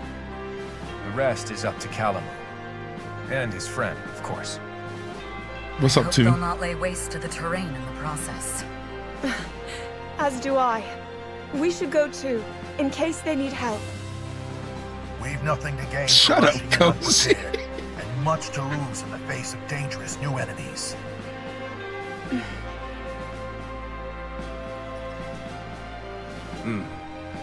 We can never be too careful. Our faith is with you, Knight Construct. Oh, now it's time for the flying mission. This is a two-parter. I forgot. We're going in the sky, baby. Maybe, maybe not. Maybe the flying mission is next. Oh, maybe it's separate. If you haven't seen the flying missions yet, it's straight up like Star Fox, dude. It's so good. And it's such a nice breakup from the regular combat.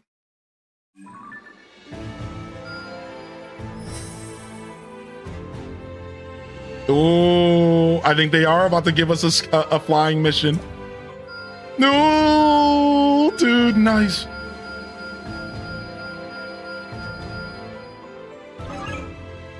Look at that. Ambush in the depths. That's totally it. All right, let's go ahead and make our flying machine even better really quick. Someone's taking this seriously. Increases the rate in which the Knight Construct's Zonai energy automatically regenerates while in flight mode. Perfect. All right, we're gonna do a flight mission here. I'm so excited. Let's quickly see if there's any missions we could do here. Bonus heart.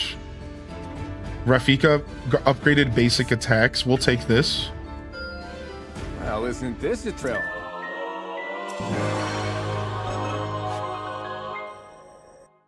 All right, and then these are character unlocks here.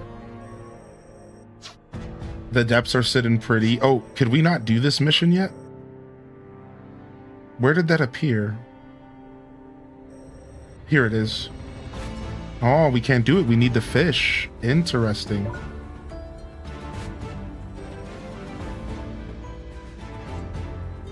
Nice. The Sheikah sensor is actually really nice. Now that I've actually figured out how to use it, it's actually really good. These quests are mad important. All characters plus 1 heart. Experience from enemies plus 5%. Like, this is massive. Like, we actually want to do that.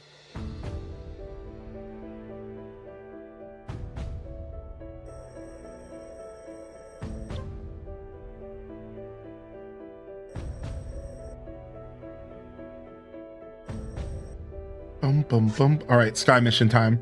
We're super underleveled for the sky mission, but I imagine we're gonna be okay. I imagine we're gonna be just fine.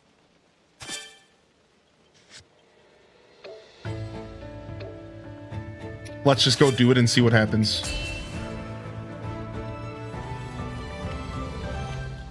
These sky missions are so much fun, dude.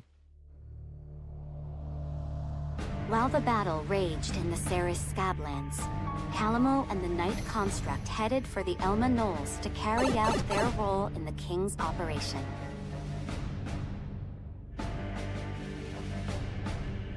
As Raru's army battled monsters on the surface, the Knight Construct set out to strike a devastating blow to the monster strongholds in the depths, thereby eliminating the enemy and securing a new foothold, all in one fell swoop. Thus, the fate of Raru's plan hinged entirely on the Knight Construct's success.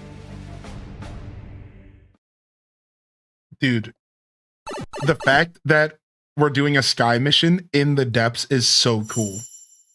The devs knew what they were doing. Again, dude, a love letter to Tears of the Kingdom, dude. Like,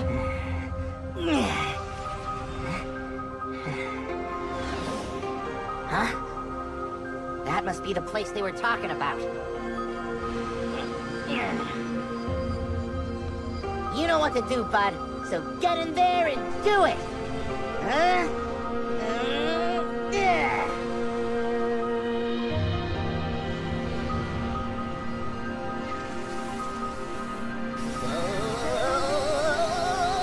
the dude, this, is he blowing a hole into the depths? Is the dude homie's creating a depths hole? Shut up.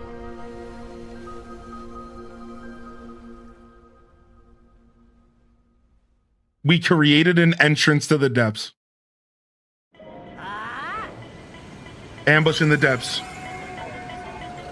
We're going in. We're going in, dude.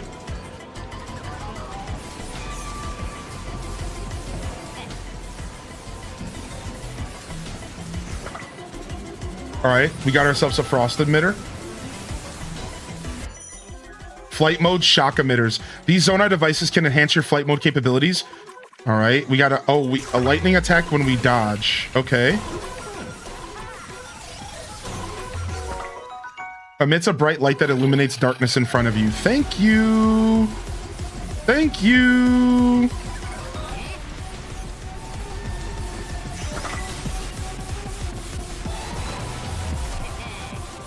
Dude, a night mission is scary, dude. Dude, we're basically doing a night mission.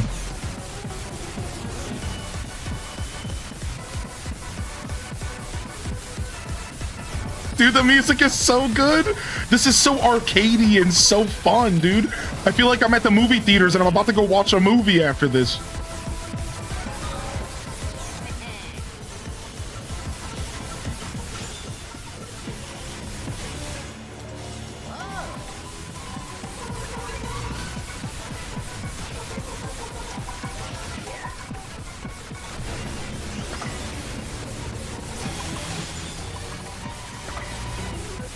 All right, we got triple shot.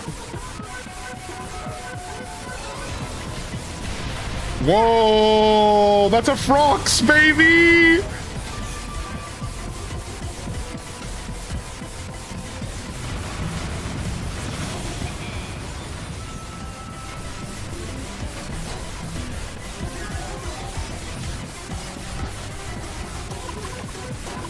All right, we better save our bombs are refilling. We better save our bombs right now. What the heck? What are these lasers? Can I destroy them? Oh! Whoa. Oh, dude. Whoa, trouble, dude.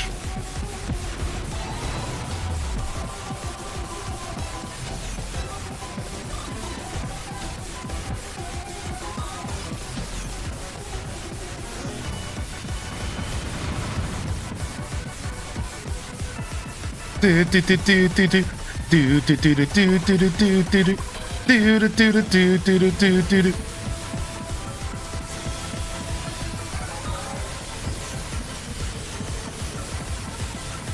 only difference between this and a true arcade game is that if the enemies got to the screen, I would take damage.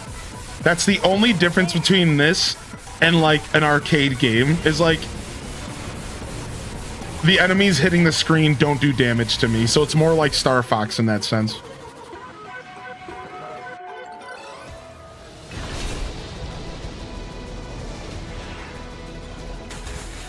I know, right, Kosi?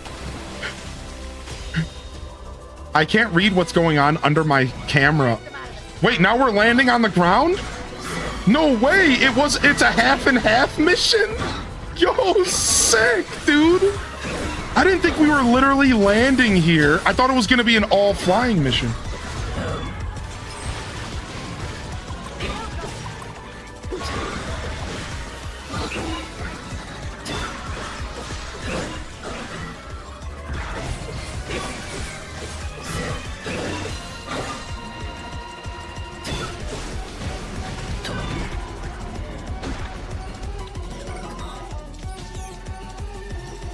I can actually equip items to the construct. Like I can literally fuse. I haven't done any fusing. I can literally fuse with the construct. I can fuse this stuff to my weapon and do more damage and stuff like that. Like this is literally like Tears of the Kingdom, dude. Like you can fuse, dude. Like it's nuts.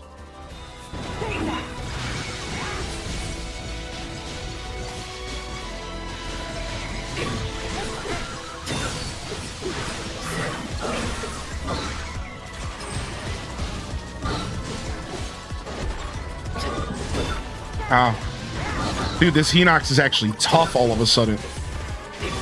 Like, we haven't really ran into, like, many tough enemies. And, like, this Hinox is actually taking time to fight. All right, let's switch to Calamo and do some work. It's Korok. It's Korok time, baby.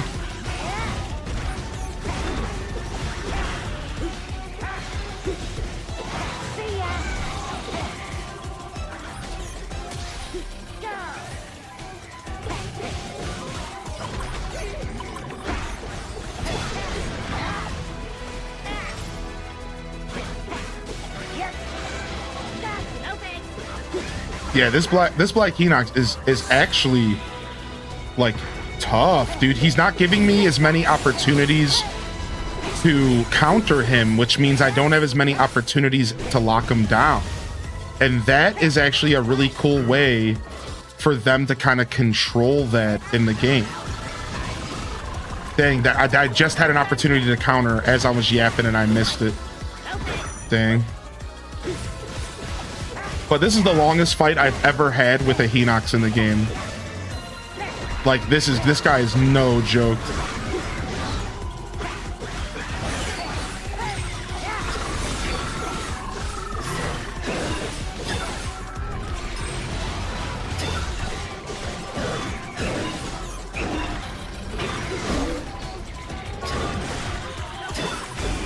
Sheesh.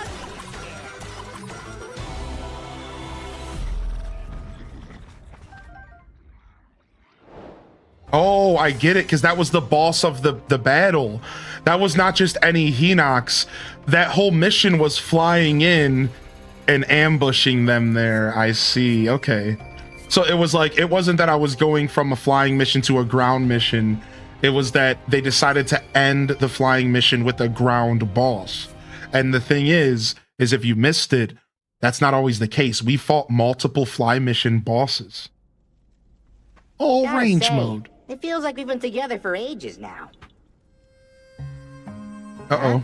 Ooh, looks like you're getting kind of scratched up there, bud. Can't say I'm surprised with how much fighting we've been doing. Hey, that's how it goes when you drag us headfirst toward every monster you catch sight of. What's up, Maher? But you know, the journey in life's not so bad when I'm living it with you. Wait till my brother's back in the forest, hear what we've been... Huh? Thank you for the assistance, you two. I love this done Korok. well. That's what happens when you leave us in charge. Right then. For now, this will make a fine base of operations. And once we're all ready here, we'll make those monsters pay.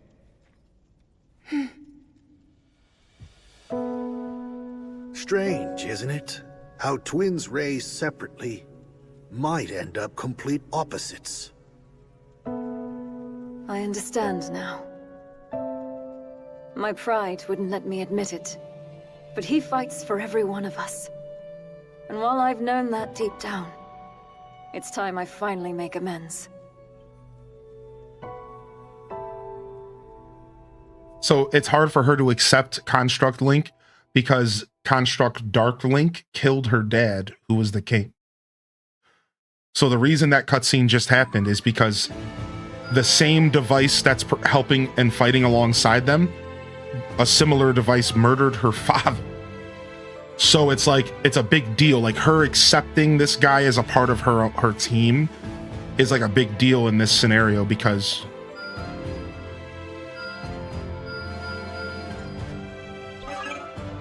yeah, that was the dude who murdered her dad. Well, not him, but you get it, yeah.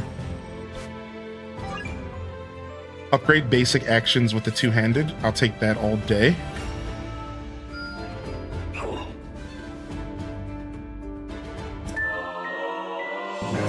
So if we switch to two-handed, we got some more options there. All right, what else we got out here?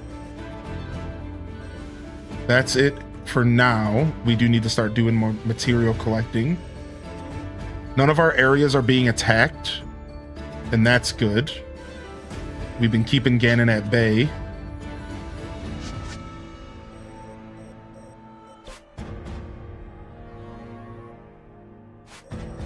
Wow, 4,000 rupees for that mission. Whoa, that's a lot of rupees.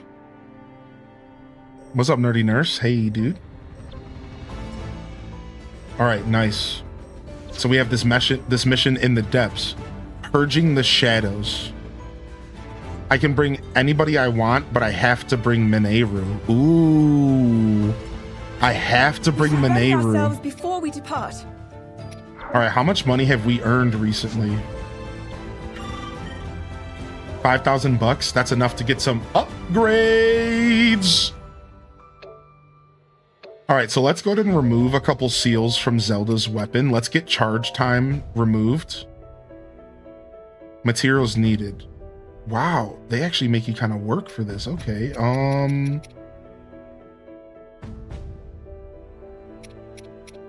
Oh, I only need 10. That's not too bad.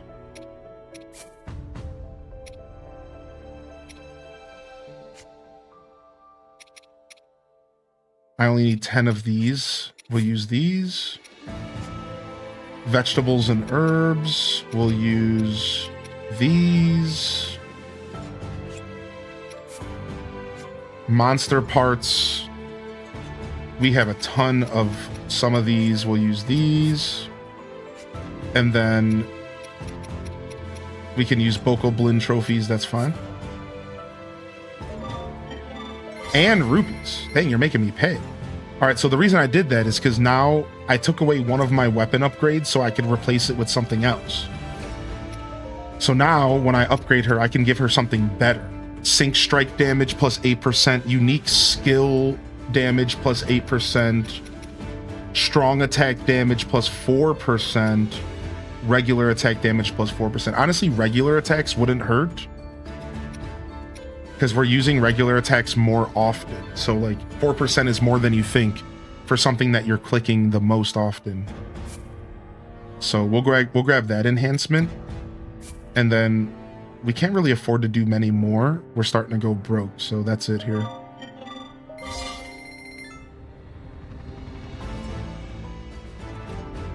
Yeah, what's up, Jesse? Hey.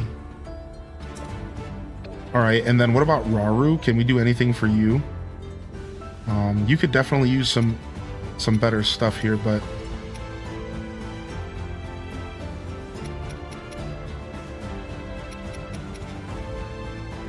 what if we grab this and this? We'll hold off till we get some more spear stuff for you. What about Mineru? We haven't upgraded you in a while. All right, and she's going to get her weapon art. Let's do it. She needs silent shrooms for the weapon art. We got it. 20 of them. Let's see what the attack. Let's see what the weapon art is. May instantly defeat weak enemies. Sick. Just may instantly defeat weak enemies. That's super cool. What a cool weapon art. I love that there's weapon arts, dude. It's so cool. All right, we can actually bring whoever we want here.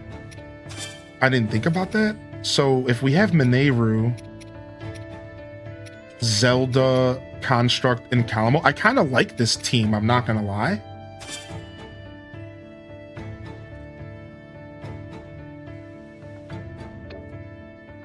So I think I'm down to keep this squad, and we just have to figure out what's going on with the Wanderer's sword. I can be tough when I got it.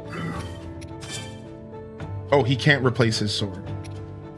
Link's the one that can. So we switched back to a one-hander with Construct Link.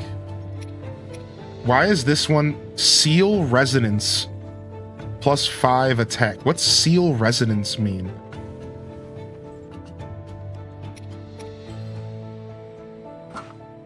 I don't know, but I think it has something to do with like more damage or something. Certain seals give it more. I don't know. All right, we'll just keep the weapon we have equipped here. Castle Guard sword.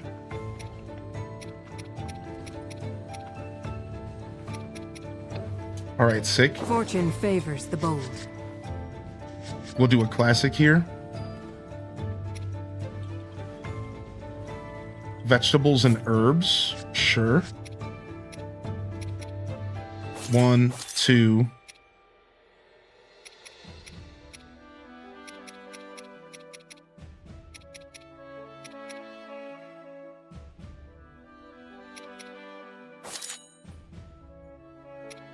All right, and then let's get another movement speed buff, shall we?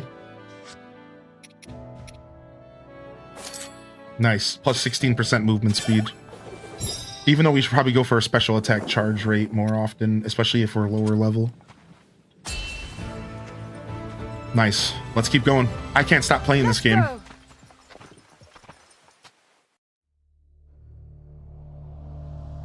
Raru's army successfully purged the Ceres Scablands above the surface, while the Night Construct claimed hold of the enemy lairs located in the depths below. United as a single front once more, the group repurposed a captured outpost as their forward base of operations, and proceeded to eliminate any foes that dared remain in the surrounding areas. As they made to depart their newly established command post, Mineru pulled Rauru and Zelda aside and proceeded to share her findings regarding the Night Construct. Oh, interesting. So we're about to get that cutscene right now. What's up, Sophus? So far, I'm having a blast, man. Yeah, thanks for asking, dude. Plain Dough still vibing with us. Oh, it's cutscene o'clock for sure, right? Oh, yeah. What you see before you is my analysis of our knightly companion. It would seem the sacred power embedded in its core has somehow influenced the construct's inherent nature. If you're correct in your assumption, then that very power is indeed the sword that seals the darkness. So then, that means... These constructs are different. They bear a will of sorts, a mind even. Interesting. If imbued with light, that mind will strive to conquer evil, but imparted with darkness, and it will seek only destruction. So that's kind of what we said. Our knight is no different in this. That explains it then. But I have to wonder, what about the other one? I have felt something familiar about it. A strong evil. Owing most likely to Ganondorf and his foul gloom.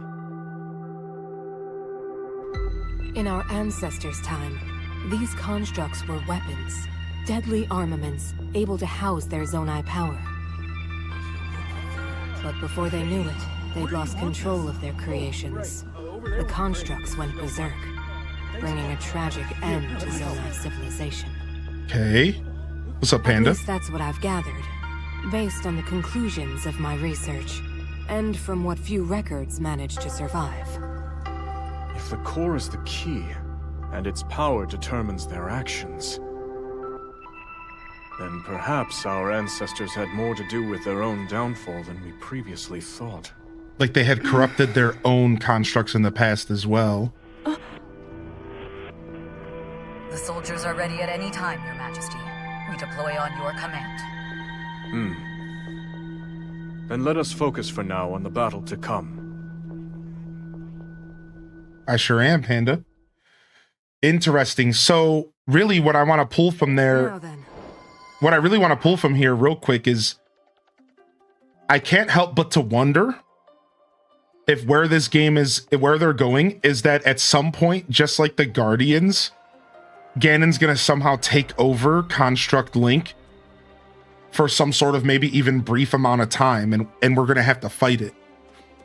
And Raru's been right this whole time with his hesitance to actually let himself like enjoy this construct. But let's just keep going, dude. I don't know where they're going with this, man. All right, we gotta play as Calamo. We're Calamoing it up.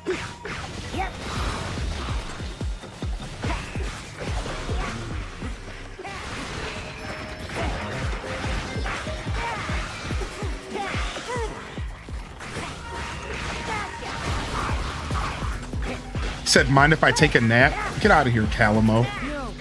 He said, with all these people fighting, is it okay if I take a nap? Y'all aren't gonna miss me.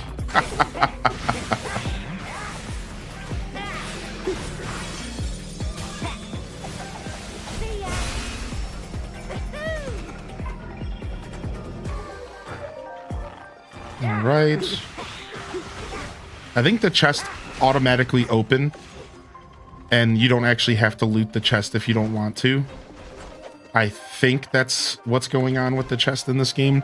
So I'm pretty sure they added that feature to Age of Calamity where even if the loot drops, you don't actually have to take the time to pick the loot up, but you can if you want. I'm pretty sure. I know Age of Calamity did that as well. At least I was told that. And I know that's one of the biggest differences from the first Hyrule Warriors, is that the first Hyrule Warriors makes you have to go out of your way to pick up loot, and it can be a little tedious because of that sometimes. It's not that big of a deal, but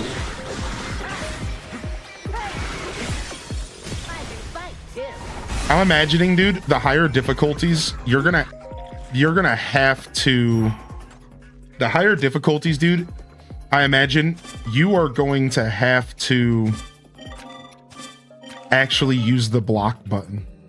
Back to our objective then. You're gonna actually have to use the block button sometimes, I bet. But which is something I have not had to do much so far. Ooh, construct fighting time.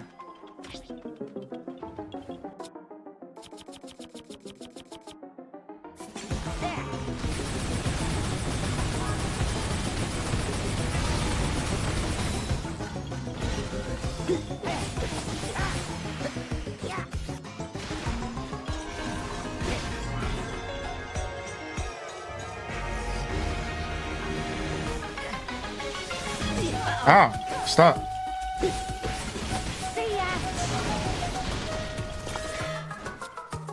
All right, Dazzle Fruit charge.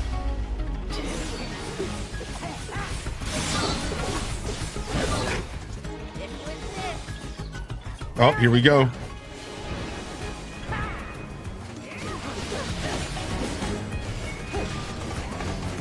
The music's too good, yeah.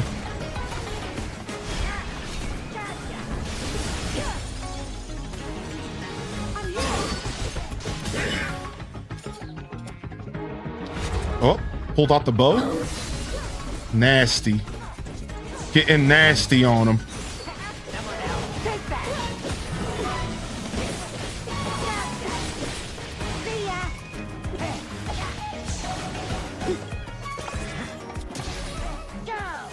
Oh, I missed. Do we have a rocket we could use? Yeah. Got him. Yeah, somebody else had mentioned all the different animations for the characters and stuff feeling real good, and I'm gonna have to agree with that for sure.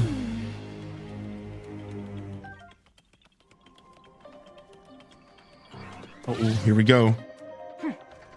From what I can gather, these gates were closed to seal off the dark power of the enemies inside. If I'm able to defeat them, the path forward should open. Just give me a moment to transfer my spirit to one of the constructs within. Wait, what? We get to play as the construct? Dude, shut your mouth. I get to play as a construct from Tears of the Kingdom. Oh my god.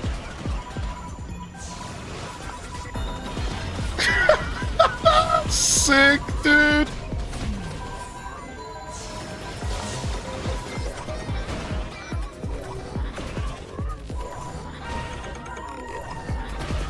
Dude, so sick.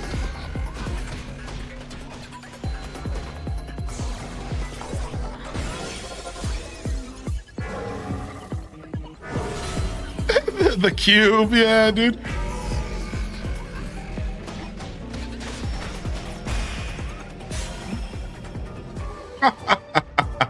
This is what I'm saying, dude. This love letter, man.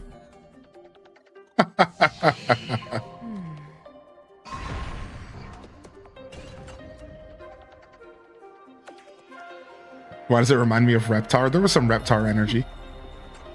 The enemy's defeated. We should have no trouble proceeding further into the ruins. Excellent. All right, looks like we're playing with Mineru a little bit here. She's fun to play with, so that's fine. Honestly, all the characters are fun to play with. They all have their own drive and like things that make them fun.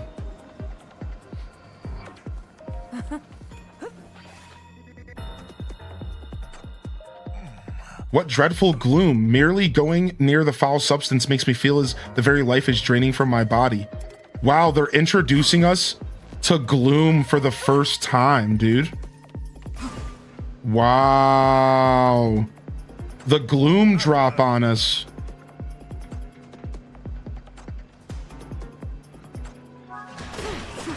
It's over.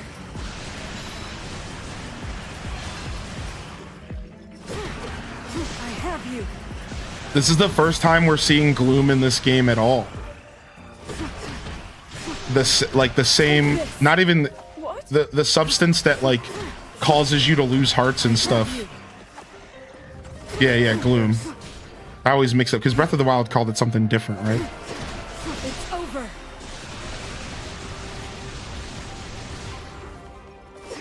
Malice, I think it was in Breath of the Wild. Yeah. It's interesting that the depths are available in this era. I thought it wasn't accessible until the upheaval. Yeah, well, it's funny because they did touch on that a little bit because like when we came down here this time, we actually had to create our own hole down here. And Construct Link created a hole to get down here. But however, your question is still interesting because there was still an entrance to the depths that we took early in the story. So yeah, like you're still bringing up a really interesting point. Even though it's over.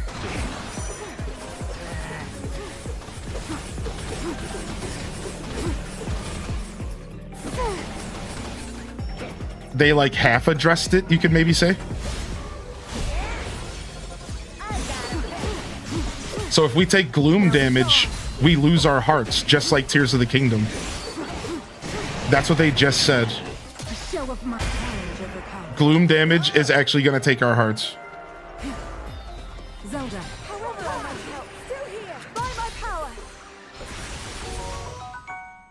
Oh, nice. We got a beam emitter. Nice. They just kind of hooked this up. Yeah, that's right. There's a, like, you didn't miss it too much, but it was like a super quick cutscene. It did happen since you've been off work, but it was super quick. So what we had is we had a flying mission like the Star Fox mission. And in that flying mission, we were going to ambush the depths, and we had to create the whole.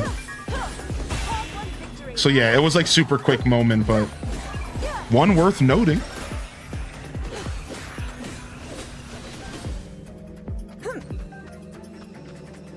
Yeah, gloom damage is now a thing.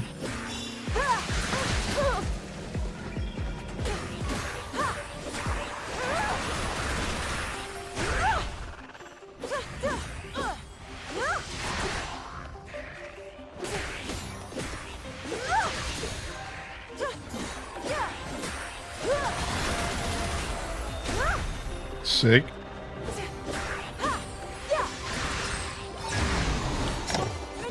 All right, Minoru's fighting a Phoenix. Sick. The same hole that we used in Tears of the Kingdom to get to the 5th temple? No, nowhere near that. No, so it was like up north. It seemed like on the map. Good question, by the way. It seemed like on the map it was.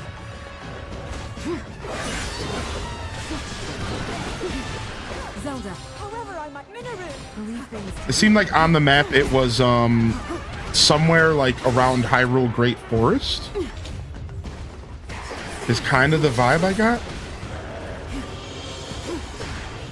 So I think beam emitter is actually what we need here, because what's happening here is that this thing is actually weak to light, and the beam does light damage.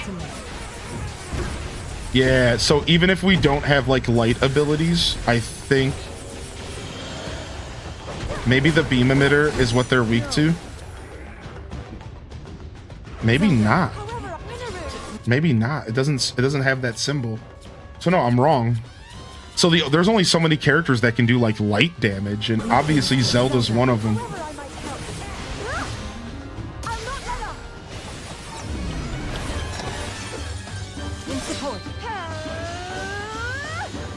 Yeah, I think it was kind of around Typhlo Ruins. Yeah.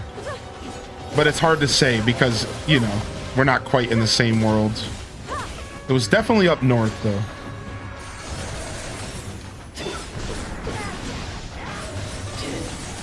Nice, shooting it worked like a regular Hinox.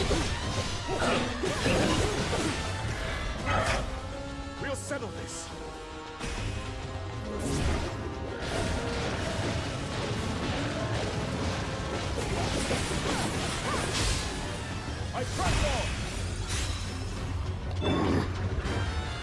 I can't wait for the Zelda lore bigwigs to dissect this game. Dude, I know.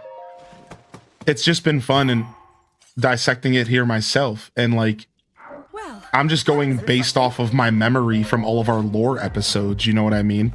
Like, imagine actually having material in front of you to like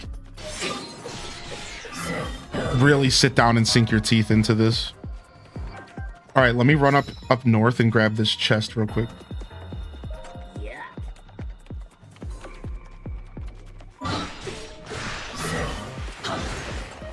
I honestly think what's going to end up happening for me is I'm going to end up finding a YouTube video in the next couple weeks that has all of the cutscenes and everything just put together, and I'm just going to watch them again like a big movie.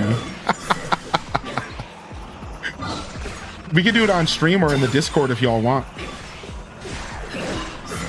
I'll let y'all know when I find it.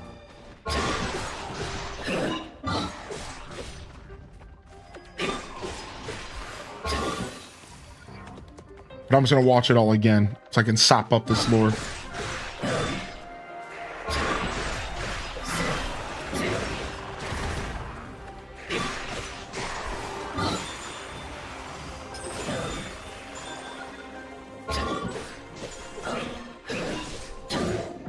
All right, switch. Oh, we got a blue maned Lionel. I don't know what you do here. I think you want a bomb, maybe? Yeah, I'm not sure what. Oh, he's jumping. Okay, that's easier than I thought. All right, let's team up. Lunchtime with Hylian. All right, she gave us the power of light, which is perfect. Thanks, Zelda.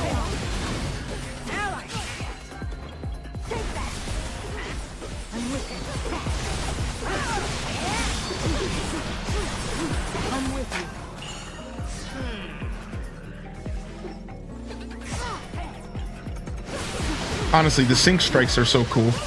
I have you. Zelda. However I might help. I got there.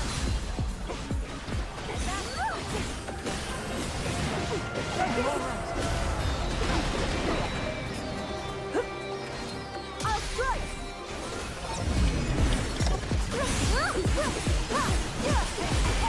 Dang, Gloom Lionel out here eating, dude. Holy heck.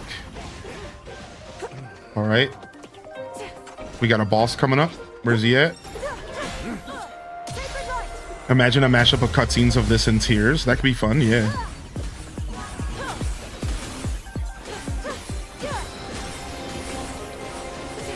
It's funny because I hate to say this, but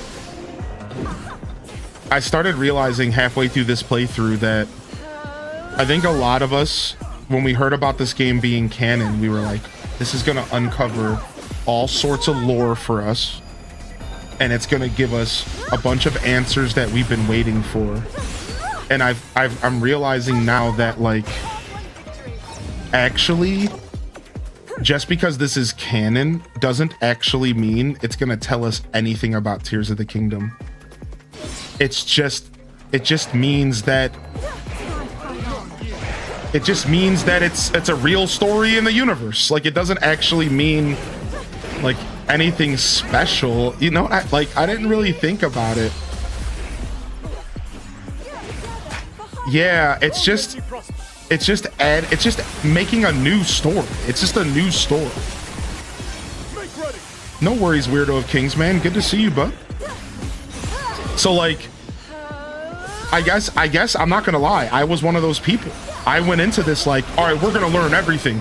We're gonna know all of the plot all the gaps that need to be filled. The gaps are being filled. We're filling gaps. Like, I thought that was what was gonna happen, and I'm realizing, like, actually, yeah, this is just gonna be a whole new story, and we might get some cool insight into, like, this version of Hyrule and what was going on in times that we never knew. You know what I mean? Like, we just might get some interesting insight into, like we learned here that the depths were accessible.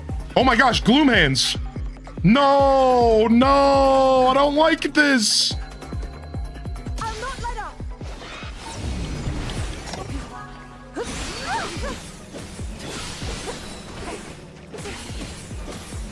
Does that mean we're gonna fight Phantom Ganon, dude? Is this the first ever Gloom Hands ever, dude? In support. Prepare yourself. I think we're about to fight Phantom Ganon, dude. There's no way they give us Gloom Hands and they don't give us Phantom Ganon, right? Like, I don't know, man. My brain just, maybe not. Maybe that's not how this is gonna go, but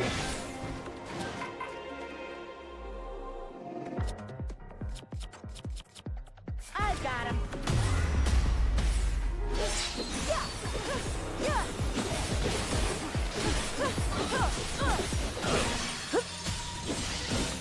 Prepare yourself. they look more flesh-like than Gloom. Kinda true, actually. Okay, no, that's the end of the mission. No, it's not! No, it's not, dude! Oh, hell no.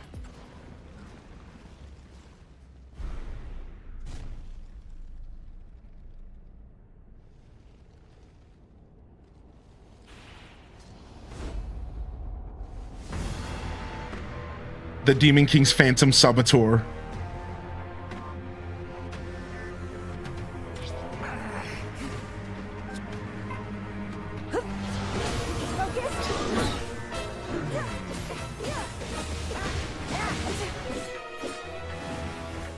What's he doing?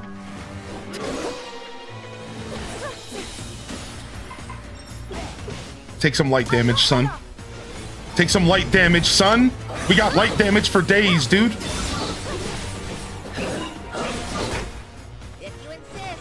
All right, we're gonna bomb him with dazzle bombs here.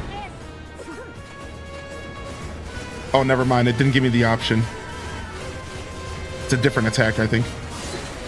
Just regular bombs will do. Different attack, I was thinking. I'm with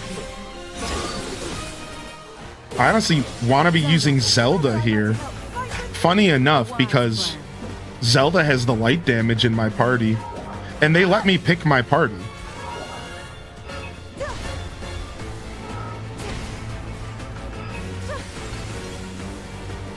Like, they let me pick the party that I wanted to use and everything, so...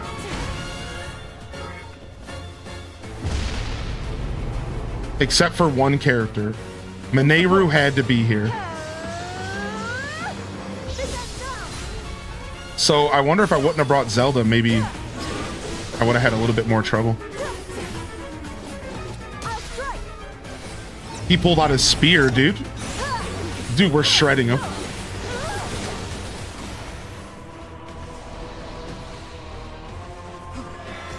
Oh! Get him!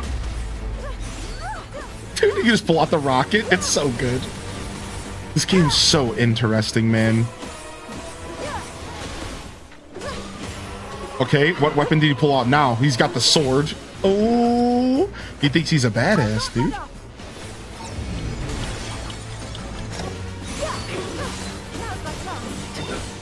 Prepare yourself.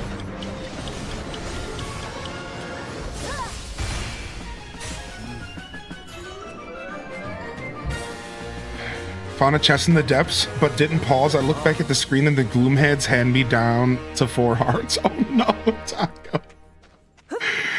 Woo. Nice. Nice. Dude, that was sick. I can't believe they put the Gloom Hands and Phantom Ganon in the game. I was not expecting that. Of course they did. I panicked but won. Nice.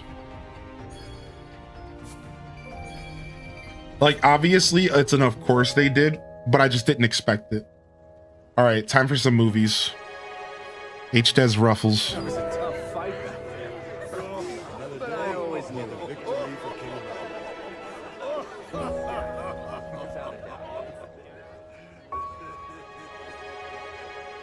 Aren't you going to join the festivities, Ardy?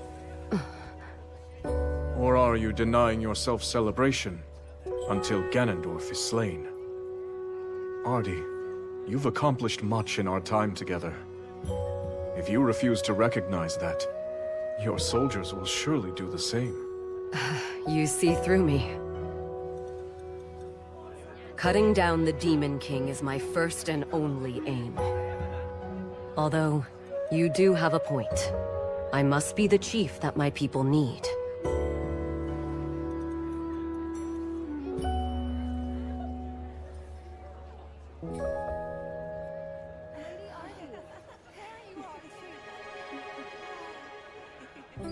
Cute. Zelda, regarding the Night Construct's core, you mentioned that it's a shard of your Master Sword, correct? Yes. It's incredible the power a mere fragment can contain. Wow. This is the realization that the Master Sword is the answer. The swordsman, Link you said, wielded it for good. Defended Hyrule with the sacred blade in hand. It would seem he's a powerful ally indeed. He is. Link's name is known far and wide, back in my own time. He's the greatest hero Hyrule has. Ooh, that they're talking about me, chat. In my head canon.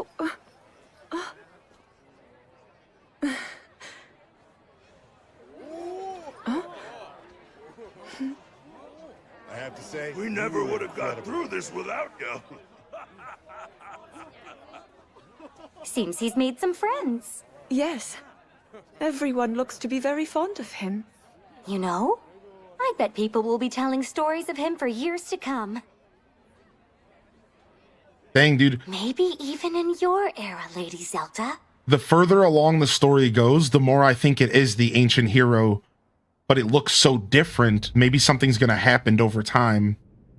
You know what I mean? Like, the more that we play, the more it's like, you know, but the ancient hero would have been on the tapestry 10,000 years ago, so it doesn't make any sense. So but maybe there's a connection. To share the secret stones.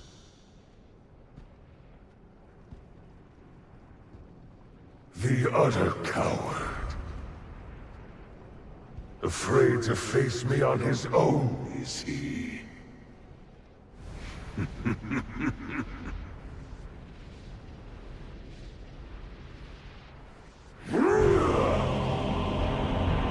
What? Is he making the construct even more powerful?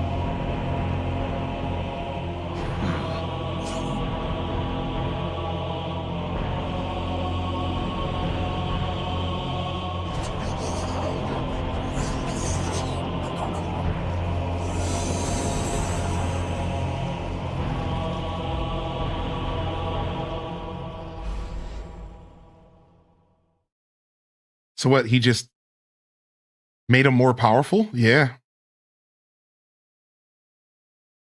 Does it sound like it's in pain? Kinda.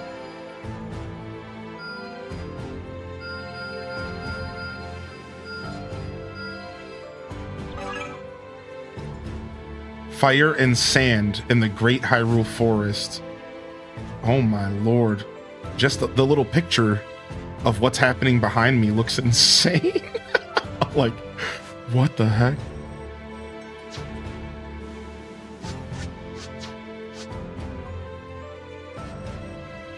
Alright, it looks like we can unlock a mission here. Gain the ability to raise weapon level limit by 5. I'm not even sure what that means, but it feels super important, so let's do it. Tremendous work. Oh, the mask cracked a little bit. Is that what you saw? Okay, cool. Thanks for saying that, because, like, for some reason, like, I looked away for just a second. And, like, in that little second I looked away, I felt like I might have missed, like, what was really happening there. Seems like he just infused them with more power. Seems like the evil construct seems equally as important. I'm starting to wonder what those characters will become. Yeah, this is interesting, right? If we understand the story of Zelda, and if the developers are following everything to the T, which they should be because this is canon, then, as we said, the ancient hero was from 10,000 years ago and was from the original civilization of Zonai that are left in ruin by this technology. So it's not the ancient hero. And we've ruled out that it's like Link on a Pura pad, and, you know, we know that really it's just a robot that has somewhat of a mind of its own. That's what they were told. That's what we were just told. And that it has a shard of the Master Sword in it. Therefore, it is doing good things versus bad. It's looking to destroy evil, whereas the construct that has evil in its heart from Ganon is looking to destruction. So in all reality, like, I think, obviously, I think I could say this, right? I'm sure this is obvious. By the end of this, those constructs are going to be gone. Those constructs are going to be destroyed, and they're not going to go any further than this story because they're not a part of Tears of the Kingdom. So, like, we can assume that these are going to be gone, you know, by the end of all of this. We can assume that they're going to be gone. So maybe even though they're making them feel like super important, like, so that's the question. The question is, but why are they making the characters feel important? And as if they are going to somehow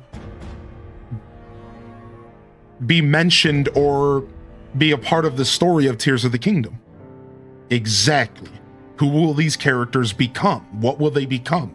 Are they literally just plot devices for this story? Or is there something under wraps that we're not understanding? Is it some sort of heroes aspect? You know what I mean? Is there something here that we're not fully understanding? But obviously, and I say obviously again, because I think the developers want you to know that, like, because I played Tears of the Kingdom, it's safe to say that these characters are nothing more than plot devices. And I guess really we're just questioning to what extent are they a part of this plot? Is it just for this game, just for this story, which likely is the case? Or are they going to somehow weave these characters into Tears of the Kingdom in a way that we maybe don't quite know yet?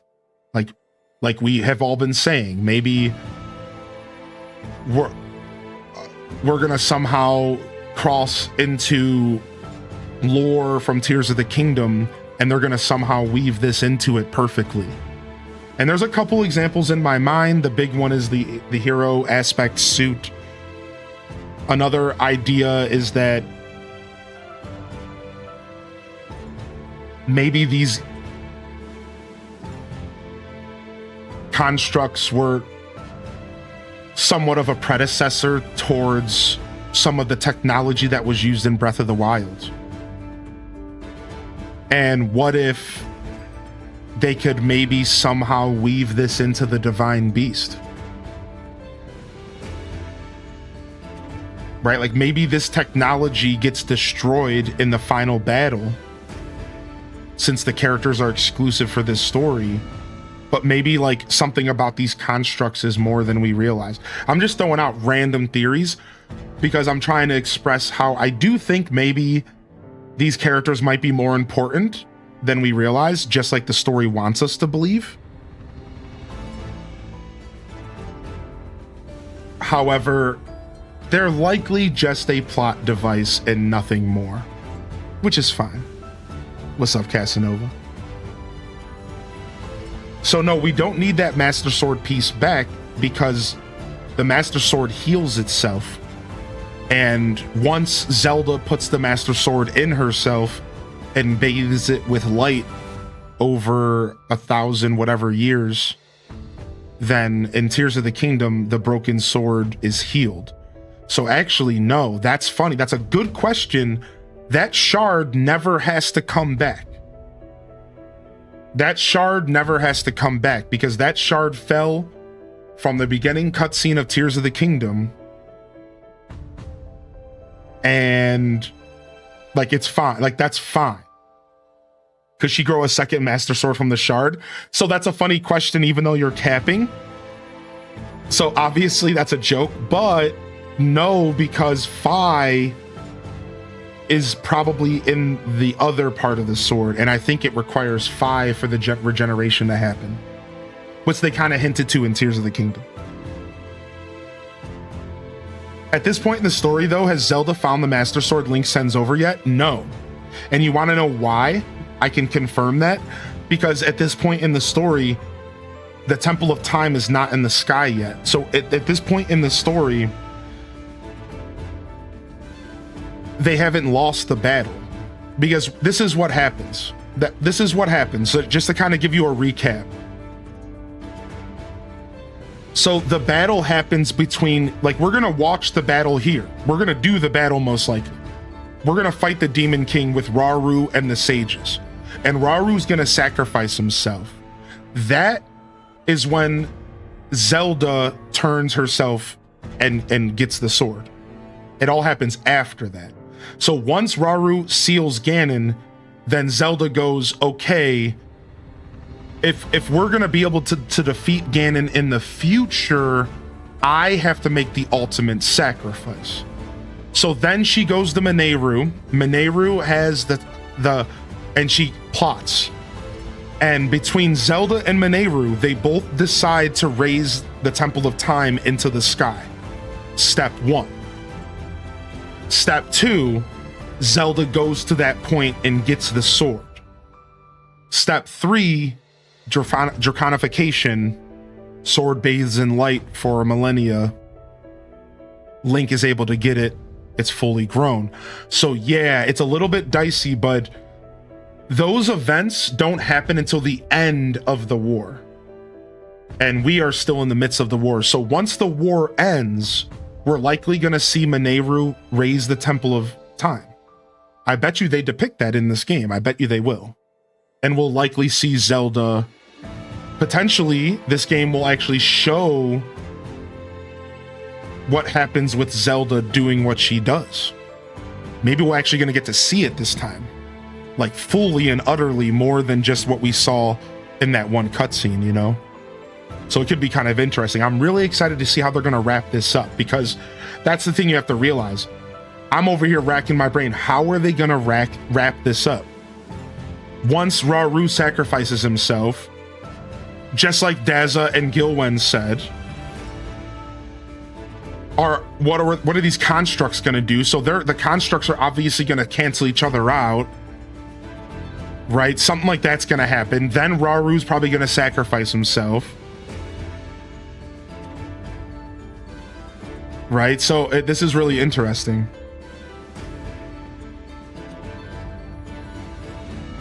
No, you might be right about that, Deza.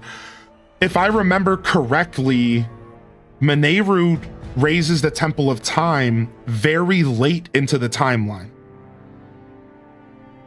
Yes, I think you're right. You might be right. It's like the last thing you read about in this game. On the tablets, all those tablets around the game. And when we did our lore day about the tablets, that's what you learn. You learn that Mineru, that's like the last thing that happens in the story, basically, is Mineru goes, okay, I need to raise she decides to raise the Temple of Time up using the technology that the old Zonai used. And then that's like the last tablet, I'm pretty sure, or like the second to last tablet. So yeah, I think you're right about that. So that would just change what I said to mean that Zelda gets the sword on the surface, not in the sky, which makes even more sense, because how would have Zelda gotten up there? Yeah, exactly. So I think you're right about that. Thank you for clarifying. So yeah, I'm very curious how they're going to wrap the game up, though, and like where they're going to go with it. Obviously wraps up once Rauru sacrifices himself, unless they depict the stuff with Mineru and Zelda, which I think they're going to at least show the Zelda stuff. Right? And then from there, what happens with the constructs? And then from there, I guess that really answers most of our questions and like what they could do with the story. The only other thing that I want to mention is like, so right now, Hyrule Castle isn't where Hyrule Castle is like.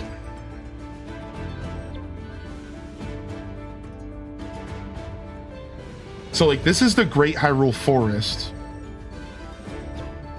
Like, Hyrule Castle is on the Great Plateau right now.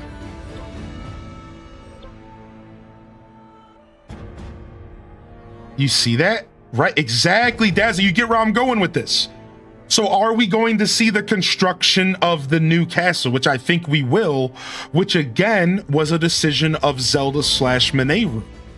I'm pretty sure Mineru was the one who was like, we need to build this castle on top. It might have been Zelda as well. I don't know if we have the exact details. So just to make it more clear, like, we're so far in the past that Hyrule Castle isn't even in its home location. Think about that. Hyrule Castle is still on the plateau, which has the original Temple of Time on it. Still. Which was all that was left of the original Hyrule Castle by the end of all of this.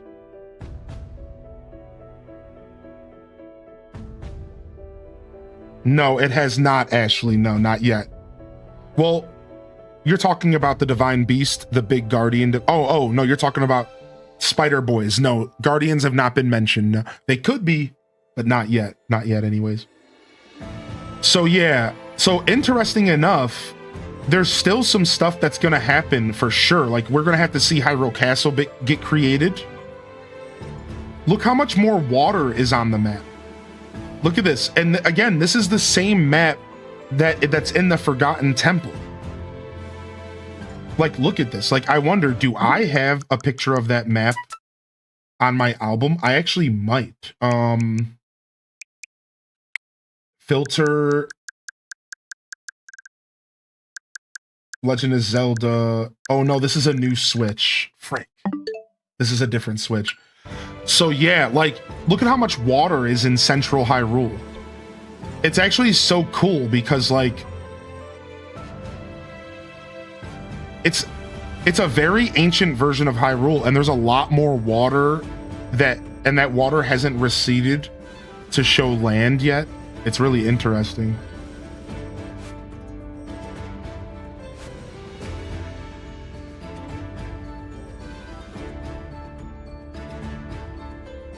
All right, nice. So still plenty of content to go. I mean, I heard the game was like 35 hours, so I didn't think I was that close to the end, but for a second there, I thought we were. Anybody else? Like, anybody else, like, for a second there, kind of think that we were...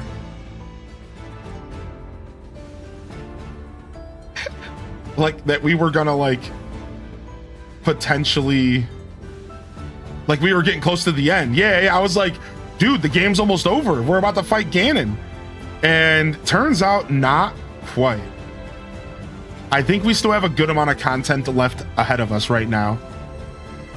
I think so. I'm not sure. Here's what I'm predicting. I think we show up tomorrow and we either play for 3 to 5 hours and it's done and we have to just keep ourselves busy with some other games, or the game is longer than I realize and we end up spending the whole stream tomorrow playing it. I'm not quite sure what's going to happen. It could be literally like we show up tomorrow and then it's like nothing, or we have a whole another day's worth of content ahead of us. I think it might be the latter there. I think we might have a whole nother day's worth of content. I'm thinking at least 6 hours of gameplay. So yeah. Thank you everyone for coming out today, man. Yo, beautiful show, of course. Thank you for hanging out again, OGs. You know, I said it earlier, like, this one's for me, you know, like, I understand that this is so different from my normal style content, except for being Zelda. So again, just one more time, thank you to everyone who's been hanging out and sticking around and keeping me company and chatting with us. It means a lot to me that there, you know, I have a group of people here that, you know, that are here to support me no matter what I end up getting into. My little lore journey here in Zelda, you know, like, this one's for the Zelda heads. This one's for the lore heads. This one's for me. Sometimes you got to throw yourself one as a streamer. All right, everyone, we're going to get out of here, dude. We're going to get out of here, man. 2 back-to-backs, nice 9 hours, about right where I wanted. I was thinking about ending up at 8 hours, but I was having too much fun. And as you said, lemons and limes, palpable excitement and passion for this game, to be sure. We're going to be back tomorrow. Let me turn this down a second here. We're going to be back tomorrow. We're going to actually raid today, though. Are y'all down for that? I realized that I took a break from raiding, and I want to get back to it. It's been like a whole 7-8 streams, so let's go and drop a raid off, and let's go visit someone else tonight. And then we'll be back tomorrow for more Hyrule Warriors and potentially the end of the game. I think no matter what, we are going to be wrapping the story of this game up by the time tomorrow's stream ends, which means we have Sunday to do whatever we want, which would be perfect, to be honest, right? Like, wouldn't that actually be like absolutely perfect? Like, I kind of feel like maybe that's where we're going with this, and then we can do whatever we want on Sunday, and we can take a deep breath, maybe some Tears of the Kingdom, so we can run around Tears. Oh my gosh, dude, oh my gosh. Why does that sound like a great time? Dude, if we're successful in beating this tomorrow, maybe we come back for another episode of Storyteller Sundays and we get some Zelda voice memories going, dude. Yeah, like why not? Like just for fun, maybe? Like, I don't know, dude. Maybe we'll see. I've been really itching to play more Pokemon, I'm not gonna lie. I want to play Grand Bazaar. I want to play everything. All right, let's go ahead and drop a raid off. All right, I think we're gonna go visit Rotten Poppy today. Rotten Poppy's pretty chill, and they're actually playing Tears of the Kingdom for the first time, unspoiled completely. First ever playthrough, which is the perfect raid for today. So what do y'all think? Let's go visit Rotten Poppy, check them out, and let's go check out some Zelda content. This is Highly in Descent, signing off from another wonderful Hyrule Gaming group production. If I don't see y'all here tomorrow for some more Hyrule Warriors, I'll see you when I see you, fam. Don't forget to game on. And of course, as always, peace. Wrap it up and on to the next episode. Peace.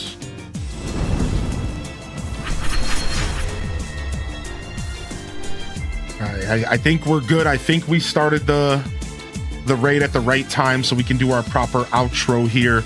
Yo, grab yourself a raid message, everyone. I'm gonna get you one right here for the non subs, and then there's one for the subs. Yo, thank you, Loud Flavor, dude. Thank you, man. That's super sick. I appreciate the kind words. Hopefully we'll see you around again here real soon. YouTube gang, you killed it. 32 likes. We killed our like goal. I seriously appreciate y'all. I love y'all. I'm honored to be a part of your daily routines, and I'm certainly honored to have you as a part of mine. But until next time, this is Highly in Descent signing off. Peace, y'all. Have a wonderful rest of your Friday. Have a wonderful weekend. And hit them cat jams, baby. Peace. Peace.